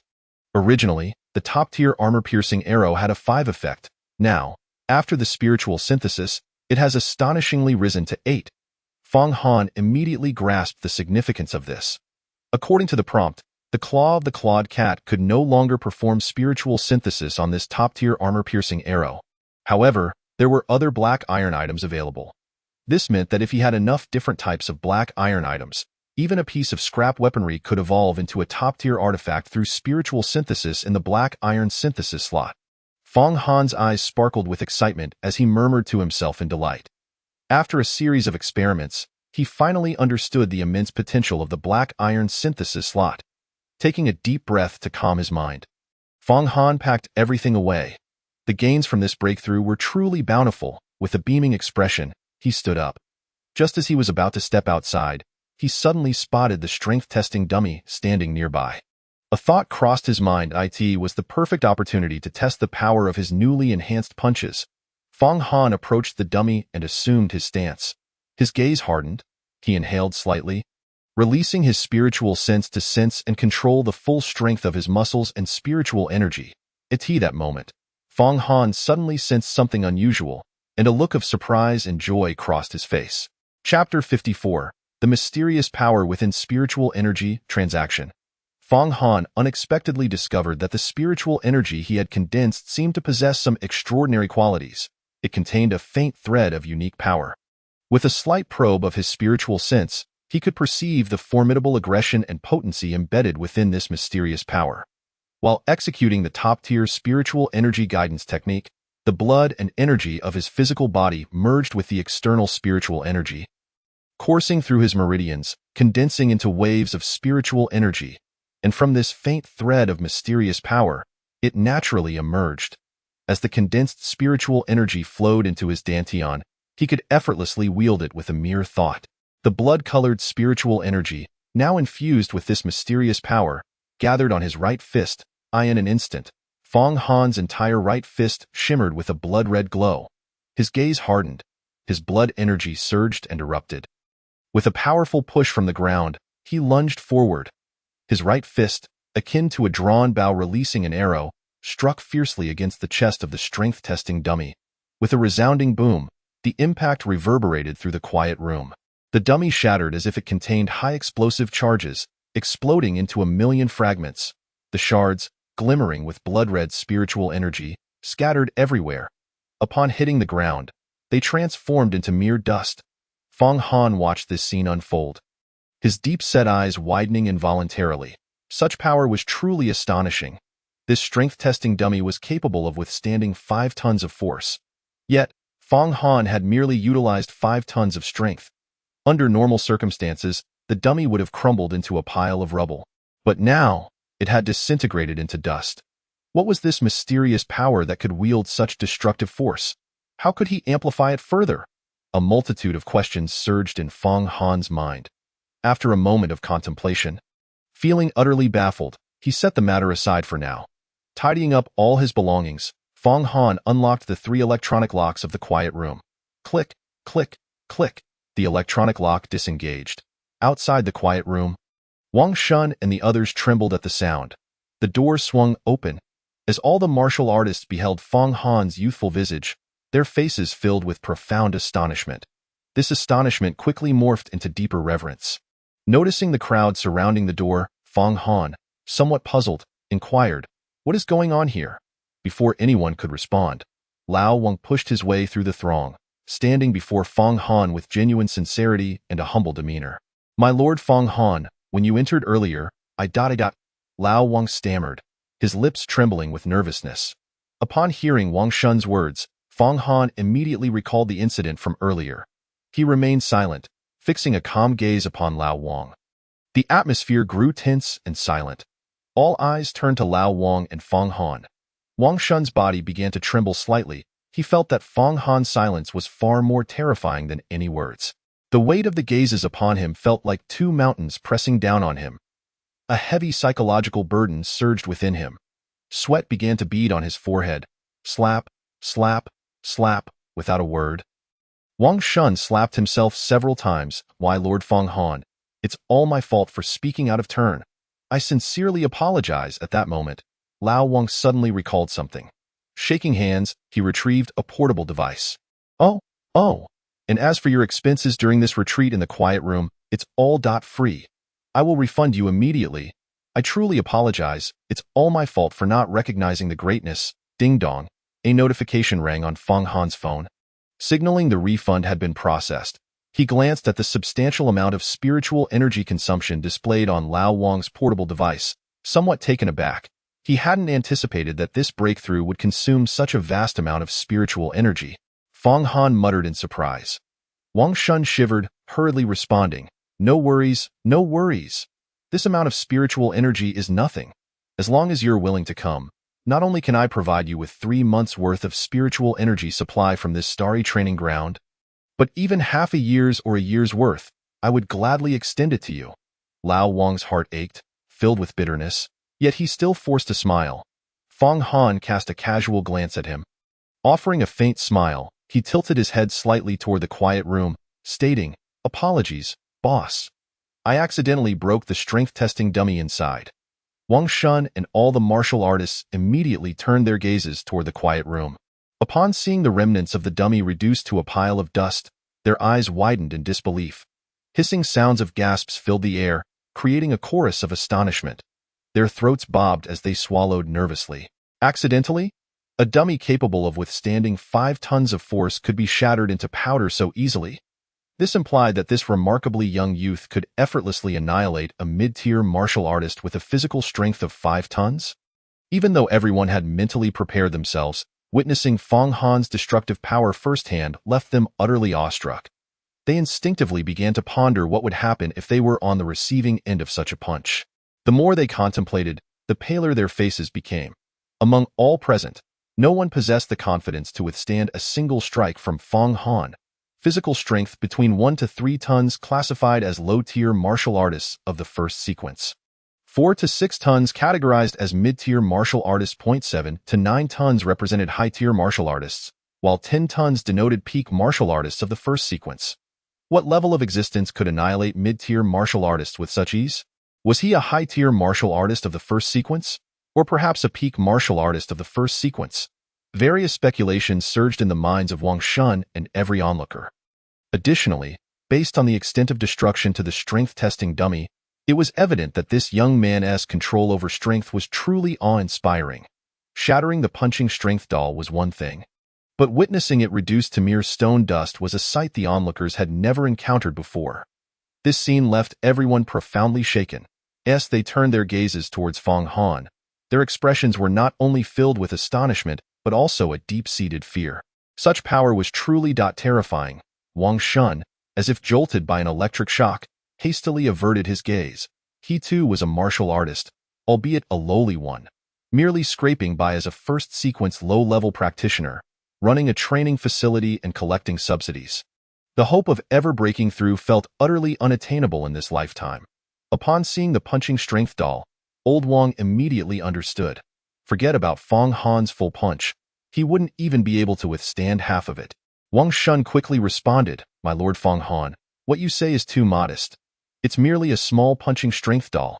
If it can be of any use to you, that is more than sufficient. If it shatters, then so be it. Here, I cannot even claim to be your superior. If you would be so kind as to call me Old Wang, I would consider myself immensely fortunate." Abroad. Sycophantic smile spread across Old Wang's face, resembling a blooming chrysanthemum. Fong Han chuckled softly, giving Wang Shun's shoulder a light pat. "Boss Wang, it is wise to act with discretion in our dealings." Old Wang trembled slightly, fearing Fong Han might shatter his shoulder blade with that light touch. It was only when he felt a gentle pressure on his shoulder that he realized Fong Han bore no ill intent. He nodded fervently like a chick pecking at rice. Yes, you are absolutely right. From today onward, I shall turn over a new leaf and always remember your teachings." Facing Fong Han's indifferent gaze, Wang Shun spoke with a mix of fear and sincerity. Fong Han waved his hand, and the crowd parted to create a path. He strode forward, carrying his spatial backpack, and exited the starry training ground. Behind him, Wang Shun and all the martial artists watched Fong Han depart. Exhaling in unison, they then dispersed. Once back in the monitoring room, old Wang sat in his rocking chair, dazed for a long while. Fong Han's words echoed repeatedly in his mind, and memories of the past resurfaced. If only he had changed his ways sooner, perhaps he would not have fallen to such a state. Perhaps his level as a martial artist could have improved further. Perhaps, ultimately, it culminated in a profound sigh. Wang Shun indeed felt a sense of regret. The wrinkles on his face seemed to soften, and he appeared more at peace. As Fong Han ambled home, the sky had turned completely dark, marking the time as just past 6 in the evening. Suddenly, a notification chimed. Fong Han opened his phone to find a message from Meng Xiaoxian. Meng Xiaoxian. Fong Han, tomorrow's joint training among the 3 schools is organized by number 1, number 2, and number 3 high schools. The event will be entirely overseen by the martial artists from the Security Bureau in the morning. All outstanding students selected from the 3 schools will undergo martial arts testing, culminating in a tailored plan for the final days of preparation. In the afternoon, we will head to the outer city's alert zone for practical training. I do not yet know the specific location. After reading the message, Fong Han narrowed his eyes slightly, his mind racing with thoughts of what preparations would be necessary. He was determined to secure the top position among the 3 schools without question. After a moment, another notification chimed. Fong Han glanced at his phone again. Meng Xiaoxian. Fong Han, let us team up together. We can certainly claim first place. We can split the rewards. Upon seeing the girl's invitation, a flurry of thoughts crossed Fang Han's mind. Meng Xiaoxian, certainly from a well-off family, had inexplicably sought to partner with him multiple times. Her eagerness to claim first place and her insistence on assisting in the outer city clearly indicated her ulterior motives. Fang Han immediately called Meng Xiaoxian. She answered promptly, "Hello, Fang Han." Fang Han cut to the chase, asking, "What do you desire from the first place reward?" Meng Xiaoxian, seated at home, hesitated for a moment upon hearing Fang Han's question. Her charming figure momentarily taken aback. Biting her lip, she revealed, the three-hole demon core of a first-sequence high-level wind demon. I need this core to accelerate my comprehension of wind elements. This core is only available in the warehouse of the Security Bureau. Only the one who claims first in the joint training among the three schools is eligible to select rewards from the Bureau's warehouse. Upon hearing this, Fang Han recalled the prices of demon cores of the same sequence. Generally, they cost around 150,000. Given the rarity of the Wind Demon's three-hole core, a figure close to 200,000 would not be unreasonable. He pondered for a moment before replying, I will claim the top spot among the three schools. If you want it, bring 200,000, and I shall provide it. Meng Xiaoxian was taken aback. Fang Han was planning to secure first place and then sell her the three-hole core. Such confidence. Had he already decided he would be the best before training even commenced? On the other end of the line, Meng Xiaoxian paused for a moment before grasping the implication of Fang Han's words. His self-assuredness left her momentarily speechless. Unable to contain her concern, she cautioned, Fang Han, I know you are strong, but the students from number 1 and number 2 high schools are no pushovers. How can you possibly? Before she could finish, Fang Han interrupted her. I have already advanced to the first sequence. What? The girl on the other end gasped in disbelief. In just a few hours, he had managed to advance to the first sequence. Wasn't it supposed to take days of preparation to achieve such a feat? Meng Xiaoxian recalled her own experience of advancing, and then she thought about the combat scenes she had witnessed of Fang Han amidst the city ruins. Even as a martial arts apprentice, he had been exceptionally formidable. Now, having advanced, he was undoubtedly among the elite of the three schools. Without hesitation, Meng Xiaoxian responded, All right. As long as you secure first place and obtain the Wind Demon's three-hole core, I will trade with you. Now it was Fang Han's turn to be astonished. She agreed so readily. Perhaps he had undervalued his offer. A glint of shrewdness flickered in his eyes as he spoke. You might have misheard me. I meant 30. There was a brief silence on the other end before Meng Xiaoxian's indignant voice broke through. Fang Han, you are audacious. 30,000 is no small sum for me. And you must help me secure the three-hole demon core. Audacious? What is that? Fang Han disregarded her initial comment. 30,000 was indeed a manageable amount. It seemed he had yet to reach her financial limits. She was quite affluent indeed. Fang Han chuckled lightly and continued, I apologize, but I have not finished speaking. Fang Han. On the other end, Meng Xiaoxian could no longer contain her frustration and exclaimed, Do not push your luck. The girl's bosom heaved with indignation, and even the breaths coming through the phone sounded hurried. Ahem. Fang Han cleared his throat to alleviate the awkwardness. It appeared that suggesting 40,000 would be excessive. 30,500, he proposed a middle ground. Meng Xiaoxian's voice, filled with grit, came through. It's settled. I have recorded this, Fang Han, and you cannot change even a single decimal. Deal. Walking down the street, Fang Han wore a bright smile as he hung up the phone. Though he felt a tinge of regret, the overall outcome was quite satisfactory. On the other end, Meng Xiaoxian listened to the sound of the call disconnecting, her chest still rising and falling dramatically. Half an hour later, in high spirits, Fang Han purchased 2 portions of almond walnut cake, favored by his sister Fang Qiao, and returned home. Upon opening the door, he found his feet frozen in place. In the dimly lit room, illuminated only by a single wall lamp, his adorable younger sister Fang Qiao lay sprawled over the dining table, fast asleep from exhaustion. 2 dishes and a soup were laid out on the table, covered with an inverted bowl to keep warm. Noticing the absence of any oily smell in the air, Fang Han deduced that the meal had been prepared some time ago. Quietly closing the door behind him, he placed the almond walnut cakes beside the table and sat down in silence. Listening to Fang Qiao's gentle breathing and gazing at her cherubic face, he couldn't help but smile tenderly. His heart brimmed with affection. Instinctively, He reached out to ruffle his sister's little head, but halfway through, he hesitated and withdrew his hand. It would be best to let her sleep a bit longer. He fetched a blanket from the inner room and draped it over her. After glancing around, he noticed the kitchen was spotless. The old-fashioned rice cooker was simmering slowly, and the indicator light suggested it would soon be ready. Suddenly, Fong Han's gaze caught on several medicine bottles on the small coffee table, nourishing Yin and clearing lung pills, along with Chuanbei cough syrup, medications his mother had previously obtained from a small clinic in the 10th district for her persistent cough.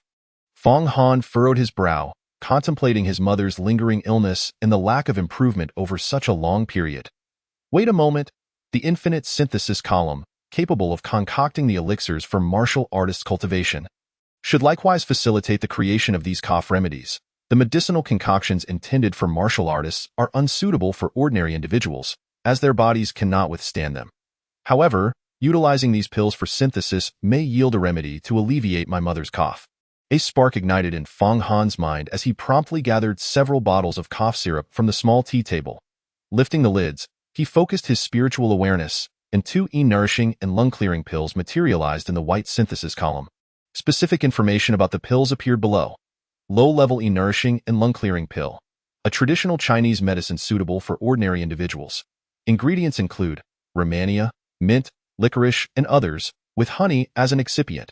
Effect: used to treat symptoms such as deficiency, dry lung syndrome, dry throat pain, and infrequent cough with little phlegm. It nourishes moistens dryness, clears the lungs, and soothes the throat. Dosage: oral administration, 1 pill per dose, twice daily. After perusing the medication prompt, Fong Han glanced at the golden synthesis column in the center of the wheel. It shimmered with golden light. Synthesis was indeed possible. Elated, he immediately began synthesizing in rapid succession. After consuming 8 nourishing and lung-clearing pills, a black pill the size of a mung bean, exuding a fragrant aroma, emerged in the golden synthesis column. Top-tier nourishing and lung-clearing pill, a premier traditional Chinese medicine suitable for ordinary individuals. Ingredients include top-grade Rehmannia, top-grade mint, top-grade licorice, and others, with premium honey as an excipient. Therapeutic effects: highly effective against dry cough, sore throat, and symptoms of deficiency and dry lungs. Dosage: oral administration, half a pill per dose, once daily. Splendid. Upon reaching the top tier, it could indeed be consumed by ordinary individuals. Fong Han's spirit soared as he reviewed the efficacy of the top-tier nourishing and lung-clearing pill. He quickly emptied all the nourishing and lung-clearing pills from the bottles, synthesizing them into top-tier versions. Then, he used a separate bottle to contain them. Taking out a sticky note, he noted the dosage and placed it beside the bottle. He then turned his attention to the Chuanbei cough syrup. After placing the only 2 bottles into the synthesis column, the central synthesis column also shimmered with golden light. It was indeed possible to synthesize. Fong Han hurried downstairs and purchased 6 more bottles. After 4 rounds of synthesis, a bottle of crystalline, reddish-brown top-tier Chuanbei cough syrup appeared in the synthesis column. Fong Han noticed that the syrup previously resembled mere sugar water. Now, after synthesizing to the top tier, it had become considerably more concentrated and viscous, even possessing a somewhat gelatinous texture. He then examined the information provided. Top-tier Chuanbei cough syrup, a premier traditional Chinese medicine suitable for ordinary individuals. Ingredients include top-grade Chuanbei, top-grade almond water, top-grade winter-flowering chrysanthemum, top-grade licorice, with premium cane sugar and top-grade benzoic acid as excipients. Therapeutic effects: highly effective against symptoms such as cough, reverse qi, and wind cold common cold. Dosage: oral administration, 5-10 milliliters per dose, once daily. Upon reviewing the medication information, Fong Han's eyes brightened slightly. He noted the dosage for the top-tier Chuanbei cough syrup on a sticky note as well. Suddenly, a familiar cough echoed from the hallway outside. Mother was home. Joy surged within Fong Han as he rose to open the door. His younger sister, Fong Qiao, was also awakened by the series of sounds. Upon seeing Fong Han and Kai Shuyan return, the little girl cheerfully went to fetch bowls and chopsticks for dinner. Fong Han handed the 2 synthesized bottles of medicine to his mother. "Mom, please try these 2 cough remedies. If they prove effective, I shall take care of your cough medicine from now on. I know a highly skilled doctor whose remedies are far more potent." Fong Han concocted a reason. Kai Shuyun, her complexion slightly pale, coughed lightly, revealing a grateful smile. "You've really grown up and become considerate," she remarked, shaking her head. "There's no need to trouble yourself. I know my own body best. Save your money. The 20,000 you gave me last time, I've kept for you. It will be for your future wife," coughing, she added with a gentle laugh, only to be interrupted by another fit of coughs. Fong Han quickly poured a glass of warm water, gently patting his mother's back to help her breathe more easily. "Mom, I am now a first-tier martial artist. You need not worry about finances any longer. The work at the food factory is too strenuous. You should find a time to resign. My martial artist subsidies are more than sufficient. I will undertake some tasks to buy a house so you and my sister can live in a big place. As for marrying a wife, we can discuss that later." "What do you mean later?" Kai Shuyun exclaimed, clearly anxious. "Xiao Han, times have changed. The policies have shifted. One reaches the age of maturity at 18, when I was in school.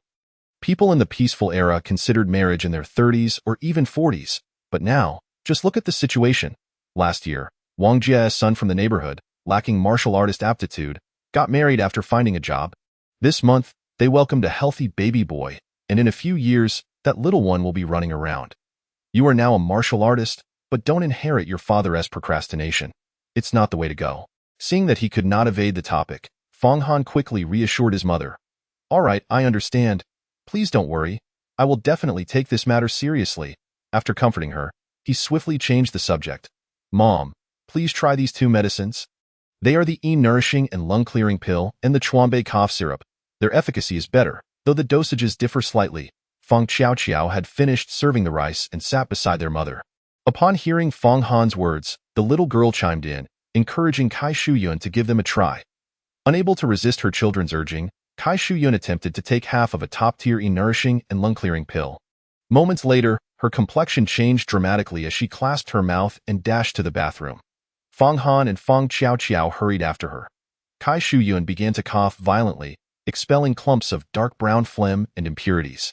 Soon, Fong Han noticed a flush of color returning to his mother's face, and her breathing seemed to ease. Her complexion grew noticeably more vibrant and energetic. The evident change in her vitality brought a smile to Fong Han's face.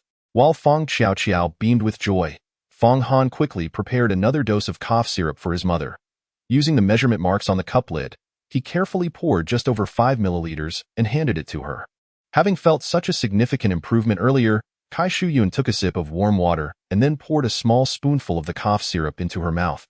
The syrup, fragrant with Chuanbei, melted instantly upon contact, akin to a refreshing spring of water coursing down her throat, soothing her throat and lungs significantly. Kai Shuyun, her face now more vibrant and lively, cast a look of astonishment at the medicine in her hand and then at Fong Han. Murmuring incredulously, "Xiao Han, where did you get these two medicines? They are remarkably effective."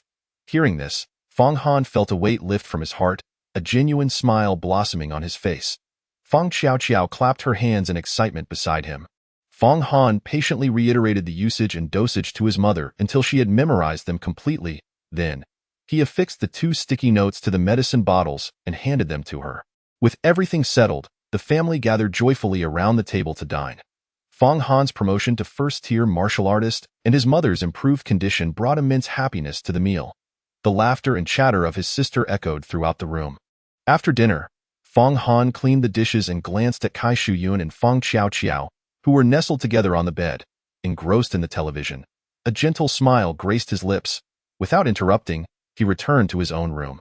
Fong Han sat cross-legged on his bed, palms facing the sky, and began to cultivate the top-tier spiritual energy guiding technique. Tomorrow marked the joint training session of the 3 schools, and he needed to maintain his optimal state. As the night deepened, Fong Han immersed himself in profound cultivation. Fong Xiaoqiao dozed off in Kai Shuyun's embrace while watching television. Kai Shuyun lovingly carried her little daughter to bed, tucking her in. Just as she was preparing to lay down with her daughter, she noticed her handbag hanging on the door. Her gaze sharpened slightly. With a sigh, she lay down to sleep. The following morning, Fong Han awoke feeling refreshed. After reminding his mother to take her medicine on time, he took Fong Xiaoqiao out of the house. After dropping the little girl off at school, Fong Han arrived at the classroom just in time. Zhou Wei's aura had strengthened significantly, and he was animatedly recounting his experiences from the ruins outside the city to Yang Fan. Many classmates had gathered around, clearly intrigued. Fong Han noticed old Zhou, who was so excited that he couldn't help but gesture wildly. Yang Fan and the surrounding classmates erupted into waves of exclamations. Although Zhou Wei was surrounded by the crowd, his eyes brightened as he spotted Fong Han entering the classroom. He immediately shouted, "Old Fong is here." Ask him if that was as large as a 3-story building. The aura of malevolence was truly terrifying. It was none other than the beast lord of that district. Clearly, some classmates, though astonished, harbored doubts regarding Zhou Wei's claims. Everyone turned in unison, surrounding Fong Han like stars encircling the moon, bombarding him with questions. Fong Han responded with a few succinct remarks. Although his words were brief, the others had already heard an exaggerated version from Zhou Wei and instantly conjured vivid images in their minds. Their mouths gaped in shock, as if they could fit an egg inside. Hiss, Fong Han.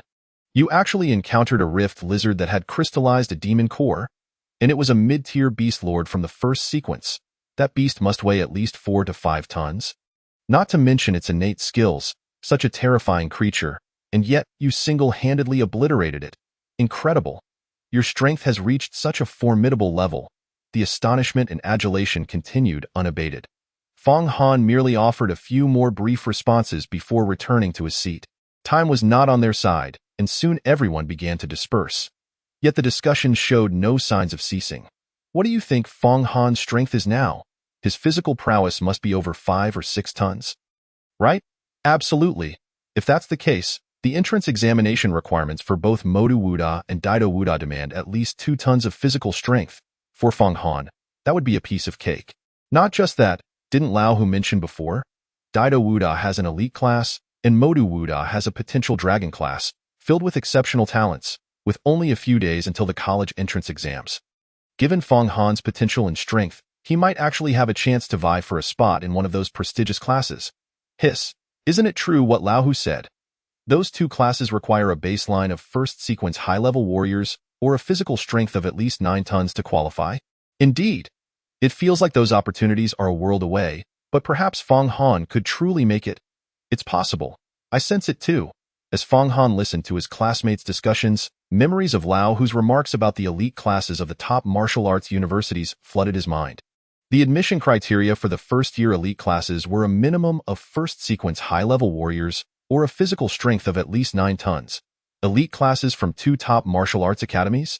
That sounds intriguing. Fong Han smiled slightly, feeling a surge of interest. The front entrance of the classroom, Meng Xiaoxian arrived fashionably late, casting an irritated glance in Fong Han's direction. Fong Han paid her no mind. Before long, their homeroom teacher, Hu Zhiqing, strode in, proudly holding the banner for the best class in the monthly exam. After hanging it up, he beamed with joy, leading Fong Han and all the students who participated in the training camp to queue up for the large bus at the school gate. All the outstanding third-year students from the entire Sanzhong were present. The convoy transported them to the expansive playground of Nanshan Aizhongdaiyan that moment. The finest third-year students from the first, second, and third high schools gathered here for a day-long joint training camp. Chapter 56. Prison, Cage, and Shackles. Fong Han and all the students participating in the training camp disembarked from the bus in succession, merging into the class formation of Sanzhong, lining up in a single file. Fong Han and Zhou Wei, being the tallest, stood at the back of the line. He took a moment to survey Nanshan Bay City's premier high school. The playground was more than twice the size of Sanzhong's. Instead of basketball and soccer fields, there were areas outfitted with martial arts training equipment and arenas for sparring and competition. Today, it had been cleared for training. Encircling the outer edge was a massive red track, stretching 2 kilometers long. Beyond the green fence of the playground lay patches of greenery, flower beds, and an artificial lake within the school premises. The environment was quite pleasant. A gentle morning breeze wafted through, carrying the earthy fragrance of soil and grass, a delight to the senses. In the distance, as the buses rolled in, one could see the brown-red teaching buildings and martial arts training rooms. The scale and quantity were significantly larger than those of Nanshan Sanzhong. The total student population of Nanshan Aizhong was also the highest among the 3 high schools. Fong Han withdrew his gaze, observing the distinctly delineated formations of the 3 schools on the playground. The host, Nanshan Aizhong, occupied the central position, boasting a large formation of over 300 training students, towering over the other 2 high schools. In Fong Han's perceptive awareness, The students of Yizhong not only donned commendable attire, but many were also adorned with one or two pieces of spirit-patterned weapons or artifacts. The proportion of formal warriors among the training students was considerably higher than that of the students from the other two schools. Every face bore a hint of youthful exuberance and pride. To the right stood over 200 training students from Erzhong. Fang Han distinctly sensed that while the proportion of formal warriors and overall student quality were slightly inferior to those of Yizhong, the difference was negligible. They stood in neat rows, occasionally casting challenging glances towards Yizhong's formation. The two high schools had long been rivals. Each year during the college entrance examination season, they were in fierce competition. After all, the allocation of martial arts resources for the second academic year was based on the entrance exam success rates and the number of top performers. Fang Han stood at the back of a line, observing the tense atmosphere between Yizhong and Erzhong. Even before the training commenced, the teachers and students from both sides were already exchanging glances filled with palpable tension. Each side was brimming with determination, eager to shine in this grand joint training event. Meanwhile, Nanshan Sanzhong, given its historical success rates, had no qualification to be considered a competitor. Fang Han and his classmates stood in the formation on the left side. Sanzhong had only over 100 students participating in the training camp, the fewest in number, and their overall strength was the weakest. The classmates occasionally cast envious glances towards the students of Yizhong and Erzhong. Once the formations of the three schools were established, the principals of each institution ascended the podium. The crowd fell silent. With a resounding clang, the large iron doors on the side of the podium swung open. Armed soldiers from the security bureau marched in, carrying rifles and various large pieces of equipment, moving swiftly and orderly. Each component was placed before the student formations. Subsequently, these armed soldiers retreated to the periphery of the playground, establishing a security perimeter. The measuring instruments to be used were military-grade confidential technology from the Security Bureau, a necessary precaution for safety. Fang Han and everyone else on the playground, witnessing this display, dared not act out, standing solemnly and quietly. Behind the soldiers, a contingent of researchers in white lab coats entered, positioning themselves beside the equipment. Finally, the leadership of the Nanshan Security Bureau, along with their accompanying martial artists, made their entrance. Fang Han noticed team leader Zhang Guohao among them, who lagged a step behind a middle-aged man leading the procession. The two ascended the podium in succession. The others carried notepads. Approaching each class formation, the two individuals, Cui Shan and Bai Lin, who had encountered Fang Han previously, arrived at the front of Sanzhong's formation. Fang Han glanced at them before turning his attention back to the podium. "Wow, Lao Feng, even Director Song is here for this joint training," Zhou Wei exclaimed in astonishment, staring at the stage before turning to his friend beside him. Fang Han nodded slightly. Only someone of considerable stature could have team leader Zhang trailing behind him. This Director Song possessed a square face with bright, penetrating eyes, standing at a height comparable to Zhang Guohao. His demeanor was quite gentle, yet when not smiling, he exuded a commanding authority. A subtle aura emanating from him made Fang Han's gaze involuntarily sharpen. Such a powerful presence. Fang Han sensed that the energy radiating from Director Song was the strongest warrior he had encountered to date. At that moment, as if sensing something, Song Weiman, who had just exchanged pleasantries with the three principals, turned his gaze towards the audience, locking eyes with Fang Han, who appeared slightly dazed. Beside him, Zhang Guohao leaned closer and whispered, "Director Song, this is Fang Han." Upon hearing this, a glimmer of brilliance flashed in Song Weiman's bright eyes. "Ha! He seems to be in fine spirits." He scrutinized Fang Han before breaking into a warm smile. Zhang Guohao, in high spirits, chimed in, "Director Song, every time I see him, there's an element of pleasant surprise. I have a feeling today he will astonish us once again. Well then, let us await the spectacle." Song Weiman nodded with a smile. The three principals, overhearing their conversation, were equally astonished. Fu Wenbin was surprised that even Director Song knew of Fang Han. Moreover, it seemed his impression was quite favorable. Meanwhile, the principals of Yizhong and Erzhong were taken aback by the emergence of a student in Sanzhong who had garnered such attention from both Director Song and team leader Zhang. In that moment, the five individuals on the podium all turned their astonished and expectant gazes toward Fang Han. Tap, tap, tap. The sound of footsteps echoed. The principal of the first high school, accompanied by the dean, ascended the stage and discreetly reminded his superior of the time. The principal cast a glance at Song Weiman, who nodded in affirmation before stepping up to the microphone to commence the opening speech for the training session. His emotions ran high, and his discourse embodied a quintessential academic style. Standing at the rear of the class formation, Fong Han felt the heaviness of sleepiness begin to envelop him. Beside him, Zhou Wei had long since succumbed to a dazed stare.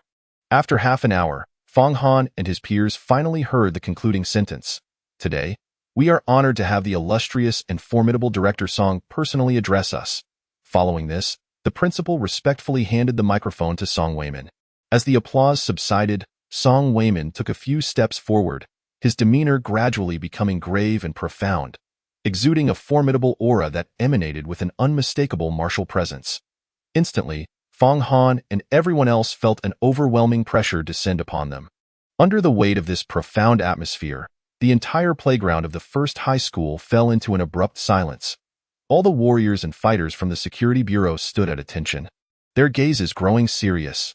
Fong Han raised his eyes to behold the authoritative figure of the ruler of Nanshan Bay City, narrowing his gaze slightly.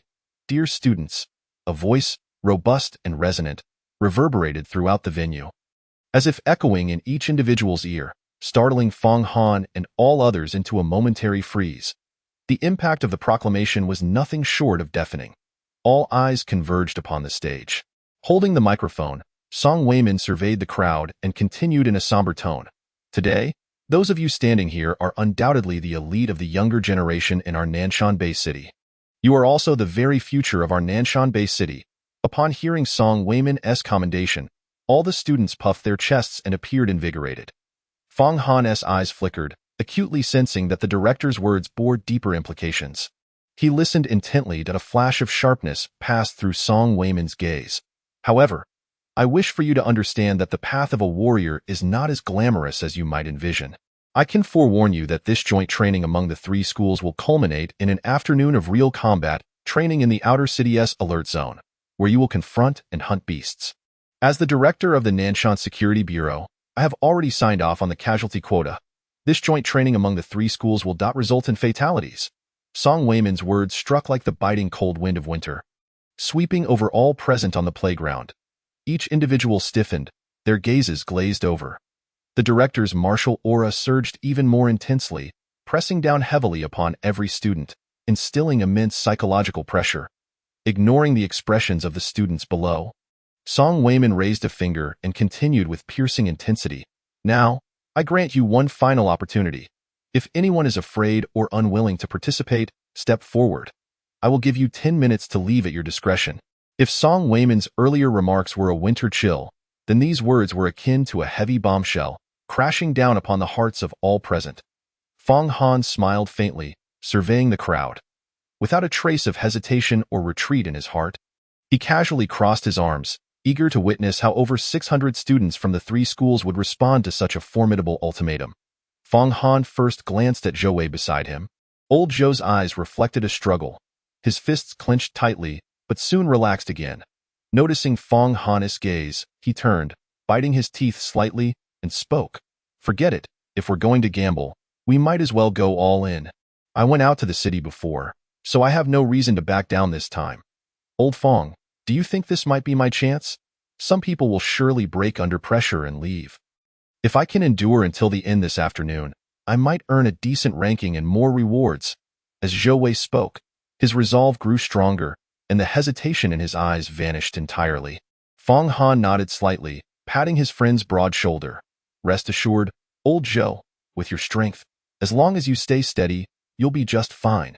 After securing his share of the spoils from the Outer City's ruins yesterday, Zhou Wei not only repaid Yang Fan and Meng Xiaoxian, but also purchased numerous medicinal pills to bolster his strength. His physical prowess had now approached the 2,000 gene mark. With a few days of solid consolidation, he would surely break through in terms of strength. He was already nearing the middle tier among the training teams from the three schools. Fong Han understood that even with the casualty quota, it was unlikely that half the participants would perish. As long as Zhou Wei performed well, there was no need for concern. The honest man nodded repeatedly at his brother's words, his spirits lifted even further. Meanwhile, the entire playground had begun to buzz with commotion, resembling a bustling marketplace. "What is this situation?" Didn't they say everyone was here for training? How could there be deaths? Who knows? Teacher Wang, didn't he mention it? And everyone is in the dark. Is this just to scare us? To scare us? A big shot like Director Song wouldn't need to do that. This is ridiculous. I'm not participating. After all the hardships I've endured and the pills I've consumed to finally become a formal warrior, I refuse to die in this training. Exactly. With the college entrance and martial examinations coming up, formal warriors can basically get into martial arts academies. Whether I join this training or not, it's the same. Why risk my life here? More and more individuals, while trying to persuade others, began to convince themselves. Many were already formal warriors, as long as they completed the registration and assessment for rank certification. They could receive a substantial monthly stipend. Their bright futures lay ahead, leading many to choose to follow their inner instincts, evading pain and pursuing pleasure. The fragility of resolve and fickleness of human nature were laid bare in this moment. Song Weiman and others on the podium, along with the warriors and fighters from the Security Bureau, as well as teachers from various schools, did not intervene in the students' discussions, nor did they prevent them from leaving. Soon, the first individual began to move away, exiting the playground. Like the first domino toppling in a chain reaction, others soon followed suit. One by one, people stepped out, some heads bowed in shame, others appearing relieved and lighthearted, mocking those who remained as fools seeking their own demise. Fong Han quietly observed this scene, a cold smile gracing his lips. As the 10 minutes elapsed, the warriors from the Security Bureau, who had been positioned at the forefront of the formation, swiftly noted the remaining numbers. Upon hearing the reported figure, Song Weiman gazed down at all the students, retracting his martial aura and revealing a satisfied smile. Excellent, 323. Significantly more than I anticipated. Fong Han felt a strange sensation, as though the director had cast a glance in his direction. Song Weiman continued to address the assembly, his tone solemn. To all the students who remain, I hope that those of you with aspirations to become warriors will firmly remember one thing. In this world, in this era, humanity occupies the lowest tier of the food chain. During the First Patriotic War, the death toll reached nearly 58 million, with countless more injured. In the Second Patriotic War, the death toll soared to approximately 87 million, with innumerable injuries. The chilling and brutal statistics fell like a torrential downpour upon all hearts present.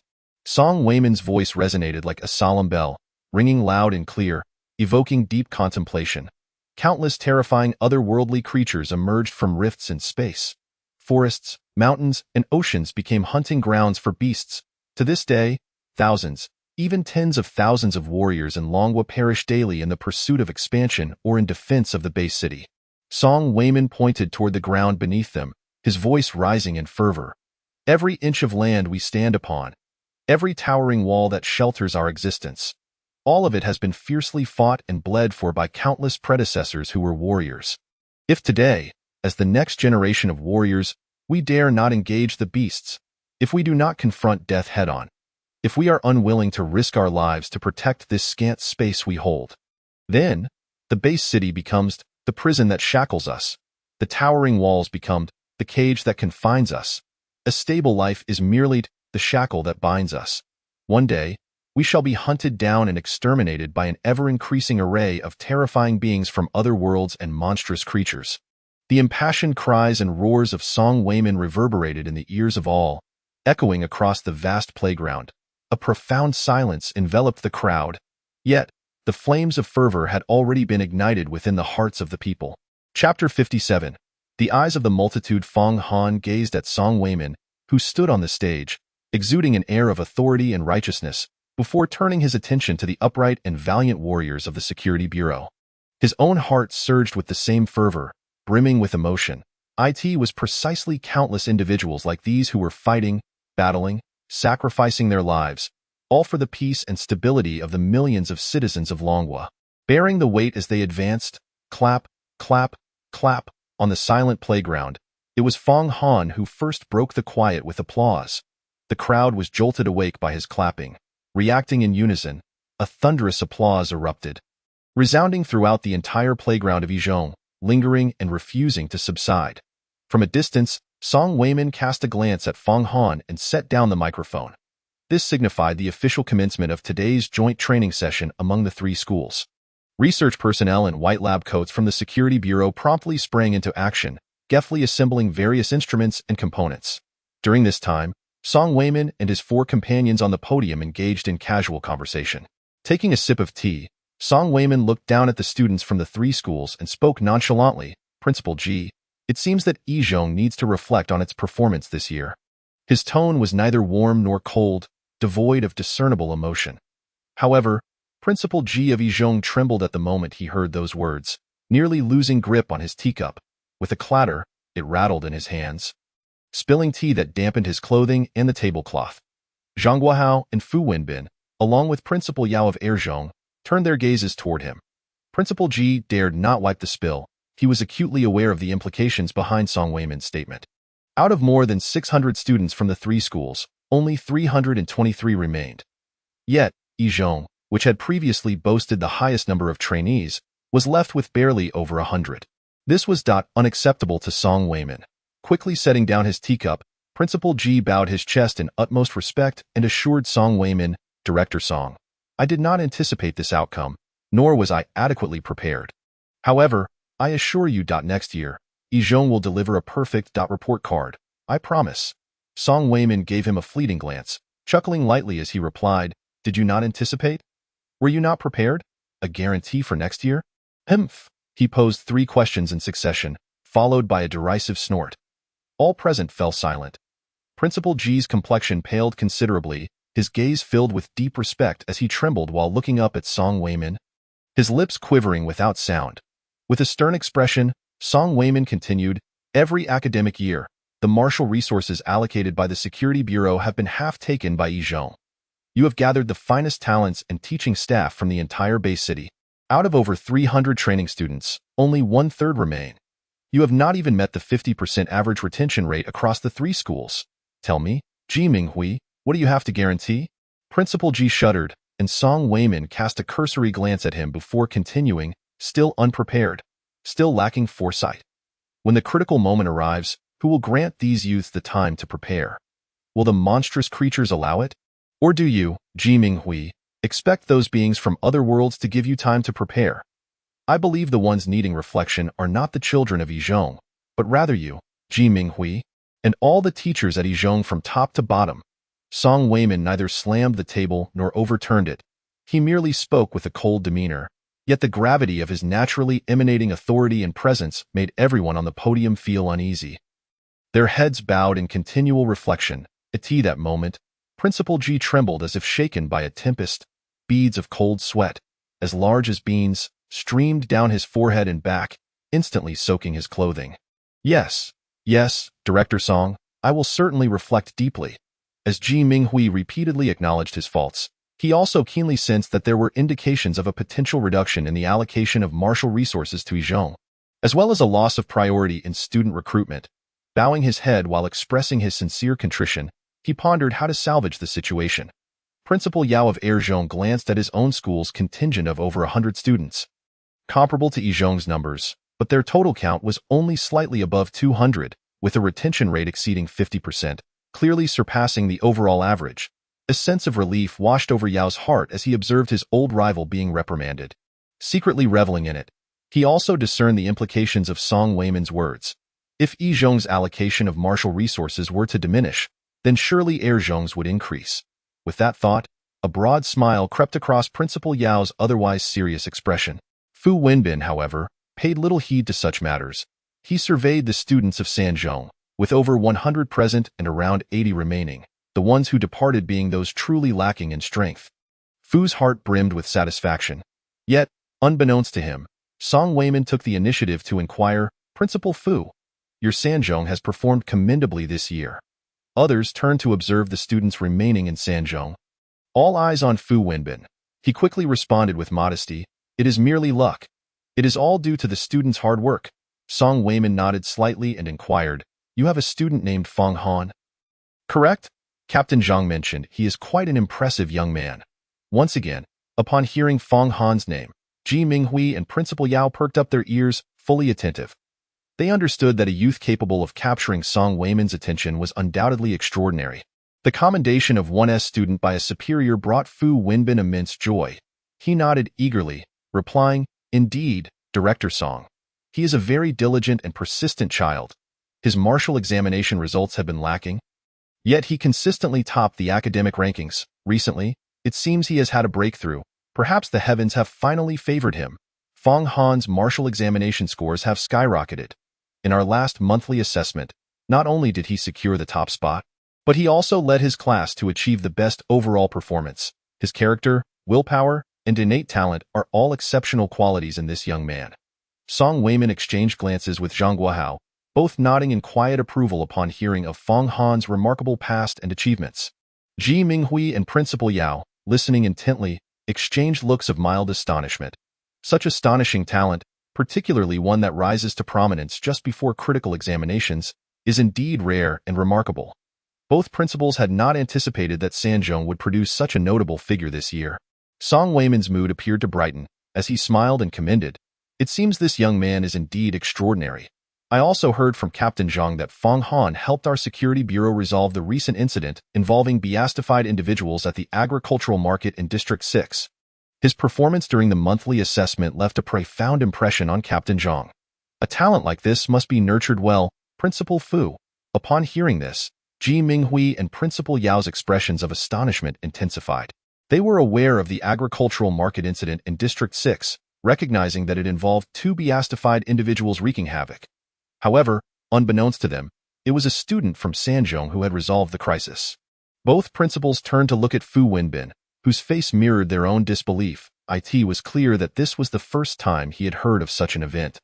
Meeting their inquisitive gazes, Fu quickly regained his composure, stating, "My apologies, Director Song. This is the first time I have heard of this matter. Our school does have a bravery scholarship. I will ensure that Fong Han receives it upon my return today." Song Weiman nodded slightly. One must not take pride in their achievements. This young man has piqued my interest even further. In this training session, I look forward to discovering the talents that have emerged from our Nanshan Bay City. At that moment, Ji Minghui felt a spark of inspiration ignite within him upon hearing Song Weiman's words. He devised a plan to regain the allocation of martial resources and priority in student recruitment for the following year. With newfound confidence, he organized his thoughts and spoke up, "Director Song, I believe this training assessment is quite representative. You have already evaluated the student's character and willpower. Next, we will assess their martial potential and combat prowess. The final comprehensive scores may even be more comprehensive than the college entrance examinations. My suggestion is to reconsider the allocation of martial resources and student recruitment priorities among our 3 schools for next year. Based on the comprehensive results of this tri-school training assessment, let us proceed with the evaluation.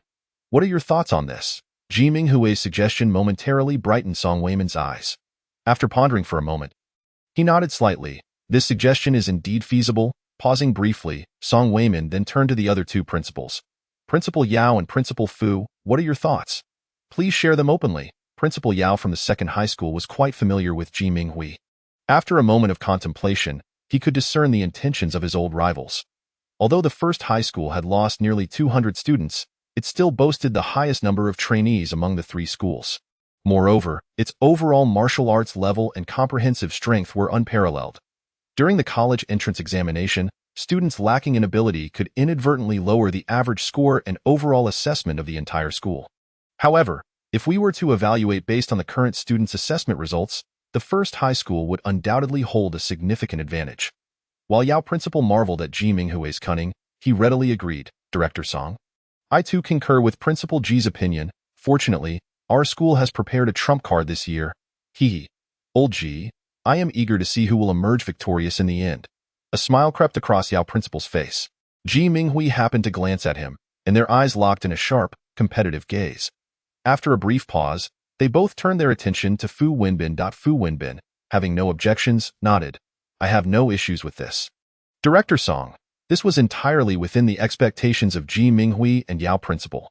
For the 2 of them, the third high school strength was too weak. It mattered little whether they compared or not. Even with the promising Fong Han, favored by Director Song, he did not garner the attention of Ji Minghui and Yao Principal. After all, this was a matter of assessing average scores and comprehensive evaluations. The strength of a single student could hardly create significant ripples. Both men thought along these lines and chose to disregard Fu Wenbin and the third high school. Seeing that all 3 principals had agreed, Song Weiman decisively declared, "Excellent, then it is settled." His words echoed with authority. Fu Wenbin and the others nodded in unison. The various testing instruments below were nearly assembled. Everyone's gaze turned downward. Ji Minghui and Principal Yao undoubtedly focused their attention on the students from the opposing schools.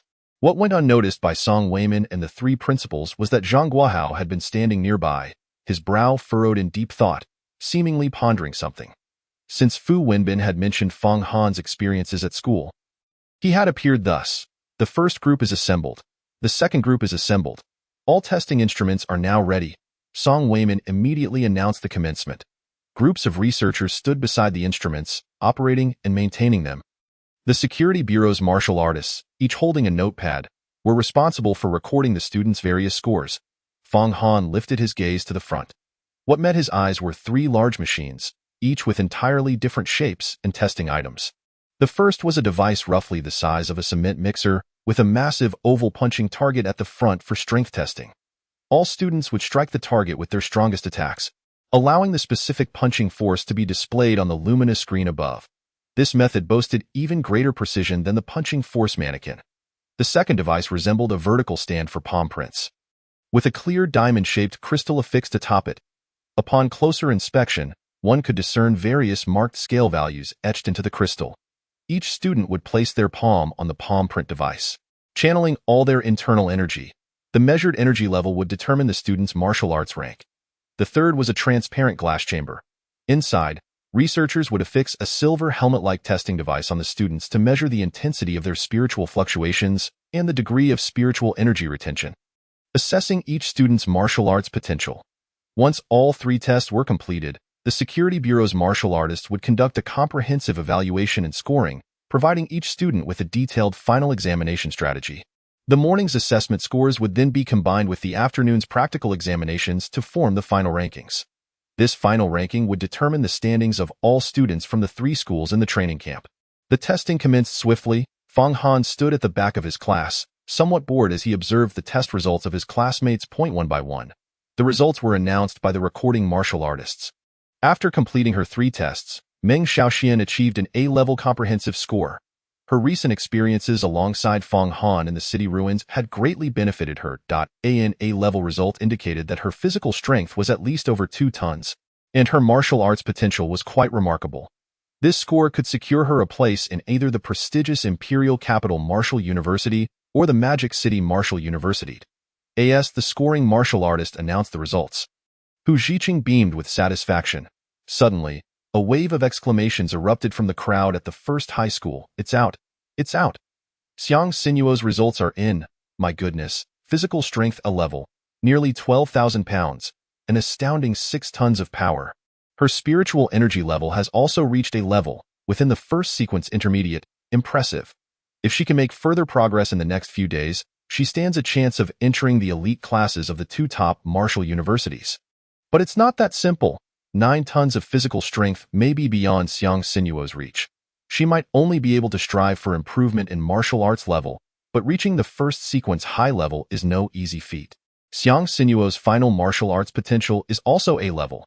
Her comprehensive score is a level, the first A-level genius, and currently the highest score." Hearing the discussions and exclamations from the first high school's line, Fang Han immediately turned to look. There, he saw a beautiful girl in the first high school uniform, her features cool and her hair tied in a ponytail, emerging from the martial arts potential testing room.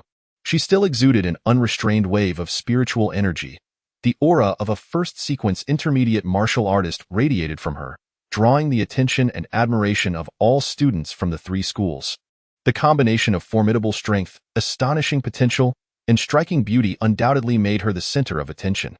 Just as the discussions surrounding Xiang Sinuo from the first high school were still ongoing, an even louder uproar erupted from the second high school's team. Fang Han turned his gaze in that direction.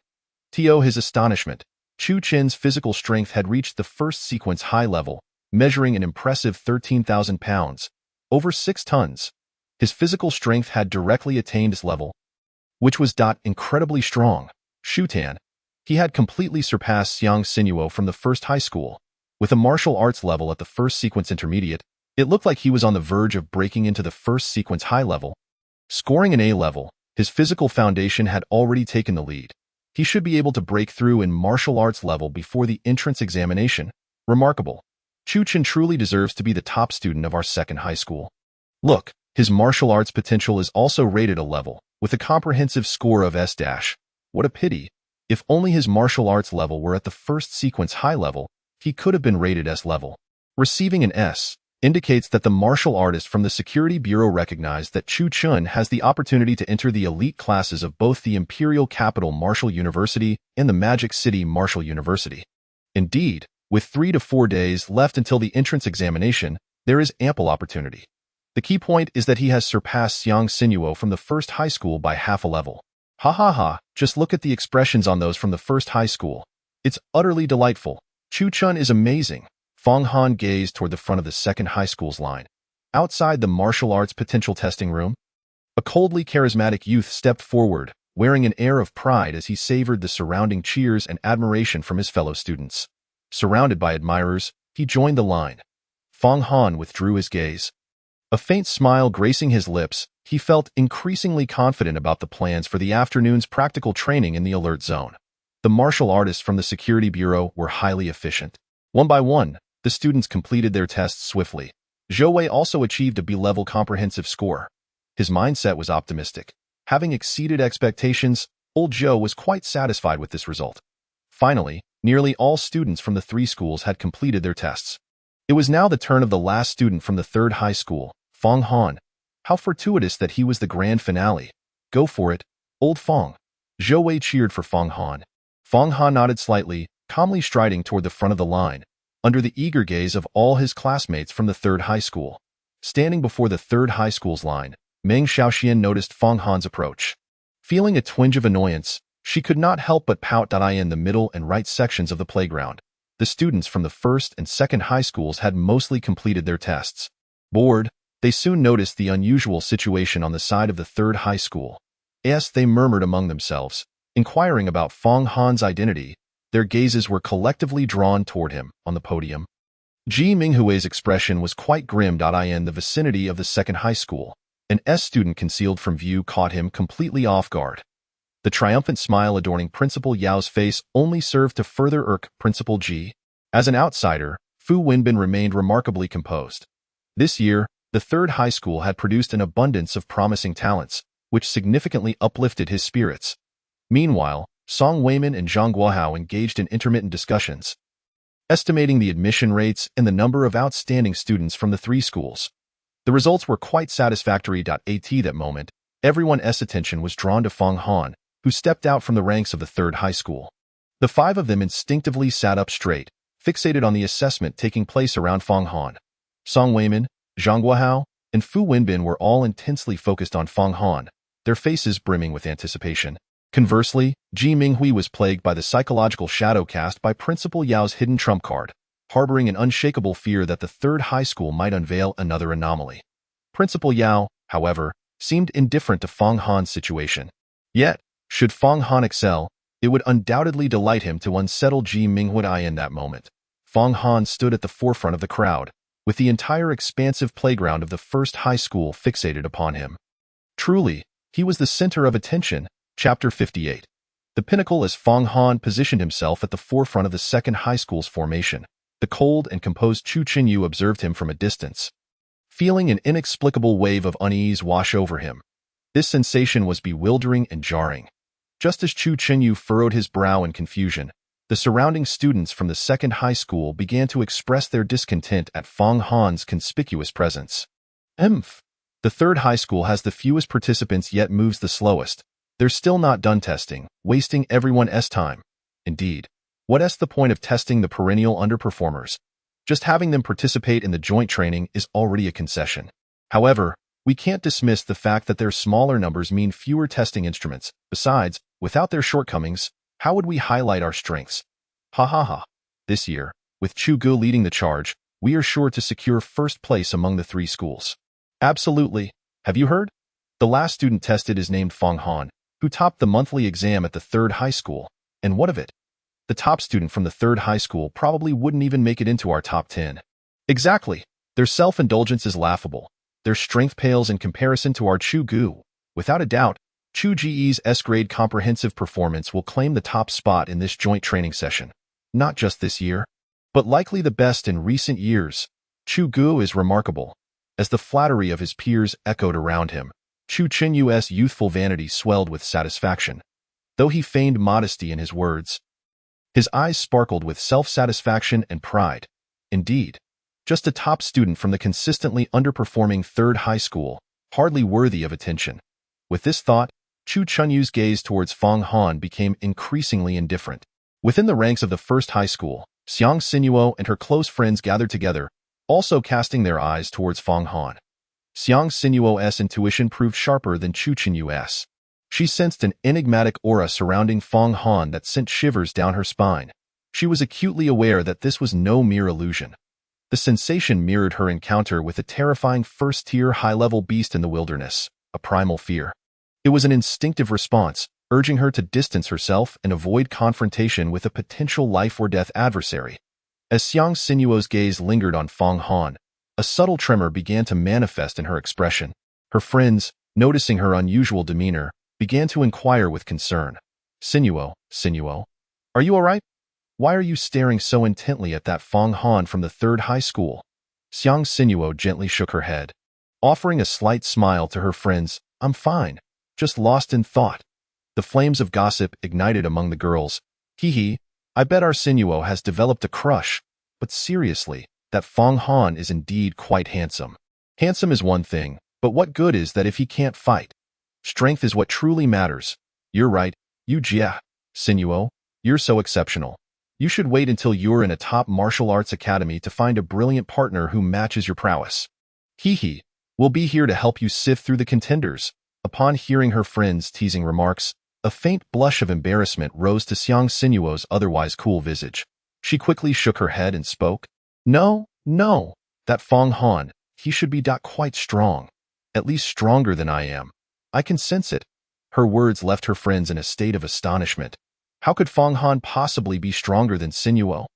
Filled with curiosity and disbelief, they turned their gazes towards the front of the third high school's ranks. Meanwhile, at the testing station, Cui Shan had finished recording the previous students' results and calibrated the testing apparatus. He smiled at Fang Han. All set. Let us begin.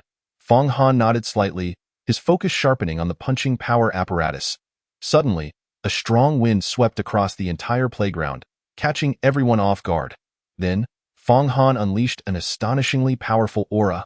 This presence was chilling, lethal, and imbued with an overwhelming sense of bloodthirst. Students nearby felt their hearts tremble upon sensing the martial aura radiating from Fang Han. On the podium, Song Weimin nodded in approval. Impressive martial killing intent, with a roar akin to flames igniting. An explosive force erupted from Fang Han. In that instant, every onlooker's pupils were tinged with a deep crimson hue, as if they were engulfed in the fierce blood energy emanating from him.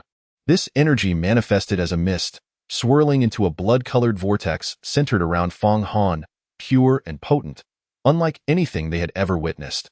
Emerging from this swirling mass were spectral tigers and leopards, their roars echoing through the air, creating a scene that left the audience in utter shock.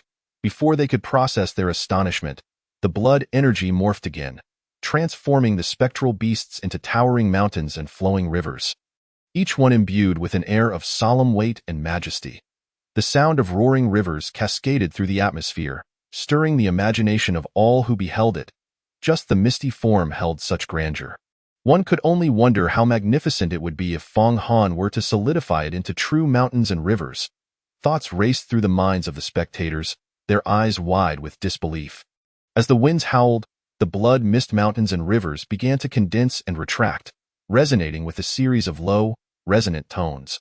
All eyes were fixated on the blood mist, where they witnessed the formation of 7 blood mist cauldrons. Each cauldron, though composed of ethereal mist, bore distinct shapes and intricate patterns, 3-legged and 4-legged. These cauldrons emanated an aura of ancient wisdom and profound mystery. Clearly, the blood energy manifestations conjured by Fang Han were nothing short of extraordinary. As the 7 blood mist cauldrons came into view, the crowd could only stare in astonishment. What was happening? How could this person's physical blood energy be so overwhelmingly powerful? This was impossible. in the formation of the second high school to the right of the playground. The students who had previously ridiculed Fong Han with disdain now wore expressions of disbelief. In Chu Chunyu's gaze, alongside astonishment and shock, there lingered a shadow of gloom. He had witnessed the extraordinary manifestations emanating from Fong Han and had finally grasped the reason behind his earlier unease. It dawned on him that Fong Han might very well be stronger than himself. This thought surged uncontrollably in Chu Chunyu's mind. He murmured in a voice tinged with darkness, such a formidable foundation in martial arts. This individual, at the stage of a zero-sequence martial arts apprentice, must have established an exceptionally solid base. With such vigorous blood energy, he has managed to condense 7 blood energy furnaces. Humph! Who would have thought that the third high school harbored such depth? Chu Chunyu let out a haughty snort. The surrounding students of the second high school quickly snapped back from their stupor, fawningly extolling him. Brother Chu, no need to worry no matter how strong his physical blood energy is. It's merely a testament to his brute strength and resilience. In battle, the level of martial arts still reigns supreme. Brother Chu, this Fong Han is too arrogant. During the practical assessment this afternoon, we should teach him a lesson, so he understands that there are always people better than him. Indeed, old Liang is right. No matter how solid his martial arts foundation may be, it is only a stepping stone for future advancements. Now, it's all about the strength one possesses. Teaching him a lesson is for his own good. We want him to realize the harshness of reality and learn the importance of humility and modesty. Typically, Chu Chunyu would humbly acknowledge the praise from his peers, but now, the extraordinary manifestations from Fong Han had cast a shadow over his demeanor. He had grown cold and taciturn, his dark eyes fixed intently on Fong Han. Within the formation of the first high school, Xiang Sinuo observed the blood energy phenomena displayed by Fong Han with no hint of surprise. Indeed, it was not an illusion. Such a formidable foundation in martial arts.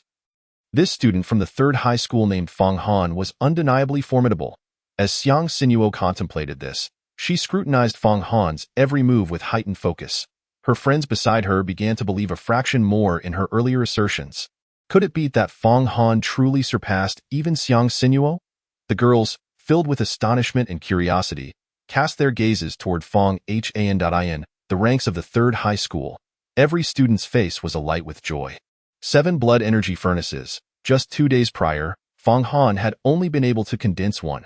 How remarkable! On the podium, Song Weiman's eyes sparkled with appreciation as he regarded Fong Han, Ji Minghui, and Principal Yao. However, began to feel a sense of unease. The blood energy and martial aura displayed by Fong Han stirred within them a foreboding sensation.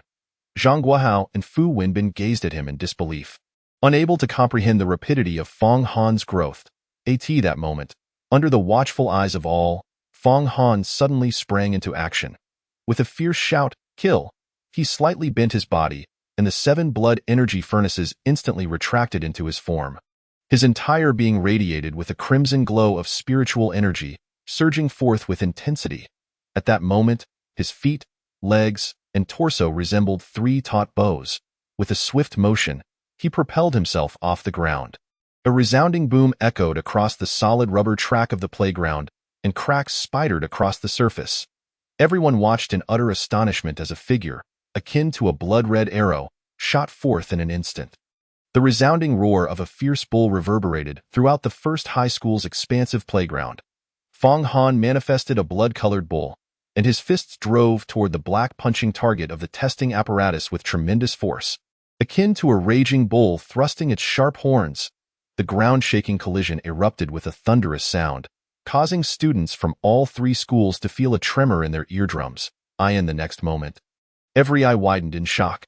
They witnessed the entire punching power testing device, as large as a concrete mixer truck, being violently propelled off the ground by Fong Han's overwhelming strength as it soared through the air. The surface of the massive apparatus suddenly glowed with a crimson light. Subsequently, Cui Shan, responsible for recording the results, paled dramatically and shouted, "Get out of the way!" The security guards positioned in the path of the flying testing apparatus scrambled to escape. With a deafening explosion, before the device could touch down, it erupted midair. Clattering sounds rang out as fragments of various sizes scattered in all directions, creating shallow craters upon landing. The onlookers gasped and dodged for cover. Among the debris, the relatively intact display screen showing the punching power numbers fell onto the rubber track. Everyone instinctively focused their attention on it. They beheld numbers, glimmering and rapidly fluctuating, across the screen, which was riddled with cracks. All gazes shifted to the scattered remnants of the punching power testing device, to the panicked security guards, and to the astonished martial artists of the Security Bureau. Finally, collective attention fell upon the calm and composed Fong Han, who stood with his fist withdrawn. In that moment, the entire playground of the first high school fell into an eerie silence. On the podium, Song Weiman and Zhang Guohao stood up abruptly, their gazes fixed on Fong Han. Zhang Guohao spoke, his voice trembling slightly. "Director, if I am not mistaken, that is .at this moment." Shock was evident on Song Weiman's face as he murmured, "Yes, it should be the Extreme Realm." Chapter 59. The Extreme Realm Battle Body. It must be the Extreme Realm. That faint crimson glow, though subtle, unmistakably bore the essence and might characteristic of Extreme Realm power. Song Weiman whispered in astonishment, "There is no mistake." His mind raced with memories of all the information related to the Extreme Realm. The Extreme Realm, to be precise, refers to the power of the Extreme Realm, a formidable force that can only be comprehended and mastered by martial artists possessing the Extreme Realm Battle Body. This is one of the most powerful special physiques discovered in the Dragon Kingdom to date. Those who awaken this physique and master its power become, much like the name of this special physique suggests, incredibly lethal and powerful in combat, often deemed invincible among their peers. Once awakening begins and the first strand of Extreme Realm power is grasped, tremendous combat prowess unfolds. Moreover, as the Extreme Realm power intensifies and the physique becomes increasingly refined, the battle capabilities derived from this battle body grow ever more terrifying. However, most awakeners can only grasp a single strand of Extreme Realm power throughout their lives. Yet, a very rare few can harness increasingly more and stronger Extreme Realm powers. Initially, this physique went unnoticed, until Song Weiman took a deep breath to calm the tumultuous emotions stirred by his memories. He recalled a highly classified document he had seen in his capacity as the director of the Nanshan Security Bureau. It contained records of the two most renowned Extreme Realm battle body martial artists in the century since the resurgence of spiritual energy. They are recognized as the only individuals who have comprehended and mastered the perfect Extreme Realm battle body. Only when these two warriors emerged in the eyes of the Dragon Kingdom's high officials did everyone truly comprehend the terrifying might of the Extreme Realm battle body. One of them, during the War of Defense, repeatedly turned the tide of battle, saving countless lives. The document, due to its original classification, only revealed a simple yet astonishing phrase: "Upon his arrival, all demons retreat." And the battle shifts. The other, having turned traitor to the Dragon Kingdom, wrought untold carnage. Regardless of whether they were demon beasts, beings from other realms, or Dragon Kingdom martial artists or civilians, anyone obstructing his path would face a bloody massacre. It was these two individuals who truly elevated the Extreme Realm battle body to its pinnacle. Prior to them, there were scant records, but after their time, this special physique garnered significant attention from the Dragon Kingdom's upper echelons. Extensive resources were devoted to research, yet no breakthroughs were achieved. The secrets of this powerful battle body remained elusive. Speculations arose, suggesting that it required monumental changes or the possession of a rare treasure. In the end, all conjectured methods of awakening were proven ineffective and unrelated. Conventional methods such as bloodline inheritance and mental stimulation yielded no results. Thus, the Extreme Realm battle body became synonymous with mystery and unparalleled strength. As Song Weiman recalled the document he had seen, his heart remained tumultuous with emotion. Zhang Guohao listened intently to Song Weiman's affirming words, when suddenly a thought struck him. He became acutely aware of his surroundings and discreetly cast a glance. To his astonishment, he beheld a shimmering crimson energy barrier enveloping both himself and Song Weiman. It was indeed a thoughtful measure by the director. He realized that, unbeknownst to him, a soundproof barrier had been erected. With this in place, there was no fear of any information leaking out. Zhang Guohao exhaled a sigh of relief. Turning his gaze back to Fong Han, he noted the slight tremor in his eyes from the overwhelming shock. But they eventually settled into a calm demeanor. In disbelief, he spoke. "I never anticipated that Fong Han would awaken. The Extreme Realm battle body. Director, that glimmer of crimson light must be the power of the Extreme Realm." "Correct, Song Weiman. gazing at Fong Han and the shattered remnants of the strength testing apparatus strewn about, nodded slightly. Indeed, it's highly likely. At the moment of his strike, Fong Han's physical strength was estimated to be around 7 or 8 tons. After channeling a trace of extreme realm power, he was able to obliterate the strength tester on the spot. Such combat prowess is indeed formidable. Reflecting on the earlier scene, Song Weimin continued, "Look at his demeanor. It seems he has not fully awakened yet and cannot entirely harness this extreme realm power. However, this astonishing crimson light should indicate a precursor to his awakening. He is merely a step away from seizing the opportunity." Zhang Guohao nodded in agreement. Recalling Fong Han's displayed strength during the previous midterm exams, he ventured, "Director Song, I believe, if Fong Han can successfully complete his awakening and truly master the entirety of the extreme realm power, reaching the legendary perfect state, defeating lower-tier opponents within the same sequence would be a trivial matter. Perhaps he could even shatter the barriers of sequential combat power and engage in battles across entire sequences." Song Weimin contemplated the classified documents he had encountered. His deep-set eyes gleamed with increasing brightness as he endeavored to maintain his composure. Taking a seat, he smiled and nodded slightly. "Let us await the outcome." Zhang Guohao also returned to his seat, his expression filled with eager anticipation as he directed his gaze toward Fong Han. With a subtle wave of his right hand, Song Weimin caused the crimson soundproof barrier beside them to dissipate like melting ice and snow, vanishing without a trace. Both men tacitly agreed to remain silent about Fong Han's extreme realm physique. They planned to seek a private moment to offer guidance to Fong Han. With so many people present, it was not suitable for such a secret to be widely known. Before Fong Han fully matured, he required certain essential protections. The three principals, witnessing Song Weimin's deployment of the energy barrier, wisely refrained from interrupting. They too were profoundly shocked by Fong Han's initial testing performance. On the face of Fu Wenbin was a look of sheer delight, while Ji Minghui from the first high school wore an increasingly grim expression, as the sudden rise of the second high school had already exceeded his expectations. Now, he could hardly fathom that the third high school, which he had never considered significant, had produced such a formidable youth. To shatter the strength testing apparatus with a single punch during the first test was nothing short of astonishing. At this moment, Ji Minghui could only repeatedly reassure himself that the first test did not represent the entirety.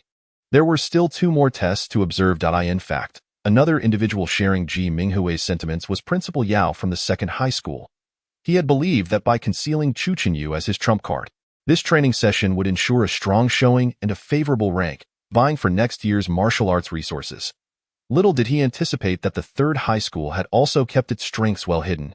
Principal Yao continued to fixate on Fong Han, eager to discern whether he was the third school's ace or a decisive weapon. Chapter 60. Crimson Lightning Mirage. The unusual reactions and astonishment exhibited by Song Weimin and his colleagues on stage were equally evident to all the martial artists from the security bureau gathered below. Every soldier and martial artist cast admiring glances at Fong Han. They had not expected that this youth, who emerged last for testing, would display such a stunning performance. Their anticipation grew for Fong Han's subsequent tests. Cui Shan, responsible for recording scores, stared at Fong Han in astonishment. He glanced back at the stage, where Song Weimin subtly nodded. Understanding the cue, Cui Shan called out loudly, "Fong Han from Class 1 of the 3rd High School, Physical Strength Test, S grade." This announcement sent ripples through the crowd, awakening all the teachers and students on the playground. Another student with an S grade in physical strength. Who would have thought that the 3rd high school could also produce an S grade student? More than that, I sense that this youth is even 3 points stronger than the S grade student from the 2nd high school. Undoubtedly, the power behind that shattered strength tester must be terrifying. Throughout history, talents have emerged in every generation. Today's students are indeed becoming increasingly formidable. As the teachers buzzed with excitement, each student in the 3rd high school S ranks wore expressions filled with joy.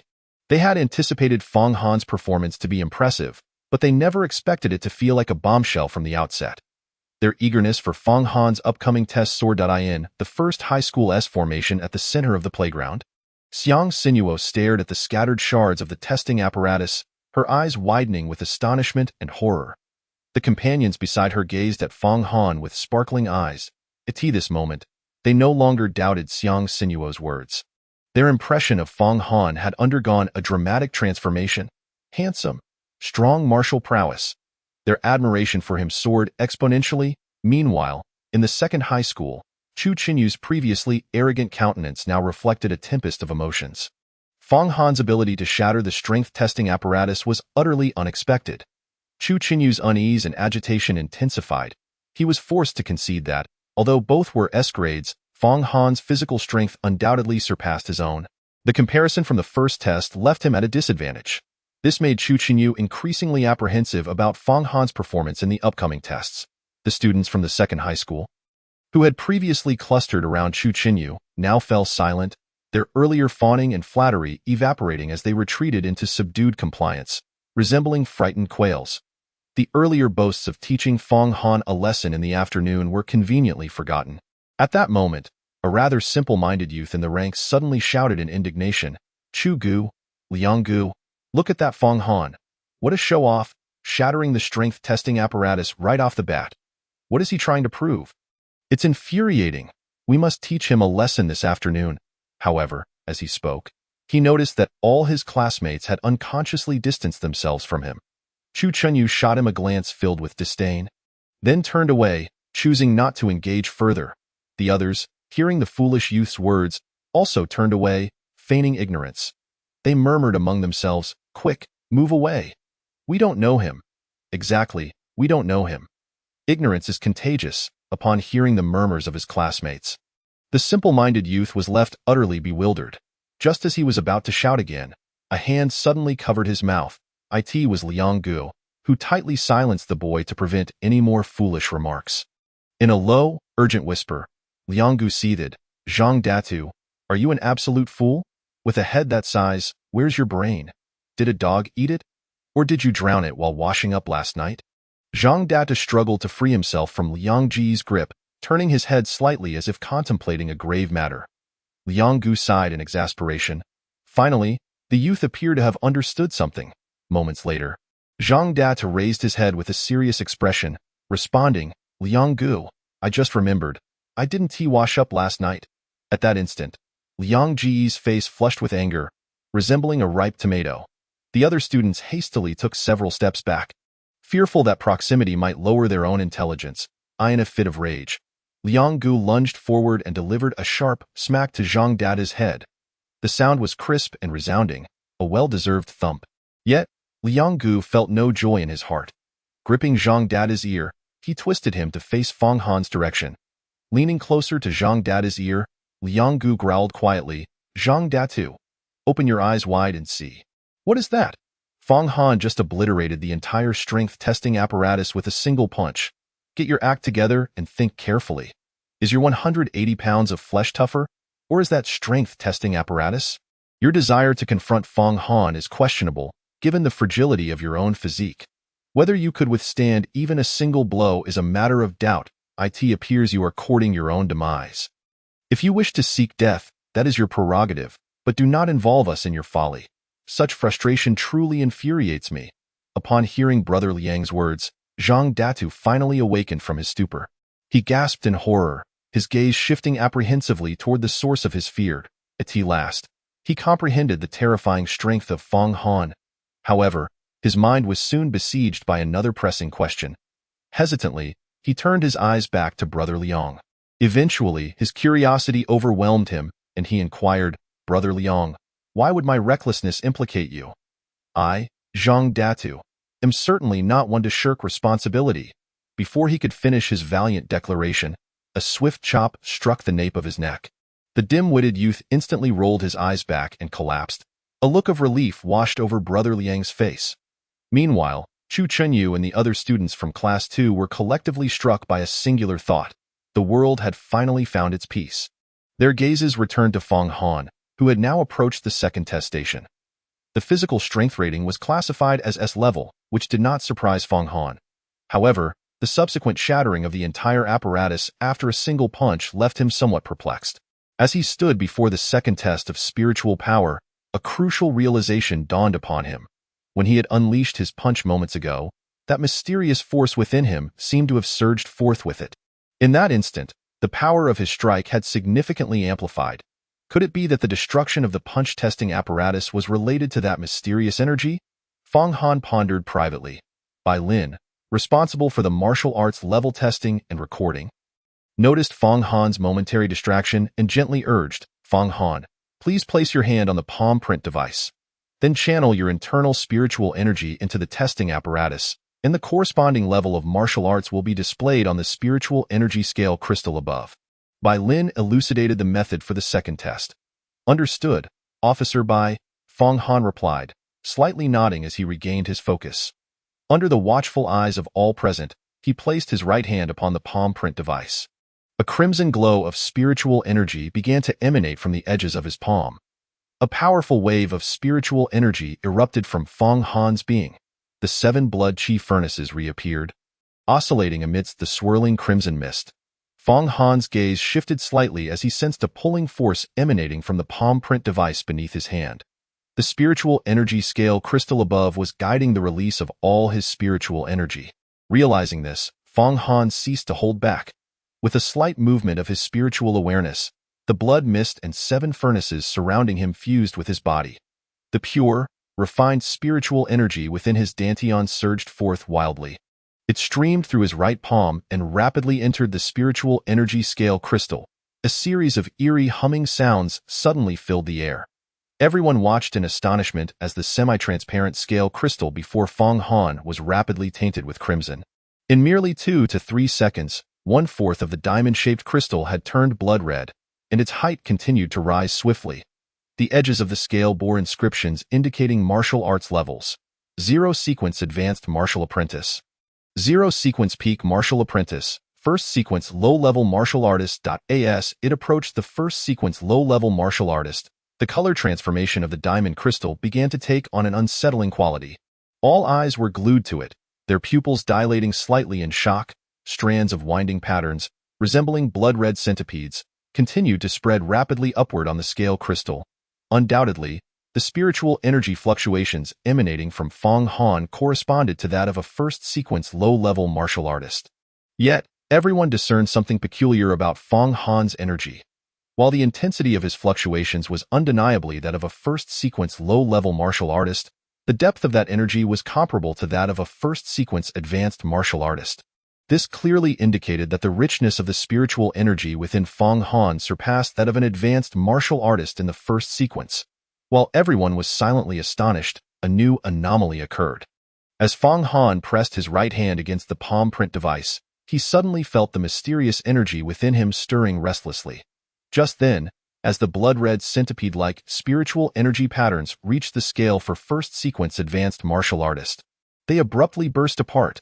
Like the delicate web spun by a spider, chunks the size of sea bowls, resembling a web of blood, swiftly spread upward. Like a rapidly slithering vine, it soon reached the top of the spiritual energy scale crystal. At that moment, Fong Han's gaze sharpened. For the first time, he distinctly sensed the mysterious energy within him releasing through his right hand and infusing the palm print device. A series of cracking sounds echoed. Fong Han looked down. The liquid crystal palm print device he was touching began to fracture. The sounds of shattering grew increasingly loud and piercing. This unsettling noise resonated across the playground, drawing the attention of everyone present. The diamond crystal affixed to the palm print device was now tainted a deep crimson. The top was covered with countless traces of blood-like filaments. At this juncture, the entire crystal began to explode along those blood-stained lines. The sharp and jarring sound of the explosion intensified, almost piercing the eardrums of those who heard it. Everyone, disperse immediately. Fong Han, step away from the spiritual energy testing device. Bai Lin commanded decisively, turning to shout at Fong Han and the other martial artists from the security bureau. All the martial artists quickly retreated. Fong Han stood there, momentarily dazed. He was deeply engrossed in the intricate phenomena and changes occurring as the mysterious energy poured into the instrument. Fong Han, Bai Lin, who had barely taken a few steps away, called out anxiously. She rushed forward, attempting to grasp Fong Han's right hand, wanting to pull him away from the imminent explosion of the device. But just then, as if sensing something, Fong Han suddenly turned his gaze toward Bai Lin. That glance rendered her as if caught in a spell, standing frozen in place. Within Fong Han's eyes, she beheld 2 swirling orbs of crimson. Flashes of lightning, ruthless, indifferent, aloof, cold and chilling. It seemed that within those eyes, all human emotions had been completely stripped away. What remained appeared to be a merciless, divine essence. In Fong Han's gaze, she felt as though she was but an insignificant ant. In that instant, a torrent of terrifying thoughts surged through Bai Lin's mind. An uncontainable wave of dread enveloped her entire being. She stumbled backward uncontrollably, retreating several steps until Fong Han averted his gaze. Allowing her to halt her retreat, a nearby colleague quickly steadied Bai Lin, prompting her to regain her senses. Only then did she realize, with shock, that her back was already drenched in cold sweat. Everyone noticed Bai Lin's sudden retreat, but failed to discern anything amiss. They all observed Fong Han standing alone before the violently trembling, soon-to-explode spiritual energy testing device. At that moment, Song Weiman and the others on the platform also stood up, their eyes fixed on the astonishing changes unfolding with Fong Han. The rustling sound, reminiscent of leaves brushing against each other in the wind, suddenly erupted. Everyone immediately saw the entire crystal beginning to shed fine particles. Akin to dust, the half-person high crystal seemed to harbor a blood-red active volcano, violently shaking and trembling. The framework supporting the spiritual energy scale crystal burst apart with a cacophony, with a thunderous bang. The base of the palm print device shattered into a blaze of fiery debris. Then, an astonishing spectacle unfolded. As Fong Han stood before the exploding device, a faint crimson glow suddenly radiated from his form. All the shattering fragments of the device veered away from his body as if flowing water encountered a boulder. After the explosion, Fong Han emerged unscathed. Everyone watched in disbelief, their pupils widening even further. Amidst the acrid scent of smoke and fire, sensing yet another anomaly, they raised their gazes. In everyone's line of sight, the surface of the half-person high blood-red crystal erupted into blade-like beams of crimson light. Then, with a resounding crack, the sound of shattering erupted. Countless blood-red crystal shards exploded outward in all directions. As the crowd dodged the flying fragments, those shards struck the hard plastic track, creating shallow pits upon impact. Dust rose, soil was thrown into the air. After the intense scene, resembling a hail of bullets, where everything was shattered, all eyes turned towards the center. Amidst a somewhat acrid atmosphere of smoke and fire, the gray dust gradually dispersed. A vague yet upright figure slowly emerged from the haze. The eyes of the onlookers widened slightly. The figure was none other than the unscathed Fong Han. Not a single piece of shrapnel from the exploded instruments or shards of crystal had touched even the hem of his clothing. In fact, some perfectionists with sharp eyesight and a touch of OCD were astonished to discover that even the school uniform worn by Fong Han remained pristine and untouched by dust. In that moment, silence enveloped the crowd once more. When the first testing instrument had shattered, those with pride and disbelief in their hearts had found excuses to challenge Fong Han's abilities. However, when the second test, the spiritual power tester, exploded again, everyone was left utterly speechless. Regarding Fong Han's prowess, there was only admiration and acceptance. This time, without needing Song Weiman to nod, Bai Lin already understood Fong Han's martial arts level test results. With eyes full of astonishment, she fixed her gaze on the tall and handsome figure and declared loudly, Class 1 of Senior 3 at Number 3 High School. Fong Han, martial arts level test result, S rank. A low-level spiritual energy fluctuation of the first sequence, yet possessing the robust strength of a high-level spiritual energy of the first sequence. Moreover, he managed to detonate the spiritual energy crystal capable of withstanding the peak spiritual energy impact of the first sequence. This result undoubtedly warrants an S rank. Upon hearing Fong Han's second S rank result, everyone's eyes widened in disbelief. The gasps of shock resonated as a chorus. Wow, Fong Han's second martial arts level test is also S rank. My goodness, he even detonated the spiritual energy tester. Can it be anything less than S? If it's not S, I wouldn't agree. This year, Number 3 High School truly struck gold. Indeed, who knew where such a deity was summoned from? Achieving 2 S ranks, it's incredible. With the third test yet to be conducted, we have already been overshadowed by Number 3 High School. It's truly terrifying. While the students nearby discussed fervently, Chu Chenyu remained silent. Over at Number 1 High School, Xiang Sinuo felt her previous apprehension towards Fong Han intensifying. The impressions held by her close friends skyrocketed from a previously linear ascent to a frightening exponential increase. On the podium, Song Weiman and Zhang Guohao exchanged glances, nodding slightly. Particularly attentive to certain traits and circumstances, their previous judgments became even more resolute. Fu Wenbin's expression was akin to someone who had stumbled upon a gold bar. Grinning widely, Ji Minghui, however, felt a bitter and speechless pang in his heart.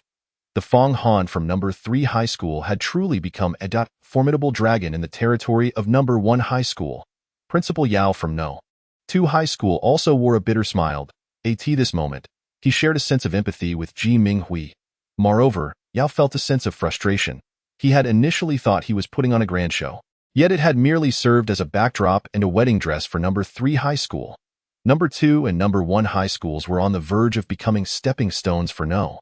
3 High School's rise. Both on and off the stage, everyone's thoughts were exceedingly complex and profoundly shocked.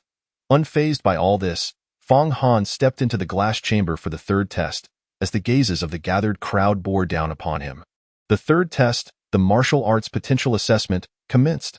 As Fong Han opened the door to the glass chamber, he was greeted by a refreshing and soothing fragrance wafting through the air. His nose twitched slightly as he immediately recognized it as a top-tier calming incense.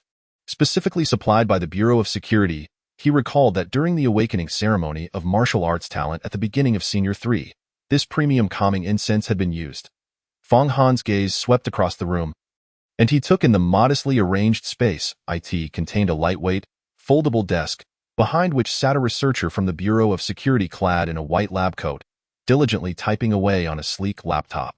Beside him stood a stern-faced martial artist from the Bureau of Security. In front of the foldable desk stood a high-backed chair, facing the desk, surrounded by an array of instruments. Upon noticing Fong Han's entrance, the researcher retrieved a remote control and pressed a button directed at the surrounding glass. Instantly, Fong Han observed the lighting within the room soften, transforming into a warm yellow glow that was not harsh on the eyes.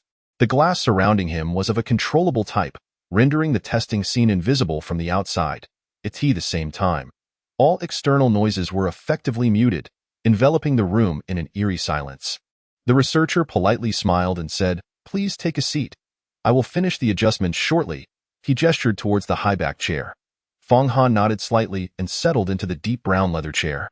The soft, contoured design conformed comfortably to his back, allowing him to relax. At that moment, a series of beeping sounds echoed. He noticed the researcher behind the desk pressing a wireless earpiece nestled in his ear. Nodding respectfully. Subsequently, the researcher stood up, just as a knock sounded at the door.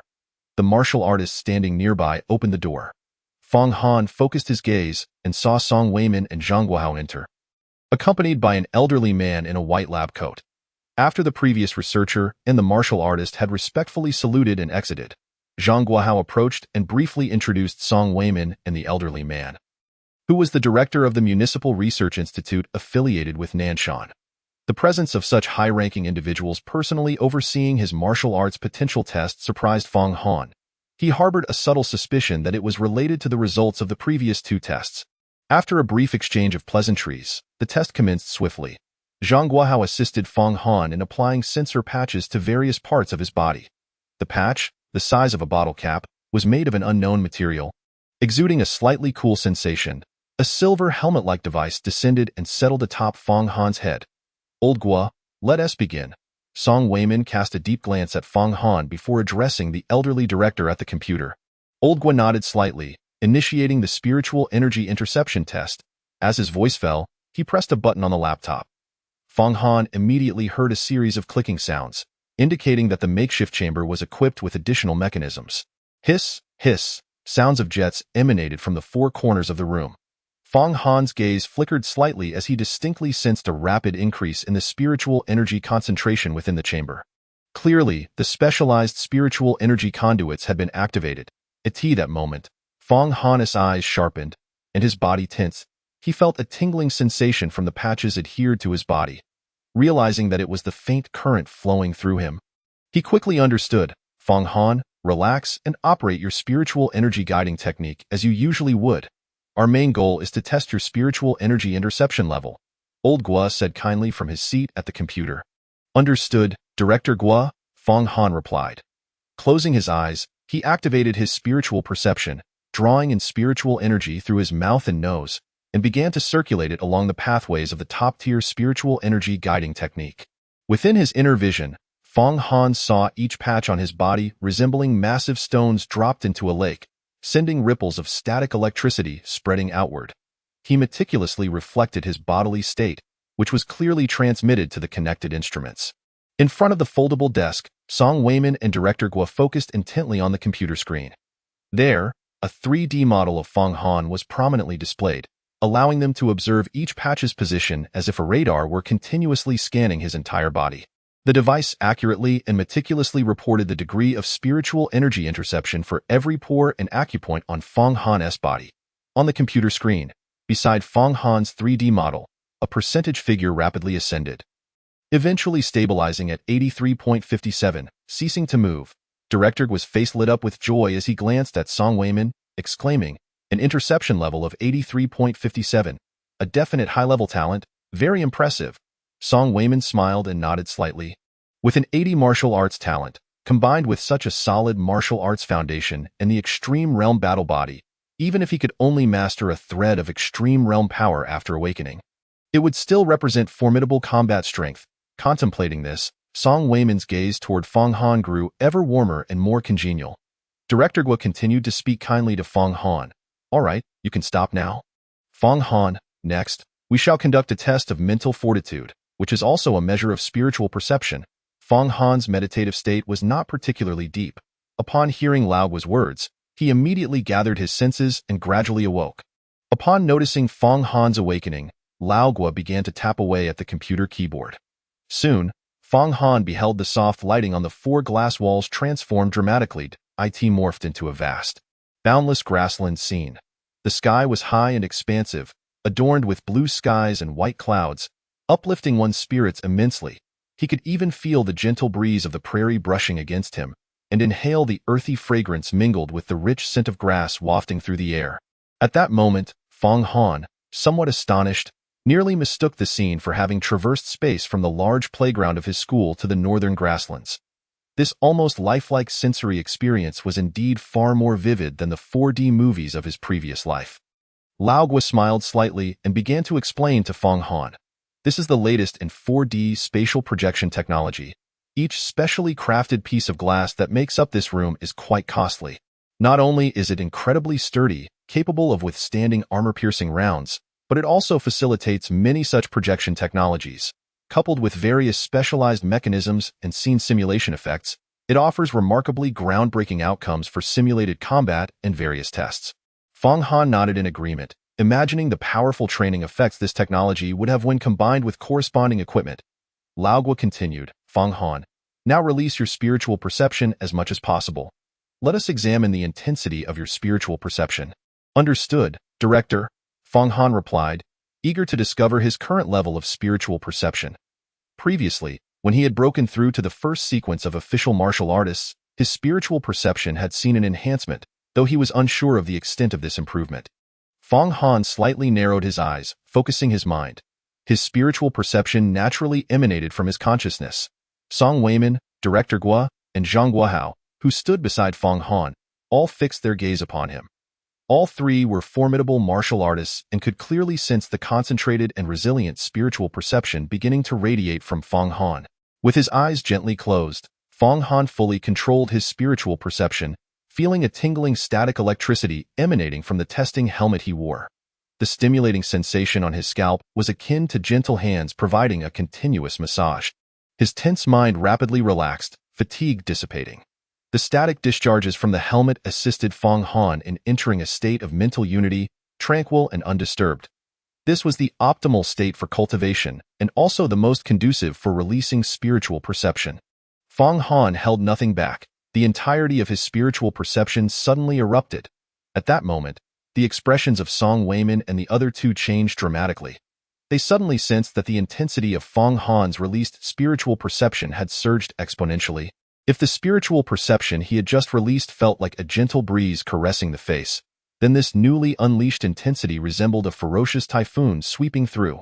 Song Weiman and Director Guo quickly lowered their heads to observe the computer screen. Zhang Guohao hurried over, his focus glued to the data displayed on the screen. The sound of rapid beeping filled the air as the data fluctuated wildly. On the screen, Fong Han's 3D avatar vanished, replaced by a 360-degree rotating 3D model of the brain. Beside it was a graph depicting the fluctuations of spiritual perception, along with specific intensity data. The curve on the graph surged upward like a steep cliff, easily breaking through the range of a low-level first-sequence martial artist. The wave of spiritual perception continued to rise for the intermediate and advanced levels of the first sequence. The intensity data mirrored the rapid increase in heart rates of Song Weimin and the others. What was happening? Director Guo's aged but sharp features displayed pure astonishment. He turned to Song Weimin and Zhang Guohao with a puzzled expression. Did you not say this child was merely a low-level first-sequence martial artist? Director Guo, having been called over by Song Weimin, had not witnessed Fong Han's previous tests. Song Weimin smiled mysteriously. That is indeed true. However, this young man is certainly not an ordinary low-level first-sequence martial artist. Zhang Guohao nodded in agreement. Director Guo, you should take another look. Before Song Weimin could finish his sentence, his gaze was suddenly transfixed on the computer screen. Director Guo, look quickly. What is happening? Song Weimin pointed at the 3D brain model on the screen. All three of their eyes were now glued to the monitor. They observed that the originally light blue, semi-transparent brain model began to exhibit Fong Han's mental energy image. This was a manifestation of spiritual perception that would materialize should Fong Han reach a higher level of martial artistry. This image not only revealed the intensity of a martial artist's spiritual perception, but also provided insight into the types of talents a martial artist would excel in based on the shape of the image. This was also a crucial aspect of testing a martial artist's potential, however, to the astonishment of Song Weimin and the other two. The image of Fong Han's brain appeared in a rich, deep crimson hue. It resembled mist, hazy and indistinct. Just as they were puzzled, Zhang Guohao suddenly widened his eyes and whispered in shock, Director Guo, the brain image is changing. The three of them stared intently at the screen, and to their astonishment, they saw the blood mist filling Fong Han's brain becoming increasingly clear. Numerous sparkling red dots of light flickered and flashed, along with streaks of varying lengths resembling blood meteors, streaking through the blood mist in the blink of an eye. There were also winding, flickering strands of crimson lightning that erupted and shattered with a thunderous roar. A series of extraordinary yet resplendent images continually formed within Fong Han's 3D brain model. The dark background of the computer screen vividly reflected the astonished expressions of Song Weimin and the others. Director Guo, with his eyes reflecting the beautiful crimson images, murmured softly in a daze. Old Song. It was worth my old bones making this trip today. To witness such a brain image is truly worthwhile. In my 15 years as the director of this municipal research institute, and nearly 40 years in the field, I have never seen such a brain image before, Director Guo exclaimed in awe. Light points, meteors, lightning. It resembles a crimson nebula. This is simply art. Immediately after, Director Guo slightly raised his head, his face filled with shock as he gazed at Fong Han, seemingly speaking to himself but also addressing Song Weimin and Zhang Guohao. This boy's talent, especially his talent for spiritual perception, is truly unparalleled in my lifetime. His future is boundless. Song Weimin and Zhang Guohao nodded in agreement, their expressions equally astonished. Suddenly, a blaring alarm echoed throughout the room. The red warning lights illuminated the stunned faces of Song Weimin and his companions. Chapter 62. Control. The warning lights flickered and swayed. Was it an overload on the testing device? Why would it suddenly overload? Director Guo quickly grasped the meaning behind the alarm, though he felt a twinge of confusion. He glanced at the laptop screen. Song Weimin and Zhang Guohao also leaned in to look. The stunningly beautiful brain image of Fong Han remained on display, while the graph of spiritual perception fluctuations continued to ascend. However, the spiritual perception intensity data had begun to behave erratically. The green cursor numbers fluctuated wildly as they danced to the beeping rhythm, rising and falling chaotically. Director Guo's keen and aged eyes skimmed over the chaotic data post-overload. Now devoid of any significance, he fixated on Fong Han's spiritual perception fluctuation graph. With his extensive experience, he made a rough estimate in his mind and arrived at a conclusion that left him utterly astonished. Director Guo's face was a portrait of shock. He slightly turned to Song Weimin and Zhang Guohao. This young man's mental strength? No, I should say his spiritual perception intensity has already reached the level of a low-level second-sequence martial artist. and he is on the verge of breaking through to a mid-level second sequence martial artist. Upon hearing this, Song Weiman and Zhang Guohao raised their heads, their expressions still filled with disbelief, illuminated by the red glow of the overload alarm as they gazed at Fang Han sitting in the chair. They understood the significance of spiritual perception intensity and the difficulties in enhancing it at the lower martial artist levels. A higher spiritual perception intensity would enable a quicker sensing of danger. Moreover, he could swiftly discern the martial arts level of his opponents, as well as their martial techniques, allowing for an immediate counterattack. Furthermore, with Fang Han's exceptional sensitivity, practitioners below the intermediate level of the second sequence would be utterly incapable of detecting his true essence. This presented an immensely significant advantage among peers of the same rank. Director Gu's gaze fell upon Fang Han, softly murmuring, "The intensity of his spiritual perception surpasses the martial arts level by an entire major sequence. Have never encountered such a situation before." Suddenly, a thought struck Director Gu, prompting him to rapidly type calculations on his laptop. Eventually, he presented the results to Song Weiman and Zhang Guohao. Fixing his gaze upon them, the old man solemnly remarked, "With the current intensity of this young man's spiritual perception, during his training, his formidable sensitivity will enable him to attract and draw in greater amounts of ambient spiritual energy. His efficiency in absorbing spiritual energy could increase by 55, coupled with the previously measured 83 rate of energy retention. This equates to a training speed that would rival practitioners with a 90 energy retention rate." Upon hearing this, both Song Weiman and Zhang Guohao's eyes began to gleam with excitement, fully aware that Fang Han was demonstrating signs of awakening an extraordinary combat physique. Now, with such exceptional training talent, his potential in martial arts was truly astonishing. Director Gu continued to scrutinize the various data on his computer, his perplexity still unresolved. It seemed as though he was speaking to himself, as well as to Song Weiman and Zhang Guohao beside him. This shouldn't be happening. Even with such a level of sensitivity, this detection apparatus should not trigger an overload warning. What on earth is going on? Director Gu, baffled, continued to strike the keyboard, sifting through the detection data. Meanwhile, Song Weiman and Zhang Guohao quietly observed, exchanging glances as they vaguely grasped the underlying cause without uttering a word. In the high-backed chair, Fang Han, deeply immersed in meditation, was acutely aware of everything around him. With the aid of the brainwave detector, he felt an unparalleled sense of relaxation. His spiritual perception grew increasingly active and keen, akin to an octopus extending its limbs from the depths of his consciousness, probing the surroundings and sensing everything. This sensation of omniscience and control instilled a profound tranquility within him. He could also introspectively perceive the celestial nebula within his mind. As the electric currents of the detector surged, Fang Han sensed that a thread of mysterious power within him was being stimulated, stirring restlessly. This was also the reason for the detector's overload indication. Suddenly, a thought flickered in Fang Han's mind. He recalled the earlier sensation of this mysterious power being infused into his punches and spiritual energy. Given the current circumstances, it seemed plausible to also channel it into his spiritual perception.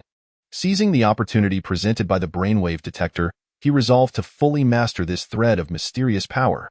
This thought surged within Fang Han's mind, becoming increasingly difficult to suppress. Whether in his past life or this, he had always possessed a strong desire for control. The existence of such a powerful thread of mysterious energy within him, especially in an uncontrollable state, stirred a deep unease within him. After the previous two tests, Fang Han had clearly sensed the mysterious power and had attempted to harness it. Now, he was prepared to utilize the formidable sensitivity born from the fusion of his two souls, aided by the brainwave detector, to seize mastery over this mysterious energy. Without further hesitation, Fang Han focused his thoughts. His spiritual perception erupted, sweeping across his entire being. He found it. The eyelids of Fang Han, slightly closed, quivered. His powerful sensitivity rapidly enveloped the restless thread of mysterious energy within him. Inside the glass chamber, Director Gu performed a series of operations, and the alarm ceased. The incessantly flashing red lights also extinguished. He continued to manipulate the data, searching for answers. Song Weiman glanced at Fang Han, then at Director Gu, his eyes momentarily flickering. He then addressed Director Gu, saying, "Old Gu, let's conclude the detection here. There's no further necessity." Before Song Weiman could finish his sentence, suddenly, beep, beep, beep, The numerical display of spiritual perception intensity on the laptop screen began to fluctuate wildly. Ultimately, the sounds melded into a sharp, piercing note. With a crack, the screen of the laptop suddenly glitched, unable to display an image, as colorful lines crisscrossed chaotically across the entire screen. Crack, crack. Subsequently, the screen shattered on the spot. The cracked screen, which did not fall away, still reflected the astonished expressions of Song Weiman and the other two. Suddenly, a realization struck Song Weiman, and he lifted his head sharply. He immediately noticed the silver helmet detector worn by Fong Han, now shrouded in a layer of blood-red light, resembling a gossamer veil. It dawned on him. This was undoubtedly the power of the extraordinary realm, standing so close to Fong Han for the first time. Song Weiman's perception was particularly profound. Zhang Guohao and Director Gu quickly raised their heads as well. At that moment, the three of them witnessed Fong Han suddenly open his eyes. Crackle, in a daze. Song Weiman and the others seemed to hear the thunderous roar of lightning ravaging around them. Those were not merely two eyes. They were .2 phantoms of blood-red lightning. The imagery seen by Bai Lin during the second test now materialized before Song Weiman and the others, exuding an increasingly intense aura of coldness and indifference. With those eyes wide open, Fong Han sat upright in the high-backed chair, emanating an air of detached arrogance. He resembled a deity seated high above the clouds, gazing down upon the myriad beings below. Among the trio, Song Weiman possessed the greatest strength. He could even see that deep within Fong Han's gaze, it appeared as though two dense blood-red storm clouds took form, suffusing his entire eye sockets. Those phantoms of blood-red lightning were, in fact, bolts of thunder bursting forth from the storm clouds. Although the reasons behind this phenomenon remained unclear, the scenes within Fong Han's eyes were not entirely vivid. Yet, within Song Weiman's heart, an intense intuition stirred. He sensed that as Fong Han's power ascended to a certain level, the visions within those eyes would become clearer and, one day, materialize into reality, bursting forth from their confines. Old Song, those eyes of that child, Director Gu exclaimed in shock and horror. At that moment, suddenly, the walls of the glass chamber transformed instantaneously, revealing a vast and magnificent celestial nebula. On the sports field of No. 1 Middle School, all the students and faculty were astonished, murmuring excitedly upon seeing Song Weiman and the others enter. It must be the highest-ranking martial artists from the Nanshan Bay City, including Director Gu from the Affiliated Research Institute. To think that our three most esteemed martial artists are personally here to assess Fong Han's martial potential. Such an impressive entourage. Given Fong Han's performance in the first two tests, he surpasses Chu Qinyu from No. 2 Middle School. He is undoubtedly the most promising candidate for the top-tier Martial Arts Academy's elite class this year. After a while, unable to see the testing scene, they gathered in their respective school formations, speculating about the results of Fong Han's third test. What do you think Fong Han's martial potential test results will be? I don't know, but it should be impressive. After all, his previous two tests were outstanding. Do you think there's a chance he could achieve an S rating? Come on, an S rating in martial potential? How incredibly difficult would that be? Fong Han's previous tests were remarkable, shattering the punch strength tester and the spiritual energy scale crystal. But this third test assesses martial potential. It measures energy retention and spiritual perception intensity. How could he possibly shatter this specially designed glass chamber? Haha, that's a ridiculous notion. I, for one, do not believe it. It's simply impossible. Just as the crowd's discussions had not yet subsided, suddenly, all the members of the Security Bureau stood on high alert, fixating their gaze on the glass chamber where Fong Han was being tested. Soon, sensing something amiss, the others turned their attention in that direction as well. The three figures on the podium, Fu Wenbin and his companions, stood up immediately, intently observing the commotion. At that moment, a rich blood-red hue flooded the pupils of everyone present, reminiscent of the initial testing phase of Fong Han. However, unlike before, what they now beheld was a vast, profound, and mysteriously beautiful blood-red nebula. So beautiful, so exquisite. Indeed, it resembles a celestial nebula. In the formation of No. 1 Middle School, Xiang Sinuo's friends gasped in awe, their eyes filled with wonder. The serene and elegant Xiang Sinuo, however, stood quietly to the side without uttering a word. In fact, upon closer inspection, one could see her delicate frame trembling slightly. Her gaze, fixed upon the blood-red nebula, was filled with trepidation, shaking with fear. What an awe-inspiring power. What exactly is this power? Xiang Sinuo murmured, her voice trembling. Her beautiful eyes appeared vacant and entranced, as if she had fallen into a peculiar state. From a young age, Xiang Sinuo had possessed a keen sense of perception, unrelated to the intensity of spiritual perception, purely an inexplicable intuition. Due to her extraordinary and elusive ability, she had repeatedly escaped perilous situations in the wilderness and had reaped considerable benefits. There were moments when she felt like such a unique existence, and she reveled in that feeling, finding joy and even exhilaration. However, today, or rather, at this very moment, Xiang Sinuo was suddenly engulfed by an overwhelming terror. As if her heart had been seized by an unseen hand. She should not have acted so recklessly. Such an insatiable curiosity should not have stirred within her. She should not have ventured forth to sense it. Regret washed over her as her fair complexion paled in the wake of profound shock. Everything around her swiftly descended into darkness and silence. Within her field of vision, only that crimson nebula remained. Suddenly, someone exclaimed, "Look, Fang Han and the others are inside. Director Song and his team are also there. We can see them." A commotion erupted around her. Someone had realized that the nebula was reflected on the glass walls of the chamber. By peering through the nebula, they could see Fang Han, along with Song Weimin and others, undergoing their tests. Terrified, Xiang Sinuo trembled violently. Her dazed and vacant eyes were abruptly awakened by the cacophony of exclamations, and she gradually regained her composure. Breathing heavily, as if she had just been rescued from drowning, she bent over, clutching her heaving chest, gasping for air. Her delicate form was drenched in cold sweat, soaking her back and forehead. Her concerned friends quickly approached, offering their support as they helped her up. With a pale face, Xiang Sinuo gazed toward the glass chamber, her eyes penetrating the nebula to rest upon Fang Han, who sat composedly in a chair. She understood that it was the power within him. At that moment, Fang Han, too, inexplicably sensed something. She had detected the power within herself. Fang Han comprehended this, but chose to disregard such trivialities. He had reached a critical juncture. His formidable spiritual perception surged forth. With a series of explosive sounds, the patches affixed to his body shattered. Sparks and crackling electricity erupted around him. Song Weimin and the others watched in astonishment as the helmet atop Fang Han's head ignited with sparks before exploding into fragments. Unscathed, Fang Han rose gracefully from his seat. His eyes, now ablaze with crimson lightning and thundercloud illusions, appeared to gaze into an unknown void. Slowly, he extended his right hand and uttered two words in a tone of indifference: "Control." Chapter 63. The Bloodthirsty Blade, Practical Assessment Control. As these words escaped Fang Han's lips, his right hand clenched tightly. In that instant, the crimson lightning illusions within his eyes erupted into a dazzling array of razor-like flashes of thunder. To Song Weimin and the others, an invisible yet profound and powerful mysterious aura suddenly emanated from Fang Han.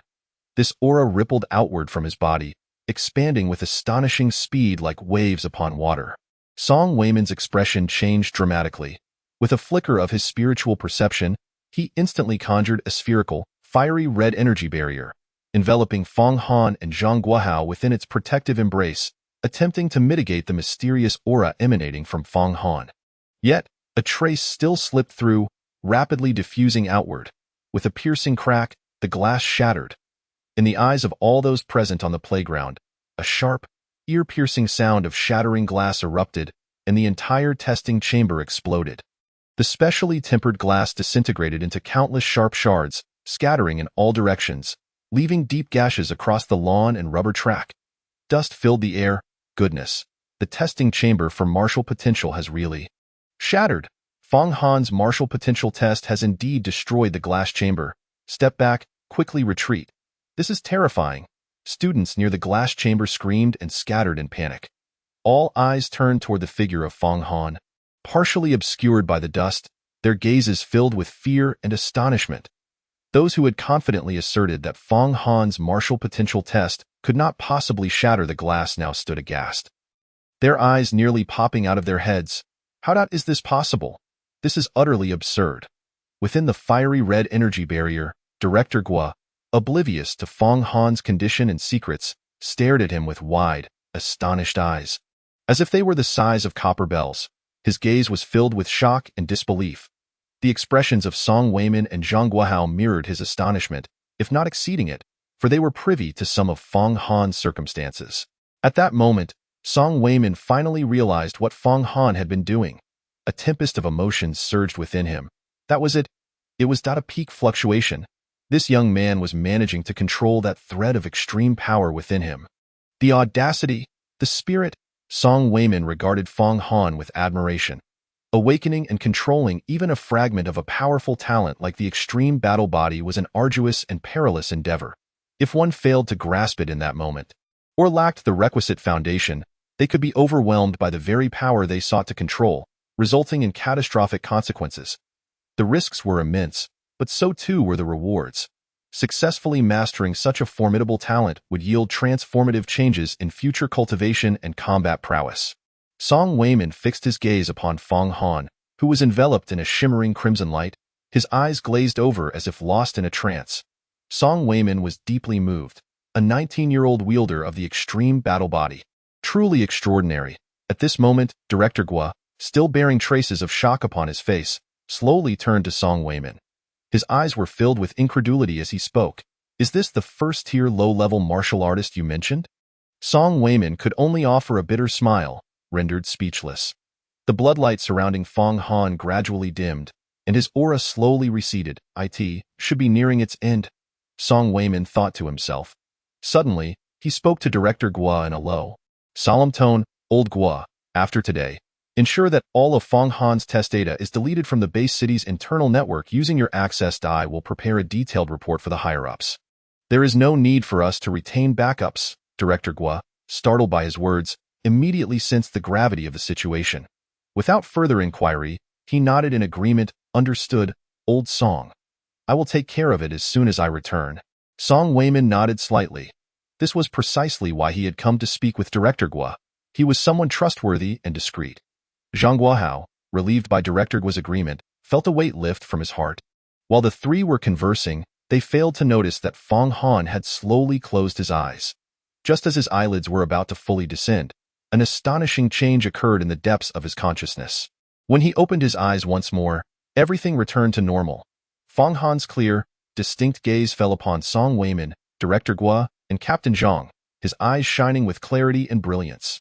Director Song, Director Guo, Captain Zhang. After exchanging simple greetings, Song Weimin nodded slightly. Director Guo and Zhang Guohao returned his greeting with warm smiles. With a wave of his hand, Song Weimin dissipated the energy barrier. All eyes on the playground converged upon them. Song Weimin's voice boomed, resonating throughout the vast space of the gymnasium. Class 1 of Senior 3 from the 3rd High School, Feng Han, Martial Potential Test, S rank, comprehensive score across 3 tests, S. His announcement fell like a boulder into a tranquil lake, creating ripples of astonishment among the crowd. S comprehensive score? How is this possible? Goodness, this rating surpasses Chu Qinyu from 2nd high by 2 levels. The 3 S's in test scores and an S comprehensive rating indicated that Feng Han was truly a force to be reckoned with. This must be the best result ever recorded in our Nanshan Bay City.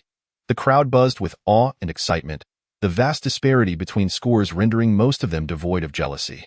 One astonishing result after another left them in a state of shock and numbness, gazing at Feng Han with a deep sense of reverence. At this point, all training students from the 3 schools had completed their assessments, and the morning's comprehensive tests came to an end. The martial artist from the Security Bureau quickly compiled the results and calculated the rankings among the 3 schools. Feng Han returned to his place in the lineup. Like a hero returning triumphantly from battle, all the students of Class 3 gathered around. Cheers, praises, and applause filled Feng Han's ears. He smiled faintly, responding to everything with a calm and indifferent demeanor. Feng Han was acutely aware that in times of weakness, those around him were villains, yet in times of strength, they transformed into allies. The fickleness of human sentiment was as simple as that. He merely exchanged a brief greeting with Hu Zhiqing before returning to the end of the line. Zhou Wei rushed over, playfully locking Feng Han's throat and draping his arm over his shoulder, exclaiming with exuberance, "Wow, old Feng, you're amazing. 3 S's, an overall rating of S. It's like a little cow ringing the doorbell." Feng Han, somewhat puzzled by his friend's strange expression, asked with a smile, "What does that mean?" "It means you've hit the jackpot. Zhou Wei's naive face displayed an expression that clearly indicated Feng Han's ignorance. Feng Han could only shake his head helplessly. After a brief bout of playful banter, the atmosphere quieted down. The martial artists from the Security Bureau were remarkably efficient, having already compiled all the data. The principal of Class 1, Ji Minghui, personally took to the podium to announce the results. That moment, Principal Ji's expression was as bitter as if he had been chewing on a mouthful of gall. He recalled the suggestion he had made to Director Song before the testing began, and he felt a strong urge to slap himself for proposing such a foolish idea. Now, he had unwittingly shot himself in the foot. He had delivered that heavy stone right into his opponent's hands. As he pondered this, Ji Minghui's hands, clutching the ranking results, began to tremble slightly. The two sheets of paper felt as though they weighed a ton, and he gripped them tightly with gritted teeth. Upon reseating himself, Song Weiman and the others noticed Ji Minghui's demeanor and couldn't help but smile inwardly. They were all too aware of the turmoil within Ji's mind at that moment. Taking a deep breath, Ji Minghui tried to console himself. This was merely the morning's test results. There would still be practical assessments in the afternoon. There would be another chance. Our school has the most students, and their overall quality is quite strong. Excluding the exceptional talents like Feng Han from Class 3 and Chu Qinyu from Class 2, the remaining students from Classes 3 and 2 posed no significant threat to Class 1. By the time of the afternoon's practical assessment, they could still reclaim the top position. Ji Minghui continued to bolster his own morale, and his mindset gradually began to stabilize. He lowered his gaze to the first page of the comprehensive ranking curve. His blood pressure and spirits surged exponentially, rising at an alarming rate. This comprehensive performance curve was composed of various data formulated by the Security Bureau, accurately reflecting the current status of each school. What caused Ji Minghui's blood pressure to skyrocket was the fact that Feng Han's individual test scores had elevated the entire Class 3's overall performance by a significant tier. Such a genius. No, he was simply a prodigy. How could this happen to Ji Minghui this year? One individual boosting an entire school's comprehensive score. How on earth could they compete with that? Despite his years of experience as a principal, Ji Minghui couldn't help but curse internally. After several deep breaths, he finally regained his composure and began to announce the morning's results. The comprehensive rankings were as follows. Class 3 in first place, with Class 2 and Class 1 following closely behind in second and third, respectively. As Ji Minghui read the results, his complexion turned increasingly grim. This outcome couldn't be attributed to Class 1 shortcomings. It merely indicated that Classes 3 and 2 had far exceeded their previous performances. Consequently, Class 1 found itself in an embarrassing last place. Fu Wenbin, upon hearing Class 3's first-place ranking, felt as if the sun shone brighter than ever that day. With a grin that seemed to stretch to the back of his head, he appeared to have shed at least a decade from his age. Conversely, Principal Yao from Class 2 wore a rather despondent expression, feeling as though his clever machinations had ultimately benefited another. His gaze traversed the crowd and landed on Feng Han at the back of Class 3, his eyes filled with a profound sigh. Alas, with a talent like Feng Han in Class 3, the loss is hardly unjust. He contemplated the afternoon's practical assessments, feeling an unsettling premonition that left him uneasy. After Ji Minghui announced the comprehensive results of the three schools, he proceeded to declare the individual student rankings. Undoubtedly, Feng Han claimed the top spot, followed by Chu Qinyu from Class 2 and Xiang Sinuo from Class 1. After briefly announcing the top 10 students, Ji Minghui's expression softened slightly, as Class 1 occupied a significant number of those slots, boosting his confidence for the afternoon's practical assessments. The detailed rankings and scores would be distributed to their respective schools and classes for further notification.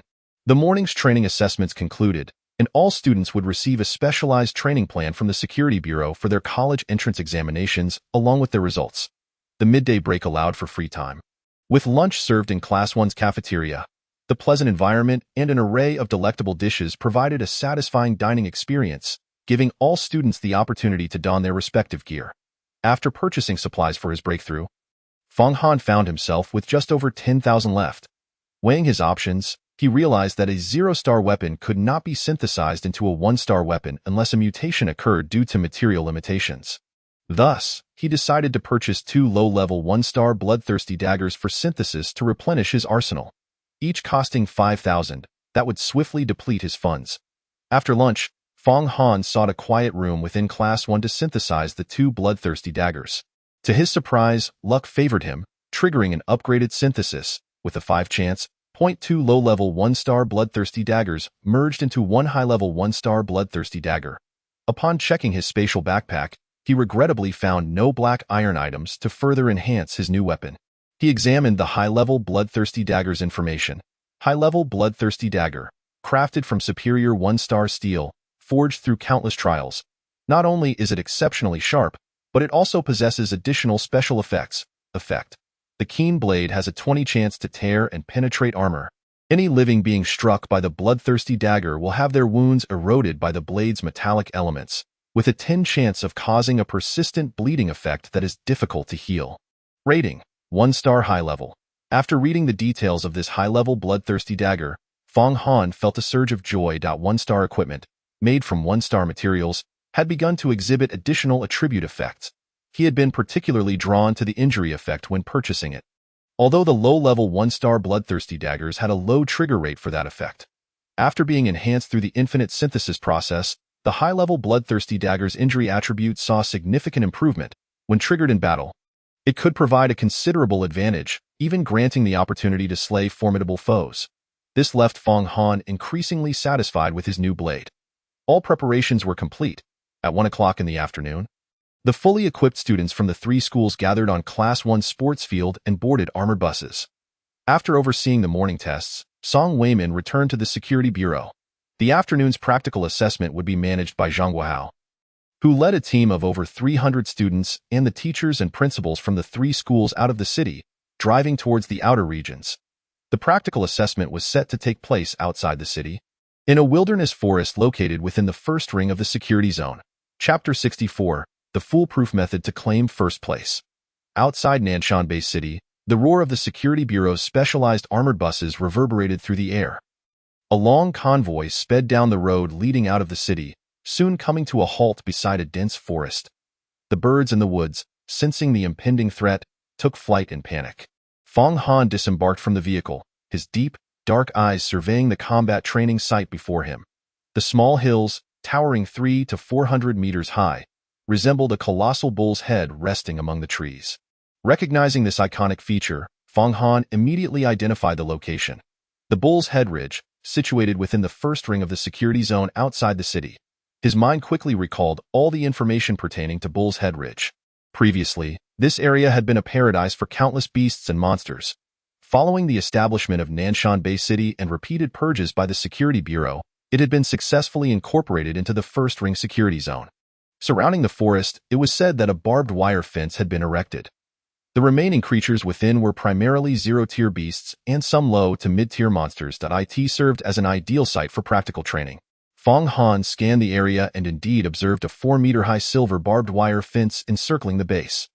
Not far away, a watchtower stood sentinel. Fong Han's gaze pierced through the iron mesh windows of the watchtower, keenly noting the numerous generator units and thick black cables inside.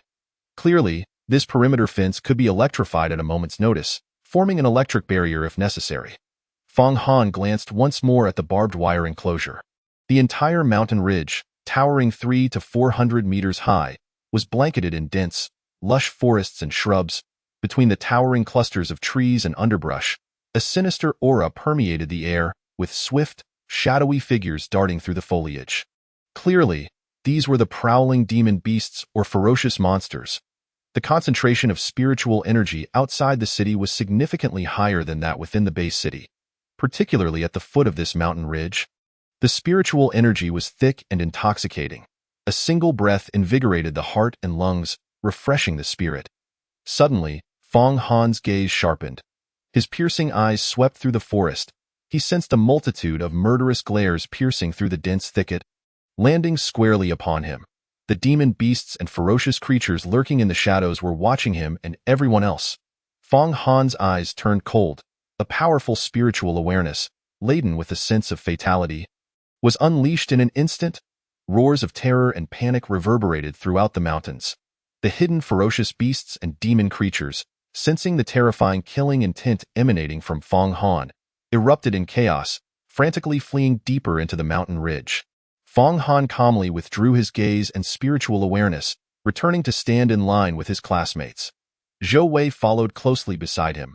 He, too, paid little heed to the threatening stares, having accompanied Fong Han to the city ruins. His mindset and strength had both seen considerable improvement. The simple-minded youth even engaged in light-hearted banter with Fong Han. His exceptional performance during the morning test had bolstered his confidence significantly. The other students, lacking in practical experience, were far less composed. Many paled slightly, glancing around in trepidation, their expressions betraying anxiety and unease. Some, though appearing calm, were nonetheless filled with apprehension. A few individuals noticed the commotion near Fong Han.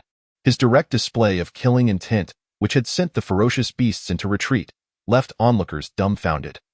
Zhang Guohao, accompanied by warriors and soldiers from the Security Bureau, had long since disembarked. The trained soldiers quickly divided into several groups, each assigned specific tasks. Some entered watchtowers, activating surveillance equipment and connecting to the power grid to monitor the distribution of demon beasts within Nyoto Ridge. Others swiftly spread out nearby, ready to alert against potential dangers. Zhang Guohao stood at the forefront of the assembled students, keenly observing their reactions upon disembarking. He surmised that the ferocious beasts and demon creatures surrounding the forest posed little threat to Fong Han.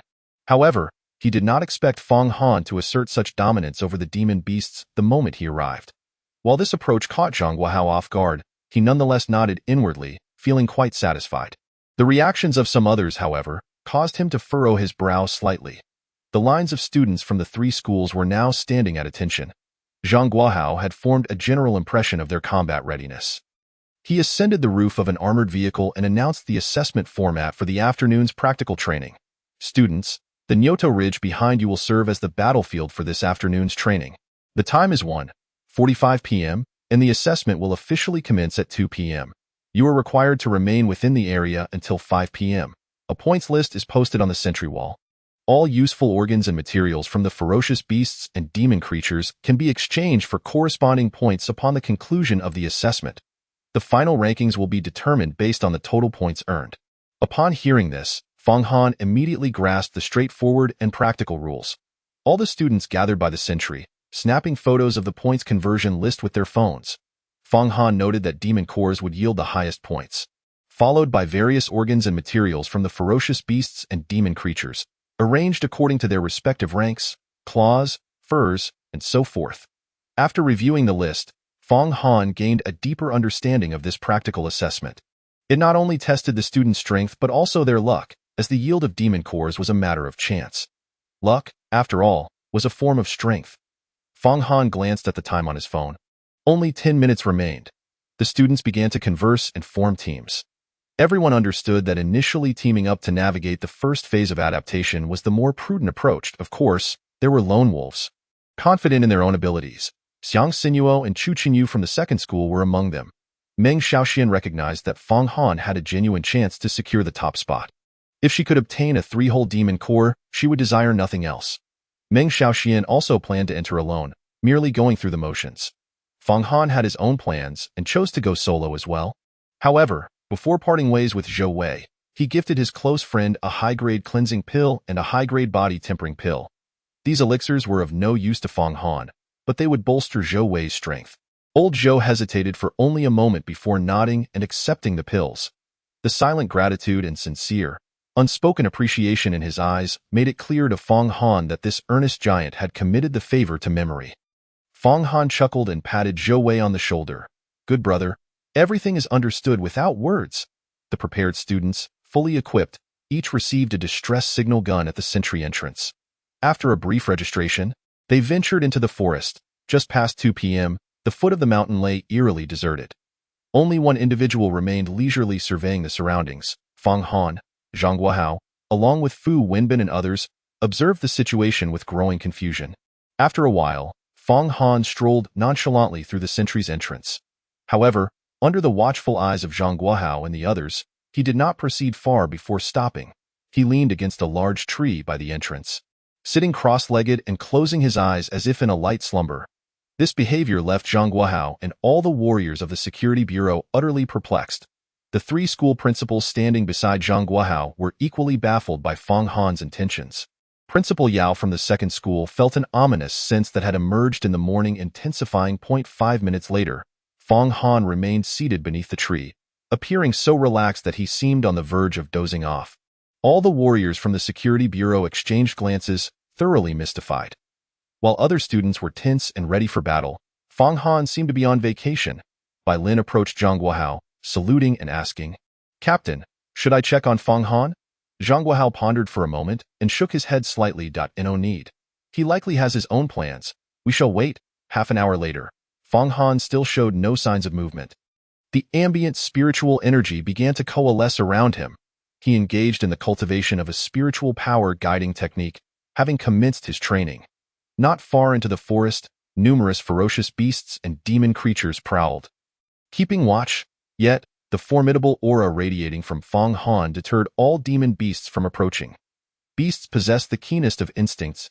At this moment, having mastered a thread of ultimate power, Fong Han was an exceedingly terrifying presence for all first-tier demon beasts. The personnel from the Security Bureau outside the barbed wire could only smile wryly in resignation. They had never before witnessed a youth engaged in cultivation during a practical assessment. An hour elapsed, marking 1/3 of the allotted time. Observers noted that the spiritual energy surrounding Fong Han had ceased to gather. The youth opened his eyes, a sharp glimmer flashing momentarily. He cast a cold, indifferent glance at the nearby demon beasts and ferocious creatures. Without uttering a word, he charged straight ahead. Zhang Guohao and the others felt a wave of relief. They finally saw Fong Han spring into action. Under the scrutiny of all, Fong Han swiftly dispatched 2 low-level first-tier demon beasts and 10 pinnacle 0-tier ferocious beasts with remarkable efficiency. The entire combat encounter lasted less than half a minute. The low-level first-tier demon beasts, comparable to Fong Han's rank, fell under his blade without even enduring 2 strikes. It was an outright massacre. Zhang Guohao and the others, who had been watching the entire scene unfold, were profoundly shaken. While achieving excellent scores on comprehensive tests reflects one's potential, true strength is ultimately demonstrated in practical assessments. There had been instances in the past where theoretical champions faltered in real combat. Now, Fong Han presented a flawless performance through this decisive and efficient battle. It was evident to all that Fong Han's combat ability surpassed his own rank by a substantial margin. Everyone felt a sense of reassurance. However, Ji Minghui and Principal Yao bore expressions of unease. They sensed the impending rise of the third school. Just then, a bewildering turn of events unfolded. After slaying that wave of demon beasts and ferocious creatures, Fong Han leisurely returned, collecting all the materials from the demon beasts. To everyone's astonishment, he once again sat down beneath the large tree. This time, he even reclined, seemingly preparing for an afternoon nap. Before long, everyone who had been monitoring Fong Han's situation noticed his breathing becoming slow and even. Fong Han had fallen asleep. Zhang Guohao, the 3 principals, and all the warriors and soldiers from the Security Bureau were left with their minds swirling with questions. What on earth was happening? As others engage in a life-and-death struggle, Fong Han is here soundly asleep. This is utterly absurd. At this moment, an hour and a half had already passed. Bai Lin, feeling quite anxious, cast a glance at Fong Han resting beneath the tree, bit her lip, and approached Zhang Guohao once more. She saluted, her voice tinged with urgency as she spoke. "Captain, I should go remind Fong Han. Time is running out, and if this continues, he might end up at the bottom." Zhang Guohao nodded slightly. "Xiao Lin, go and inquire about his reasons. However, do not interfere with Fong Han's decisions, regardless of how he chooses. It is the student's own choice. Even if he ends up at the bottom due to his wasted time, it will be a lesson born of his own pride." By the end of his statement, Zhang Guohao's tone had grown exceedingly serious. He valued Fong Han, yet could not condone a gifted young man becoming arrogant due to minor achievements. Perhaps, he mused, experiencing a setback here would serve him well. Beside them, Fu Wenbin appeared uncomfortable, stepping forward in an attempt to shoulder the blame. "Captain Zhang, I deeply apologize. It is my failure to provide adequate guidance." Zhang Guohao waved a hand, interrupting Fu Wenbin, and said no more. Meanwhile, Ji Minghui's eyes gleamed slightly. If Fong Han from the 3rd school were to falter and finish last, then the 1st school would have a chance. "Ha ha!" The principal of the 1st school rejoiced inwardly. In stark contrast, Principal Yao of the 2nd school wore a constantly grave expression, feeling a profound concern that Fong Han's actions were undoubtedly driven by some astonishing intent. All eyes turned to Bai Lin as she approached Fong Han. Sensing someone nearing him, Fong Han, who had been in a deep slumber, awakened promptly. Upon seeing it was Bai Lin, he chose to disregard her and prepared to continue his rest, but at that moment, a bitter smile adorned Bai Lin's beautiful face. She felt a sense of frustration akin to that of a worried eunuch while the emperor remained unperturbed. With a resigned sigh, Bai Lin hastened her steps to Fong Han, urging him with a hint of urgency. Fong Han, there's just over an hour left until the assessment ends. Don't drag this out any longer. Hurry up and go hunt the demon beasts. Gather demon cores and materials. Don't you want to secure first place? Fong Han opened his eyes and regarded Bai Lin, who was filled with concern and anxiety. With a smile, he rose and replied casually, Officer Bai, I never said I wouldn't contend for first place. Who said that to vie for the top, one must venture into Nyoto Ridge and slay demon beasts one by one? The more Bai Lin listened to Fong Han, the more ridiculous she found his words. If you don't hunt demon beasts, how will you obtain materials and demon cores to earn points? Without points, how can you possibly aim for first place? Fong Han smiled slightly. It's no concern if I don't hunt demon beasts. Those who enter can strive to slay them. I will simply seize all their demon cores and materials. And naturally, I will be first. Bai Lin was taken aback. Zhang Guohao and everyone else were equally stunned by Fong Han's words. Fong Han spoke with a nonchalant demeanor, pointing at the watchtower, and continued, This watchtower serves as both the entrance and the exit. I stand guard here, and I am stronger than anyone else. To pass through this gate, you must surrender your demon cores and items. Officer Bai, trust me. This method is absolutely infallible for securing first place. Bai Lin, astonished by Fong Han's unwavering confidence, struggled to form a coherent response for quite some time. She suddenly felt that Fong Han had a point. Zhang Guohao and the others, hearing his words, sensed an overwhelming aura of dominance emanating from him. Fong Han actually intended to rob everyone to secure first place. Truly, what audacity! Each person, in their heart, could not help but acknowledge this fact. Ji Minghui's face darkened as if it were about to drip with ink. He hurriedly complained to Zhang Guohao, Captain Zhang, this Fong Han, this is against the rules. How can he block the entrance and rob us? How are the other students from our school supposed to take the assessment? Isn't this just cheating? Principal Yao sighed nearby, inwardly acknowledging the truth of the matter. The three principals turned their gazes toward Zhang Guohao, eager to see how he would adjudicate. Zhang Guohao chuckled heartily and decisively stated, If Fong Han has the ability to rob everyone, then the others can only count themselves unfortunate. Over 300 students, all robbed by one. Principal Ji, you tell me, who is truly violating the rules? Ji Minghui found himself speechless. After a moment's thought, Zhang Guohao called out to Fong Han, if you can rob, just take half. Leave the other half so we can rank the scores in the security bureau. Yes, Captain Zhang. Fong Han stood beneath the tree and immediately saluted in response. With the captain's approval, Bai Lin naturally had no further objections and hurried back. She and everyone else now began to anticipate the unfolding situation. One person blocking the entrance, robbing half of all candidates' gains. Just imagining this scene was thrilling. Time swiftly passed. As the clock neared 5 o'clock in the afternoon, the first batch of returning candidates finally emerged from the depths of the forest. Fong Han, standing beneath the tree, rose leisurely, striding towards the exit beside the watchtower, resting his hand on his sword with an air of indomitable confidence. Zhang Guohao and everyone's gazes converged upon him instantly. Chapter 65. The distinction of S-class in the depths of the mountain range, the trees swayed gently. The first batch of returning candidates emerged from the woods. Their expressions vigilant, upon catching sight of the watchtower exit not far away, relief washed over their faces.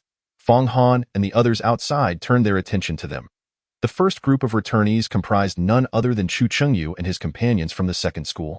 Chu Chengyu, accompanied by a few of his followers, quickened his pace to exit the jungle. At that moment, they noticed Fong Han, standing with his sword propped up at the exit. It's Fong Han. How did he come out so early? What is he doing blocking the exit? Humph. Seeing his overly stubborn demeanor makes me quite displeased. Liang Gu and Zhang Datu, standing beside Chu Chengyu, whispered to each other. Chu Chengyu cast a deep glance at Fong Han, his expression stern as he replied, Ignore him. He is probably waiting for someone. We've gathered quite a bit this time. Let us not cause any trouble and just go out to convert our points. All right, Chu Gu, Liang Gu, and the others promptly agreed. Chu Chengyu led them toward Feng Han. Feng Han's eyes, deep as a tranquil pool, lightly regarded Chu Chengyu and his group, a faint smirk curling at the corners of his mouth. As they approached within about 10 meters of the exit, Feng Han stepped forward, swept his gaze, and declared, "Robbery. Everyone must surrender half of their gains to leave." Chu Chengyu and his companions halted abruptly, their faces a mixture of shock and fury. "What? I must have misheard. Is Feng Han out of his mind? He dares to block the road and demand half of our gains. Feng Han, have you gone completely broke? This is a training assessment. Who gave you the audacity to target us? Get lost. This is ridiculous." Just as they erupted in angry shouts, the brash Zhang Dada surged forward in a fit of rage. "Damn it, Feng Han. I've had my eye on you for a long time. Acting all high and mighty, just get lost." Zhang Dada shouted angrily, striding forth with ferocity. His aura, imbued with the essence of a low-level first sequence, erupted in a matter of breaths. He was before Feng Han. With a right fist enveloped in a swirling, earthy-hued energy, he struck fiercely at Feng Han's face. The sheer force of his punch, akin to 3 tons of pressure, sent the air whistling around them. The ferocity of Zhang Datu's strike reverberated like a massive boulder crashing down.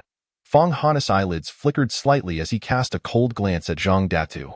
With his right hand gripping his bloodthirsty blade, he plunged it into the ground, while his left hand opened in a palm, extending outward at what seemed a leisurely pace. Under the astonished gazes of Chu Chengyu and his companions, a resounding clap echoed as their fists collided. The 3 tons of force met Feng Han's delicate yet unwavering palm, vanishing like a drop in the ocean, effortlessly blocked, aside from the gust of wind swirling around. Feng Han did not budge an inch. The explosive force dissipated within the confines of his palm, rendered utterly inconsequential. Zhang Dada stood dumbfounded, his gaze fixed upward.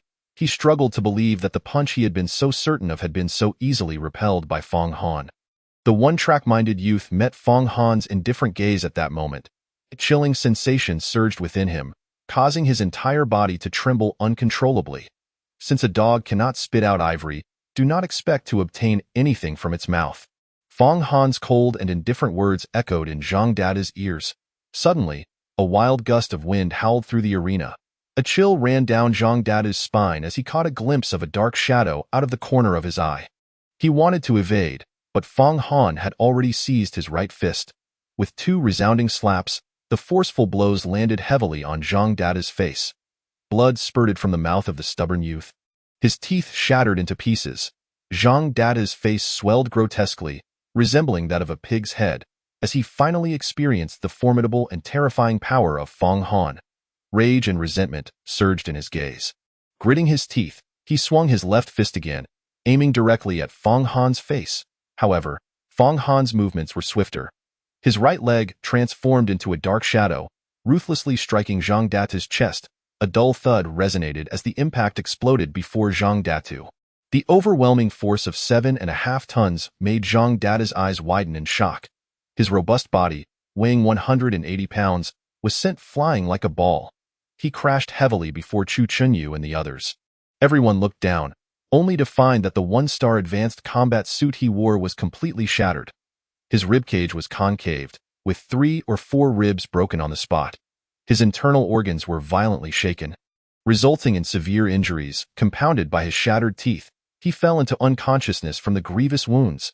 Outside, Zhang Guohao and others, witnessing this scene, felt no surprise. Chu Chengyu, facing Feng Han, became increasingly sinister and furious. "Damn it. Lao Zhang, Feng Han, you actually dared to strike? You." Beside him, Brother Liang, filled with shock and fear, anxiously shouted at Feng Han. But when Feng Han's gaze turned towards him, he felt as if his throat had been seized, and his voice abruptly ceased. Under Feng Han's piercing gaze, Liang and the others felt their scalps tingle. They glanced at the fallen Zhang Datu, then back at Feng Han not far away. Their pupils widened in trepidation. Zhang Datu ranked among the mid-tier in their group, yet he had been easily injured by Feng Han in just 2 moves. Feng Han's strength surpassed everyone's expectations. The bravado they had previously displayed now seemed laughable, akin to a fool showing off in front of a master. With great difficulty, Brother Liang swallowed hard. Having lost his composure, he turned to Chu Chenyu and asked, Chu Gu, Lao Zhang is out cold. What should we do? Chu Chenyu remained silent, his once arrogant demeanor now replaced by a grim and resentful expression. He fixed his gaze on Fang Han and spoke menacingly, Fang Han, our comprehensive assessment is S-level. You know my strength. I advise you to not overstep your bounds. Fang Han let out a derisive laugh, his smile dripping with scorn. S can be considered S-level? You. Chu Chenyu's face flushed with anger. Fang Han coldly glanced at him and said, Do you understand the difference between our two S-levels? What difference? Chu Chenyu instinctively replied. Fang Han replied nonchalantly, Your S is because of your level, at best. It S merely S dash, whereas my S stems from achieving the highest comprehensive score, which is S. Tell me, can they be compared? Fang Han. Chu Chenyu's eyes narrowed, resembling a hawk's stare, fixated on Fang Han. His knuckles cracked ominously as he prepared to strike. But Brother Liang intervened. Chu Gu, wait. Let us wait for more people to join. We can overpower him together, Brother Liang whispered fiercely to Chu Chenyu. Taking a deep breath, Chu Chenyu restrained himself. Fang Han's gaze then swept over Liang, causing the latter to shudder involuntarily and take a step back, a chill coursing through him. In the forest of Nyoto Ridge behind them, more and more training students returned, encompassing students from various schools. They gathered, bewildered, assessing the situation. As Chu Chenyu and his companions observed the increasing crowd, their hearts gradually settled. The returning students quickly formed three groups. The students from School 2 clustered behind Chu Chenyu, while those from School 1 gathered around Xiang Sinuo. Fang Han showed no hostility towards the students from School 3, allowing them to leave freely. Zhou Wei, Meng Xiaoxian, and their classmates from School 3 recorded their scores and rankings before heading to the lookout station to watch the unfolding events. The students from Schools 1 and 2 gradually grasped Fang Han's intentions, glaring at him with rising hostility. During this time, Chu Chenyu arranged for many to explain the situation, rallying support and unifying their stance. Fang Han did not impede this. He merely observed with indifference. He was fully aware of Chu Chenyu's tactics and schemes. However, in the face of overwhelming strength, these maneuvers were merely the antics of a clown. Unworthy of attention, Fang Han understood this well and allowed Chu Chenyu to stoke the flames. In the end, he planned to resolve everything through a battle. With only 5 minutes remaining until 5 o'clock in the afternoon, Chu Chenyu finally organized everything. He gazed confidently at Fang Han, his eyes dark and menacing, and declared, Fang Han, we, from Schools 1 and 2, outnumber you. How do you intend to retaliate? Even if you possess 3 heads and 6 arms, you cannot withstand our collective assault. I advise you not to be overly confident. Here's the deal. You have injured Lao Zhang. That is your fault, is it not? Come over here and give all the rewards from this training session to Lao Zhang. Then apologize to each of us. Most importantly, you must remove all your teeth, and we will break 3 of your ribs as an apology to Lao Zhang. Lastly, you will also bear all of Lao Zhang's medical expenses. These demands are not excessive, are they? If you can comply, we will let bygones be bygones and conclude this training assessment amicably. Upon Chu Chenyu's declaration, everyone from Schools 1 and 2 turned their gaze towards Fang Han. He merely smiled coldly, his eyes sweeping over the unconscious Zhang Datu. Apologize to a useless being who cannot even spit out ivory. How ridiculous. Following this, he glanced at Chu Chenyu and the others. Aren't you all here to eliminate me? Fang Han spread his arms wide. Suddenly, a torrent of air surged forth, a fierce wind sweeping through. His blood surged. 7 blood-red energy furnaces manifested beside him. With a gaze sharp as a blade, he scanned the crowd, proclaiming loudly, I, Fang Han, stand right here. Do you dare? Uselessness is merely futile rage. A speck of dust aspires to compete with the sun and moon. Those with courage, come forth.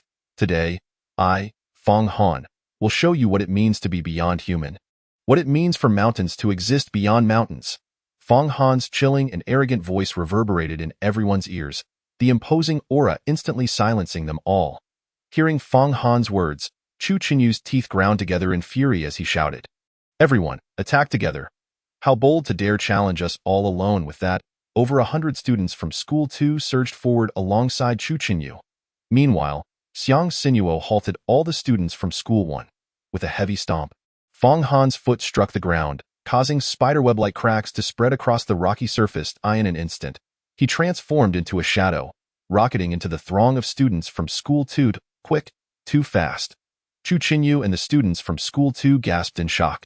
Fong Han's speed and ferocity were astonishing. As he charged into the crowd, a powerful strike shattered the energy barriers of 3 students. The violent force erupted, sending these 3 tumbling backward, crashing into 6 or 7 others.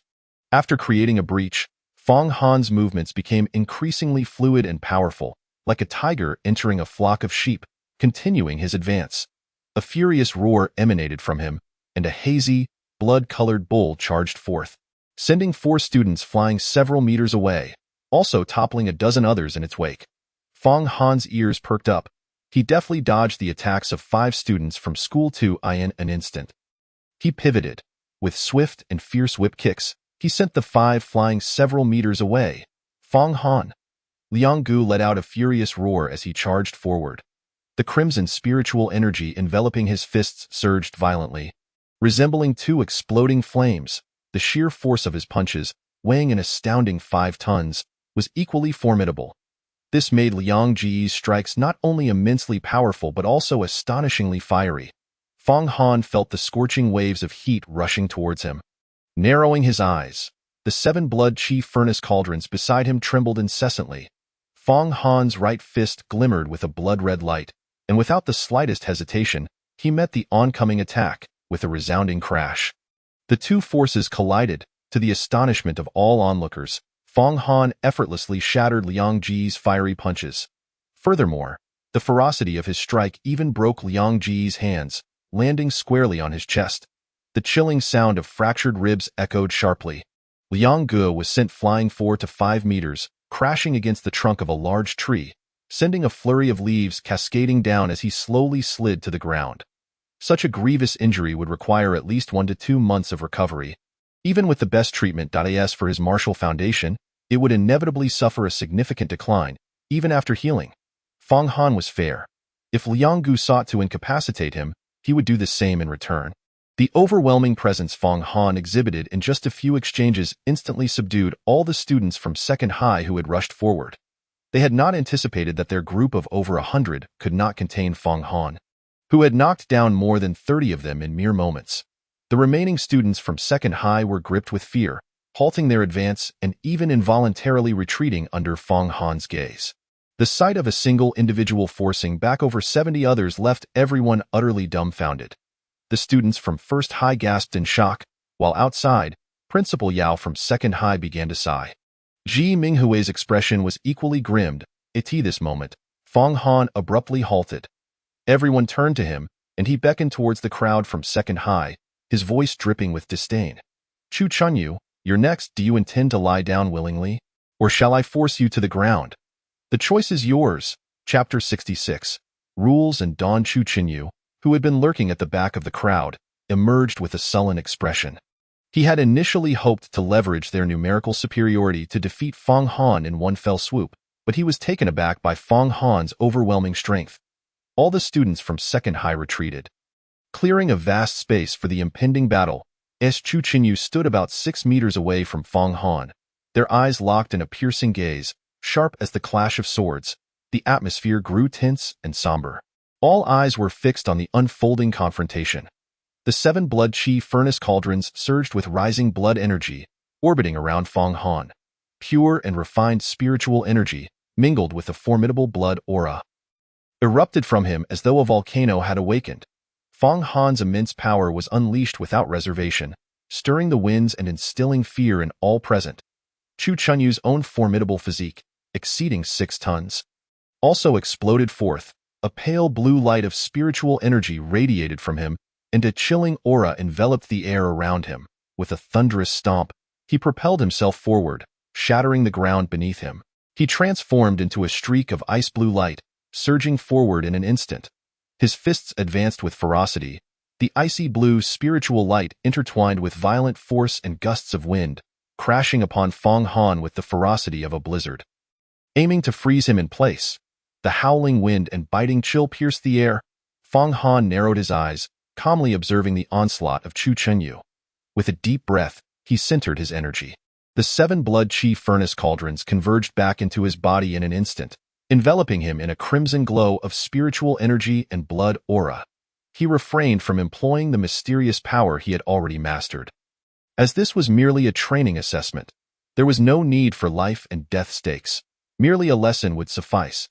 As the vigorous blood energy coalesced within him, Fong Han bent his body, pushing off with his left foot, stepping forward. With a thunderous stomp, it echoed like the footfalls of a mighty beast, causing the ground to shatter and dust to billow. The force surged up through his legs, gathering immense power to his waist and unifying the blood energy from his dantian. With a single powerful punch, all his strength and spiritual energy converged into one, akin to a cannonball being fired with a resounding boom. The very air was compressed by the ferocity of Fong Han's strike, producing a haunting wail. Chu Chenyu, facing this onslaught, widened his eyes in shock, his hair billowing backward in the fierce wind. All spectators gasped in astonishment. With a thunderous crash, their fists collided. In that moment, all eyes were glued to the unfolding battle, momentarily frozen in disbelief. They beheld Fong Han's right fist erupting with a rich aura of blood energy and spiritual light, surging forth like a tsunami. In the instant of impact, the ice-blue glow of Chu Chenyu's punch was utterly crushed, dissipating into nothingness. Immediately after, the overwhelming blood energy enveloped both combatants, and the resulting shockwave erupted once more. The ground beneath them shattered like fragile tofu before the explosive force, creating a crater several meters wide. Dust and debris filled the air. Suddenly, a limp figure was hurled from the cloud of dust.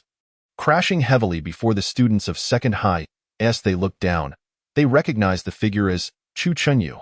His high-grade combat suit was in tatters, and he fell silent, slumping into unconsciousness without a sound. Realizing the victor, the crowd slowly raised their gazes, their eyes glazed in disbelief as the dust settled. A gentle breeze dispersed the haze, revealing Fong Han, standing unscathed, calm and composed. All eyes were fixed on Fong Han's figure, and they could not help but let out a collective breath. Chu Chenyu, on the brink of breaking into the top tier with a physique strength of over 13,000 pounds, was utterly unable to withstand even a single punch from Fong Han. Such combat prowess was truly terrifying. In this moment, everyone understood that a remarkably domineering youth, capable of suppressing the entire younger generation of Nanshan Bay City, had emerged. He was none other than Fong Han. No one dared to voice dissent. All willingly relinquished half of their spoils. Thus, the entire training assessment came to an end. The warriors from the Security Bureau entered to administer healing elixirs to the severely injured students. The students from Second High, gradually regaining consciousness, retreated shamefacedly beyond the barbed wire. Over 100 had attacked a single individual, only to be met with Fong Han's fierce counter, which felled more than 30 of them. Such a record would undoubtedly humiliate all the teachers of Second High. Warriors with notepads calculated the demon beast materials and cores from each student's backpacks, converting them into points. Once tallied, reports were submitted for aggregation. Fong Han undoubtedly claimed the first position, significantly elevating the average score of Third High by 5 tiers, far surpassing both First and Second High. With this, the outcome was settled. Ji Minghui from First High and Principal Yao from Second High exchanged glances, each reflecting the bitterness etched on their faces. They had never anticipated that Third High, which they had long regarded as inferior, would produce a prodigious talent like Fong Han. Both Ji Minghui and Principal Yao sighed deeply. They observed the exuberant Su Wenbin, while students from First and Second High gazed enviously at the jubilant students of Third High. Following this joint training, everyone had witnessed the strength and dominance of this youthful genius. Fong Han.it was clear to all that the rise of Third High was now unstoppable. Zhang Guohao personally presented Su Wenbin with the commemorative trophy for the Best Higher Education Institute of the Year. Su Wenbin understood that beyond this ceremonial trophy, Third High's martial resources would reach an astonishing level next year. Additionally, they would have priority in student recruitment. Today's events would also make the local news in Nanshan Bay City, significantly enhancing the public perception of Third High's education. Su Wenbin reflected on all this, gazing at Fong Han, who was surrounded by excited and jubilant students. All of this was thanks to this young man. He was truly the lucky star of Third High. Su Wenbin felt a surge of emotion and deep satisfaction. Meanwhile, in the ranks of Second High, The awakening Chu Qinyu and others looked at Feng Han with profound respect in their eyes. Now quieter than the meekest lambs, not daring to utter a single word. Any lingering jealousy or resentment had long since dissipated in the face of such a vast disparity, in the ranks of first high. Xiang Sinuo gazed at Feng Han, her eyes reflecting not only fear but also a deep admiration. With a singular effort, one can alter the academic standing of an entire school. Indeed, with just one person's strength, one can overshadow the most exceptional cohort of third-year students from the Nanshan Bay City. Such a remarkable feat. Who could possibly achieve it? Xiang Sinuo pondered deeply, acutely aware that she herself could not. Until today, she had never contemplated that anyone could accomplish such an astounding task. Yet, throughout the day, Feng Han demonstrated through his actions an invaluable lesson to all. What others cannot achieve, Feng Han can. What others deem impossible, Feng Han can accomplish with ease. An unprecedented comprehensive evaluation score across 3 universities. In the practical assessments, he alone subdued all the outstanding candidates from 3 schools with his formidable prowess. Truly, he is an impressive individual. Xiang Sinuo gazed intently in that direction, her heart quietly reflecting on this fact.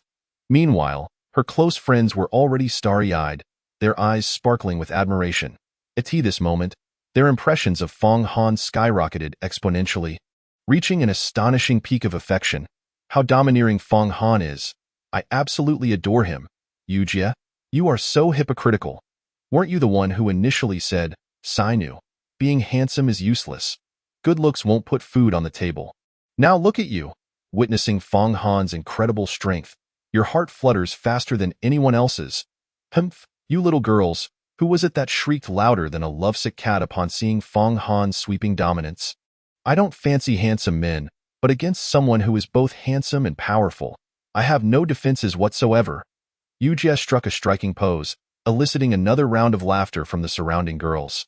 He, by the way, Sinu, if you don't intend to pursue Feng Han, I shall seize the opportunity to ask for his contact information. With my figure and beauty, that should be a piece of cake. Right? As she spoke, Yujie, whose figure indeed surpassed that of her peers, playfully adjusted her ample bosom, accentuating her deep cleavage. While gazing at Feng Han, she embraced Xiang Sinuo and whispered in her ear, just so you know. Sinu, don't blame me for stealing your love, however. If you have any intentions, I wouldn't mind teaching you a trick or two. Listening to Yujie's words and observing the teasing glances from her friends, a flush of warmth and shyness instantly colored Xiang Sinuo's cheeks. Just as the girls from Class 1 were laughing and joking, Meng Xiaoxian approached Feng Han, smoothing her hair and regarding him with a complex expression. In just 3 short days, Feng Han had undergone a transformation that utterly defied her understanding and worldview. From a frail youth who ranked last in a martial arts assessment to the top martial genius among the 3 schools in Nanshan Bay City, Feng Han achieved this in merely 3 days. The speed of such growth was nothing short of a fairy tale. Had he been concealing his strength all along? Was it all for a final, astonishing revelation? With a heart full of questions, Meng Xiaoxian gazed at Feng Han, musing silently. Feng Han, noticing Meng Xiaoxian standing before him in a daze, waved his hand and inquired, "Is there something you need?" Meng Xiaoxian snapped back to reality, brushed her hair aside, and smiled softly. "Congratulations, Feng Han. Don't forget about my 3-hole demon core. It needs to be of at least 1-star high quality. Also, please provide me with your bank account number." "All right," Feng Han replied nonchalantly, pulling out his phone to send the account details in no time. A notification chimed on his phone, indicating that the funds had been transferred. Feng Han glanced at the additional balance of 350,000. A subtle smile gracing his lips. Then, he noticed a new message containing an address. Looking up, he found Meng Xiaoxian, who had just transferred a hefty sum, appearing somewhat pained at the expenditure, huffily stating, "This is my home address. Just send it directly to my house, of course. If you prefer to deliver it in person, I wouldn't mind." Without turning back, Feng Han replied, "Sorry, I'm busy and won't be able to deliver it personally. It will be sent cash on delivery." Hearing this, Meng Xiaoxian felt her teeth grind in frustration behind him. Feng Han returned to Zhou Wei's side. Old Zhou glanced between Meng Xiaoxian and Feng Han, looking somewhat puzzled as he said, "Old Feng, the class monitor is quite nice. She even accompanied us to the city's outskirts and helped a lot. Aren't you being a bit?" Zhou Wei trailed off, sensing that perhaps this was not his place to intervene.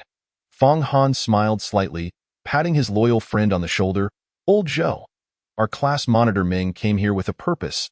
She wants something. So I'll set a price. It's merely a transaction. A mutual exchange is all that is needed. As for anything else, don't take it too seriously. Zhou Wei nodded, somewhat understanding. Fong Han, Captain Zhang wants to see you. Called Hu Jiqing, the old class monitor. If you can't make sense of it, then don't overthink it. Just remember, in this world, there are no free lunches. Fong Han offered his friend a piece of advice before heading forward. Along the way, he declined a female student from the first school who wanted his number. Upon reaching Zhang Guohao, he noticed that the captain was holding a tablet. Youth is a wonderful thing, Zhang Guohao remarked, watching Fong Han approach, unable to suppress his admiration. Fong Han merely smiled in acknowledgement. Zhang Guohao opened the tablet and handed it to Fong Han, saying, Fong Han, this tablet contains information and descriptions of various supplies from the Security Bureau's warehouse. The director has authorized access to all one-star items. There are also some 2- and 3-star spiritual guidance techniques, as well as secret arts included. You may choose 5 items. Just a reminder, the best is not always the most suitable. Fong Han nodded slightly, accepting the tablet and browsing through it. He first located the 3-hole demon core, confirmed it, and filled in Meng Xiaoxian's address. Next, he chose the highest-ranked martial arts technique available to him, a 1-star high-level skill called Mighty Bull Fist, an advanced technique derived from Bull Fist. He also selected a 1-star high-level secret technique called Mountain Shattering Force. Finally, he picked 2 vials of medicinal pills suitable for first-tier warriors, all of which were of 1-star low quality but contained the maximum quantity per vial. For the remaining 4 items, Fong Han filled in his home address. Once everything was arranged, Zhang Guohao nodded slightly. Considering Fong Han's physique, he couldn't help but convey a thought through spiritual sense, saying, Fong Han, Director Song and I sensed during your testing this morning that a strand of mysterious power has likely awakened within you. This power is known as Extreme Realm Power. It is a formidable force possessed only by those with the Extreme Realm Battle Body. Upon hearing this spiritual transmission, Fong Han froze momentarily. Extreme Realm Power? Extreme Realm Battle Body? That mysterious force within me is actually Extreme Realm Power. A sudden shock coursed through him as he raised his head, about to inquire further. Zhang Guohao shook his head slightly. No need to ask. We don't know much either. Regarding your own physique, you may need to become stronger before you can seek the answers. But I hope you make good use of this power. The weak follow the rules, while the strong create and exploit them. I can allow you to utilize the rules, but I absolutely do not wish to see you one day destroy them. Do you understand what I mean? Fong Han nodded seriously, fully grasping Zhang Guohao's underlying message. Zhang Guohao smiled with satisfaction, raising his gaze to the horizon. The Dragon Country desperately needs a ray of hope. His eyes were filled with a profound melancholy. At this moment, the boundary between day and night blurred. It was past 5 in the afternoon, and the sun was setting. Zhang Guohao seemed lost in thought. Letting out a sigh. Just then, a piercing alarm rang out from the direction of Nanshan Bay City. That was the Demon Energy Radar Alert. Chapter 67. Spiritual Pattern Shells. The sharp, loud alarm from the Demon Energy Radar echoed from afar. Everyone outside Nyoto Ridge froze momentarily. The venue fell silent for a brief moment before erupting into a cacophony of terrified chatter. The Demon Energy Radar had been triggered. That direction leads to the base city. What on earth is happening? What could have occurred in the base city? The students and teachers from the 3 training schools were in a state of panic, discussing among themselves. Silence. Zhang Guohao's deep, resonant voice, imbued with spiritual power, reverberated across the gathering, instantly silencing all commotion and discussions. Standing before Zhang Guohao, Fong Han observed the sudden transformation in the captain's demeanor, the weariness and melancholy in his eyes vanishing, replaced by determination and resolve. Zhang Guohao's sharp gaze swept across the crowd. All present fell silent, their attention fixed on him. Clatter, clatter, clatter. A communications officer from the Security Bureau sprinted forward, whispering a report in his ear. Captain, a message has arrived from the Bureau. The electric grid barriers in all 4 directions, north, south, east, and west, have been breached, with several gaps torn open by both monstrous beasts and beastified humans. Furthermore, traces of beastified individuals have been discovered at all 4 granaries outside the city. Granaries 1 and 2 are already besieged, and the situation is perilously precarious. Director Song has ordered you to immediately conclude your training and lead a team southward. You are to eliminate all incoming monstrous beasts and beastified humans at the earliest opportunity and repair the damaged electric grid barriers. Additionally, arrange for warriors to rescue all trapped individuals in the southern Granary 1 fortress. Upon hearing this, Zhang Guohao's expression immediately turned grave and solemn. The three principals beside him shared equally deep and serious looks. Without hesitation, Zhang Guohao decisively commanded, "Principals, you are to immediately lead your respective students aboard the armored buses. Proceed directly through the southern checkpoint, enter the concealed gate in the southern city wall, and return to the base city." "Understood, Captain Zhang." The trio of Ji Minghui and the others responded without a moment's pause. The students from the three schools quickly sprang into action. Fang Han, standing aside, listened intently to the report from the communicator. His calm demeanor suddenly shifted. "Granary 1 Fortress. The food factory where my mother works is located within Granary 1. Fang Han froze. "Fang Han, hurry, get on the bus with me." Su Wenbin approached Fang Han, his urgency evident. In his moment of panic, Fang Han disregarded him and turned directly to Zhang Guohao. "Captain Zhang, I must accompany you to Granary 1. Su Wenbin's expression instantly changed, and he hastily dissuaded, "Fang Han, this is not the time for you to take the lead. This matter." Before Su Wenbin could finish, Fang Han interrupted him. "Principal Su, my mother is in Granary 1. I must go." Fang Han's gaze was unwavering, conveying an unshakable determination and conviction. Su Wenbin fell silent. Zhang Guohao, seeing the resolute glint in Fang Han's eyes, nodded affirmatively. "All right, follow Cui Shan and board the second armored vehicle." "Yes, Captain Zhang." Fang Han saluted and promptly followed in Cui Shan's footsteps. Su Wenbin sighed and turned to direct the students from the third school to board the vehicles. Just as Zhou Wei boarded the armored bus, he suddenly spotted Fang Han entering the Security Bureau's armored vehicle.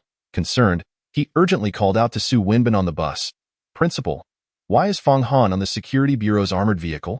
The vehicle began to move. Su Wenbin sighed. "He is heading to Granary 1. His family is there." Zhou Wei's eyes widened slightly as he immediately recalled Kai Shuyun working at the food factory. Suddenly, his phone rang. He glanced down to see it was a call from Fang Han. Zhou Wei answered, "Old Zhou, once you return to the base city, please pick up Qiao Qiao and take care of her for a while." Fang Han said over the phone. Without hesitation, Zhou Wei replied, "Don't worry, old Fang. I will take good care of Qiao Qiao." The call ended. "Old Fang, take care." Zhou Wei tightly grasped his phone, his gaze filled with concern as he watched the direction of Fang Han's armored vehicle as it left. The atmosphere in the bus grew silent. Meng Xiaoxian glanced at the armored vehicle following closely behind the Security Bureau convoy, her expression complex. Inside the armored vehicle, after Fang Han hung up the call with Zhou Wei, he immediately dialed his mother Kai Shuyun's number. The repeated sound of an unanswered call echoed. Fang Han's brow furrowed slightly. Cui Shan, seated beside him, noticed and consoled. "Fang Han, don't worry, they are likely in a hurry to evacuate and may have misplaced their phones. There are also refuge tunnels within the Granary Fortress. With triple blast-proof doors and ample supplies, your mother should be safe."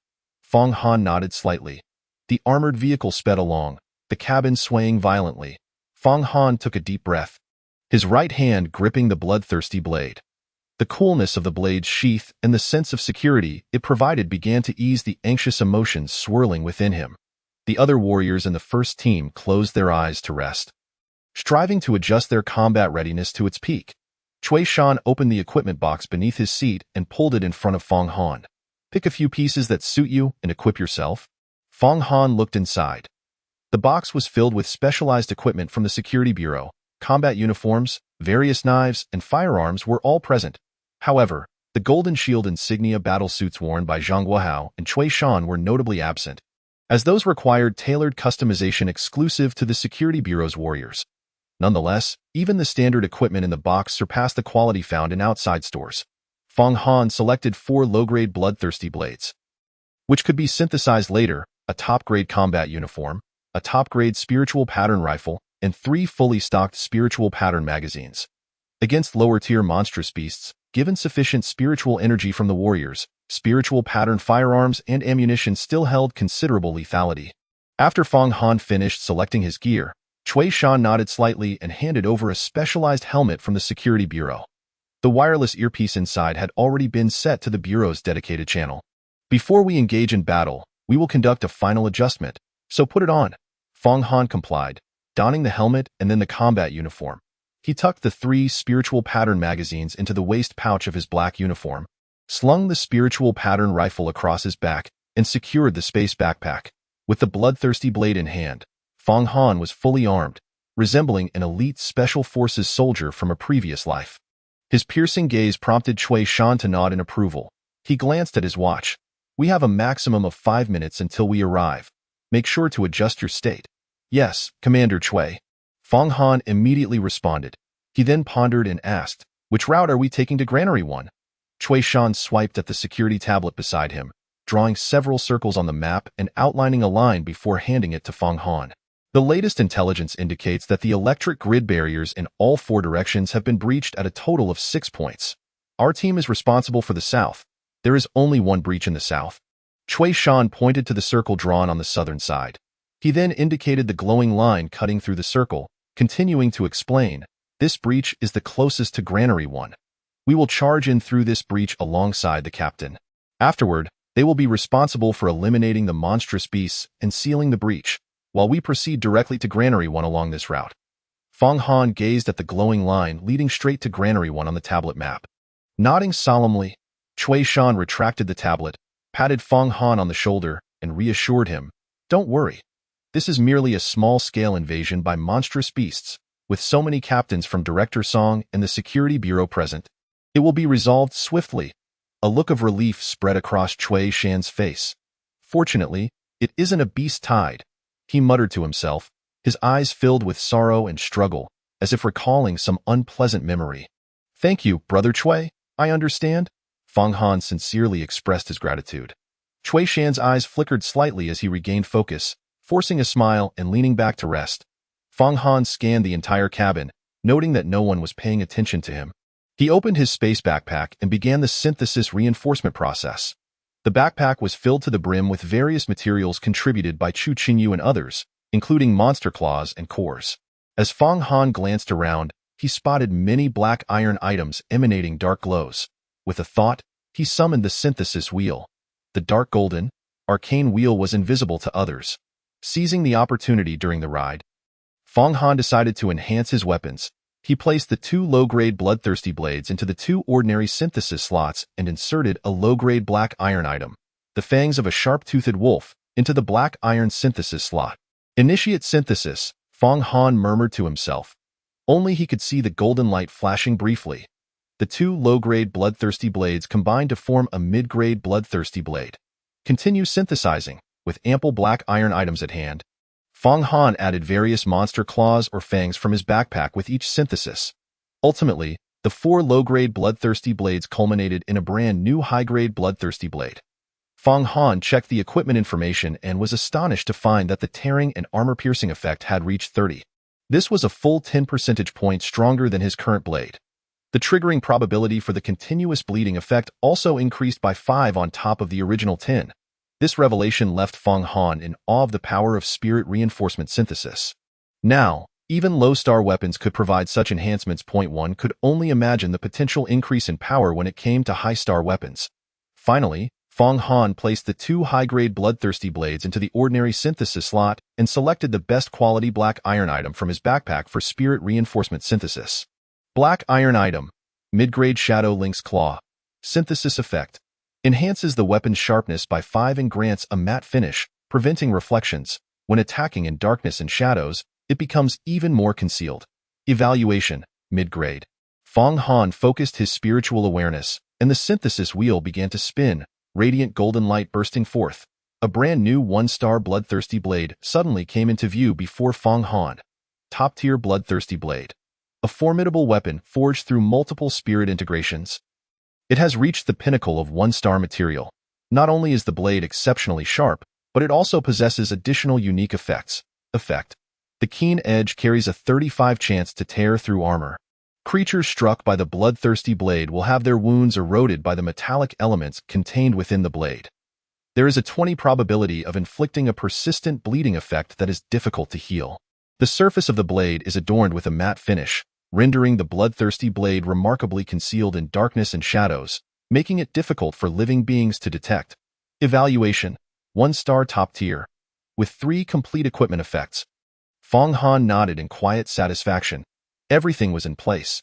He was merely waiting to arrive at the first grain depot. "Mother, I will arrive soon. Please, let nothing go awry." Fong Han gripped the sheath tightly with his right hand. His pitch-black eyes reflected the starlight and moonlight streaming through the window, the piercing gaze resembling the sharpness of blades clashing, fierce and intimidating. Suddenly, a thunderous explosion echoed.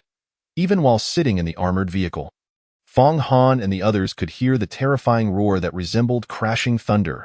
The armored compartment beneath them rattled violently, akin to a trampoline, shaking intensely. It was a spirit pattern artillery shell.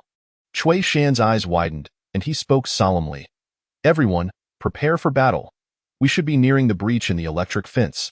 Everyone in the vehicle snapped to attention, glancing towards the tempered glass window beside their seats. Fong Han also turned to look outside. The sky had darkened without their notice. The bright moon and stars hung in the night sky.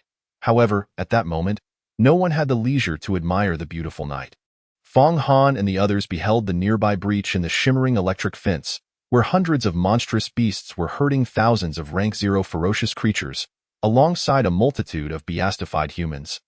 Surging like a tide into the gap, the electric fence, which connected to at least 200,000 volts of high voltage, had been torn open to create a massive gap of 7 to 8 meters wide.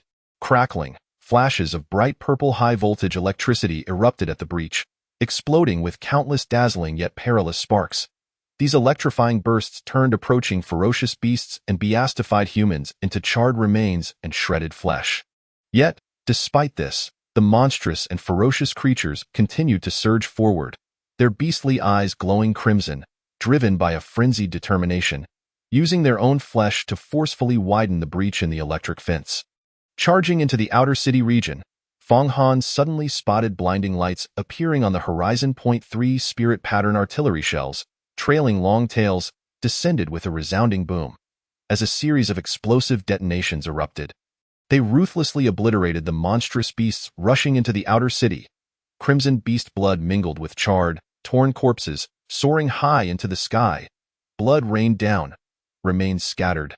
Ziz, Fong Han heard the crackling of electricity in his helmet's earpiece. Channel calibration.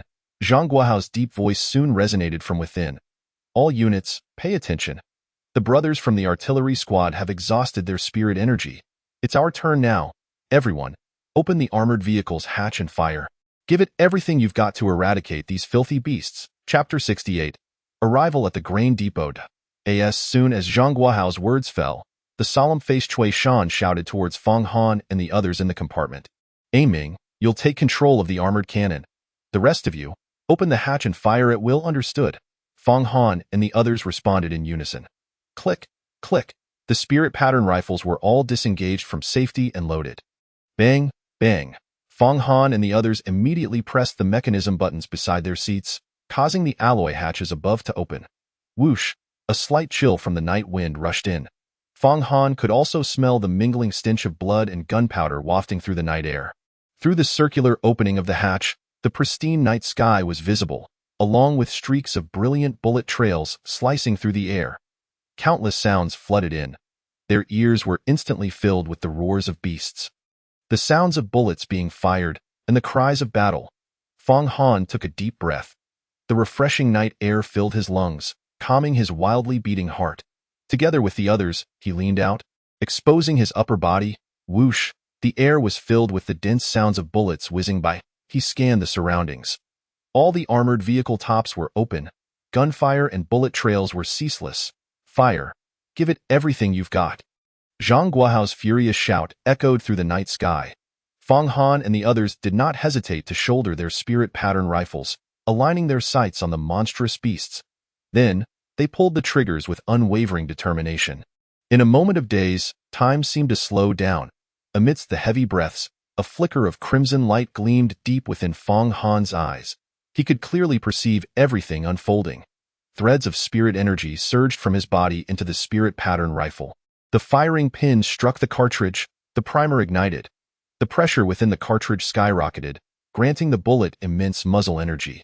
Simultaneously, the spirit energy entering the firearm illuminated and activated the spirit patterns etched on the cartridge and bullet. The cartridge bore a miniature spirit pattern with acceleration effects, while the bullet head had a miniature spirit pattern for armor-piercing effects. Bang!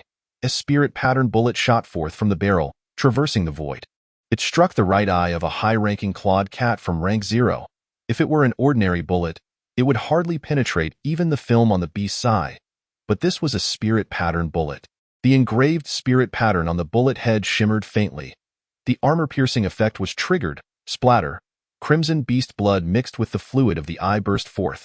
As the spirit pattern bullet shattered the beast's right eye, it relentlessly surged into the cat monster's skull, obliterating its brain and cerebral matter. Finally, it exited through the back of the skull, leaving a deadly bullet hole the size of a finger. Meow! A heart-wrenching scream followed. Fong Han's shot was a one-hit kill. As he inhaled the gunpowder-laden air, feeling everything around him, his mind swiftly steadied. Bang! Bang! Bang!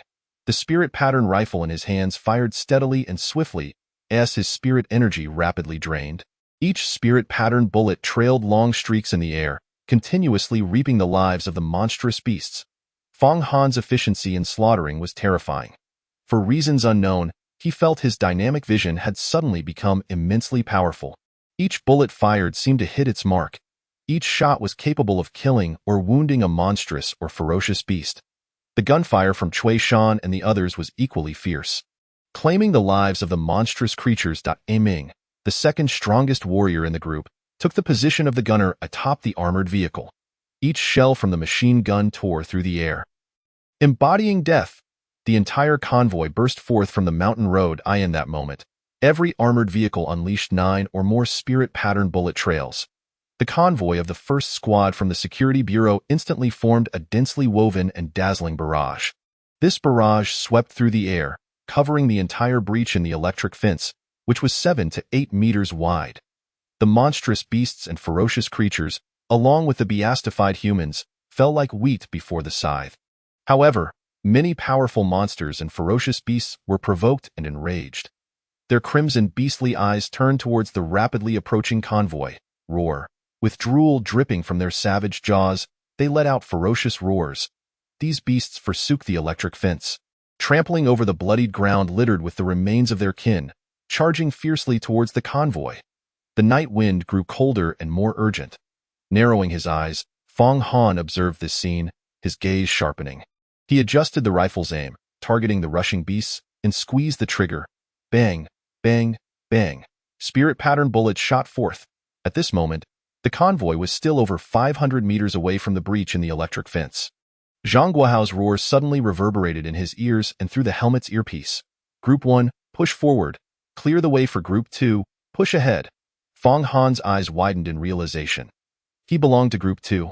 Zhang Guohao intended to clear their path to the first grain depot. Boom, boom, boom. The roar of the armored vehicle engines thundered in his ears. Fong Han was astonished to see the most elite group from the first squad of the Security Bureau. Their convoy wildly overtaking all the armored vehicles of Group 2, leading the charge. Moreover, all the vehicles from Group 1 swiftly formed a spearhead formation, protecting the vehicles of Group 2 in the middle and rear. The armored vehicle where Zhang Guohao was located was positioned at the forefront of the spearhead. He himself sat resolutely in the position of the machine gunner, his face square and steadfast. With his eyes wide open, his robust arms were bulging with sinewy muscles as he firmly controlled the armored cannon, unleashing a relentless barrage of machine gun fire. Each armored vehicle in the formation, carrying its warriors and soldiers, frantically pulled the triggers without a second thought for the rapidly depleting energy within them. The sudden surge of gunfire enveloped the approaching demonic beasts like a torrential rain of fiery bullets. And blood and dismembered bodies erupted across the ground in an instant. When the armored team collided violently with the incoming horde of beasts, a distance of over 200 meters from the gap in the electric fence, Fong Han suddenly saw Zhang Guohao, atop the lead vehicle, spring to his feet. The crisp sound of a long knife being unsheathed resonated through the night. Subsequently, Fong Han's eyes widened in shock. Zhang Guohao unleashed a sweeping strike, a formidable display of martial prowess. At the edge of his razor-sharp blade, a 7 or 8 meter long arc of sword energy sliced through the night sky in an instant. The glimmering light passed through, instantly shredding 5 second-tier demonic beasts that charged forward. Blood and gore rained down. This astonishing blow significantly bolstered the morale of all present, simultaneously halting the momentum of the advancing beasts. Standing atop the lead vehicle, Zhang Guohao wielded his sword with an air of authority, effortlessly unleashing waves of sword energy, akin to arrows cleaving through the wind. Against the multitude of oncoming beasts, he forged a bloody path. Fang Han observed this scene, his heart stirring. This is the combat power of a third-tier warrior, truly formidable. His desire for strength intensified. Do not linger in battle. Accelerate the speed and cut through them with me. Buy time for the second group, Zhang Guohao bellowed, cleaving through the air with his sword.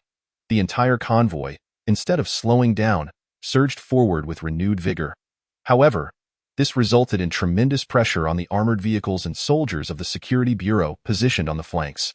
Fang Han clearly saw several cunning demonic beasts swiftly surrounding and leaping onto the edge vehicles, tearing apart the machine guns mounted atop, dragging the security warriors and soldiers out and viciously attacking their throats. Casualties mounted swiftly and rapidly expanded. Fang Han clenched his jaw, left speechless. He understood that Zhang Guohao could have chosen to fortify their position, steadily advancing in a cautious manner to minimize losses. Yet, the captain opted for a path of greater sacrifice, one that would hastily lead the entire second group through the gap in the electric fence to reach the first grain depot. This could be seen as trading the lives of the Security Bureau soldiers for a fleeting moment of rescue time, to save the lives of the trapped civilians within the first grain depot. Fang Han realized that he was not the only one to perceive Zhang Guohao's intentions. Everyone else did as well. Nevertheless, none of the warriors and soldiers from the first group hesitated. The second group, fueled by a fervor of rage, screamed and pulled their triggers, channeling their fury into the armor-piercing energy of their bullets, piercing the night sky and tearing apart the demonic beasts. Witnessing this scene, Fang Han was deeply moved. Gritting his teeth, he too pulled the trigger on his weapon. From a bird's-eye view, one could clearly see a barrage of fiery bullets piercing through the onrushing horde of beasts, swiftly entering the gap in the electric fence. Yet, behind the convoy lay a gruesome trail, littered with the bloodied corpses of both demonic beasts and Security Bureau soldiers. The night wind, once fresh, was now thick with the stench of blood. As they broke through the gap in the electric fence, Zhang Guohao, drenched in blood, shouted, "First group, seal the gap and organize the convoy on the spot. Ensure the annihilation of all incoming beasts. Second group, do not stop, head directly to the first grain depot." "Yes, Captain," everyone responded in unison. The first and second group split apart. "Cui Shan, the task of the first grain depot is entrusted to you. You must rescue everyone." As the two groups' convoys passed each other, Zhang Guohao commanded Cui Shan solemnly through the earpiece. "Yes, Captain. I will ensure the mission is completed," Cui Shan replied without hesitation, standing at attention and saluting Zhang Guohao from a distance. Fang Han retracted his weapon, the barrel still radiating heat like a branding iron. He gazed toward the rear, where Zhang Guohao had led all members of the first group into a fierce combat with the horde of beasts. A first-tier Blood Shadow wolf, like a skilled assassin, leaped onto an armored vehicle, crushing a soldier's skull in its jaws. Blood gushed from the severed carotid artery of the fallen, splattering a nearby warrior. Enraged, the warrior swung his long knife and decapitated the Blood Shadow wolf. However, just as he killed the beast, another needle-tailed jackal sprang upon the other side of the armored vehicle, biting off the warrior's right hand that held the knife. A cry of pain erupted. The warrior retaliated with a powerful punch, exploding the head of the needle-tailed jackal. Similar scenes unfolded continuously in Fang Han's vision. His eyes trembled as he quickly replaced the magazine in his weapon, resting it on his shoulder and aiming toward the distant convoy of the first group. Just as he was about to fire, a hand reached over and disengaged the safety on his rifle. Turning in astonishment, Fang Han saw Cui Shan. Cui Shan, equally focused on the rear, spoke gravely, "Fang Han, trust the captain. Conserve your energy. There will surely be another fierce battle once we reach the first grain depot." It dawned on Fang Han that his energy had nearly run dry from the previous intense battle. He gazed at the first group of vehicles, now beyond range, and replied hoarsely, "Understood." Not only Fang Han and Cui Shan, but everyone in the second group fixated their gaze on the direction of the electric fence gap. There, blades clashed, limbs flew, blood poured, roars echoed. This was the battlefield, In his 2 lifetimes, Fong Han deeply felt the brutal weight of these 2 words for the first time. The second group's convoy moved swiftly, and in no time, the scene beyond the electric fence vanished from sight. The convoy sped along the field roads, rushing toward the first grain depot. Under the moonlight, Fong Han observed the rice fields and orchards on either side, noting many areas where rice stalks and fruit trees lay bent or shattered. Numerous patches of land showed clear signs of demonic energy erosion and destruction. Such evidence indicated that many demonic beasts and ferocious creatures had indeed invaded the vast agricultural lands of the outer city. Fong Han extended his senses, detecting the lingering traces of demonic energy. His brow furrowed slightly. The night wind blew. Typically, the evening breeze in summer should be warm and fragrant. However, tonight, Fong Han felt a chilling aura embedded within the air. All units, retreat to the armored vehicles and immediately begin to restore your energy. Remain vigilant for any lurking demonic beasts. Cui Shan swiftly issued commands through the wireless earpiece. Fong Han and the others complied, covering the alloy hatches and returning to their vehicles, entering a meditative state to recover their energy. The second group's convoy advanced rapidly along the outer city roads, illuminated by headlights. Approximately 10 minutes later, the outline of the first grain depot finally came into view ahead of the convoy. Chapter 69. Breakthrough. Survivors. The driver glanced at the silhouette of the first grain depot emerging at the horizon. His spirit instantly lifted. He hurriedly knocked on the partition board between the front and rear compartments of the armored vehicle. Bang, bang, bang. Group leader, group leader. The team member called out repeatedly. Cui Shan, whose eyes had been momentarily closed in meditation, suddenly opened them. What is it? He asked, pulling open a small window in the partition. Group leader, we're about 500 meters away from the first grain depot. The team member quickly reported. Cui Shan peered through the windshield toward the front. Indeed, the outline of the first grain depot loomed in the distance against the dark night. Cui Shan pressed his ear to the wireless headset and immediately issued a command. All units, pay attention. We are about to reach the first grain depot. All personnel, immediately prepare for battle. Yes, group leader. All the squad leaders from the second group's armored vehicles responded in unison. After giving the orders, Cui Shan glanced around the vehicle compartment. Fong Han and the others were silently meditating to restore their energy. Just as he was about to use his senses to awaken everyone, suddenly, a surge of ambient spiritual energy swiftly flowed into the armored vehicle. Whoosh! The gathering spiritual energy formed swirling cyclones and eddies, creating a roaring wind within the compartment. These spirals of energy rapidly converged upon Fong Han. Cui Shan, witnessing this scene, was utterly astonished. Simultaneously, he swiftly realized the implications. Fong Han was on the verge of breaking through to a new realm. The fluctuations of spiritual energy at the intermediate level of the first sequence rapidly surged forth.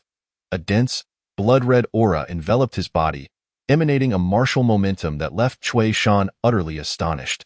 His spiritual senses clearly perceived that Fong Han was transcending to the intermediate level of the first sequence.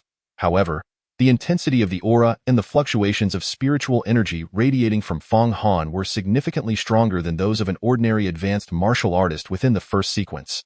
The turbulence of errant spiritual energy triggered by Fong Han's breakthrough quickly awakened the other occupants in the vehicle.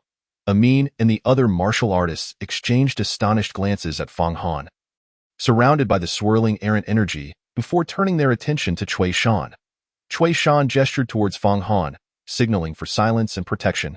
The group nodded in understanding. They, too, recognized that Fong Han was in the midst of a breakthrough. Subsequently, Cui Shan pointed towards the front of the vehicle, indicating that they were nearing their destination, and then motioned for everyone to prepare for battle. Upon realizing this, everyone felt a rush of adrenaline. Instinctively knowing they were about to reach Grain Depot number 1, they quickly began to inspect their gear, adjusting their mental states to peak conditions. The sharp crackling of bones suddenly reverberated within the vehicle, drawing everyone's attention to Fong Han. They observed his sinews vibrating as if they were worms violently writhing beneath his skin. A faintly visible crimson glow pulsed within him, signifying both his spiritual energy and the vitality of his flesh. This purest essence of power surged forth with his breakthrough, coursing through his meridians, veins, and limbs, saturating his entire being. Cui Shan and the others in the vehicle immediately sensed that the fluctuations of spiritual energy emanating from Fong Han began to stabilize. The tremors of his bones gradually subsided, and the overwhelming martial aura quickly receded back into his body. Finally, Fong Han, seated in meditation, exhaled a deep breath of turbid air and slowly opened his eyes. Two flashes of blood-red lightning flickered within the depths of his gaze, casting a fleeting crimson glow throughout the vehicle. Cui Shan and the others beheld the blood-red lightning in Fong Han's eyes, a chill of trepidation washing over them. Just as they were lost in a moment of astonishment, Fong Han regained his composure. As the crimson light faded, everyone returned to normal, yet their gazes towards Fong Han were now devoid of any condescension.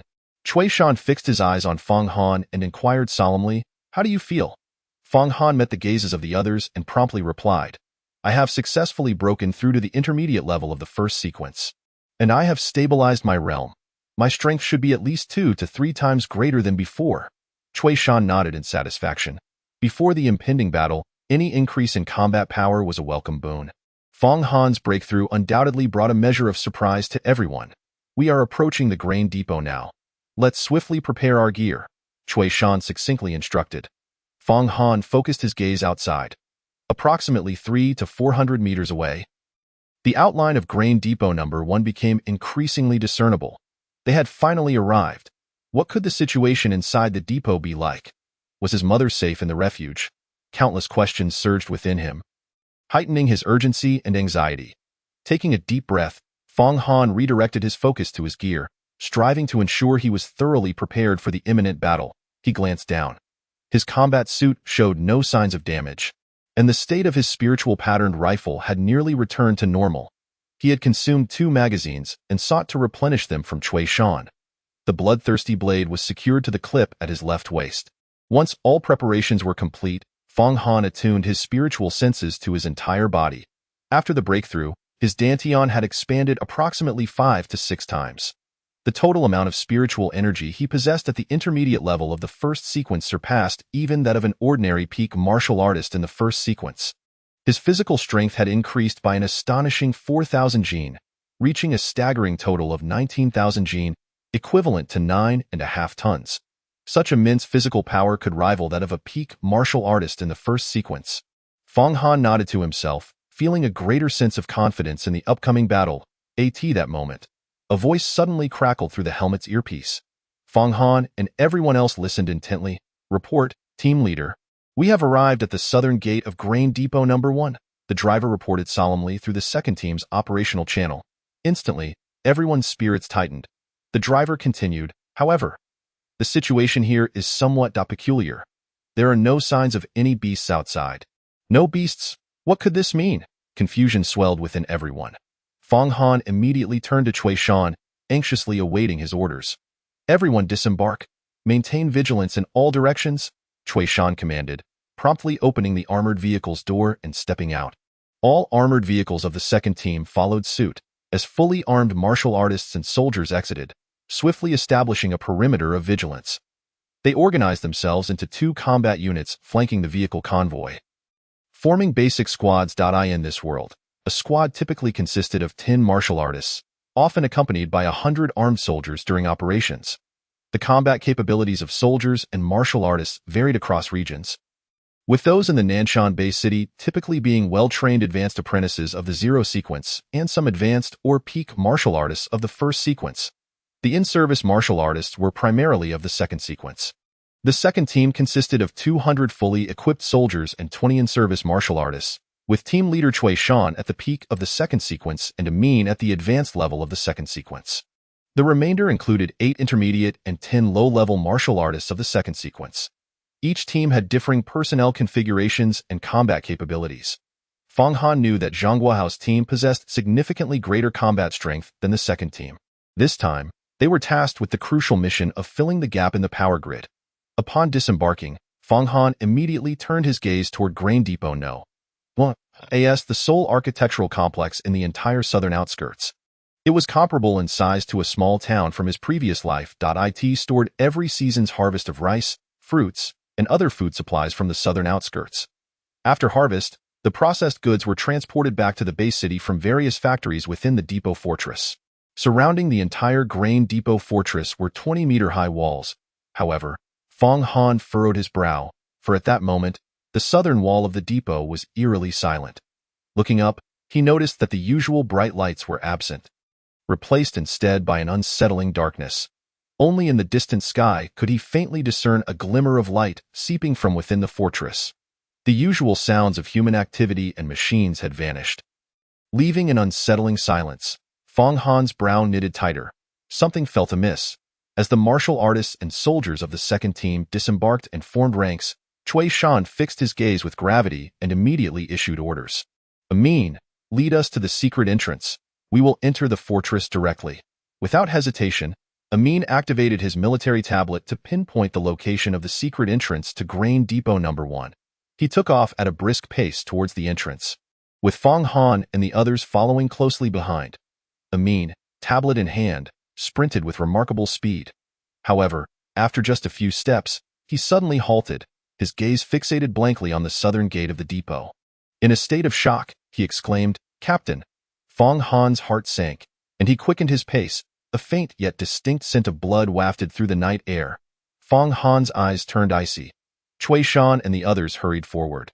As they approached, their eyes widened in horror. Unable to contain himself any longer, Fong Han charged through the half-open gate of the fortress, for there were no signs of damage on the gate. It had been opened from the inside. There must be an insider. The stench of blood intensified as it wafted from within the ajar fortress gate. Fong Han recalled his mother's gentle, kind eyes and warm smile, igniting a blaze of fury within him that consumed his entire being. The potent blood energy and spiritual force surged forth, enveloping him completely. Fong Han, like a blood-red arrow, propelled himself swiftly into the fortress. Fong Han, Cui Shan's anxious voice echoed from behind. "Everyone, follow him." The sharp command reverberated, and all members of the second team rushed to keep pace with Fong Han. As he entered the half-open gate of the fortress, his vision was immediately engulfed by a sea of blood. Hundreds of corpses, both human and beast, lay strewn across the ground. Many were clad in the uniforms of the fortress's security personnel. These were the martial artists and soldiers from the 1st Security Division. Behind the main thoroughfare of the fortress, the ground resembled a path of carnage, littered with countless dismembered human remains. The pungent scent of blood mixed with the foul odor of entrails and the acrid stench of decaying beasts filled the air, festering and overwhelming the senses. Fong Han lifted his gaze 50 meters away on the main thoroughfare. 5 or 6 first-order demonic beasts lingered, alongside over 20 beastly humanoids of the Zero Order. They lay sprawled on the ground, voraciously devouring the dripping flesh and blood as if indulging in a grand feast. The sound of their gnashing jaws and the crunching of bones sent a jolt of fury through Fong Han, igniting a crimson blaze in his eyes. Thunderous roars echoed in his ears, as if the heavens themselves had unleashed their fury. Blood-red lightning flickered in his gaze, radiating a blinding brilliance. With a powerful kick, the tiles beneath his feet shattered. His figure elongated, and his speed surged. The bloodthirsty blade was unsheathed. Fong Han surged forth like a comet of crimson light, charging recklessly toward the horde of demonic beasts and beastly humanoids. The beasts, momentarily interrupted from their feast, lifted their heads and let out a furious roar, rushing toward Fong Han. At this moment, Cui Shan and the others burst through the city gates, witnessing the gruesome scene that unfolded before them. "Die, all of you!" A thunderous roar resonated in their ears. They paused, gazes drawn upward, their eyes widening in shocked eye in their pupils. A dazzling crimson radiance reflected the unfolding chaos. Cui Shan and the others beheld Fong Han single-handedly plunging into the throng of nearly 30 demonic beasts and beastly humanoids. The ebony blade in his hand shimmered with a nebulous blood hue. Alternatively, it could be said that since they entered this district, they had not encountered a single beast of the supernatural kind. Not even the sporadic few ferocious creatures or beastly humans roaming about had been sighted. The entire area remained, as usual, illuminated by the glaringly bright streetlights, aside from the absence of any pedestrians. The unsettling silence rendered the place eerily indistinguishable from its usual state. It was not only Fong Han who felt the peculiar and uncanny atmosphere. Cui Shan and the others were equally aware of the strangeness surrounding them. Everyone's spiritual senses were unleashed, their gazes and the barrels of their guns sweeping the surroundings with heightened vigilance. After Cui Shan had released his spiritual awareness and failed to detect any anomalies, he finally spoke up. "Open the door." Let us proceed inside. One of the subordinates immediately darted into the security room to activate the mechanism for the large iron gate at the entrance. Fong Han could not resist leaning against the doorframe, peering inside. The factory was shrouded in darkness, devoid of any illumination, starkly contrasting with the well-lit street outside. With a creaking sound, the heavy iron gate swiftly slid open along its track. Fong Han eagerly stepped inside. He cast his gaze about, yet darkness enveloped him, with not a single figure in sight. After taking a moment to orient himself, he hurried toward the back of the factory, where his mother worked in the food processing area, located at the rear section adjacent to the finished goods storage warehouse. Cui Shan and the others followed closely behind.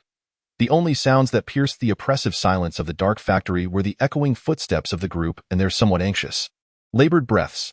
Even though this was not the processing area, the dust concentration in the air was markedly higher than outside. Prolonged inhalation rendered the air somewhat dry and choking. Fong Han paid little heed to such matters. His pace quickened with urgency.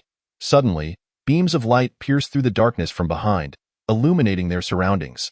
Cui Shan and the others had equipped their spiritual pattern rifles with military-grade flashlights. All of them hastened to catch up. While Cui Shan remained acutely vigilant, scanning the area, he addressed Fong Han. Fong Han, do not rush. Given the environment, it seems everyone in this factory has evacuated. However, the atmosphere here is indeed rather eerie. Stay alert. Fong Han nodded slightly. Understood, Captain. He too had observed the chaotic scene around him. Items on the tables were in disarray. Many cabinets were left ajar, and documents were scattered about, indicating a hasty evacuation. Some chairs lay overturned on the ground, yet the tables and larger items in the factory were arranged quite orderly, as if nothing was amiss. The glass doors and various passageway doors showed no signs of damage. More importantly, there were no traces of blood on the ground. Fong Han scanned the area with his spiritual senses and found no remnants of demonic energy. Everything suggested that the beast had not wreaked havoc here. Taking a deep breath to steady himself, Fong Han surveyed his surroundings. The group made their way through the office building, the grain storage area, and the raw material warehouse, passing through the flower beds and corridors in the middle of the factory, until they finally reached the back half of the facility. Fong Han led Cui Shan and the others to the food processing area where his mother typically worked. After a brief scan with his spiritual awareness, confirming everything to be normal, he promptly opened the door to the processing area. Beams of glaring flashlight illuminated the interior, revealing it to be much like the previous sections of the factory. Although there was some disorder, there were no bloodstains or signs of a beastly rampage. A wave of relief washed over Fong Han as he rushed inside, weaving through rows of processing production lines until he arrived at the partitioned workstation where his mother usually worked. Bending down to look around, he noticed that aside from files, nearly all personal items had been taken away. His gaze lingered on the upper right corner of the desk, where a picture frame had previously held a family photo. It was now absent. A profound sigh of relief escaped Fong Han's lips. After Cui Shan and the others completed their inspection of the processing area, they quickly joined him. How is it? Cui Shan inquired. Did you find anything? It seems they evacuated successfully, Fong Han replied, his expression visibly lightening. Upon hearing this, the others displayed smiles of relief. Gratefulness swelled within Fong Han, and he quickly expressed his thanks. Thank you all for your hard work. Cui Shan smiled slightly, patting Fong Han on the shoulder. We are all brothers here. No need for thanks. Our mission is to rescue everyone. Passing through the food factory was merely part of the route. Now that we have confirmed safety, let us proceed through this factory to the refuge cave beside the security station. Finding your family there will truly mean we are safe. Fong Han readily agreed. Indeed. Captain. The group exited the processing area and entered the finished goods storage section, the last and largest warehouse in the factory. After traversing this space, they would access the back door of the warehouse leading directly to the grain storage security station. Arriving at the door, Cui Shan turned the doorknob and opened it just a crack. A bone-chilling gust of wind suddenly swept out from within, causing everyone to shiver involuntarily. Fong Han, is this finished goods storage a cold storage facility? Cui Shan asked, unable to suppress his curiosity. Fong Han shook his head slightly. I am not entirely sure, but I have heard that this warehouse is seldom opened. It seems no one has ever seen what lies inside. An inexplicable sense of unease began to creep into Fong Han's heart. He promptly suggested, Captain, should we take a detour? Everyone turned their gazes towards Chui Shan. He lifted his eyes to the emblem of the security station visible just beyond the warehouse. They were so close. This route was undoubtedly the quickest. Chui Shan hesitated momentarily, but his resolve solidified. Time waits for no one. No detours. We will go straight through, move. With a decisive command, Chui Shan led the way. Pushing open the warehouse's iron door with a creak and stepping inside with purpose, Fang Han and the others quickly followed suit. Chapter 71. The threat in the darkness. The entire group flooded into this final storage warehouse. The beams of military flashlights illuminated the interior, revealing it to be utterly devoid of any contents. The far end of the warehouse was marked by the back door. Once they reached it and opened the door, they would find themselves at the entrance of the grain storage security station. The goal was right in front of them. Fang Han and all the others felt a surge of energy. Leading the group, Chui Shan's eyes gleamed at this sight. He pressed his earpiece and immediately commanded, "Move! Let us cross the warehouse." The teams spread out in an orderly fan formation, 3 individuals grouped together, their angles providing mutual visibility of each other's blind spots. With their spiritual pattern rifles and hand-to-hand combat abilities, they were always ready to support their nearby comrades. Fang Han and the 110 highly trained team members moved through the empty warehouse like a surging tide, maintaining vigilance with their firearms while hastening toward the back door approximately 100 meters away. The sound of sturdy military boots resonated on the tiled floor, creating an intense rhythm that echoed throughout the desolate warehouse. The more Fang Han advanced, the more pronounced his unease became, evolving from a mere discomfort to the sensation of a sharp blade poised against his throat. The chilling edge, coupled with an icy intent to kill, sent shivers coursing through him. Fang Han glanced around. Everything appeared normal. There were no signs of abnormality, yet the absence of anything unusual only heightened his sense of foreboding. Suddenly, Fang Han's heart raced. He glanced toward the warehouse back door. Still visible in the distance, after a considerable time traversing this distance of over 100 meters, there was no indication that they had made any progress. It felt as if they were merely circling in place.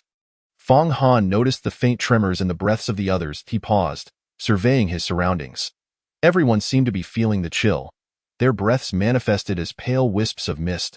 Some individuals were even beginning to tremble. Fang Han furrowed his brow slightly. He felt no chill himself. His physiological reactions under spiritual sensing were entirely normal. Something was off, very off. Fang Han's expression shifted to one of grave concern. Given the physical conditioning of these security bureau warriors and martial artists, they would not feel the slightest cold even in 20 degrees below zero. Yet now, some of the lower-ranked warriors were visibly shivering, their hands unsteady on their weapons. Fang Han quickened his pace, moving alongside Chui Shan, and reported in a grave tone, "Captain, something is very wrong. Everyone feels cold, and despite having walked for so long, we should have reached the back door by now. Yet it feels as if we are going in circles." As Fang Han spoke, his eyes suddenly widened in shock. He froze in place, taken aback by the sight of Chui Shan, who had turned around, his cheeks and hair speckled with delicate snowflakes, as though he had just emerged from a frigid, icy world. As I glanced towards everyone, I noticed that each face had inexplicably turned a shade of blue, as if frozen in time. Their lips were pallid, devoid of any color. Bang, bang, bang.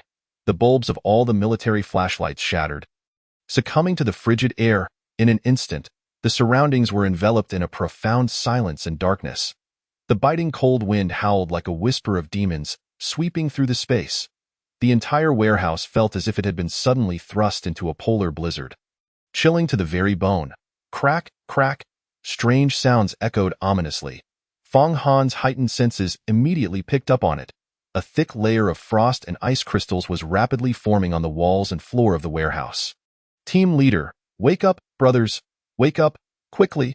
Fang Han shook the increasingly stiff body of Chui Shan, simultaneously calling out to his comrades whose faces were turning blue, their hair beginning to frost. His efforts were in vain. The pupils of Chui Shan and the other soldiers began to glaze over, resembling a weary soul on the verge of slumber. Fang Han's heart tightened. They must not succumb to sleep, although he was unaware of their current predicament. If everyone fell into a slumber, they would surely become prey, doomed to perish. Fang Han scanned his surroundings, desperately seeking a solution. His senses erupted. probing for any anomalous signs in the vicinity. Blood-red spiritual energy surged forth, enveloping Fong Han protectively. That moment, Cui Shan's nose twitched slightly. His gradually dulling eyes suddenly trembled. Then, in an instant, he was fully alert. He gasped for breath, as if he were a drowning man who had just been pulled ashore. Inhaling the fresh air with fervor, the frost on his face, eyebrows, and hair vanished in an instant. Seeing Cui Shan regain consciousness, Fong Han's face lit up with joy. He quickly supported Cui Shan, asking, "Team leader, are you all right? What happened? Why does it seem like everyone is on the brink of freezing?" Cui Shan, slightly unsteady, clutched his chest, gasping for air. His face, flushed from oxygen deprivation, was marked with urgency. He hoarsely called out to Fong Han. "Fong Han, hurry, wake the others. This frost is the work of a formation. It's a spiritual pattern formation." Fong Han's heart jolted, and he immediately understood. Only a spiritual pattern formation could ensnare so many individuals at once, creating an effect that kept them spinning in place. Damn it! Who could it be? Could there be other martial artists who set this trap? The dire circumstances and the increasingly elusive puppet master made Fong Han curse inwardly. He rushed to the others, shouting loudly in an attempt to rouse them. Strangely, at first, his shouts had no effect, but now, upon touching any of the guards, they immediately awakened. Fong Han was puzzled. While awakening his comrades, he sensed a change within himself. Wait, is my spiritual energy? Could my energy help everyone break free from the binding of the spiritual pattern formation? Without a second thought, Fong Han unleashed all the spiritual energy within him. Blood-red spiritual mist enveloped the area. The guards and martial artists nearby gradually regained their senses. It worked. Fong Han's eyes brightened. He propelled himself forward, moving like a crimson shadow among the crowd. His hands, imbued with wisps of blood-red spiritual energy, gently tapped the frozen guards, and upon contact, they immediately awakened. Gradually recovering, Cui Shan observed this scene from a distance, his eyes wide with astonishment. He finally realized that everyone had fallen victim to the trap. Even he, at the pinnacle of the second sequence, had nearly met his doom. Only Fong Han appeared unaffected, as if nothing had transpired. Moreover, the sight before Cui Shan was equally perplexing. Fong Han could effortlessly liberate others with a mere touch. Whoosh! Fong Han swiftly approached the last trapped soldier, a young man in his early 20s. His pale face still bore traces of vitality. Within his gradually losing focus eyes, resolute determination flickered. The biting frost and ice crystals clung to his neck, rapidly encasing his chin and creeping toward his cheeks. Fong Han's gaze sharpened. A surge of energy coursed through him. "Awake!" he commanded, unleashing a gentle yet forceful palm strike against the young soldier's chest. Bang! The sound of shattering glass erupted. The ice crystals enveloping the young soldier exploded, scattering into a myriad of fragments that vanished without a trace. Along with the ice, the howling wind and all other sounds dissipated. Once freed, everyone turned their grateful gazes toward Fong Han. Seeing everyone safe, Cui Shan exhaled in relief. At this critical moment, he had no time for other thoughts. He glanced back at the entrance of the warehouse. As expected, the entrance had vanished without a trace. They were still trapped within the spiritual pattern formation. A shiver ran down Cui Shan's spine as he quickly commanded through his earpiece. "This warehouse is likely ensnared by a spiritual pattern formation. We are still within it, so everyone must remain vigilant. Be cautious of your surroundings." Understood. Fong Han and the others responded in unison. Each of them unleashed their full spiritual energy, scanning their surroundings with acute awareness. Fong Han returned to Cui Shan's side. His senses expanded, and the warehouse fell into an eerie silence once more. It was as unsettlingly quiet as before. The rear exit, 100 meters ahead, remained visible. Yet it felt as distant as the horizon. Close but unattainable. Whoosh! A sudden gust of wind swept through. Fong Han and the others felt an icy chill in their hearts. An ominous aura. The malevolent energy thickened around them. Simultaneously, Fong Han detected an overwhelming stench of blood, mingled with the putrid odor of decay and the foul breath of beasts, filling his nostrils. Plop, plop, plop. Suddenly, everyone heard the sound of liquid droplets hitting puddles. Reminiscent of rain. Plop. Fong Han felt something brush against his shoulder, icy and unyielding, like a chunk of ice radiating a chilling aura. His gaze sharpened, and he turned to look. His eyes widened in shock. This was no mere ice block. It was, in fact, a nameless female corpse hanging from the warehouse's rafters. Fong Han gazed upward, momentarily frozen in disbelief. But that was not all. The rafters were densely populated with at least 100 corpses. All clad in the uniforms of the guards, their limbs were slashed open, blood pouring down in torrents. A gentle breeze stirred, causing the countless bodies to sway ominously. The sight was akin to a procession of malevolent spirits, sending chills down one's spine.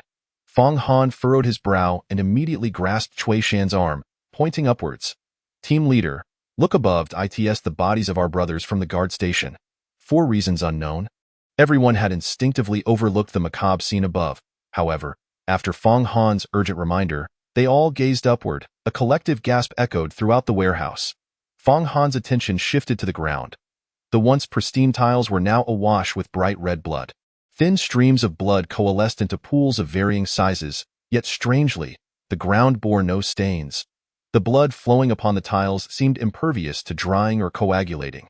An eerie phenomenon, whoosh, a sudden rush of wind sliced through the air. Here, it felt as if everyone's senses were suppressed, their reactions slowed. Fong Han caught a glimpse of a fleeting shadow from the corner of his eye. He shouted towards the back, "Be careful," but it was too late. A scream pierced the air as a guard at the rear of the formation was helplessly snatched away, thrashing in terror. Then came the sickening sound of flesh being pierced, echoing through the darkness. The sound of dripping blood sent shivers down everyone's spines. Cui Shan's eyes widened, and he shouted, "Form up! Everyone, close ranks, back to back, defensive circle." Amidst his urgent command, whoosh, whoosh, whoosh, the sound of slicing wind echoed continuously. Shadows flitted past. "Watch the ceiling," Fong Han warned again. Everyone quickly huddled together, yet several soldiers were still abruptly seized. With a sickening squelch, the sound of flesh being torn apart accompanied the deluge of blood raining down, casting a dark shadow over everyone's hearts. Fong Han's gaze remained fixed on the rafters. He observed that the attacks originated from above. Cui Shan led everyone to form a standard defensive circular formation. Standing back to back, amidst the chaotic sounds of footsteps, each person wielded their spirit-patterned rifles, anxiously scanning the sky and the ground, bracing themselves against an unknown attack that could emerge from anywhere. The relentless barrage of assaults from the darkness had escalated everyone's psychological pressure to its peak. Some felt their palms grow clammy, others experienced a chilling sensation creeping down their spines, their clothes already soaked with cold sweat. A few were swallowing hard, their throats thick with palpable dread. "Damn it," Cui Shan muttered in frustration. This sense of helplessness stirred a deep anger within him. Fong Han struggled to calm his breathing, striving to perceive the attacks surging from the shadows, seeking a way to break the deadlock. Just then, a harsh, brutal, chilling, and low-pitched bloodthirsty cackle abruptly echoed through the air. Chapter 72. SSS Class Forbidden Spell Formation. Anomaly, ahahaha. What a taste of fear. What a marvelous flavor. How intoxicating it is, accompanied by this bloodthirsty laughter. The entire dark and lifeless warehouse suddenly burst into light. However, it was not the illumination of any lamps, but rather the pools of blood on the ground, emanating a sinister and chilling blood glow. The faces of Fong Han and everyone else were bathed in a crimson hue. Following the source of the sound, they looked up and beheld over 100 corpses suspended from the steel beams of the warehouse, with 21 wolf-like beastmen standing above them. Each of these beastmen was clad in security uniforms, radiating the powerful aura of a first-sequence high-level demon. At the forefront stood their leader, exuding the aura of a second-sequence low-level demon. Fong Han gazed upward, his expression grave. He recognized that wolf beastman leader. It was Wang Furong, the security team leader of the Safe Food Factory. Damn it! The entire security team of the Safe Food Factory has been transformed into wolf beastmen. Fong Han clenched his spirit-patterned rifle tightly, whispering in fierce resentment. At that moment, before everyone's eyes, the wolf beastman leader stood upright, laughing hoarsely like a human. The fearful flesh becomes more delicate. The fearful flesh becomes more taut. The fearful flesh enhances my demonic energy and strength. Ahahaha! His ghastly green wolf-like pupils glowed with an intense bloodthirsty killing intent. Howls erupted from the remaining 20 wolf beastmen, their mouths dripping with thick, foul saliva, their beastly eyes fixated on Fong Han and the others. As if they were eyeing a sumptuous feast, Fong Han and Cui Shan were taken aback by these words, a beast man still retaining its intellect. How is this possible? Cui Shan's face was painted with disbelief. Fong Han furrowed his brows tightly. Beastmen are powerful, demon-infused creatures that, upon infecting humans, produce puppet-like progeny. These humans, after infection, lose their minds and become soulless beings, only knowing to obey the commands of the demons. In the century-long history of spiritual energy revival, there has never been a beastman with retained intellect, especially not a second-sequence wolf beastman. What kind of formidable demon could transform a defenseless human into a second-sequence low-level wolf beastman? In an instant, Fong Han felt the situation worsening. He could see the expressions of many comrades around him contorted with palpable fear. Cui Shan, keenly sensing the plummeting morale, could no longer contain himself and drew his sword.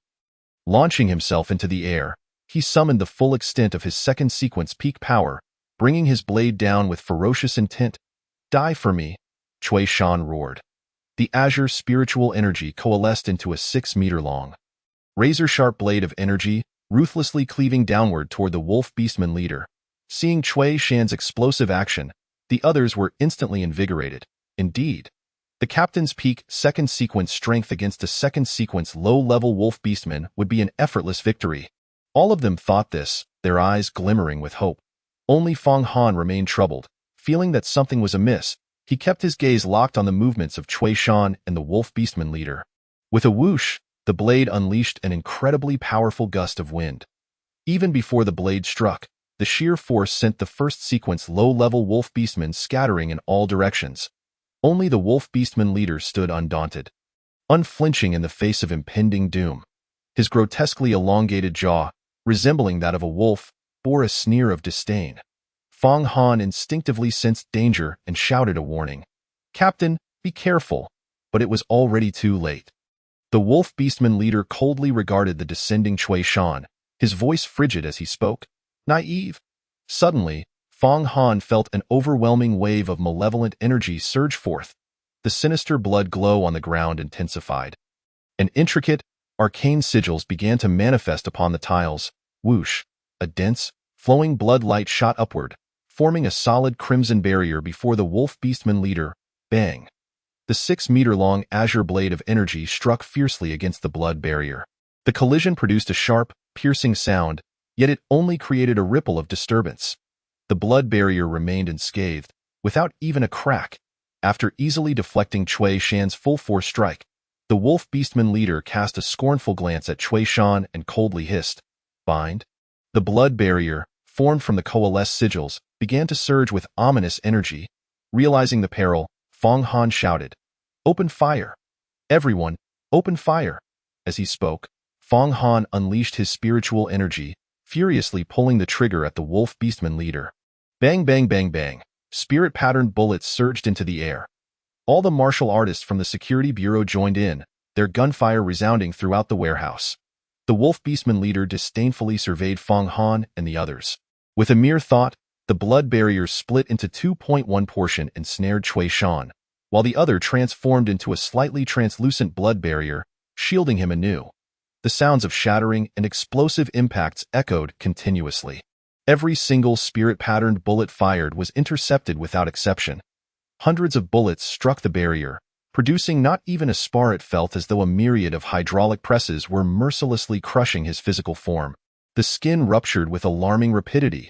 The muscles, unable to withstand the immense pressure, convulsed violently. Fine, elongated fissures continuously spread across his sinews and bones. Pain. Excruciating pain. An overwhelming sensation enveloped him, akin to being pounded into a pulp by a pile driver. Fong Han gritted his teeth, fighting against the torment. The determination and indomitable spirit reflected in his eyes were as steadfast as granite. Hold on, do not yield, do not fall, this second chance at life. So hard-earned. There remains so much to accomplish. So many tasks left unfinished. He could not, absolutely could not, collapse like this. Fong Han struggled fiercely, both in body and soul, the blood enveloping him, empowered by the Array's forces.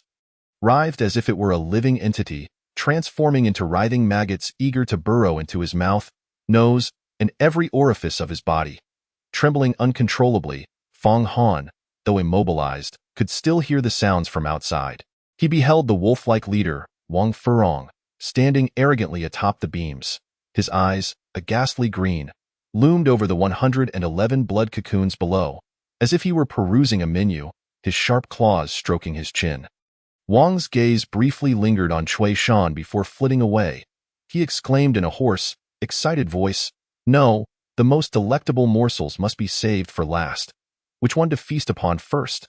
Such a delightful dilemma. The wolf-like leader extended his thick, drool-soaked tongue, licking his exposed fangs, roar.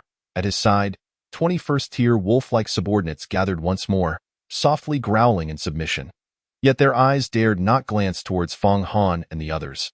Those were delicacies they neither dared covet nor had the right to covet. Their gazes remained fixed on the suspended corpses, essential sacrifices for the spirit-patterned blood array. These wolf-like subordinates hoped that once their leader had exhausted these offerings, he would reward them.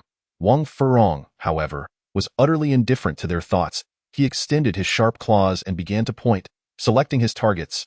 "Aha! It's you." As his bloodthirsty words fell, Fong Han, Cui Shan, and all others ensconced within their blood cocoons widened their eyes in horror. Bang! A collective gasp echoed in their hearts. A grotesque, bloody blossom erupted among them. To Fong Han's right, a mid-tier warrior from the second tier, devoid of any resistance, was brutally crushed by the dense power of the blood array. This warrior was instantaneously transformed into a pure, condensed mass of flesh and vital essence. In an instant, it soared into the air, devoured by the wolf-like leader in a single gulp. Ahahaha, the power surges forth. Intoxicating, Wang Furong laughed with his eyes closed, his aura growing ever more sinister. His voice resonated throughout the warehouse. Within the blood cocoon, Fong Han's gaze quivered. His fists clenched tightly. The intense anger surging within him made his gritted teeth emit a harsh grinding sound. Cui Shan furiously screamed within his blood cocoon, yet no sound escaped. Wang Furong, reveling in his enjoyment, pointed again. Bang, bang, bang. Within the ranks of blood cocoons, 10 members of the Security Bureau, warriors or soldiers, burst apart in a gruesome display. All their flesh and essence were consumed by Wang Furong. Seemingly growing bored, he flicked his claw at a gap appeared in Cui Shan's blood cocoon. I will kill you, beast, you monster, I will surely slay you." Cui Shan's eyes bulged with fury. His comrades, who had fought alongside him, were brutally slain before his very eyes. His heart brimmed with seething rage, yet he felt profound helplessness. Wang Furong disdainfully curled his lip, powerless fury. He roared, "Roar! Let them all perish!" The wolf's roar reverberated with a tremendous sound wave. The spirit-patterned blood array within the warehouse began to boil. The shadow of death cast over the hearts of all present. In that moment, Fong Han felt as if time itself had come to a standstill. Thump, thump, thump. He could hear the rapid beating of his own heart. Simultaneously, a voice within his mind shouted, "Fong Han, you coward! Why do you not step forward? These soldiers, these brothers, died because of you. Had you not come to this food processing plant, they would not have perished, you selfish wretch, in your quest to save your mother. You have doomed them all, Fong Han. They died because of you. Why do you not stand forward?" Tears welled in Fong Han's eyes, overwhelming guilt flooding his mind and heart. At that moment, another voice, a deeper, quieter version of himself, spoke slowly. Someone once said that the similarity between reality and fiction lies in the fact that every protagonist faces setbacks.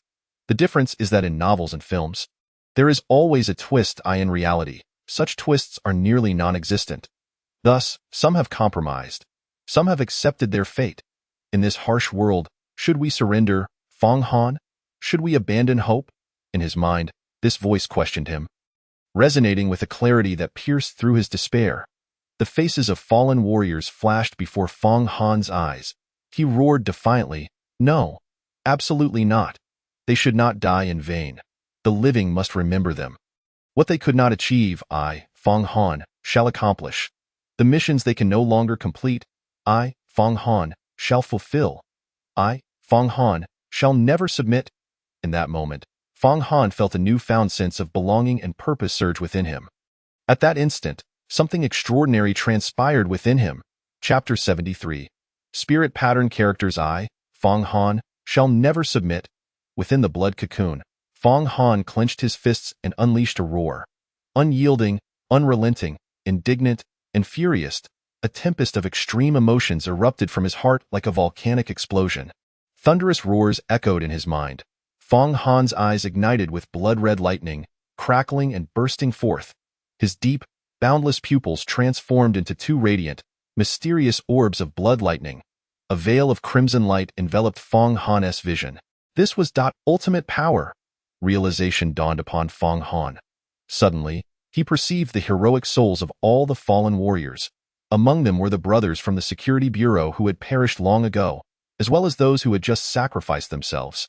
Over 100 translucent, pale blue heroic spirits stood upon the blood-stained tiles. Their eyes all fixed upon Fong Han in unison. The heroic spirits performed a perfectly executed salute to Fong Han before merging into the spirit pattern blood array beneath them.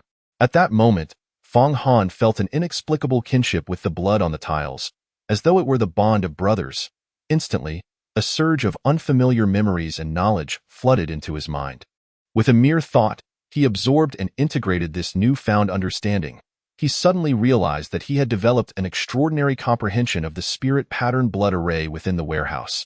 Not only did he grasp all its effects and powers, but he also felt as though he could control it. Fong Han recalled a rumor spoken by Lao Ban Hu Jiqing, which had yet to be substantiated. The spirit pattern blood array utilized not only human blood but also confined their souls, granting it an array of bizarre and potent effects. Now, Fong Han understood that this was no mere rumor. The ultimate power within him could indeed aid these heroic souls in breaking free. And in turn, these heroic spirits helped him seize control of this spirit pattern blood array. Suddenly, a thunderous wave surged in his ears, reminiscent of a roaring tsunami. The blood cocoon encasing him began to writhe violently. The blood enveloping his body brought forth a torrent of pure, condensed life essence and spiritual energy. Sensing this power, Fong Han's heart raced. He understood that these energies belonged to the fallen warriors of the Security Bureau. The ruptured skin healed instantaneously, becoming smoother and more resilient. The spasming, torn muscles swiftly restored to their former strength, becoming denser and more powerful under the nourishment of the pure blood essence. The cracked bones, previously riddled with fine fissures, healed completely. Each bone underwent a profound transformation, evolving from within. At this moment, Fong Han felt as though his entire being was immersed in the most luxurious hot spring. His martial arts foundation became increasingly solidified, profound as a mountain. His physical realm transcended a level, progressing from intermediate marrow refining to advanced marrow refining, akin to mercury. His bone marrow gleamed like lead mercury, heavy and dense, teeming with vitality. This transformation also significantly enhanced his body's hematopoietic and recovery capacities. He advanced from intermediate bone tempering, as strong as steel, to advanced bone tempering, equally as formidable. His bones now resembled steel rebar, exhibiting remarkable hardness. The destructive power of his fists and feet, along with the lethality at the joints, saw a substantial increase. The defensive strength of his skeleton was equally as unyielding as iron. He progressed from intermediate tendon tightening, as taut as a bowstring, to advanced tendon tightening. His entire musculature became resilient and elastic, greatly enhancing his agility and explosive power. His meridians widened, resilient beyond measure, capable of accommodating a greater flow of spiritual energy. In combat, he could instantaneously unleash a torrent of spiritual power to augment his attacks. He advanced from intermediate synergy to advanced synergy. With but a thought, he could manipulate the strength of all his muscles, achieving a mastery over his physical might that was nothing short of remarkable. After mastering the nuances of weight control, Fong Han effortlessly grasped the technique of adjusting force with ease. When wielding a weapon, it could slice through the air as if weightless, delivering strikes with unparalleled swiftness. In the moments of collision, he could, through precise control, achieve an impact as heavy as 1,000 pounds. This newfound understanding undoubtedly transformed Feng Han's combat style and significantly bolstered his fighting prowess. Following the breakthrough in his physical realm, his corporeal strength surged rapidly. 10 tons of physical power is already the pinnacle for an ordinary martial artist. However, this threshold was effortlessly surpassed by Feng Han at this moment. Under the infusion of pure and potent corporeal essence, Feng Han's physical strength of 19,000 pounds was augmented by 7,000, reaching a staggering 26,000 pounds, a colossal 13 tons of raw power. Moreover, an abundance of exceptionally pure blood and flesh essence was stored throughout his body, poised to be continuously released and developed through his cultivation in the future. Concurrently, a torrent of refined spiritual energy surged into his form. As it circulated through his meridians, it swiftly merged with the blood-colored spiritual energy in his dantian, elevating Feng Han's cultivation level. The fluctuations of spiritual energy surged rapidly within the first tier's intermediate range, almost instantaneously reaching a level poised for breakthrough into the advanced tier. Following that, a deluge of spiritual energy, reminiscent of a celestial river in reverse, flooded into his dantian. This minor threshold was as fragile as a thin sheet of paper. With a tearing sound, it shattered. The dantian expanded 5 to 6 times in an instant. The blood-colored mist of spiritual energy surged upward, only halting when it reached the threshold of the first tier's advanced level. The subsequent influx of pure spiritual energy quickly transformed into Feng Han's foundation, integrating itself into the various meridians. This essence would be continually excavated and activated as Feng Han progressed in his cultivation. Following the breakthrough of this minor level, Feng Han's physical strength also experienced a considerable increase, enhancing by an additional 4,000 pounds. His total corporeal might astonishingly reached 30,000 pounds. Ordinary martial artists of the second tier's lower level possess physical strength ranging from 10 to 30 tons. Yet, Feng Han's current 15 tons of immense strength allows him to stand shoulder to shoulder with some second-tier martial artists of shallow foundation, and his martial arts rank is merely at the advanced level of the first tier. Should other martial artists become aware of this, they would undoubtedly be astounded by Feng Han's extraordinarily formidable martial arts foundation.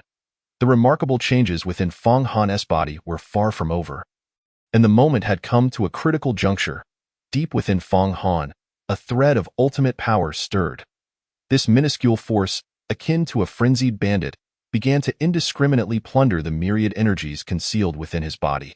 Feng Han's own corporeal essence and the spiritual energy within his dantian remained untouched. However, every ounce of corporeal essence stored throughout his body, and the residual spiritual energy within his meridians, fell prey to this thread of ultimate power. All consumed. After absorbing everything, this blood-red ultimate power expanded slightly, yet it still appeared unsated. Its slender form writhed restlessly, akin to a discontented serpent. After wandering a few circles within Feng Han's body and finding no further hidden energies, it begrudgingly prepared to retreat deeper within.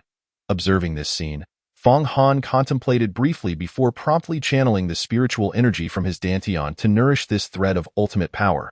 He was acutely aware of the potential benefits that would arise from allowing this power to grow stronger. Upon witnessing the blood-colored spiritual energy emerging from his dantian, the ultimate power became instantly invigorated. Like an eager child, it darted towards the blood-colored energy, impatiently swirling around it. Feng Han focused his intent, conveying a thought of permissiveness. Upon receiving Feng Han's approval, the ultimate power began to voraciously consume the energy. Its diminutive form, akin to a bottomless pit, swiftly absorbed 1/3 of Feng Han's dantian's spiritual energy reserves. In an instant, half was depleted. Once 4/5 of the dantian's spiritual energy reserves had been consumed, the ultimate power, now sated, underwent a remarkable transformation. It swayed unsteadily, settling into the dantian as if anchoring itself firmly. Its slender form quickly expanded, transforming into a blood-colored, ethereal symbol of ancient wisdom, no larger than a fingernail. This symbol, without a doubt, represented an ancient character, Extreme. The character for Extreme settled firmly at the base of Feng Han's dantian. The moment it landed, a deafening roar reverberated throughout Feng Han's body, as if this was not merely an ethereal character, but a towering mountain. Feng Han was horrified to discover that his dantian had shattered. In an instant, this blood-red ancient symbol radiated beams of crimson light, which, like ribbons of blood, pulled all the fragments of his Dantian back together. Within moments, the reconstruction was complete. Fang Han's spirit swept across, revealing that the newly formed Dantian was not only larger than the previous one, but had expanded tenfold. Simultaneously, an epiphany surged within Fang Han's heart. The volume of this Dantian, along with the depth of his future spiritual energy, would undoubtedly rank among the utmost in the same tier. This insight arose without cause, yet felt undeniably certain. Fang Han knew that this change was indeed a result of the blood-red symbol's influence. The new Dantian lay empty, with the extreme symbol standing solitary at the bottom. Fang Han's spiritual energy had dwindled to a mere thin layer of crimson mist at the base. As the blood-red symbol stirred slightly, an immense force of attraction erupted from within the Dantian. The surrounding ambient spiritual energy rapidly converged. The power contained within the blood cocoon surged forth, supplying Fang Han's body. This spiritual energy and power swiftly transformed into blood-colored spiritual energy within Fang Han's meridians, continuously flowing into the Dantian. Upon reaching the bottom, the blood-colored symbol would emit beams of crimson light, illuminating the surroundings. The newly generated spiritual energy, upon being illuminated, would instantly undergo purification, shedding all impurities to leave only the most refined essence. The quality of this refined spiritual energy was assuredly of the highest caliber.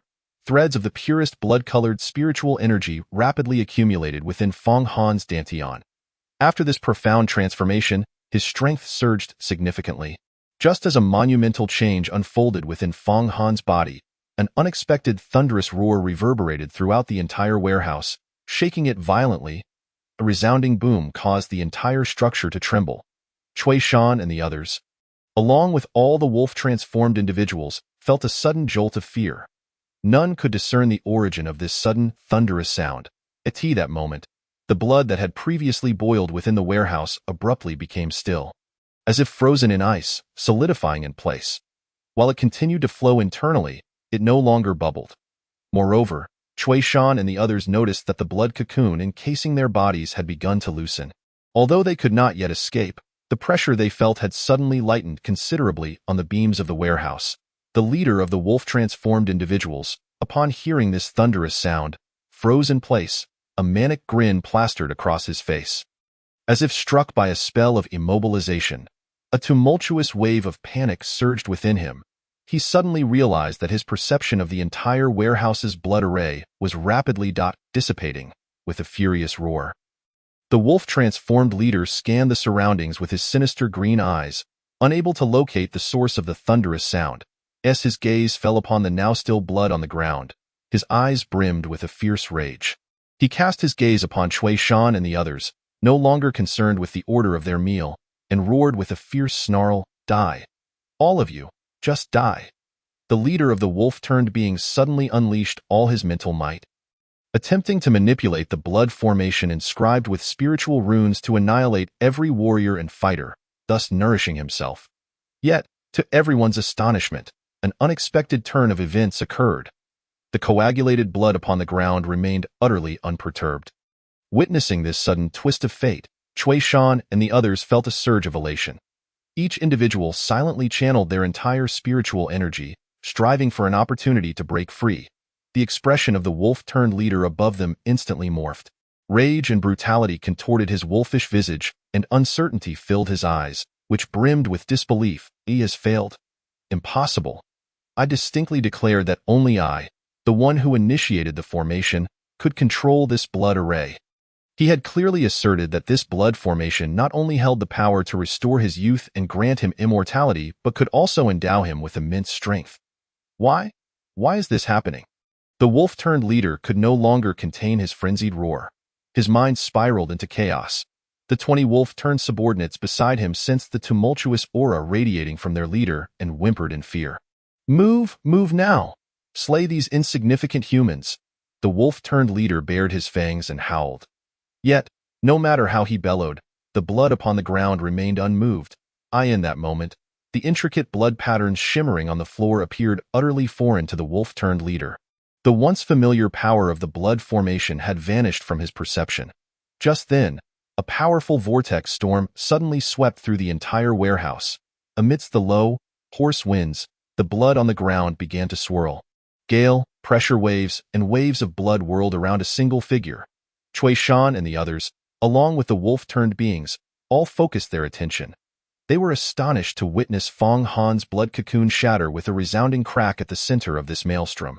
Fong Han, emerging from within, slowly opened his eyes. Those were not merely eyes.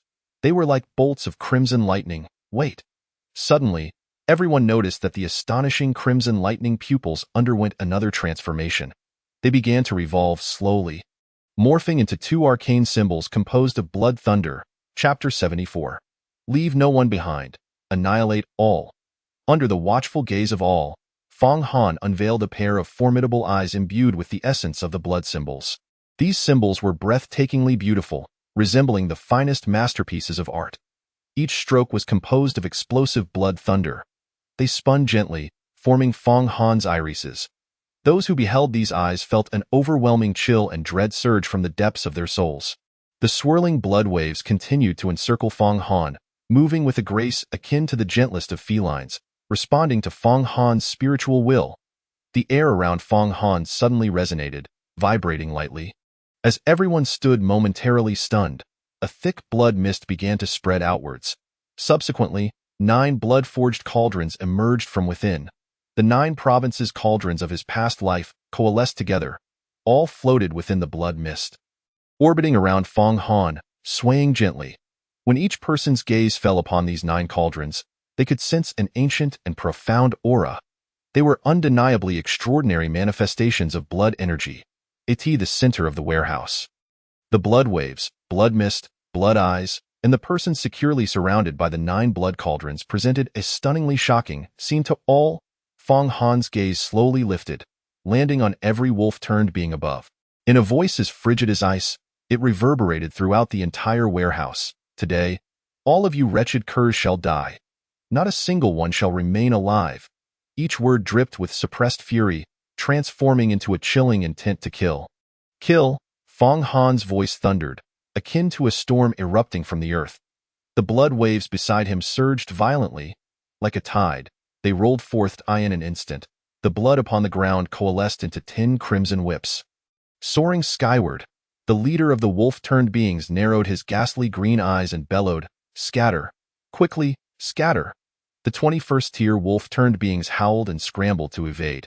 Yet, even with their astonishing agility, 8 of them were ensnared by the blood whips controlled by Fong Han. Oh, whoa! The 8 trapped wolf-turned beings felt the tightening grip of the blood whips, their eyes filled with sheer terror as they looked to their leader for help, before the leader could react. Fong Han tightened his fist, remotely controlling the blood whips. The chilling word "die" echoed, as if the Grim Reaper himself had unleashed a deathly incantation. In an instant, the 8 first-tier wolf-turned beings, bound as blood mummies, exploded into a cacophony of death. In that fleeting moment, they were utterly obliterated by the terrifying power of the blood formation, disintegrating into a shower of bones and blood that rained down from above. A torrent of blood splattered across the ground. The overwhelming stench of blood instantly filled the air. "Excellent!" Cui Shan exclaimed, unable to contain his excitement. The other warriors and fighters from the Security Bureau shared his exhilaration, their faces alight with satisfaction. The blood feud was still fresh in their memories. Cui Shan and everyone understood that in the face of these brutal wolf-turned beings, retribution must be meted out in kind. Blood for blood. They had to instill fear within them, to make them quake in terror. The remaining wolf-turned beings gazed in horror at the bloody spectacle. When they had slaughtered the Security Bureau fighters, their bloodthirst had been immensely satisfied. Yet, now, when the same fate was inflicted upon them by Fong Han, all the remaining wolf-turned beings felt a chilling dread arise from the depths of their souls. They trembled, their wolfish eyes fixed on Fong Han. Some, of lower rank or with timid hearts, even quaked in their half-wolf forms. The wolf-turned leader glared in fury at the chaotic scene before him, filled with anxiety and agitation. He had never anticipated that the control over the blood formation would be seized by an obscure youth, who would then turn its power against his own kin. Roar! The wolf-turned leader howled in rage. This howl seemed strange, carrying an invigorating and stimulating effect. Instantly, all the wolf-turned subordinates ceased their trembling in their eyes, The primal instinct for bloodlust returned, filled with a frenzied hue. "Kill him!" The wolf-turned leader extended his clawed hand toward Fong Han. Simultaneously, his wolfish form crouched slightly, his eyes locked onto Fong Han. The moment the latter showed even the slightest weakness during the assault, he would surge forward to rend Fong Han's flesh. Fong Han's cold gaze swept over him, fully aware of the leader's intentions. A smirk of disdain graced his lips as he glanced at the descending first-tier wolf-turned beings. Howl, howl, howl. The frenzied, bloodthirsty howls echoed in their ears. In the eyes of Cui Shan and the others, 12 first-tier wolf-turned beings unleashed their full demonic energy, akin to arrows of grim green. Descending from the heavens, they loomed above Fong Han, descending from all directions, eager to pounce upon him. Above, the menacing wolf-turned leader remained vigilant. Everyone widened their eyes, their hearts racing. "Fong Han, get out of the way!"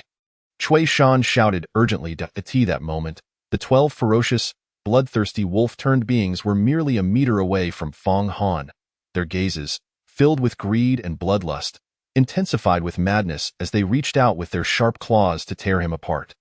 Their bared fangs dripped with rancid saliva, envisioning a feast of flesh and blood. However, just as this illusory dream began to take shape in their minds, it was abruptly shattered by the crisp and resonant sound of a blade being drawn. The air was violently rent asunder, and the atmosphere was suddenly filled with a dazzling display of crimson blade flowers. In that instant, Cui Shan and the wolf-turned leaders widened their eyes in astonishment. Fong Han, having harnessed the power to manipulate weight and speed with mastery, unleashed a speed that surpassed anything before, several times over. Each slash through the air was as light as a feather. Yet when it struck its target, it revealed an overwhelming force that cleaved through all adversaries before him. The astonishing swiftness of the blade left behind a series of blood-red afterimages in the eyes of the onlookers. The relentless flurry of strikes transformed these crimson remnants into a magnificent bloom of blood-colored blades, flourishing at the very heart of the warehouse. The 12 wolf-like assailants, rushing towards Fong Han, suddenly felt as though their beastly gazes were violently cleaved apart by the very light of the blade he unleashed. Their formidable half-wolf bodies momentarily froze in midair. With a clang, Fong Han, unbeknownst to the moment, had sheathed his blade. He raised his head nonchalantly to regard the leader of the wolf-like beings, while the gazes of Cui Shan and the others remained transfixed upon the 12 assailants. In the next instant, it seemed as if time had finally begun to flow again. All 12 wolf-like beings, who had charged towards Fong Han, were sent